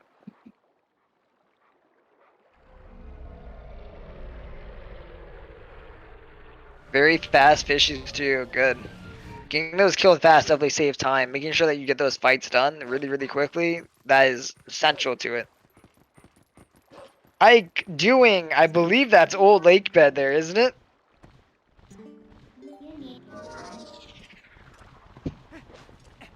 Yeah, we are definitely seeing some old lake bed gameplay here. So I believe he does the double LJA, then pulls a lever. Going to be jumping down here onto this bridge. To be fair, FX, we can't say anything about Ike. Ike is a hunter runner typically, and they don't do anything like this. I'm very sure their route is completely different. So it's like 4 seconds, 4 to 5, depending on how well he aims. It's a little unfortunate, but definitely it's one of those things of I don't think it's something he's comfortable doing right now just because he hasn't experienced it enough. That boss key skip is definitely something you have to anticipate and get good at.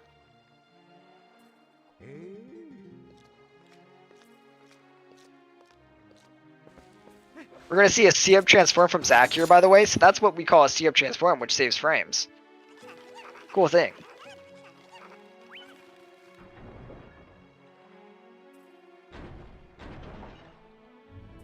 Yeah, the boss key skip, and a lot of people are uncomfortable with that jump going down to it if they haven't done it before. Getting a feel for that jump is super important. Also, the aim. The big thing that differentiates the time between the strats, aim. So, depending on how much you waste on aiming is how much other people who don't do that aiming will save on it. And I also think that boss key skip is so well lined up that you can get some incredibly fast boss key skips with the setup. Or with the new like bed pretty much.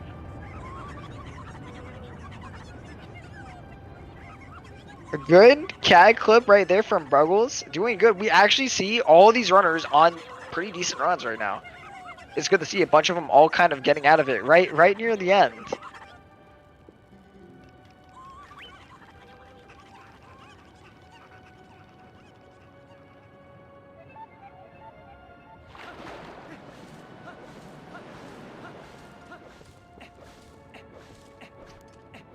So over here with Beast Run, yes, he's currently in the front for like in how far he is into his run. We're about to see one of the very, very cool dungeons. Unfortunately, missing that aim a couple times, too many. we're going to be seeing a really, really interesting dungeon. So this dungeon is going to be Seeing the Sky. Seeing the Sky is a very cool dungeon because it includes a lot of LJAs, very precise aiming, and some really cool tricks throughout it. It is really clean in the speedrun. We're going to be hitting the boomerang off of walls to try and speed up our LJA so the boomerang comes back faster towards us. We're going to skip having that big fan in the middle room turn on by turning to... There's a trigger right by the front of that door. If you turn the wolf, you're able to open the door from a little bit farther back and it doesn't hit that trigger. And you're able to not have that big fan turn on so we can go get the boss key easily. Great job from Beast there.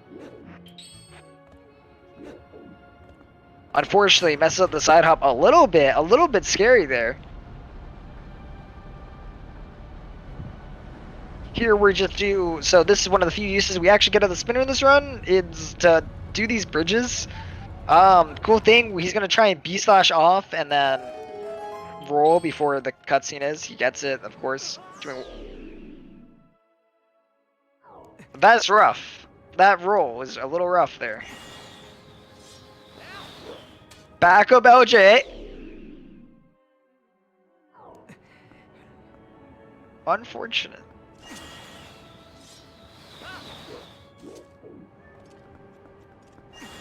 Unfortunate. Slides off again. And he quits. And that is it from Beast. Thank you so much for your contributions today.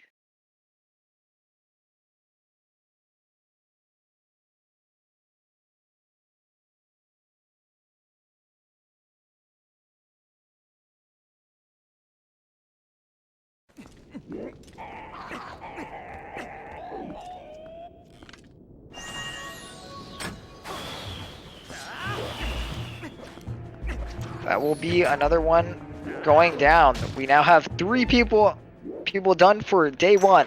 Day 2 will be here tomorrow, where all these runners will be back to attack their times once again and push for more.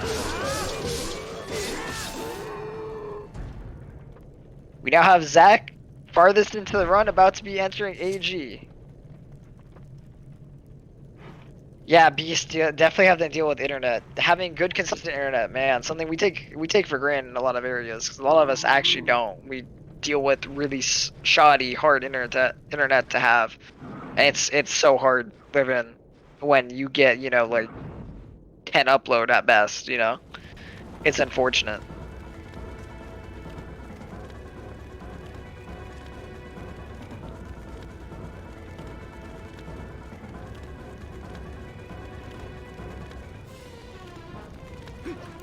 Did you miss anything? FX, Beast hopped out, he failed a bit of city there, and it was unfortunate.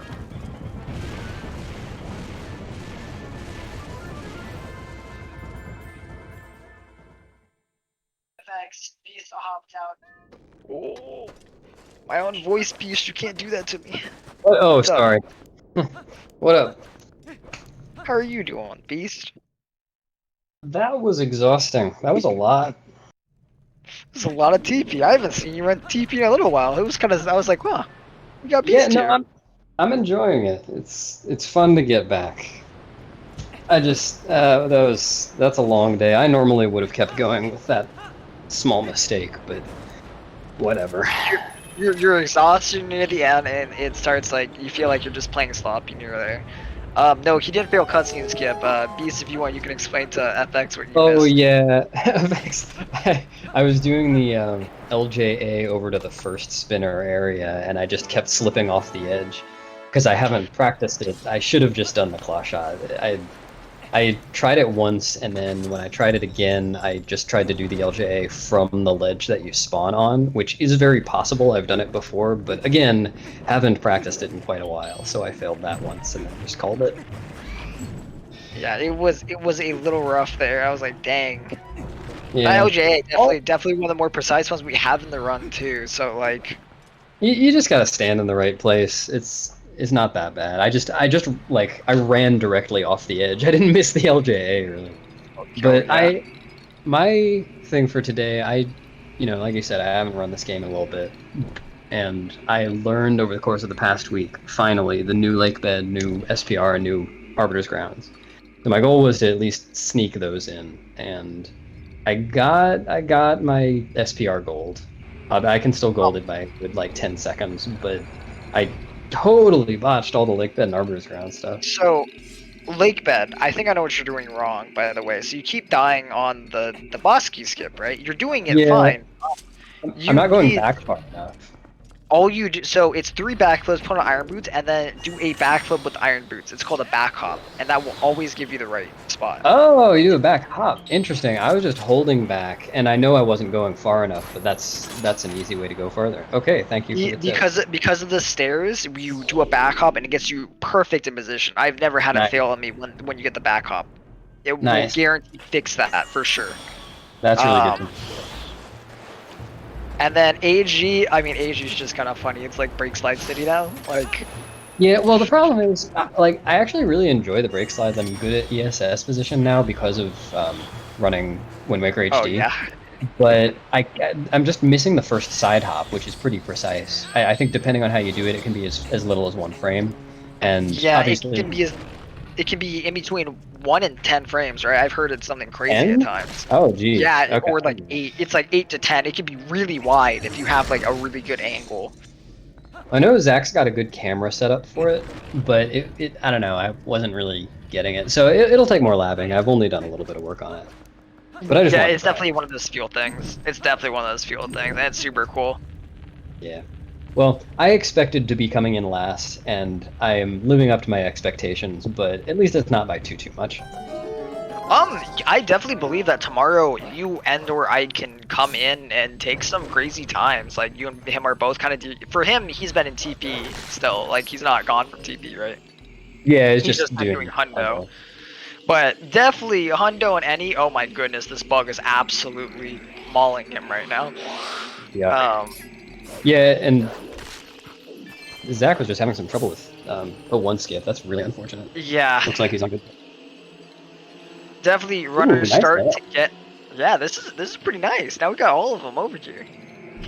Yeah, I'll be Ike's face cam here, or I mean ZachLink's face cam. Yo, Zach, I don't know what happened here, but something went really wrong with the. Oh shoot. Oh yeah, that was another thing. I tried to do this thing that Zach's doing right now, like the new PO4 ending thing, and I tried to do it without having like learned it at all. And the problem is that I got it the first time I ever tried it, and I thought, oh yeah, that's easy. And then I messed it up like 3 times in my 301 that I got today. It is pretty. It's uncharacteristically looks very easy. It was very easy to like. The idea of it is very simple. You know, it's move the pose over, play with which po it is, right? And if it's the front one, you can get the early task jump thing where you see like Zach always jump attacks at the door to see if it's the front one, right? Because you can get even quicker if it's the front one. Yeah. You can get it like the first frame it's available to be like when it's blue. Super good. But like half the time, if it's on the sides, you better know the timing for the B attack. If it's the one behind, you better respond very quickly, right? All of those things are factors. Yeah, I'm sure it's just getting used to the timing, and I have not. I've spent no time on it whatsoever. I'm surprised I even got it once. Hey, you know, it's like Norgor, dude. I still remember when Zach was messing with me. He's like, oh my goodness, I got it 5 times in a row. This trick is free. I have an amazing setup. Never gets it again. Well, like, misses it once and never tries it again because, you know. Oh, for him, he went for it a bunch of times, and it was like multiple times in a row, and like it just did not go well. It was one night he was messing with it, and it was super consistent, and then it was like, actually, no, it isn't. I was tricked. The game likes to lie to us sometimes, and make us think that something's consistent. How do you like the new SPR movement? I think that one is super cool. The new SPR movement is very simple to get down and not too crazy. Other than you didn't really go with the freezer clip, which a lot of people struggle with the freezer clip because it's kind of different. Yeah, I was actually surprised. I got there 3 times today, and I didn't get frozen once, which was cool. I did get frozen by one of the little guys after the clip once, but aside from that, that was it. That's all I got frozen. What the heck? Just Zach's Poe was really weird there. Yeah, it's like you be attacked through them a little, you know? It's like... Yeah, even while it was purple, I don't know. Maybe, like, Wolflink was inside the Poe and it didn't count or something? I don't know. Yeah, the pose act kind of funky. Yeah. Um, Yeah, the new SBR stuff is really cool. I like it. I had only done, I think, 2 runs total since that was found.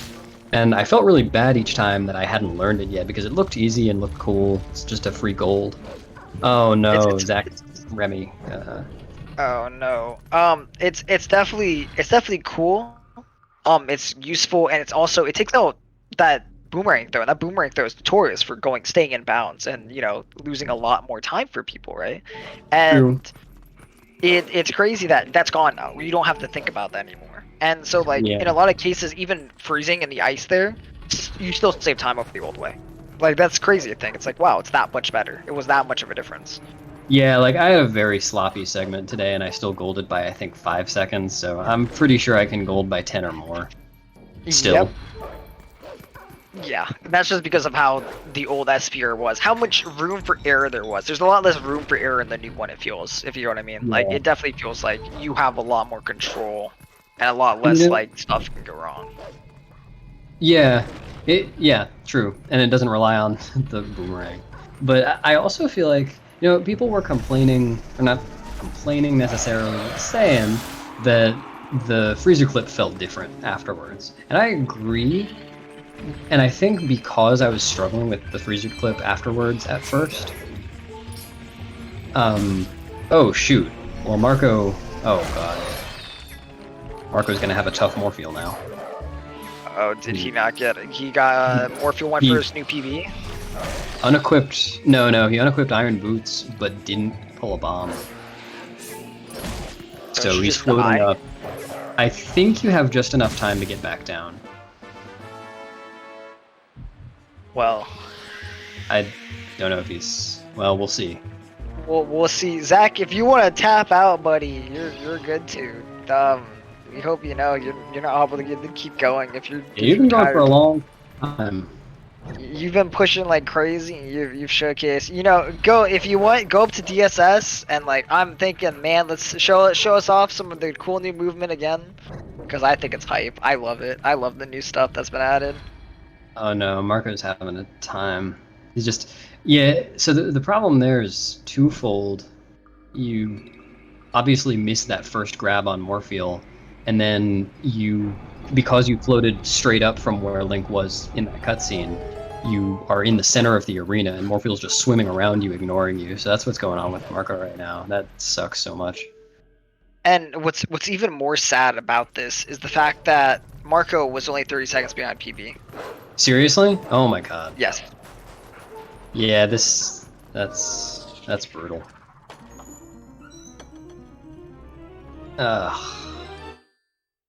That's so sad.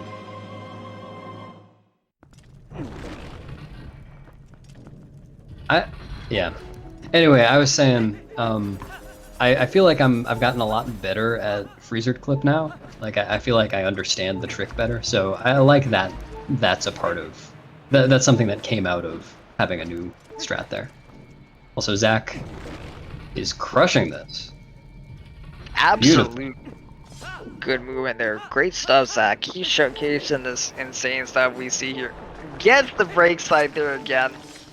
I think drops it a little early, but still good. Like, very, very well done here. Making sure they're getting hit by the bombs, getting this nicely done. Gets both them. Gets that final roll there, like right at the door. This is where the major time save comes in. If you're moving like this, dude, you're just moving on through this whole entire area. Like, that's incredible.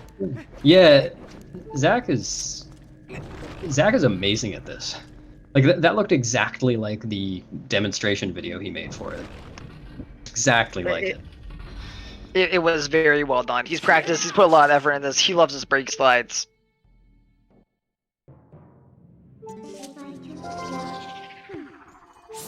Unfortunate to see that we're probably watching Marco tap out. Well, he has to tap out. There's so much. I mean, he can do more runs, just not for this event, unfortunately. Dude, it's so crazy. I mean, okay, I'm not really surprised that Demon, Marco, and Zach got those crazy times on their first runs for this event, but at the same time, it's just absurd how good everybody is. And I don't You know, include like- myself. This is such an amazing group, and I'm counting on being in last, but I'm enjoying being part of it. Yo, Zach with first try DSS, so I guess he's gonna Oh, keep this dude. one going. Alright, buddy. Take it. Crushing it, Zach. Zach, has Zach done any of his AGILs yet? I don't know. Wow, that worked. I don't know. That looks so early, Zach. Like, I'm not gonna lie. That looked like you scammed the whole entire system there. Like, that did not look like it should have worked, but take it. Take the W. That absolutely... Ike and Bruggles are pretty close to each other. I hadn't realized. Ike and Bruggles are actually on good pace, too. I just realized that Ike is wearing Catgirl headphones. Yeah, they were a birthday gift. Wow, absolute W, Ike. That's a power play right there. We got Bruggles. I've never seen Bruggles until today, too, you know?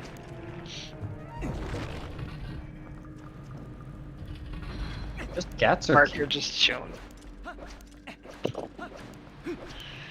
I'm excited to see what ends up happening for the rest of this event, because I can definitely see you were Ike pushing back after derusting today. I think today was a good day of like derust. The motion of any percent. We can both totally get sub 3s, but I'm believing sub 3. I think even Ike or you could push out a PB out of nowhere if if the stars align. I think it can happen. Yeah, he was hoping. I mean, Demon, someone in my chat, I forget who, said Demon was on 53 pace until right at the end, but botched horseback. Yeah. That's absurd. That's absurd. It's definitely, I'm excited to see tomorrow. Like, I can't wait to come on here and be like, yo, look at everyone's times. It's crazy. Also, if you look right now, we actually count. We have a 254, 255, 256, we skipped 257, 258, 259, 301. Well, that's my bad. I'll have to get a 257 tomorrow, and then we're all set. I was like, if Beast gets a 257, we're perfect. It's absolutely perfect here. I unfortunately can't promise that. I've only ever gotten one of those, but I have gotten a lot of 58s. So maybe if JD can pull in the 57, then I'll just snag that 5th place spot. True. Actually, that is crazy. I hope to see JD also, because I talk about you and Ike having the D-Rust, but I mean, JD's literally ran a whole different game and got 6th place in it during the time gone, you know? So, yeah. Him derusting is a huge factor to this too. I haven't seen Bruggles doing runs in a while too, and it's impressive to see him get a sub 3 too, like pretty quickly after. Bruggles is just so consistent. I feel like there are... Okay, I feel like at, Marco, Demon, Nimzo level, there's a level of consistency that you can expect from them. But I feel like for anyone else, just anyone else, you can't expect anyone to be that consistent. We're going to lose time in weird places all the time. Bruggles just doesn't. Like, obviously there are time losses, but it's just absurd how consistent he is for his level runner. Yeah, it's kind of crazy. Like, he's actually very consistent throughout the run. Like, he's done well through everything that he's done. In like TP, I've seen him like slowly progress. It's not like he's getting crazy. It feels like he really is like slowly worked up and just like gotten consistently better. If you know what I mean? Like, his consistency gets better with him. It's not like random out of nowhere super huge PB. It's like his consistency has just been tight, and he's able to slowly work down time everywhere and get these good PBs. Which is why in Wolf Dash we saw him PB what, like twice, 3 times? He wasn't even a sub 3 runner. He wasn't even a sub 3 when he entered, I'm pretty sure. He was. He definitely was. He was? Or was it, he was a 59 or 58? Okay, when Wolf Dash started, he was either 58 or 57. I can't remember. He had a 258 47, 49, something, 258 40 something for a while. Because I think that was when he was running Wind Waker HD for a while or something. I don't know. I think he had a 258 when I started. But he wasn't running the game. I might be remembering wrong, though.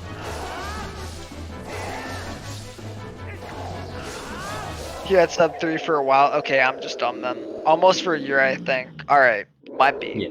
I'm going crazy. My bad. There was a lot of people who broke the sub 3 barrier during that time.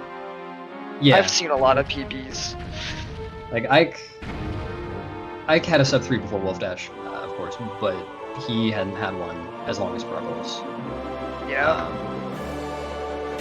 Even Marco. Actually, Marco got sub 3 after Bruggles did it. Yep, and then, I mean, now we're living in a world where Marco is our world record holder, too, and with a very good time. One that has time save still in it, too. Definitely, for sure. Man, they prove that their runs are not perfect, for sure. I mean, it still surprises me when Nimzo pulled out in that final race of Wolf Dash where he was almost ahead after missing Orsford, and I was like, wait a second, I don't think that's how that's supposed to work. I thought you were supposed to be a minute behind, not almost ahead. Dude, one thing I did today was impressive. Exactly one thing. And it was that I had, I think, my second best run ever up to Boomerang. I've never gotten a sub 29 rang, but I got a 29.10 today, and my best ever is 29.06, I think. It was, I felt good. And then I missed Gorgewood. That's really good. And then you missed Gorgewood, unfortunately.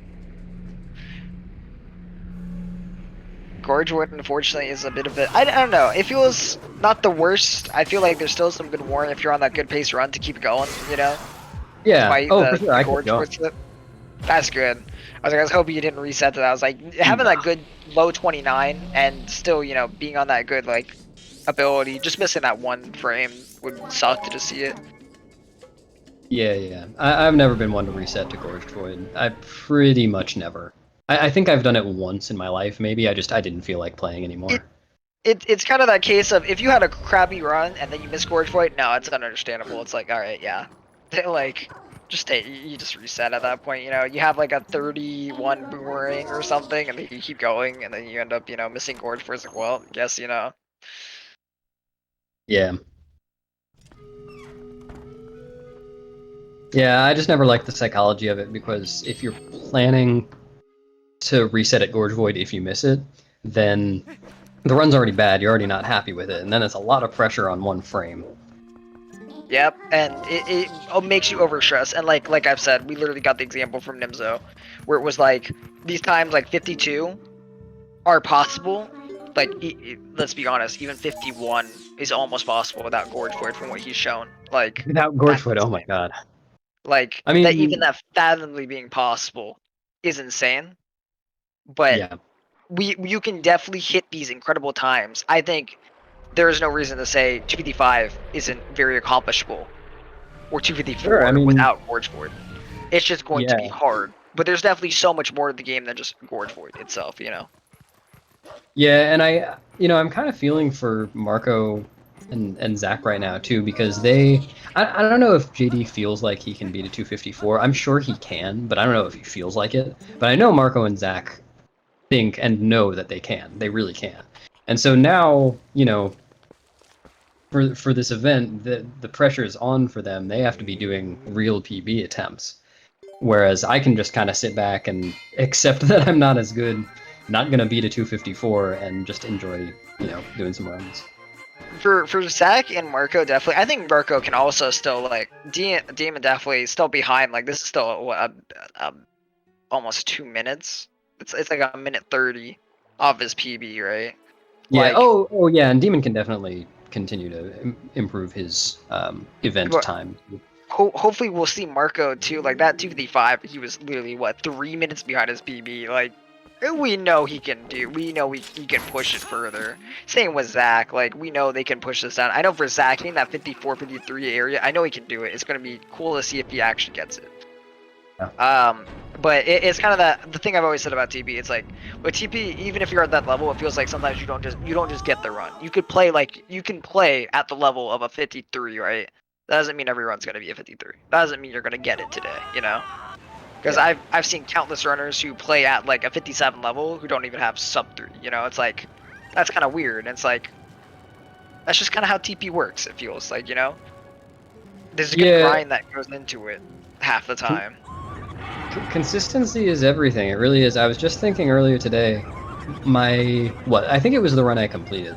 I got a 29.58 rang, I think, and it felt like just a really bad start. Like I felt like everything had like I got the major tricks first try, but I felt like everything had gone pretty sloppily aside from that. And it took me so long to get that first sub 30 rang. It felt so difficult, but you know, when you just get better at the game in general, everything gets better. It sounds obvious when I say it, but Just get good, crazy. yeah, just get good, right? This But concept. yeah, just having a really high standard for sloppiness is a good thing, I think. And it's crazy. I don't even understand. Someone would have to teach me how to think like Zach, Marco, Demon, Nimzo, all those guys, in terms of sloppiness. Because sometimes I think things are clean, or like I have a good gold or something, and sure enough, it's 10 seconds slower than one of their golds. It's crazy the level of optimization and things they push for, but I definitely think it's something that's very achievable. Like I don't think any of these things are inhumane. If you want, I know we can see faces that are new to the community who can definitely push past this and do good. Oh, I yeah. know for a fact. These getting the mental, I feel like it's one of the biggest battles for TB. Having that mental and the ideology of like I need to like push and really fight for some of these good times. You know, I think that's the biggest point in there. Anybody can do it. Anybody who's watching right now, if this run looks fun, it's even more fun than it looks. Please try to learn it. It's really fun. It is an amazing route. Look at that menuing from Zach. Oh my goodness! Like, Oh no, I looked away. he like almost insta blasted the menu. He L targeted before, so I didn't know if you knew this, but L targeted before you open up the item menu. Sorry, FX, that LJA that Zach just did, that's the one I was talking about. Yeah. But during the LJA, he L targets during it, so that he can open up the item menu 1 frame faster, and then he instantly did both items. Like, it was literally within, it was like boom boom, and then closed the menu. I was like, what? I didn't know that. Zach, What? I know he's given a lot of thought to menuing. When he's talking about equips, he's always talking about like how many slots you have to move over on the item wheel too. He's not just talking about how many equips you have to do. Yep, it's insane that how much menuing is important. Also, yeah, something that he taught me. Whenever you L target before opening up the item menu, it saves you a frame on opening the menu. Random thing in TB.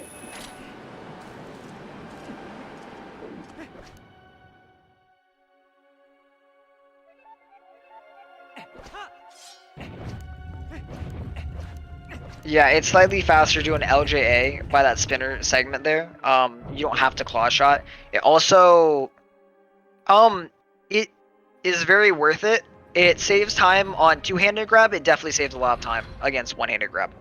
Yeah, For sure. It's weird. The optimal way to do it obviously is to get a one-handed grab. So, you know, forehead, just get a one-handed grab. But even if you don't, it's still faster. But to do it optimally, the weird thing is that you have to switch which button your claw and your rang are on over the course of the dungeon. So if you start the dungeon with claw on X, then you'll end up with claw on Y. Interesting. I don't even do it that way because my brain can't handle that. It's still faster though. Unless you void several times. Yeah, then I think it wears down on the amount.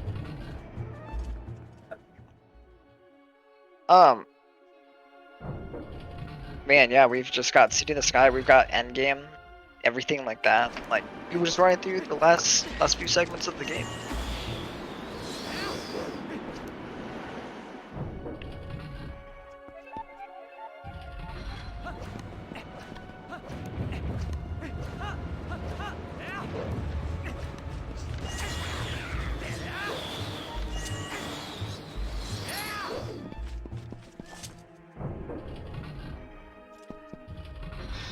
I'm excited to see like what times could actually be pulled out of this. I wonder what Zach is gonna pull out of this run. I'm not gonna lie. Very feasibly. Oh, he's going. Wow, nice.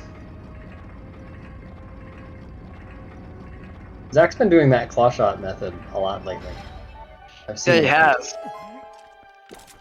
Oh yeah, one other thing I got to try out for the first time today, since new SPR has fewer bomb drops built in, I think someone told me Demon came up with it. I couldn't remember whether Demon or Zach came up with it. The thing where when you're leaving Zora's domain, the upper area, you dive as human off the waterfall, not the Iron Boots thing that Nimzo came up with. Oh, it's definitely the dive I think is like the best way you can actually do that movement there. I love that to death. I think that is like the coolest movement out there. Yeah, I like that one. It was pretty easy to pick up. I just learned it. Was it this morning? I think it was this morning. It's been a long day. I saw you perform it too. It definitely is like, I think that's 100% like amazing movement there. I think that definitely is super good. Yeah, and it saves an equip. It saves an equip over the Iron Boots one too, doesn't it? Because yeah, it should.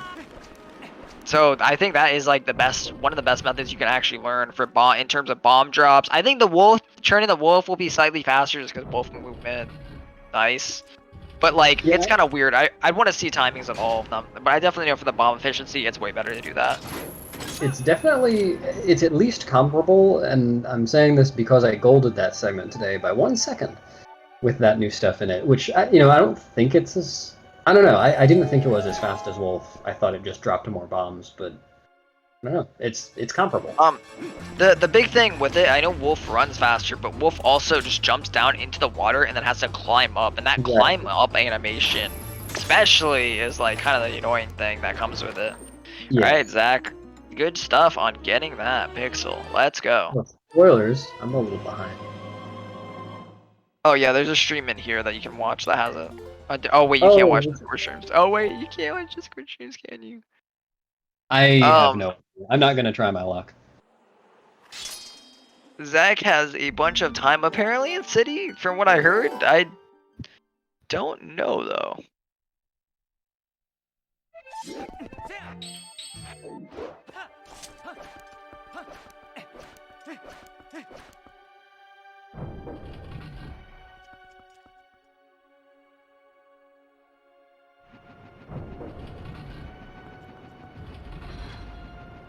And pretty crazy. Are you happy you got to be part of a charity event today?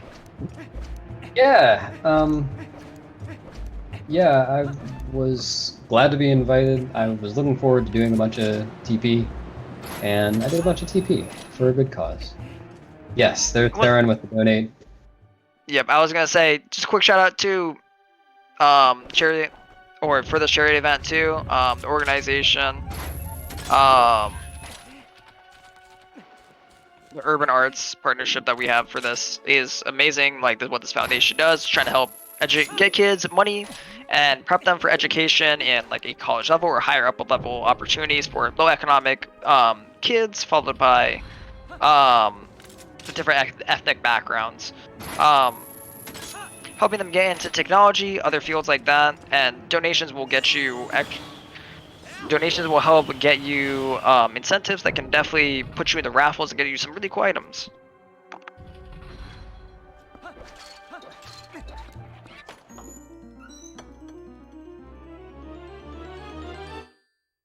How long have you been commentating, by the way?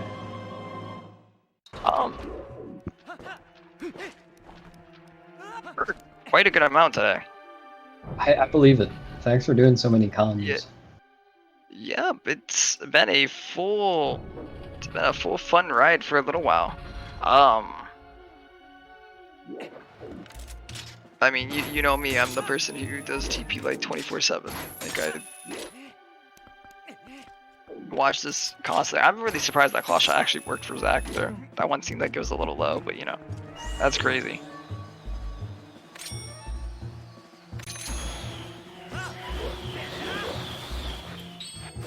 Game over from Zach, or I mean, game over from Ike. Yeah. That is going to do it for Ike.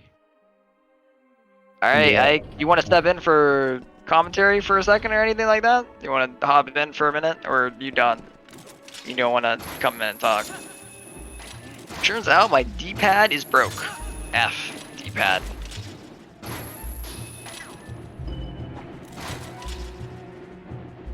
Yeah, I had a couple of bad D-pad moments today, but nothing major. That sucks.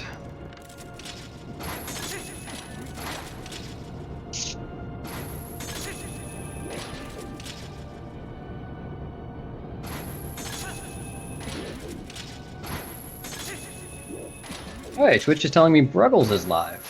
Oh, nice. Whoa, really? He's live? I don't believe you. I don't think he is. That's gotta be a lie. We can go check whether Bruggles is live. It sure looks like it. I don't know. Maybe. Just maybe. Keaton, I believe you were told about this, but I did say yes to Yeto today. And I want you to know it was an accident, but I'm glad I did it. I'm very proud of you. That's the first step, acceptance. You're proud you did it. That is all I could ever ask for. I think all of us should accept those 2 seconds. He blesses the rest of your run. I feel like those 2 seconds you give up ensures some good more fuel, some good moments, some good fun, you know. I'm pretty sure that's the one I reset to the to the Bosky skip. But... No, the Bosky. I didn't reset anything to Morpheus. Well, Bosky skip, I know tomorrow will go way better for you. Yeah. Thank you for telling me about that back hop. That's super helpful. Yeah, you're definitely gonna watch the video on it instead of just watching people do it a few times. You will see Bruggles do it here. Yeah, let's watch Bruggles. Good entrance there. Good lineup. Nice. And okay. Good job. I see it. Yep, that back up there. That's one of the most important parts to not voiding out. Well, I'm going to need to hop out. Thank you guys so much for having me here to do comms today. It was really fun to get to do this. Unfortunately, I didn't know that we were going to, the reset point was going to be like at the cutoff point. I thought that was like when the event was over. But I'm going to hop out. Okay, cool. I guess I'm doing comms now. You're good. I'll be here. You don't have to be staying in if you don't want to. Oh, cool. Yep, we got Saren and Jason here. I want to, but it's been a long day. Yeah, no worries. You definitely gotta get some rest, man. You've been at it for a long time. Thank you both for letting me be here and participate in this event. It was amazing to get to be here and do this. I can't wait to see you guys tomorrow and see Beast do more runs tomorrow. Yeah, huge shout outs to Keaton and all the other commentators for hopping in. I know a couple of them were on extremely short notice, so very much appreciated. Yep, anytime. We hope to have you back. I'd love to have some more TP on the channel. Well, personally, I love doing comms for TP. I mean, Beast can tell you the amount that I've done before. But especially doing stuff for donations, all that kind of stuff, absolutely love it. And I'm always willing to come back. Spectacular. Well, we will take it from here, or at least I will. Bewildebeest, feel free to step out whenever, or if you want to chill. I mean, my game knowledge is very low, so we're going to be getting a lot of general Zelda knowledge for the next, I don't know, hour and a half. Anything I could say would also boil down to, oh yeah, that looks cool. It's just I might have a couple more details. Yeah, he did one of those tornado jumps. Yeah. you guys have an amazing rest of your day, though. Yeah, have a good night, Keaton. Yeah, I'm gonna hop off too. But yeah, thanks again for having me and all of us. It was a fun event, and hopefully we can keep donations coming in. Oh yeah, absolutely. Huge shoutouts for hopping in the comms booth too. Yeah, it's fun getting to chat with Keaton all the time. Alright, I'll see you tomorrow. Have a good night. Alright.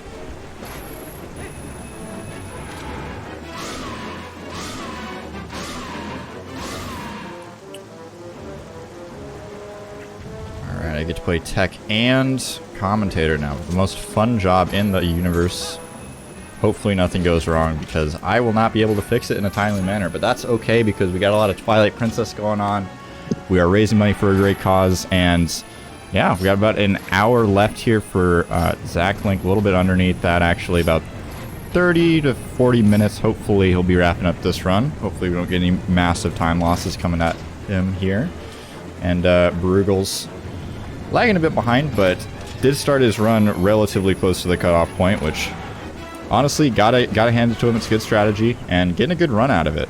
Hopefully going to be able to beat his time, maybe move up on the ladder, maybe bop JD down a peg. We'll have to see.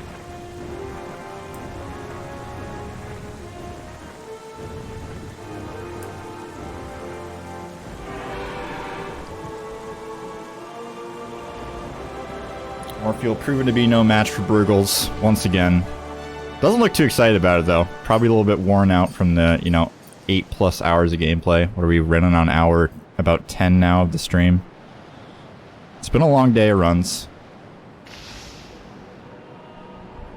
Honestly, really surprised how many people really stuck through with their last attempts. Typically with these LTA events, we'll see gamers, you know, pop up with that last run, nearing the end of the run, or the run segment period, and they'll start dropping like flies, you know, 20 minutes into the run, 5 runners are out.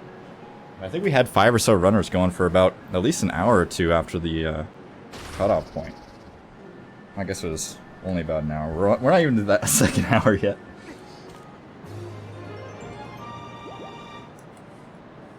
I do appreciate everybody sticking with us through the minor technical difficulties we had earlier on. We had some troubles with some internet connections, not only on my end, but also with you know, Bewildebeest's internet. Getting Comcasted, as he called it.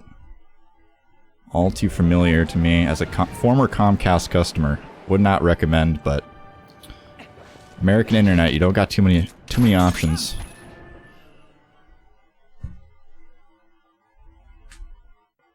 So we'll see Zach here heading up to the city in the sky. Or out of the city in the sky, rather. Excuse me.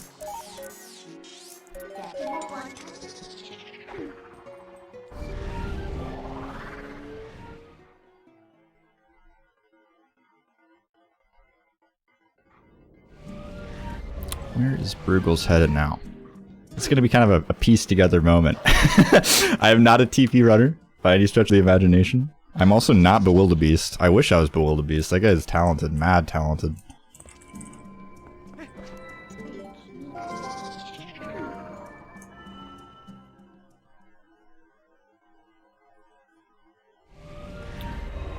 We actually brought in Bewildebeest as one of the last runners. Ended up having some scheduling conflicts. But Bewildebeest stepped up to the plate, and I went and checked out his stream, and I was pretty surprised to see what I saw. This dude makes video game remixes, seemingly, you know, simultaneously with speedrunning, which is pretty impressive. It's always interesting to see what hobbies and other sort of skills speedrunners have under their repertoire.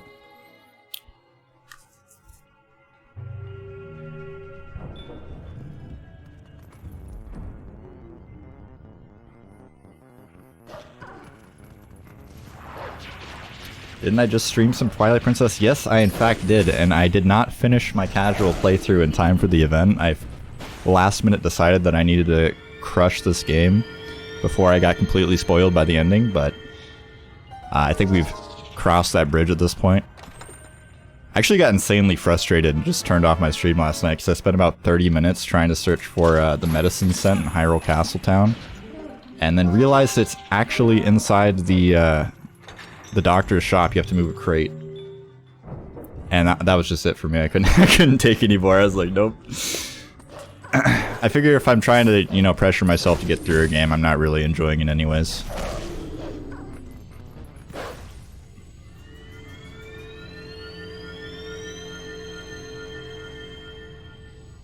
So perfect timing for me to hop in on the comms right when my game knowledge is at its very lowest point.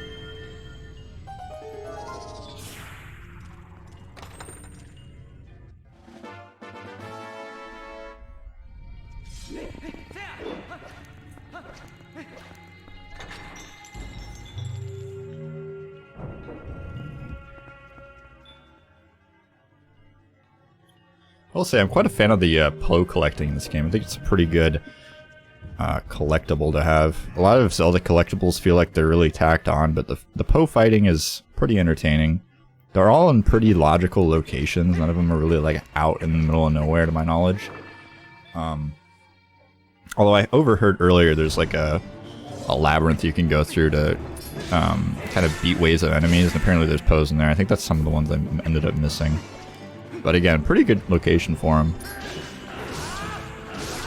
At least with like Gold Skulltulas and OOT, I never really felt compelled to find them growing up, but I think there's an interesting aspect there with the dude, you know, trapped in the gold. It's a lot more interesting, I suppose, than the Skulltula house.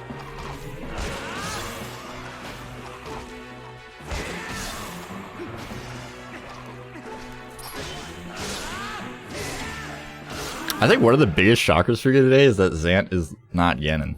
I legit thought Zant was just going to be like Ganon. Unless I missed something. I was kind of trying to cover my eyes through some of the scenes, but like, I can't. I literally can't. I have to watch it. I have to make sure things aren't broken. I have to spoil myself. But that's okay. I've already spoiled myself over the years watching... You know, I try to avoid speedruns of games that I want to play, but sometimes there's just streamers that you have to watch. Like, Pope Squidward plays this game. Watched a lot of Pope Squidward. Gotten into Swiftike quite a bit lately. Obviously, all the other big names in the tournament. Gonna be checking them out quite a bit more in the future.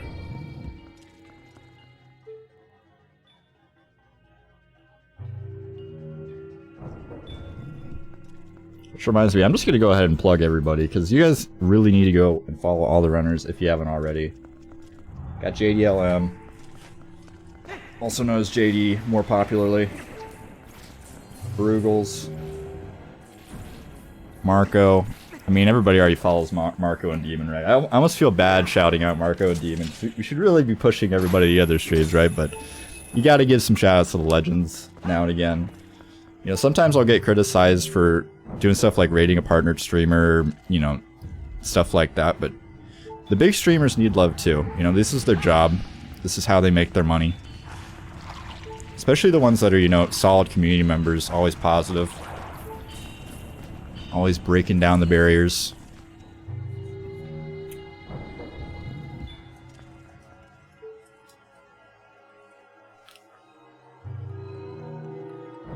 I think it's a fair criticism in some aspects. I definitely think there's, you know, reasons to criticize. I mean, if you're always rating your viewers up, I mean, it's kind of like a little bit cringe. But I definitely don't think there's anything wrong with it.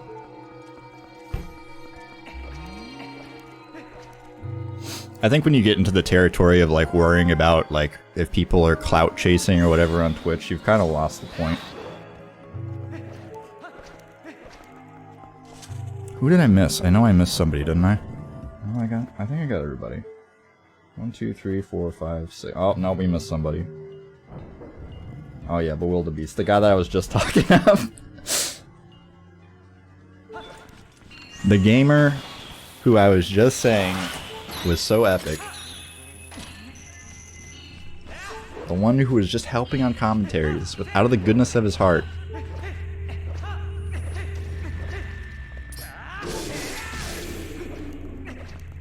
That's okay, you guys got me. I'm gonna be sitting here plugging the donos. We're gonna be talking about the future GSA a little bit. I hope everybody is enjoying the LTA events we've been putting on. There's more to come. Some exciting announcements coming up. Big news coming soon, TM. If you're not involved in the Discord already, I highly suggest you join up. Follow on Twitter, all that goodness. Got some SMO tournaments coming up, some SM64, some Mario Maker. We're getting back in the groove. And we're going to be adding in a lot of variety too. I know there's been a lot of memesters on the internet talking about speedrun variety.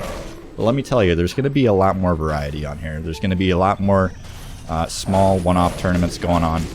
Going to get a lot of more communities involved, hopefully, and I'm honestly really excited. I hope everybody else is excited too.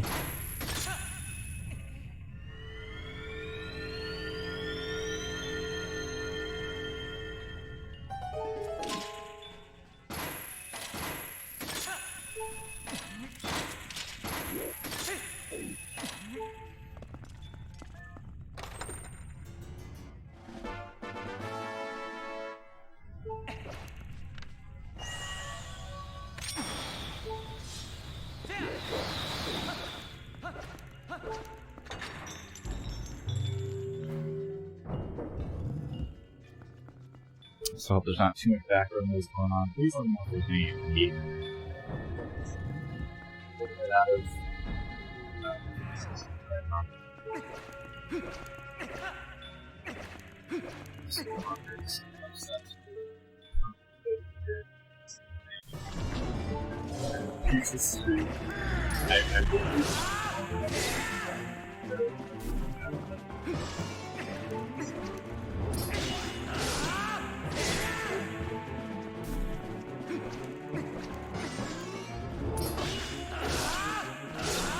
Is there any margin.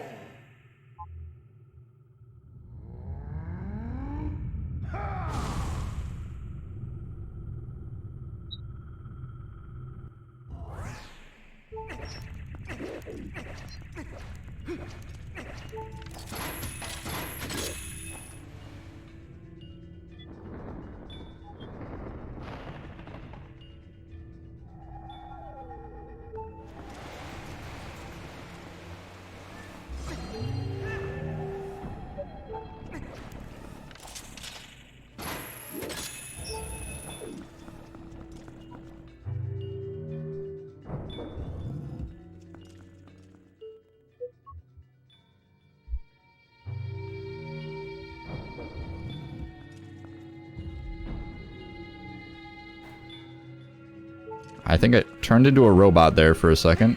Apologize. Like I said, not really set up to do commentary today, but you gotta do what you gotta do. Jason breaking my layouts as per usual. It wouldn't be a stream if Jason didn't break the layouts in some way, shape, or form. But that's okay. We love him for it. Huge shout out to Jason. Huge shout out to UAP. I know we've been plugging them all day and all night, but we couldn't be putting on as many events as we are without them. They do great work, helping out, you know, underprivileged kids in their communities, where they're at, getting them education. It's pretty epic.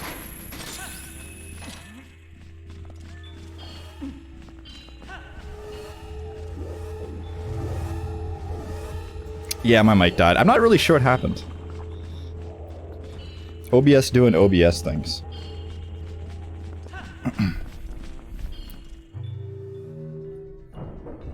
Sometimes I'll be here and I'll be like beating myself up because like something explodes on the stream, and then I realize it's literally just OBS having a seizure and deciding to delete half of my sources. And there's just nothing you can do. I'm very, very grateful though that they have finally engineered a Control-Z undo button into OBS. That's peak stream production right there. I cannot tell you how many times I accidentally nudged an object slightly and had to spend, you know, minutes of precious time just rearranging that one name or one timer. Zach picking up his upgraded Master Sword here. I hear that is quite useful. Turns out light, very powerful against darkness. If you've not been paying attention to popular culture in the last, you know, 25, 50, 100 years. Give you the synopsis. Light always beats the darkness. Good always beats evil. Link, of course, is good. Ganon, of course, is evil. This is the kind of deep commentary you're gonna get from me, folks. if this is OOT, I'd be talking your head off about, you know, every trick and everything. But yeah, not a big TP watcher. Haven't been a part of the community for too long.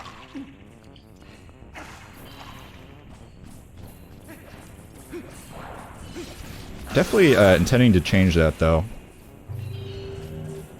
Got a laundry list of games that I'm trying to get through in terms of, you know, casual speedrunning. Can't be a pro at every speed game if you're going to be tackling a lot of them. Although some people do. Some people are like running 50 games and somehow decent at all of them. But hey, you know, a shameless SRA plug, Speedrun Academy, gonna come out soon. Maybe we'll get some guys on there that are popping.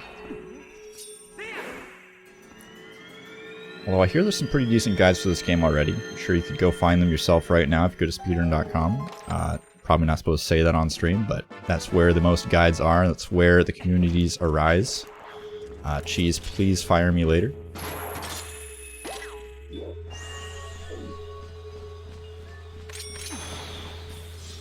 If I did want to go pro at what game?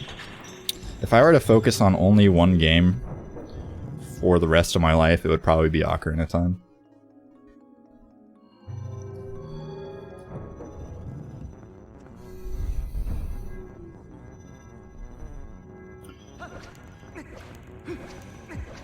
Just because I'm a big fan of rolling into bombs, that's pretty much it. To be quite honest, I just like rolling into bombs.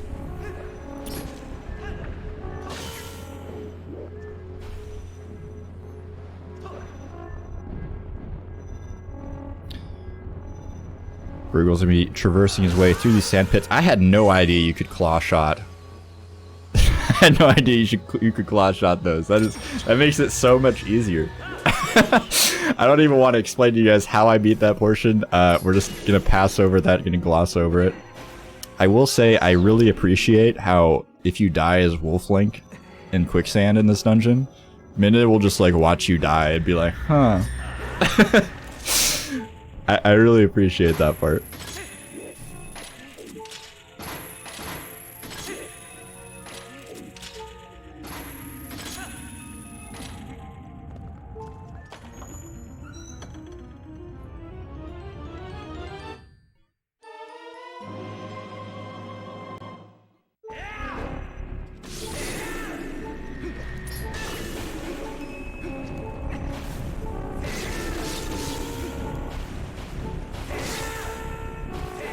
Alright, we are rapidly approaching the 10th hour of the stream.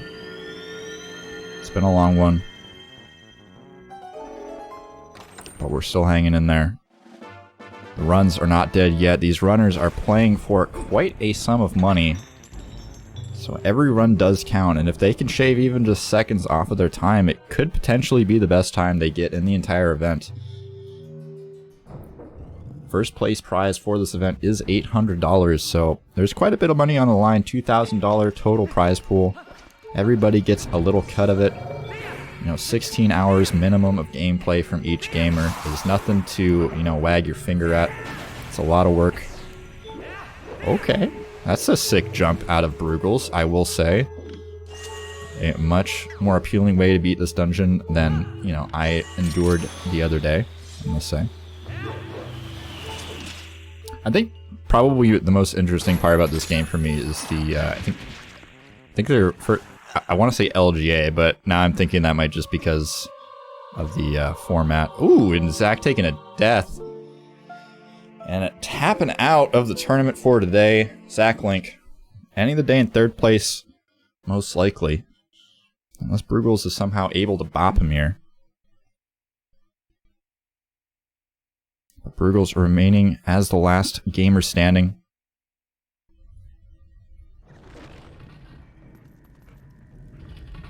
Will we see a second run completed out of Bruggles tonight?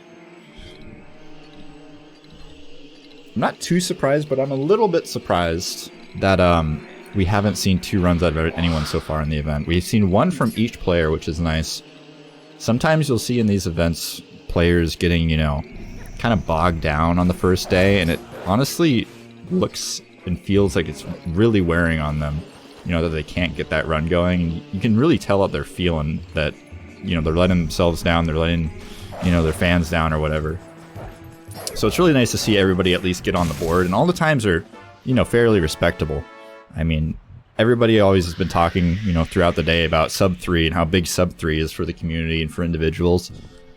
But, you know, people grind for months and probably years, I would imagine, to get a sub 3 in some cases.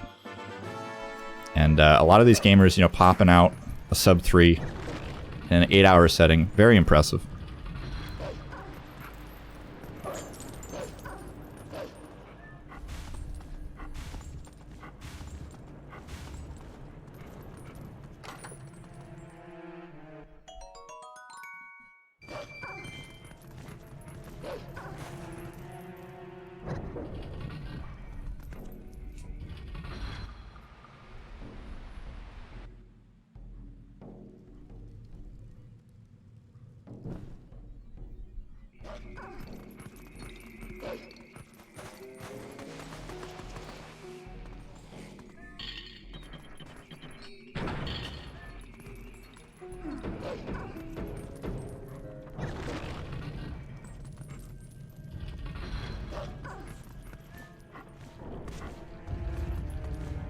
It always looks so painful watching Wolf Link push those rocks with his head. I can't be comfortable.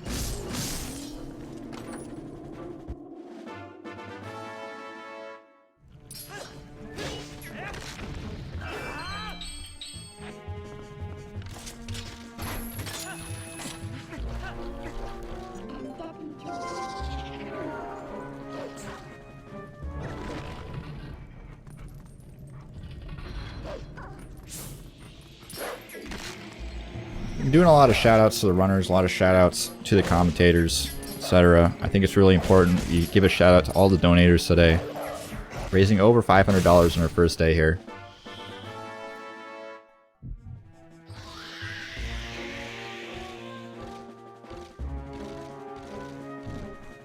Which is, you know, not a sizable amount. It's not massive or anything, but, you know, every little bit counts. It's all going to a good cause. We're putting kids through school, helping them get into college, which is an important first step for a lot of young game designers and, you know, other working professionals alike.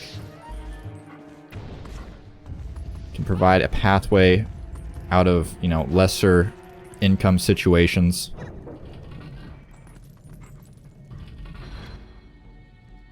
Really grateful to be a part of all the charity events here at GSA.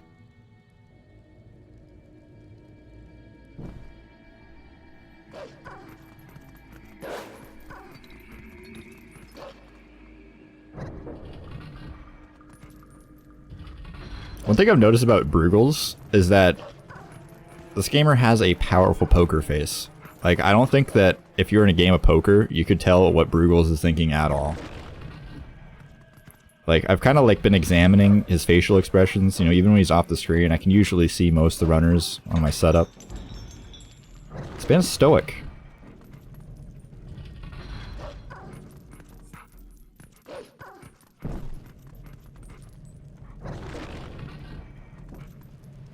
Yeah, not looking bad.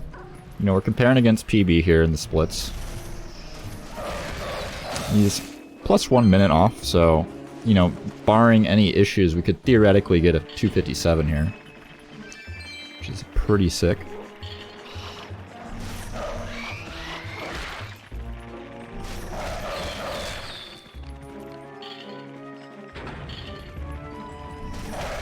Oh, I just saw what you said about the hitting B over quicksand. Yeah, I did figure that out eventually, but you know, accidents happen. It's a pretty funny animation to watch, I'm not gonna lie. Kind of might have done it a couple times on purpose. Sometimes you just gotta send Link to his death. When we see that earlier on in the game, sometimes you just gotta jump into a ravine and, you know, spawn on the title screen. Sometimes it's just gotta happen. That's what you need to do to advance.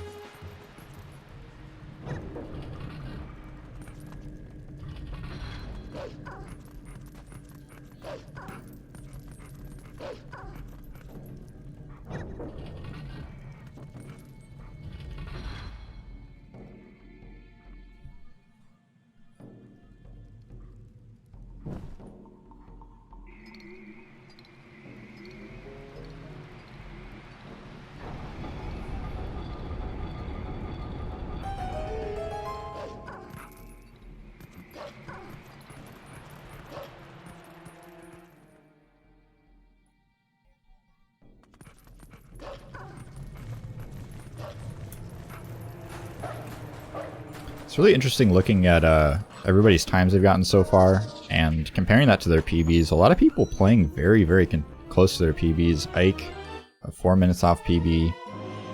Bewildebeest, about the same.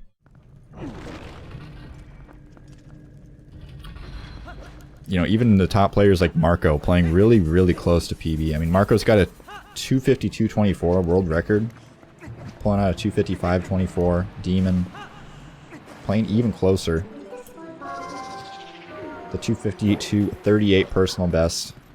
Already on day one dropping to 254.17. You know, a lot of people kind of saying Demon can just sit back and relax, but I mean, when you're playing against Marco and, you know, the step down from first to second place, a couple $100, I mean, I don't know. If I'm Demon, you know, I know that I can, you know, beat that time. I know I can do better. I know Marco is certainly capable of doing better than the time he posted today. I definitely won't expect Demon to not be putting his all in tomorrow.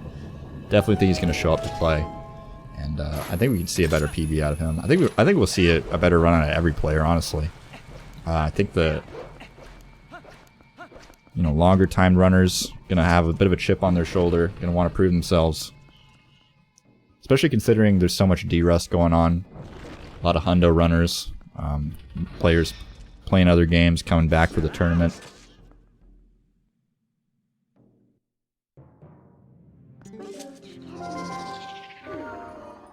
You know, TP is a long speed run. The any percent run is not short. I was reading a bunch of Ike's chatter in his chat earlier, and you know, he's feeling like the game was just kind of picking on him. There's a lot of places in the run he was saying that just kind of can eat your run alive, basically.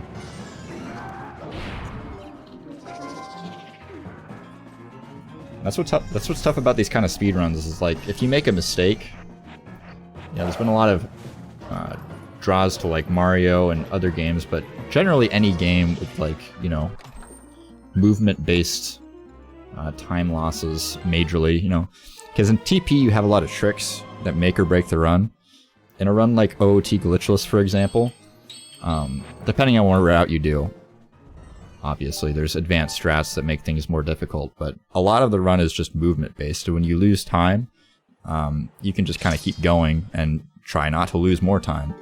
Whereas a TP, it's like you just lose a couple minutes and it's like, okay, well, why do I continue? You know, you kind of just want to reset at that point.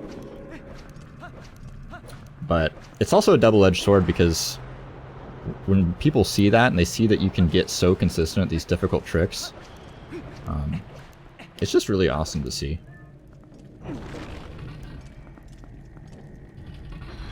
Especially when so many tricks are like frame perfect or, you know, only a couple of frames which you can execute the trick on. Really ups the ante on just how difficult the speedruns are. You know, a lot of people brought up Wind Waker earlier in terms of difficulty in Zelda games with the manual super swims and stuff like that.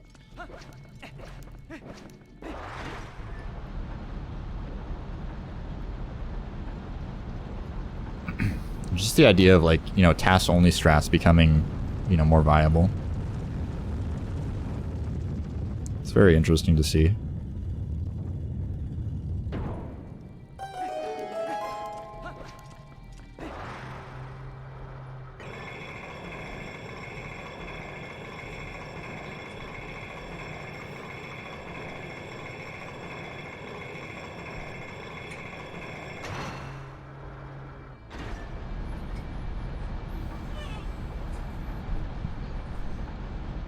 The only thing I will say is that animation for Link activating the spinner while stationary is quite odd.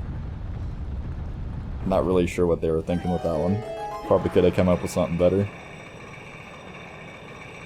Link's got his little personal trampoline in his living room. He's going to do some aerobic exercises.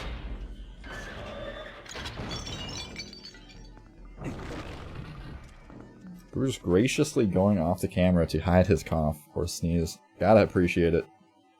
Saving the folks at home. Reducing the spread, all that good stuff.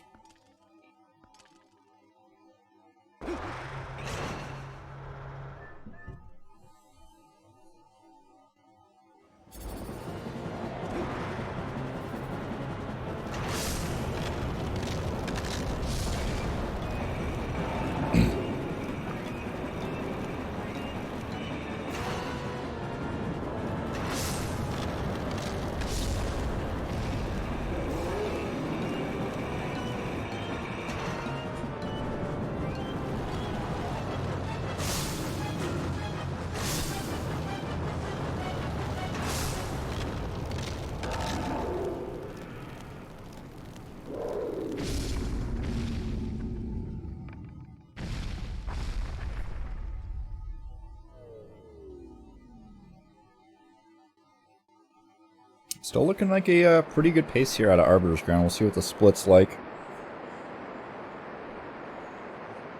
It seemed to me like he struggled too much on anything. So we should be sitting still around about a minute behind PB here.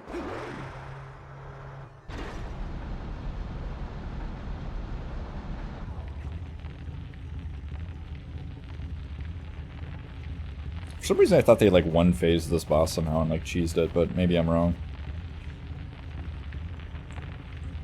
Is that the Goma fight? Question mark.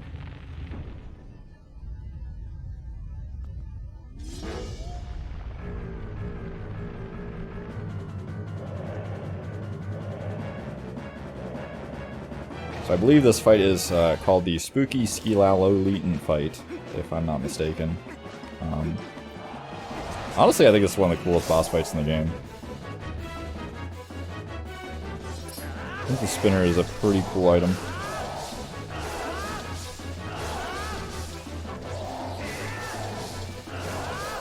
Okay. Lots of efficient damage.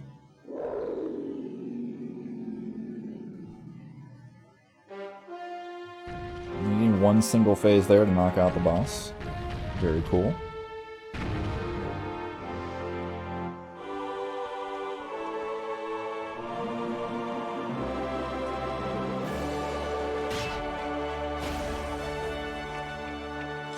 Did I say cats only strats? No, I said TAS only strats. From tool assisted speedrun. Although I think there should be some cats only strats. I think that'd be a very powerful idea. I think that's what Super Mario 3D World is for. That game is like the cat game. Every character is a cat. The most powerful strat is cat momentum. If you like cats, I would suggest Super Mario 3D World.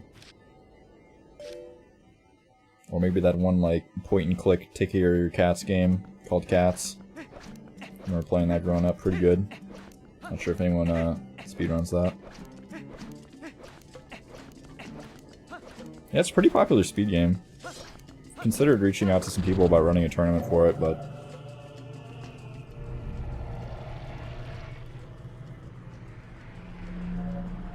I don't know what that means. Jason. Can't help you there. Also cannot help Bruggles take out these dark boys, but looks like he's got it handled on his own. You open up the portal to the mirror chamber. Very important. And, you know, just gonna head out, because, you know, we don't really care about, you know, figuring out what the heck's going on here. Just gonna dip. I think that's a good call. Who needs cutscenes anyways? You know, it probably is under the Super Mario Odyssey category because we have a bot that is fantastic.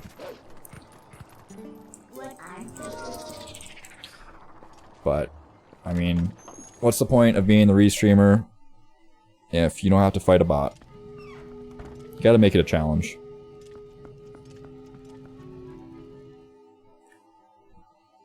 I don't know what you're talking about. The bot has never done anything wrong, Jason. I would never talk down on a bot.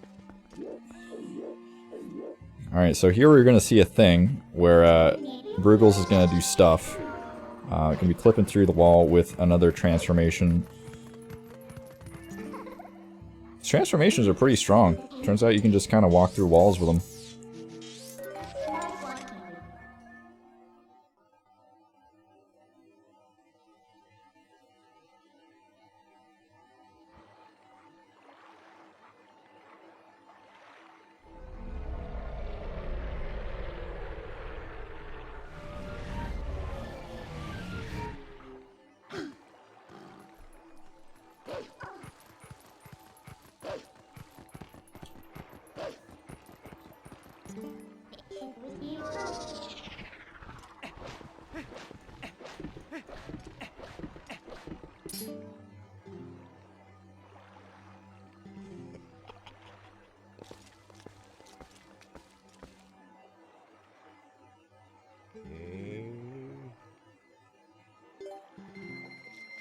This guy's got to be one of the saddest, like, clowns I've ever seen in my life. I'm also not too surprised he doesn't have many customers coming to get launched to their deaths. Not really sure what his business plan is. Seems like kind of a weak idea. But I mean, everybody's got to have their passions. Speaking of passions, I really hope that everybody out there is aware that the United Earth... it's so late. The Urban Arts Partnership is out there in the world helping underserviced communities get their kids to college. The United Arts Partnership. The United States of Partnership. UAP. Please, if you have even a penny to spare, please donate to our drive today. We're trying to get some kids some education. can help them with some SAT, ACT prep. You know, teach them how to apply to college. And that's actually pretty big hurdle for a lot of kids growing up. You know, families that don't expect their kids to go to college or maybe didn't go to college themselves. You know, when you don't have your parents there to guide you, maybe your school is, you know, not so well funded. You don't really have those programs at your school that can help you out there.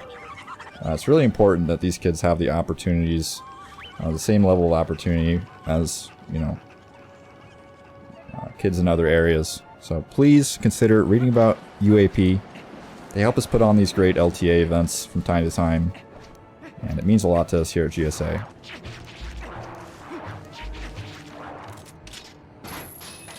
I have no idea how you miss the... I think they're called Okokos. I'm not sure how to pronounce it, but they are probably the creepiest creatures in any Zelda game.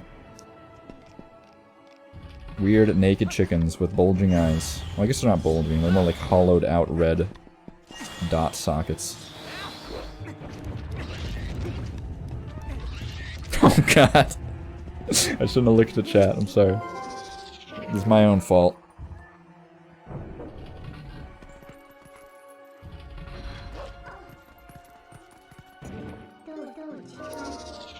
Now I feel bad. I was over here listening to commentators trying to plug the donations a while ago, and I was like, man, how are they not getting the name?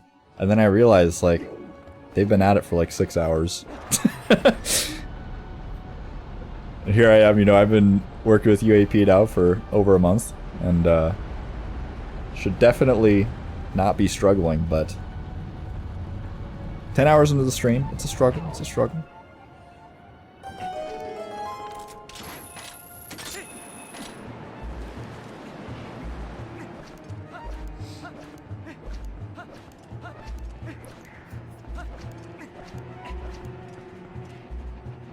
I don't know, I always try to exaggerate timetables to make them seem more impressive. I think that's a good strategy. Embellish the truth, that's what the greats do, right? I've been working in partnership with UAP for over 10 years, you know, it's been a long decade, Jason, but I think we've really created a good relationship here. Man, has it already been 5 decades already? Time really flies when you're raising money for a good cause. I mean, it feels like just yesterday.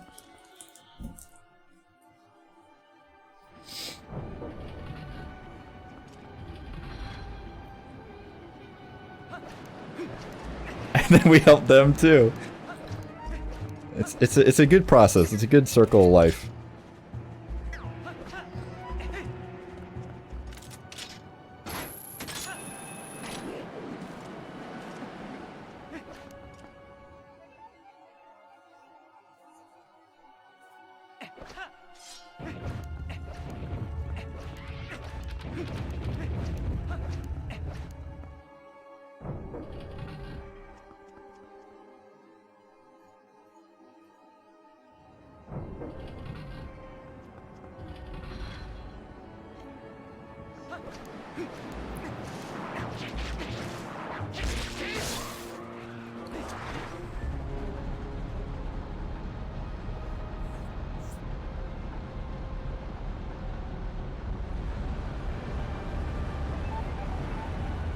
Alright, so City in the Sky, I think, I'm not sure if we're past or right before where Bewildebeest lost his final run of the night.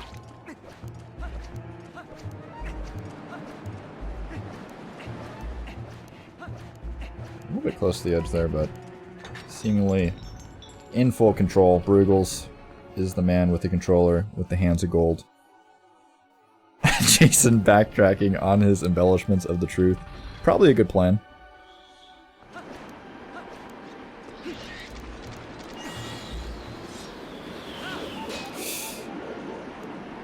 Well, it's definitely the same area, Jason, I'm just saying. I don't know the route for this temple whatsoever. Just trying to sprinkle in some basic game knowledge here.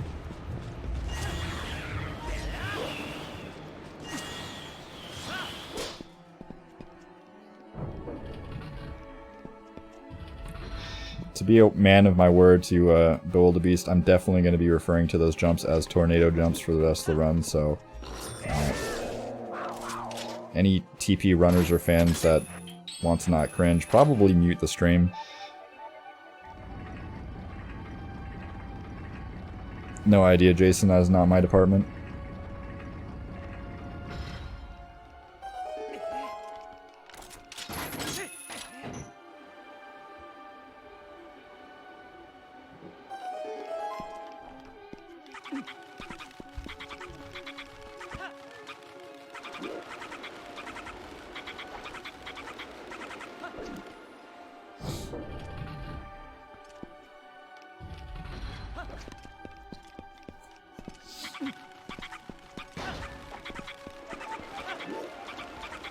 So let's see, we've thanked the runners, the commentators, we thanked the donators. The only persons we forgot to thank are the viewers, which much appreciated. To anybody out there who's been staying with us this whole entire day. I know over here in Europe it's almost 3 a.m. for us over here, so you know, not to forget all the other places in the world. There's, oh my god, that was terrifying. I'm sorry, I lost my train of thought. That was scary. I thought we were losing it. You gotta keep it together, Bruggles. You're our final hope. We can get 2 runs out of 1 gamer, I promise. Bruggles is potentially the chosen one.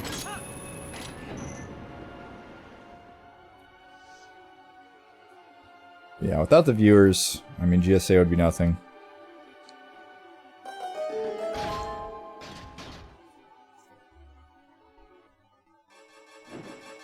And again, I hope everybody is excited for all the content we have coming up.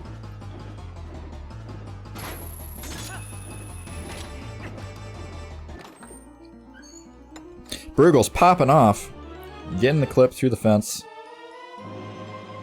Probably called something, I don't know what it's called. Fence clip, very cool.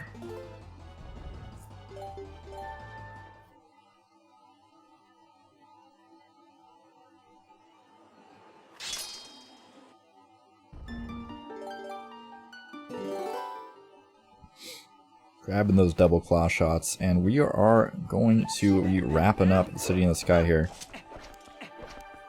In just a little bit.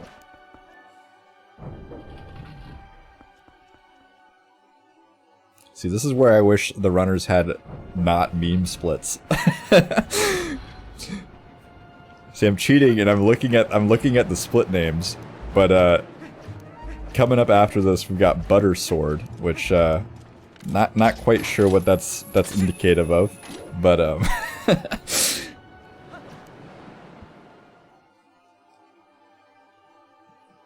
We'll leave that till later. We'll leave that issue till later. For now, you know, we're doing good. We're in the City in the Sky, a temple which I have definitely beaten once in my entire life.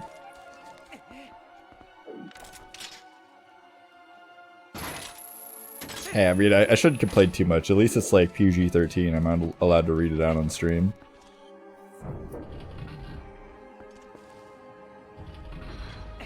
Let's be real. I've seen some interesting split names.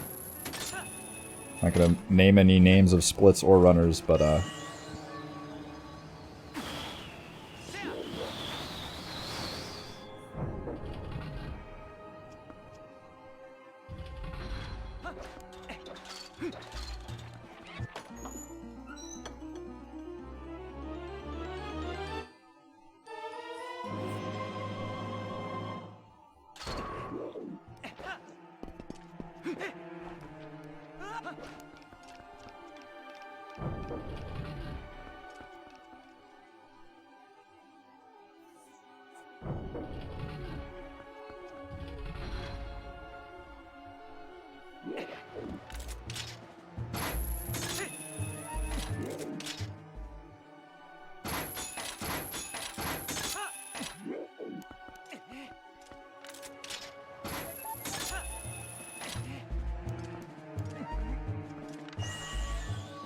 oh god, I'm scared.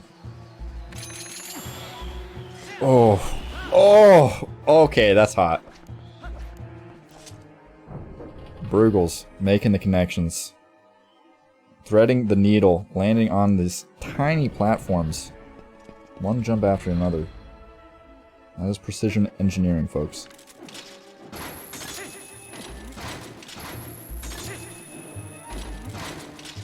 I will say, out of all the stuff I've been spoiled on in Twilight Princess over the years, somehow not playing through the entire game since its release, double claw shots are definitely the coolest looking thing in the entire game that I've like always wanted to have.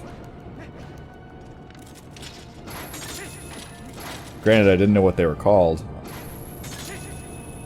but it's just badass.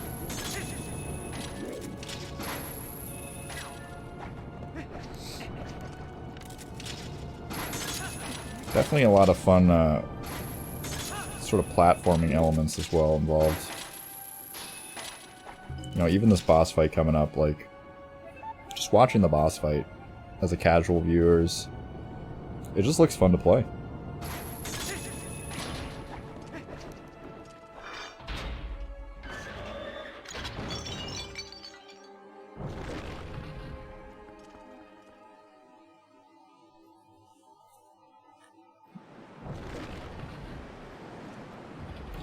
Got word from the scout team that Bruggles is indeed in good spirits, although you could not tell because he is keeping that stoic face. He's not giving away any emotions here.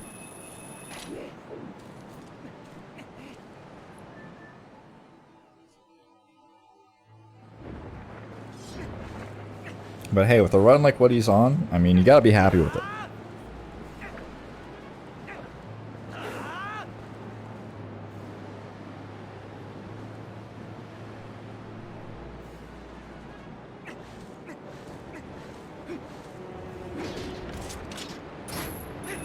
Playing less than a minute off his PB. We're late into the run here.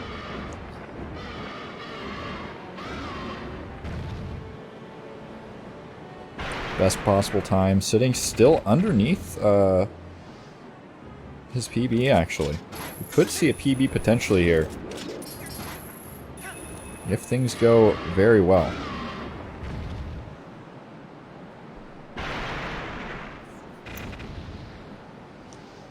Playing that close to your SOB for the rest of the run here. You know, I've got about 45 minutes or so left. It's definitely a monumental task. But he looks up to it. He definitely does not look exhausted at all. Definitely doesn't look ready for bed.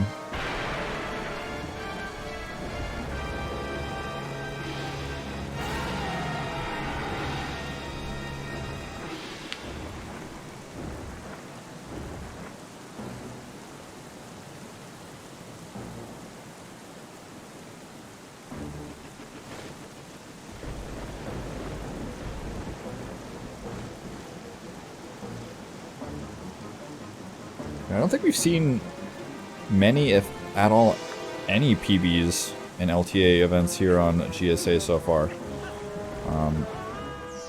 Wasn't watching or involved with the Minecraft ones too much, the Minecraft 1. But I know for the 120 event we hosted, I know for sure gonna be PB during that one. But I think there's a lot of PB potential here. Like we were talking about earlier, Ike and Bewildebeest both playing pretty close to PB here today.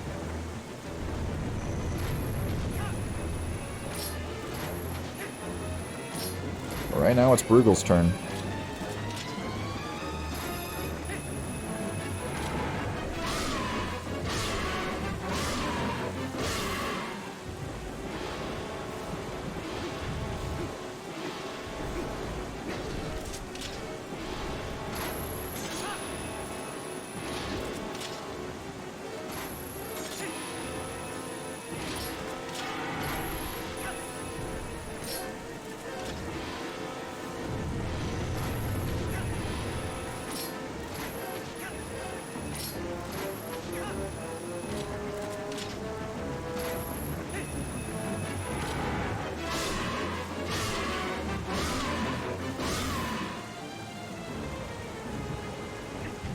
It's impressive how resilient these Zelda bosses are. You'd think getting stabbed repeatedly in the back with a, you know, multiple foot long blade would do a little bit of damage, but still flying around. Spinal cord apparently still intact. Impressive construction of this dragon body, honestly.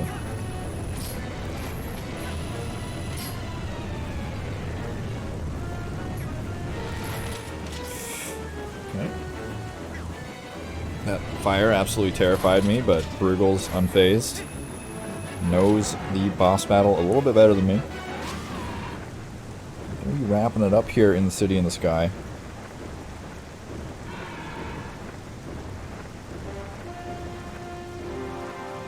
It'll be interesting to see how the delta is on this split. We've saved about 10-15 seconds over the course of the last couple splits.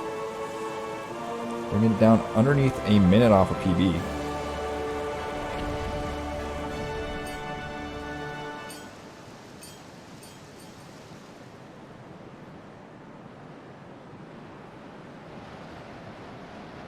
Well, if that's the case, it's been a while even then. Minecraft LTA event has been quite a ways off now. Definitely hungry for some more PBs on the channel.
You know, we've got a bit of time here.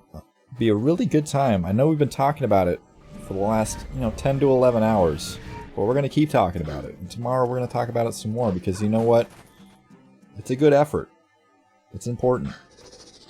We're taking kids who otherwise, might not ever get the opportunity to go to college. And we're not only boosting their chances, we're almost guaranteeing the fact that they will go to college and they will graduate, which is a huge stepping stone to these kids getting careers, to these kids, moving up their economic position in life. Oftentimes, you'll see families who get stuck in sort of a cycle where it's hard for them to move up the economic chain. It's hard for them to get into college. It's hard for them to, have the time to dedicate towards that because, when you're struggling, you're having to work jobs, you're having to do all those sorts of things. You don't really have time to focus on your education, but the Urban Arts Partnership does a lot to help that. They help kids, learn how to apply to colleges. They give prep courses as well. There's a lot of different things they do to, bring these kids into a more positive situation, education-wise, and that is huge. Education, very important. And a lot of these kids will go on to be, game designers, which is something that's really, close to GSA's heart. We all, in the speedrunning community, there's a ton of people who are, CS majors, game design majors. And that's kind of what UAP specializes in, helping these kinds of, kids who are interested in these fields get to where they would need to be. So if you guys can, if you have anything to spare for such a great cause, please don't hesitate to hit that donation button. There are raffles as well. Do !point raffle in chat if you're interested. They got speakers, they got merch, they got all sorts of cool stuff. So not only are you donating, you get a little bit of a chance to win, depending on your donation amount, some pretty fabulous prizes.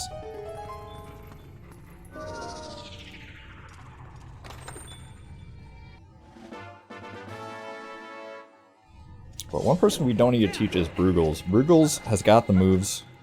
Bruggles has the skills. He's got the consistency. Or so I hear. And so I'm seeing, honestly. You've been seeing quite a few decent paced runs out of Bruggles so far today. I mean, getting a run earlier on today, sitting at pretty in 5th place. Can't be too disappointed with his placement right now, especially considering the competition. We got Marco, we got Demon, ZachLink.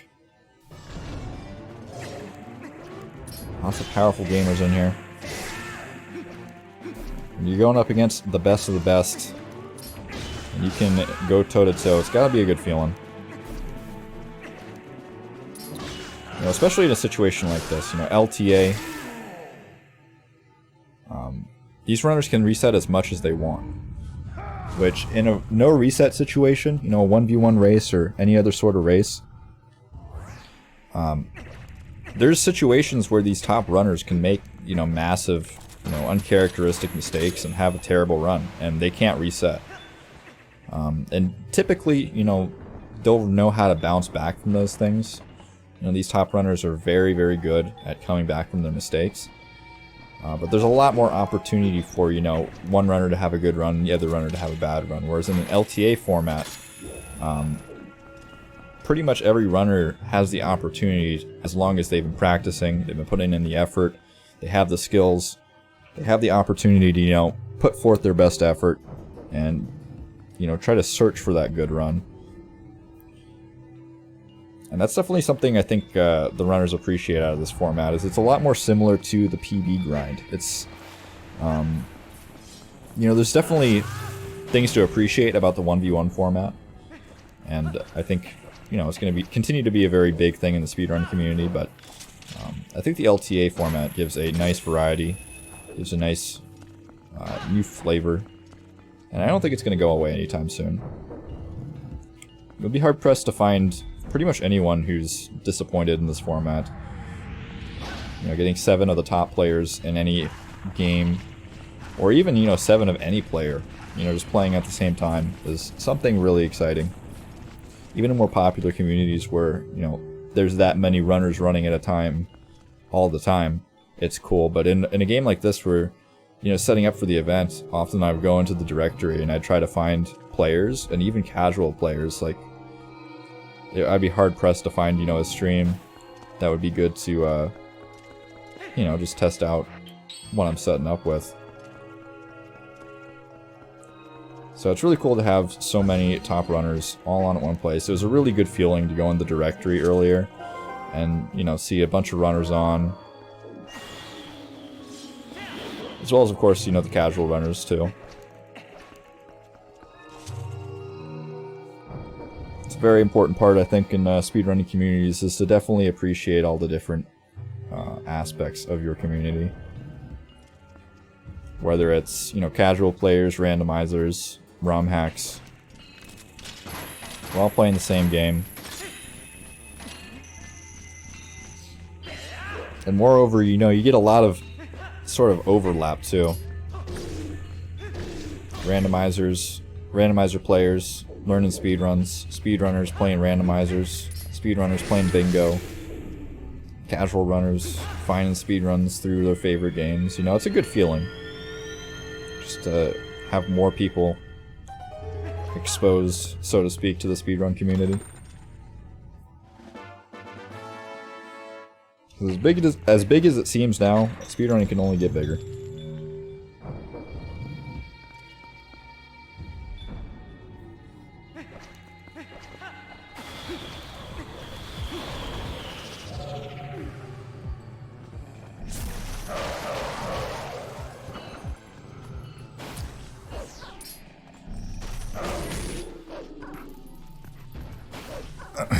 Apparently we're playing Super Mario Bros. 3 now, definitely not the case.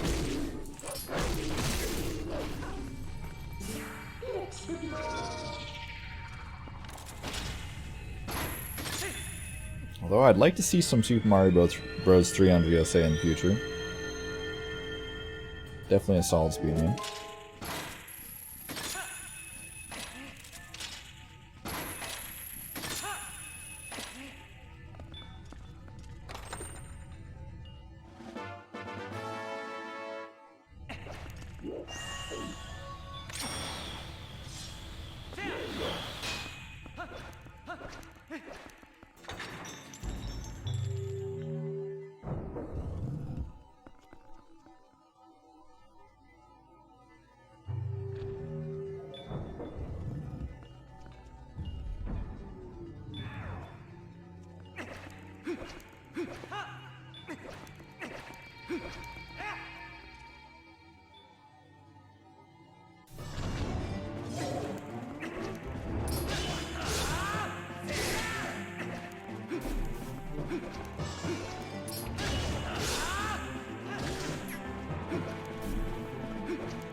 So needs to not get ahead of himself on the platforms here. Looks like we're going to be keeping it together.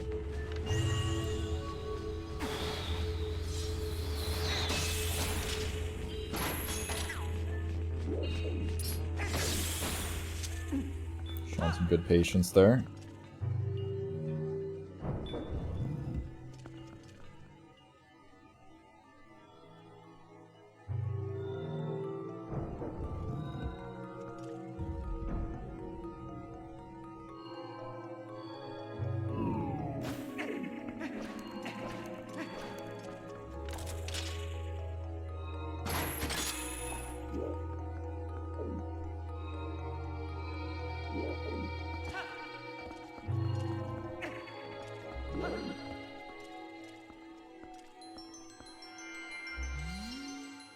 Alright, and we're going to be powering up our sword with the power of light, which, as discussed before, light does in fact be darkness. Very important aspect of the video game.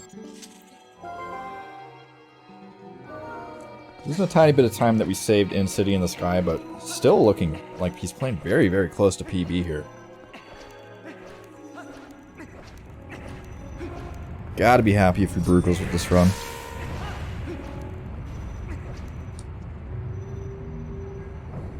Keeps playing like this. We could see him, let's see, improve his time by about 2 minutes on the leaderboard.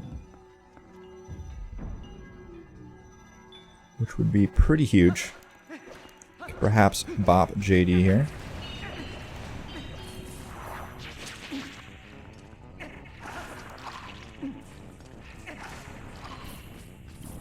Plays out of his mind. I suppose 3rd place is possible, but would have to play insanely close to PB. Honestly, would have to play like very close to some of the best at this point. Only lose like 20 seconds off of SOB, which is insanely unlikely, but I don't know. Bruggles has been playing pretty good. I like to hype up the streamer.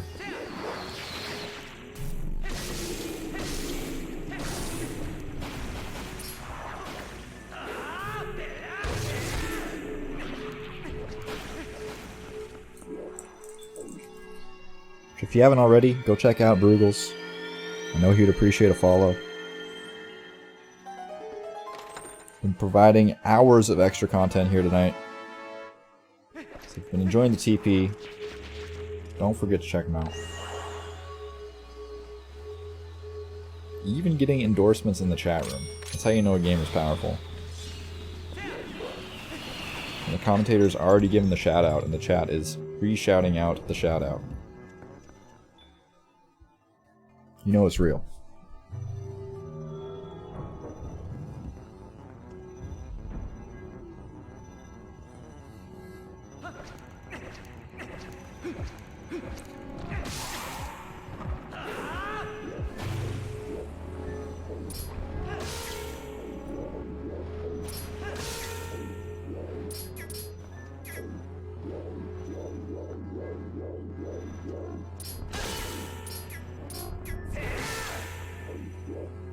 One thing I will say about this game is that the sound design on like all the Twilight stuff is phenomenal.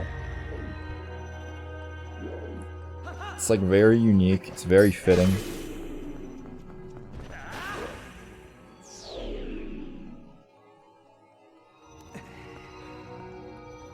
Not even casually played this game before, I would highly suggest it.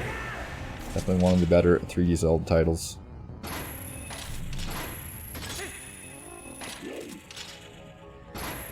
Get to be a doggo. I mean, do I really need to go on? That's pretty much all you need, right?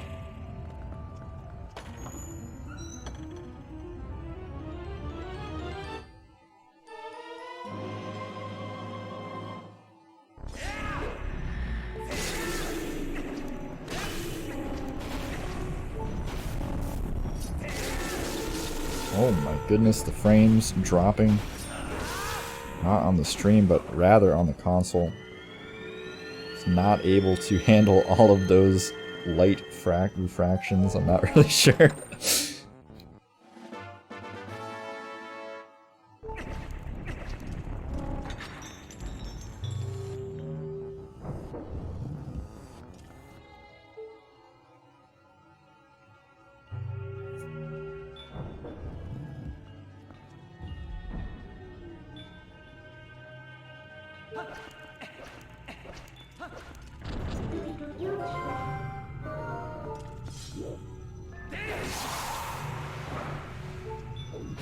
Okay, very quickly dispatching of those dark beasts.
If you're excited about hitting the 10th hour of the stream, we're about to hit the 11th hour of this first day of the event. Just as Bruggles is entering here, what I believe to be the Zant fight, although admittedly I still have not beaten this game like I said before, so we'll see if my prediction is correct here. I do believe that Zant is the final boss in this dungeon. Oh, look at that. Somebody give me a raise. Come on, who could have predicted that?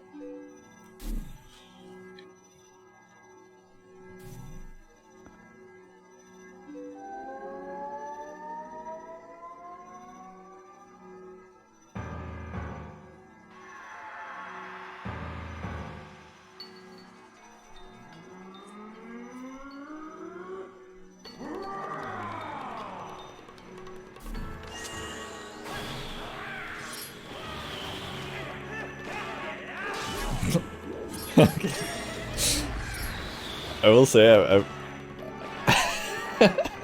I've not seen that attack pattern before, and that is ridiculous.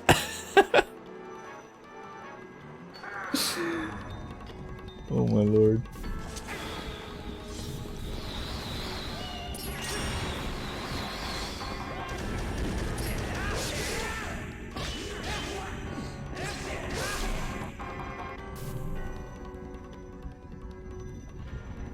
I do like how they reuse the like other boss fields in this fight. It's very, very unique.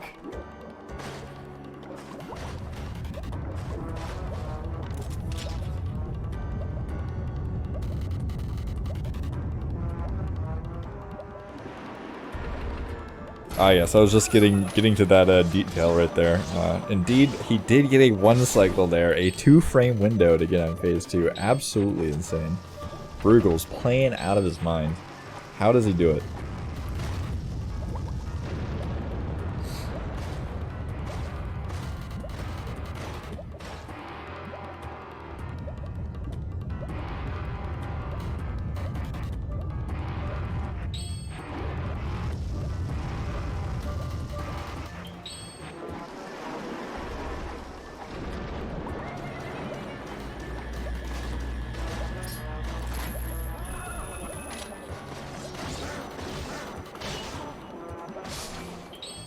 I think one of my favorite things about Zelda bosses is they always like hype them up like they're like undefeatable and like you can never challenge them, and they like brush you aside, but then you actually fight them and they're like insanely like just normal. Like this dude just fell on his head and like got stuck in the ground, man. Like you're telling me he's like way powerful than anybody else? Like, come on. He's just playing around.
Zan not looking too hot. I think Bruggles might have done it here. He might have defeated the Dark Lord. But wait, there's more. Of course, gonna be skipping those heart containers. Who's heart containers? Our gamers are too powerful. They don't get hit.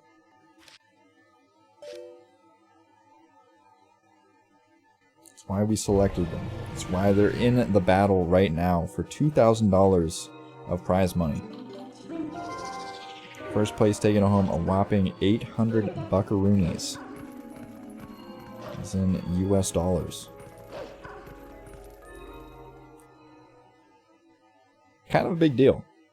And it wouldn't be happening without our partnership with the Urban Arts Partnership, who I will shout out for the 12,000th time today, because I believe that what they're doing is a fantastic thing for the community at large, not just the speedrun community, but underserved communities in, I believe, Jason, is it only in the US, or do you guys help people around the world? I believe you guys are centralized in the US, right? So I'd imagine you try to help communities in the US. Correct me if I'm wrong. But perhaps, you know, with help of GSA, maybe we could expand to world domination. Maybe, you know, help kids on the moon achieve higher education. No promises, but one step at a time. For right now, take a look at the exclamation point UAP or exclamation point donate commands in the chat and learn more about the Urban Arts Partnership and what they do for kids in the US. Get them through college, get them signed up for college, figure out what sort of path they want to take in life.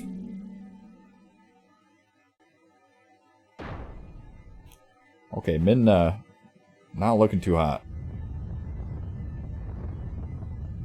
Not sure if she's supposed to, not sure, I'm not sure if that's supposed to how that was going to be planned, Minna, but okay. Let's go ahead and get thrown around by the power of darkness for a minute. Standard.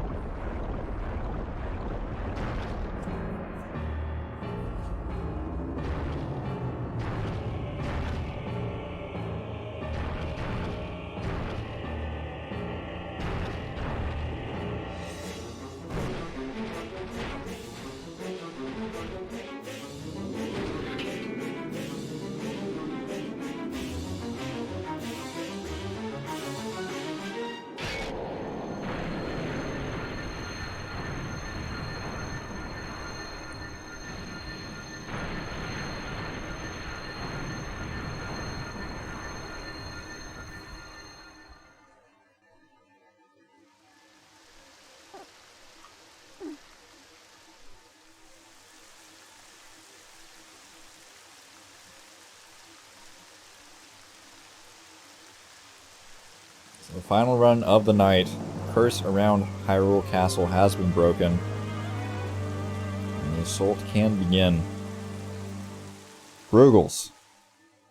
Looking to take 4th place here.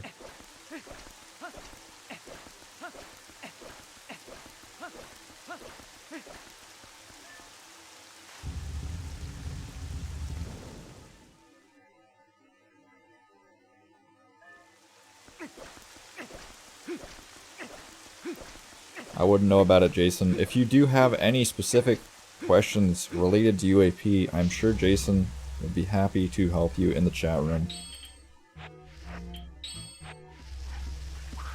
I must say, out of all the charities I've ever worked with, it's pretty awesome to have, you know, a representative from the charity in the chat room, hyping up the stream always, hopping in the commentary, talking about, you know, what they do. You can tell that, you know, they care a lot about what they're doing. It's not just, it's not some Ponzi scheme going on. Some charities, it's like, you know, you're just kind of donating to no-face corporation somewhere, it feels like. But, with UAP, you know, it feels like, you know, they really are here, being part of it. And that's pretty cool.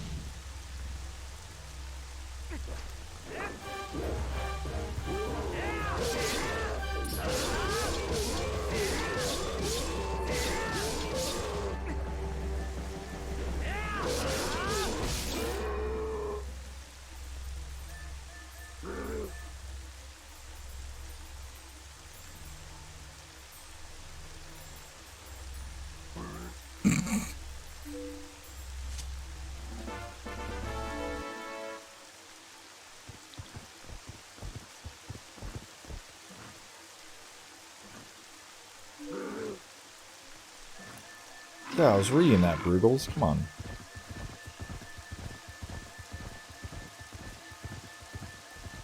These speedrunners skipping the text boxes. I don't get any of the lore.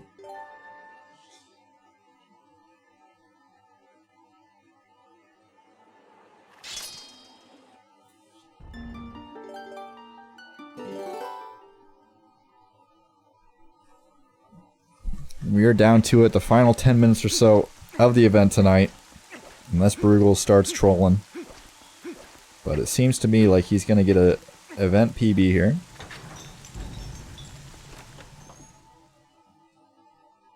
Barring any catastrophe here in the later portion of the run, but we'll see how Zelda goes.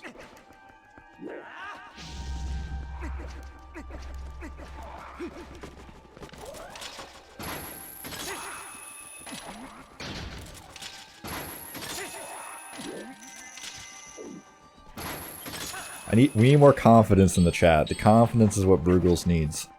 We all know that RNG is about how confident you are. If we all, like, put our hands in the sky or whatever, I think that's how that works.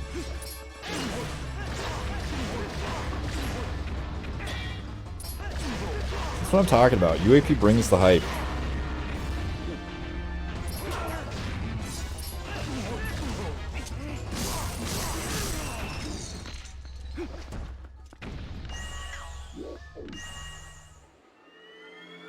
But I mean, correct me if I'm wrong, but this, I'm pretty sure this is, it's gotta be the, like, highest prize pool a TP event has had, right?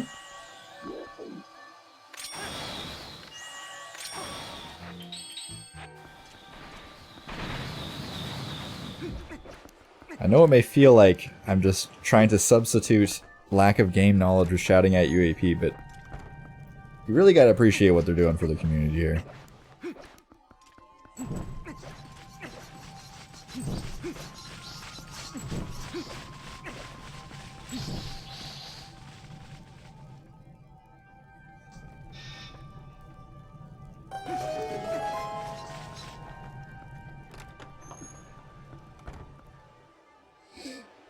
I mean, I have really no knowledge to base that off of. I'm just making a wild claim, but I mean, out of any speedrun competitions out there, I mean, a $2,000 prize pool, pretty sick. You know, GSA's been running tournaments for what, 3 or 4 years now at least, if not longer. And you know, it's one of the highest prize pools we've ever had.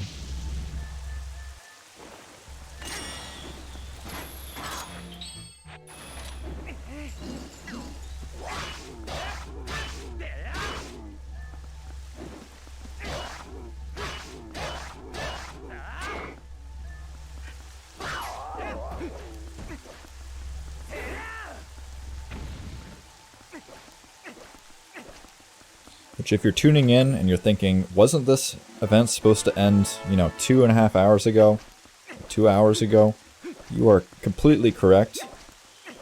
But with that prize money on the line, you got to take any run you can get that you think is going to beat your previous best in the event. There's no reason for you to reset, you know, unless, you know, you're absolutely exhausted. But, you know, we're here in the commentary booth, we're filling in. We're going to keep this going as long as we need to. Get Bruggles this event PB. All the naysayers in the chat, the Zelda RNG is not a problem. It's not a problem. Not for our man Bruggles.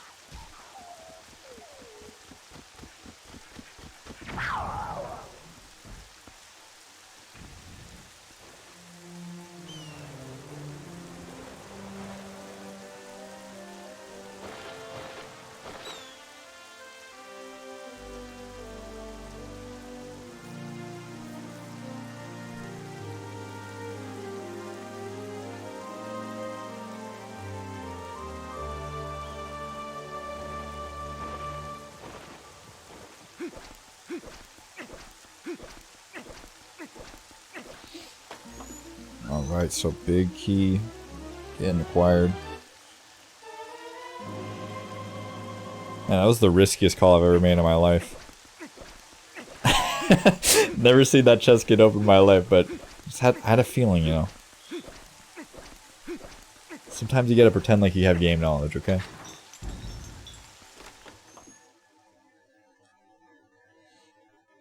The risk outweighs the reward, I promise you. So saying fake it till you make it, right?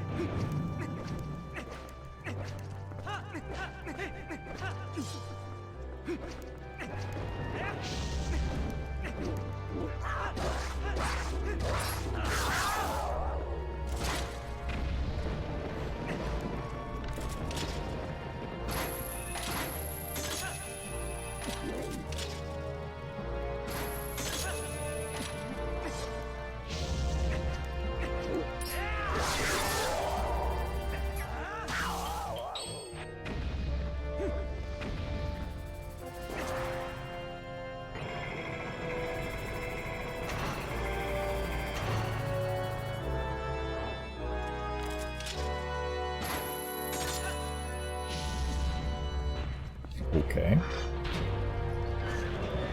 Conveniently placed lantern there. Just gonna ignore that fight entirely.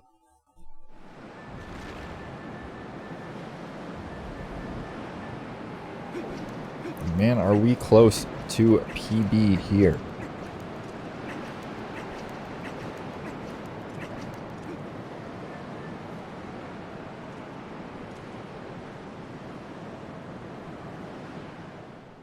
So yeah, plus 24 off of PB. I don't know if any gamers in the chat have any intel on how the Zelda went in Bruggles PB. Or frankly, any intel on if the fight is going well or not. Okay.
Yo.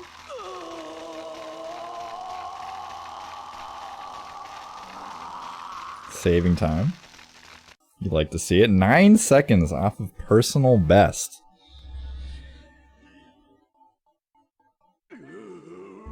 This is the part where I'm supposed to pop off, but didn't know I was supposed to pop off. So chat, please pop off for me.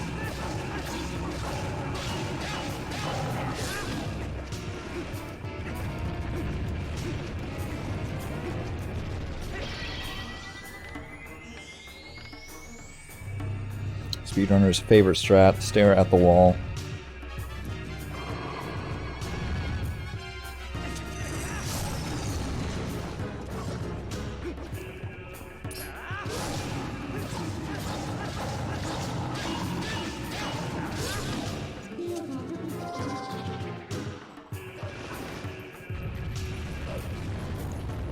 Yeah, it's a staple in the speedrun community, is to just stare at the floor, stare at walls.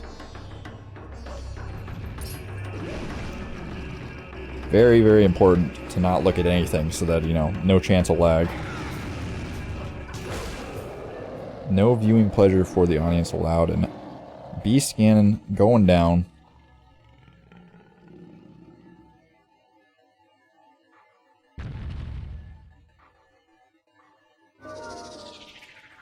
Regardless of the outcome, PB or not, this has been a sick run from Bruggles, taken all the way to the end, coming from a minute behind, bringing it back split by split, knocking 10 seconds, 20 seconds, 5 seconds off.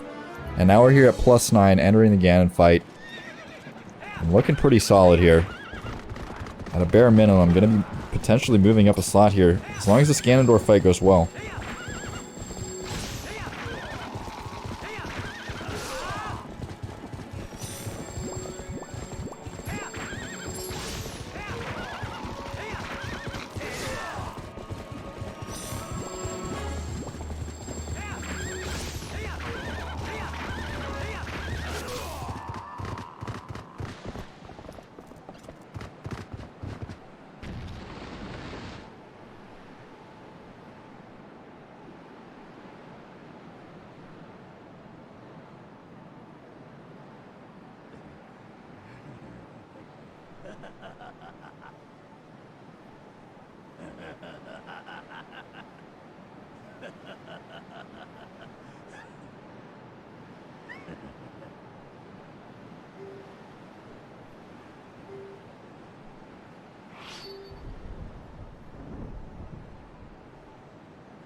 Alright. We'll be finishing with a time of 2:56.34. 1 second off of ZachLink's time in the tournament. That's gotta sting a little bit. 6 seconds off his PB, 1 second off of Zach's time. But at the end of the day, moving up on the leaderboard. Great way to end the night, honestly.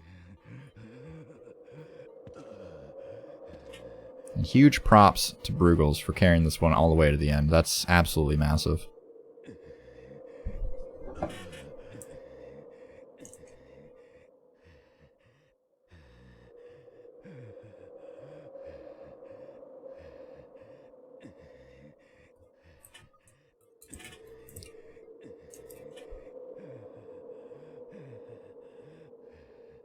Get some GGs in the chat for our boy Bruggles.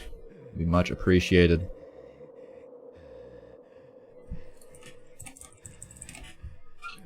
Shouted him out a few times now, but gotta do it again. Putting on a show for us. Really appreciate it. Bruggles, if you do want to hop in and decompress a bit, feel free. No pressure. Either way. It's been a long day. But we're going to wrap things up here tonight pretty soon. Gonna find somebody to raid. I know there was a pretty hype looking TP stream going on earlier. I'm gonna keep a lookout for that, but Shout outs again to UAP, Urban Arts Partnership, for sponsoring this event. Giving us the opportunity to host this, put up a sick prize pool. And they do a lot for the underserviced communities in the U.S. as well. Helping out, getting a lot of kids to college, which is huge. Definitely helps out a lot of families, individuals alike. Shoutouts to all the competitors, as Jason's saying in the chat. Shoutouts to our commentators. A lot of them, you know, having to show up on very short notice. And we really appreciate them for that, being able to put this on. Couldn't have done it without them. Bruggles asking if he could cut the stream. Ready to call it a night. It's been like 11 hours of gameplay for Bruggles. I don't blame him. And we are going to end things off here as well.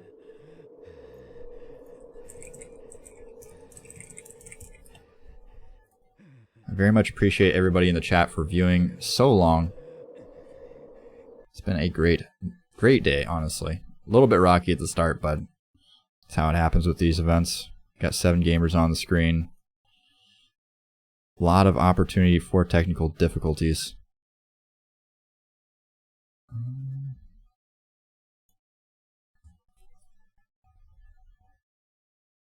Aw, dang.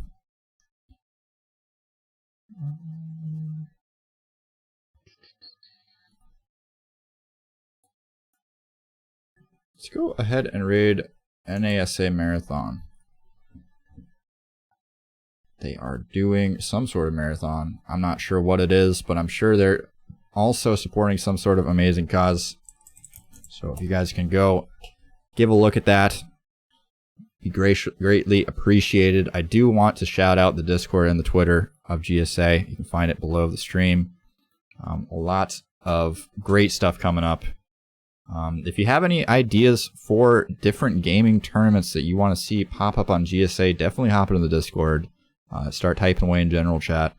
We want to get a lot more smaller communities involved. You know, communities that maybe can't host their own events yet, or rather have not hosted their own event yet. So definitely check it out. Schedule's in there. There's going to be a lot of stuff popping up.